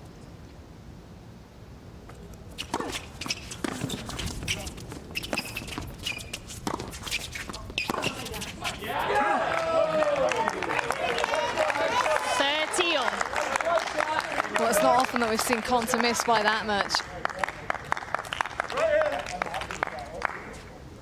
Jamie did a decent job there, kind of squeezing the space available, and she ended up just overhitting a little bit. Maybe she was aware of the movement he was making.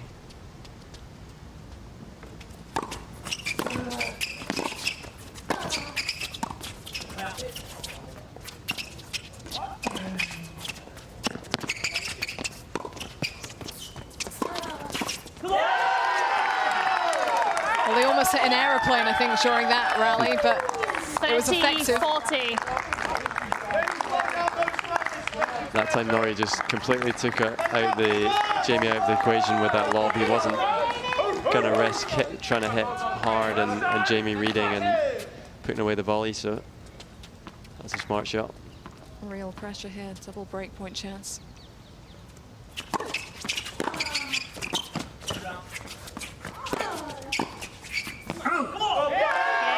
And this time she was ready for the wide serve. Konta Norrie lead by 6 games to 5. It was well controlled by Nichols on the first volley. You felt like she had the chance to get back into that, but slim margins. Yeah, it was one of her first times in the match that she served and volleyed. A bit of a surprise tactic. Konta got the ball to her feet well and then had the chance to attack with her forehand. Actually, the shot she hit wasn't quite as high quality as maybe we expected, but it got a little bit awkward for Olivia, and she couldn't control the volley. So a big job for the Jacks now if they're not going to lose today's proceedings after a very strong start. Yeah, it's a huge 3 points here. Can really change the complexion of that scoreboard either way.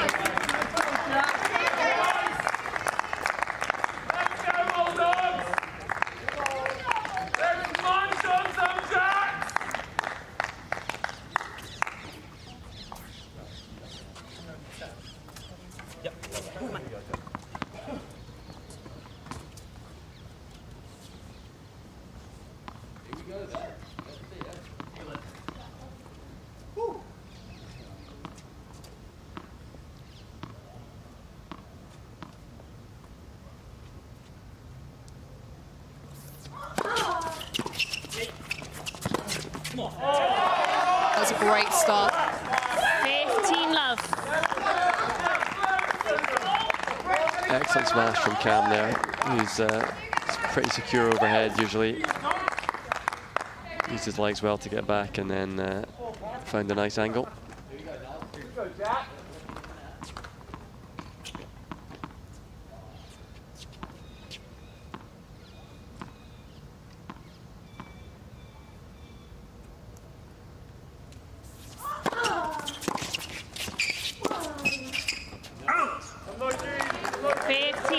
Well, she kept that return about as low as she could without it catching the net. Olivia Nichols.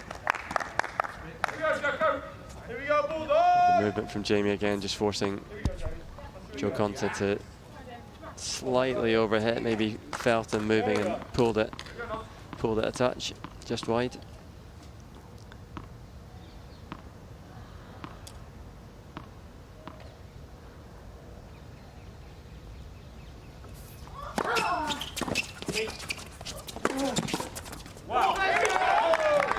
More relentless first serving from 13-15. I wish we had a stat on that for just Konta, because I really do feel like she's hardly missed a first serve out here tonight.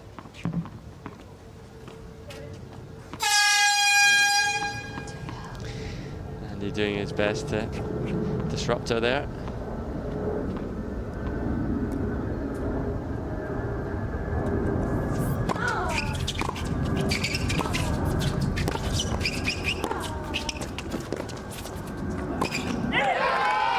Found the open court.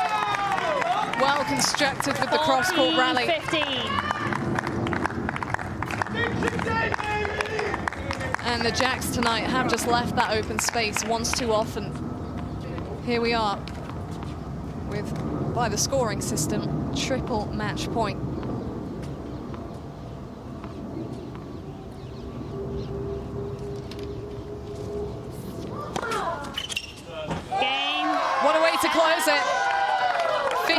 it should be with a Konta ace. That first serve has been so good this evening.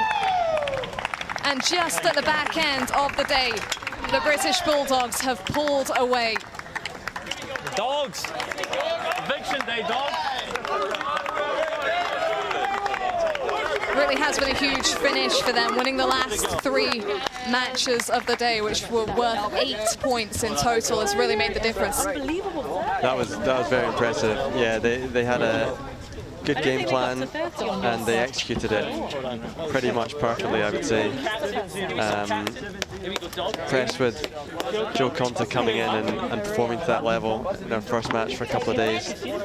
And probably Cam Norrie would have to be player of the day for today after turning the momentum when he got to his match against Peniston and then winning that mix.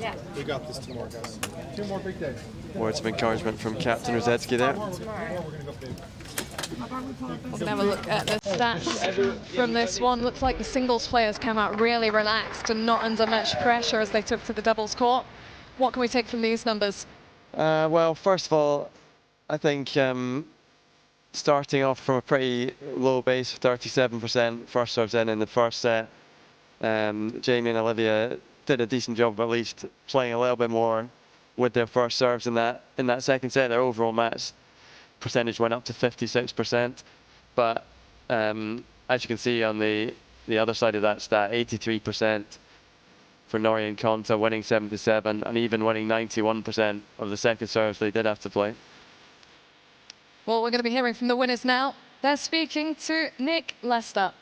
Cam, Jo, great win. What made the difference there, Cam, in the second? I think Jo served really well and came up with some big returns at the end there to break, and it was tough with all the noise going on over there, but we both managed to block it out, and yeah, I think Jo carried me a little bit today, so all credit to her. After my tough singles, I was a little bit dead after that, but no, I really enjoyed it. Jo, it's pretty loud out there. You blocked it out pretty well. Yeah, I think Cam's selling himself short there though a bit. I mean, yeah, I mean, they do what they got to do, but we're here as a team to play some good tennis. We support each other, and I think we're enjoying just really trying to play the best that we can, and that's what we did today. What pleased you most about pairing together? What did you feel gelled well? I think we both came with some big returns when we needed to, and Jo served well, and I think I cleaned up at the net well for the most part, and yeah, I think both good baseliners and made a lot of returns on the court, and it was just, yeah, it was tough, made it tough for them. Good stuff. Good day, guys. Thanks a lot. We'll bring Leon in very quickly here. If Leon can just jump in. Leon, as far as the day goes as a whole, tough start, but a pretty good finish.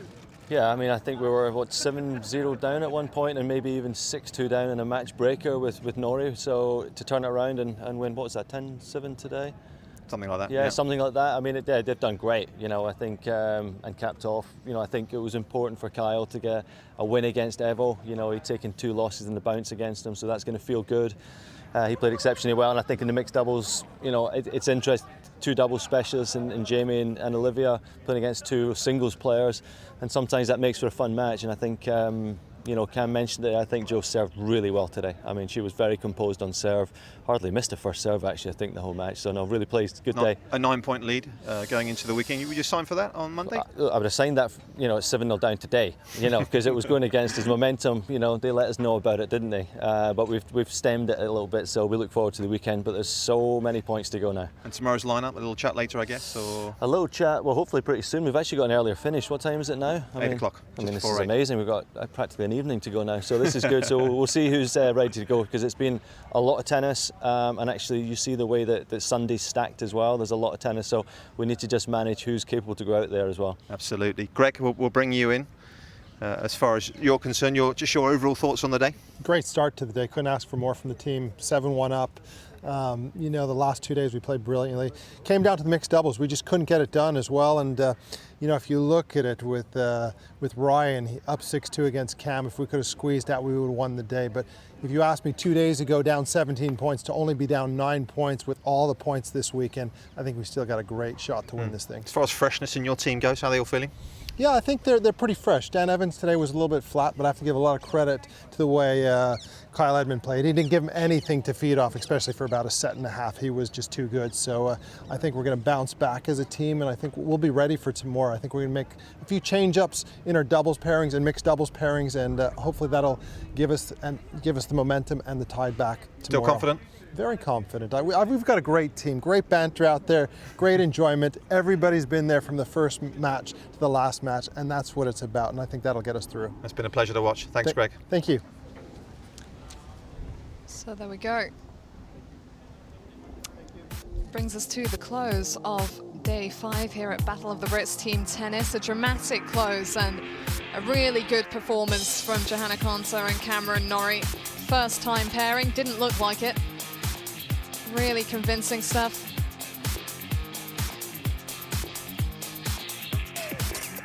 And time to have a look back at the results today. It was Naomi Brody that took the lead over Eden Silva, getting the Union Jacks off to a winning start on court 1. Ryan Peniston had the 6-2 advantage over Cam Norrie in the match tiebreak, but Norrie rebounding in style for the 2 points. Mixed doubles were 3 points. That was a big one, and Liam Brody and Harriet Dart really rose to the occasion when it mattered. And on centre court, Jodie Burridge convincing once again in her defeat of Beth Gray. Really good finish there. Jamie Murray was able to get the win alongside Lloyd Glasspool against Inglot and Gray. Heather Watson so convincing yet again. Kyle Edmund as well, really impressive, and that 2-pointer kept us focused tremendously. And once again, Cameron Norrie and Johanna Konta, really good stuff from them to pick up the final 3-pointer. Both 3-pointers today going the way of the British Bulldogs, which was huge.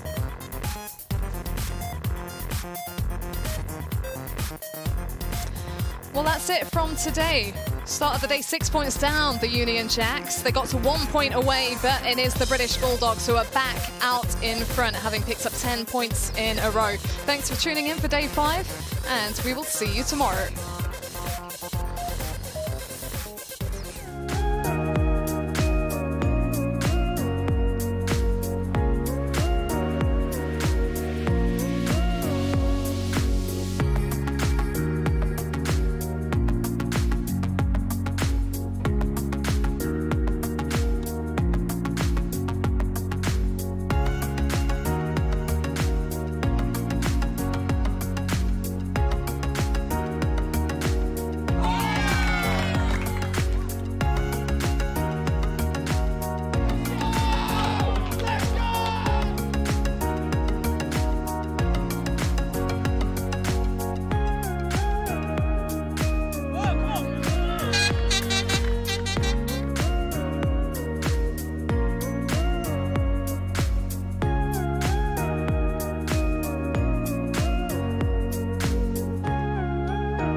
That's a wrap.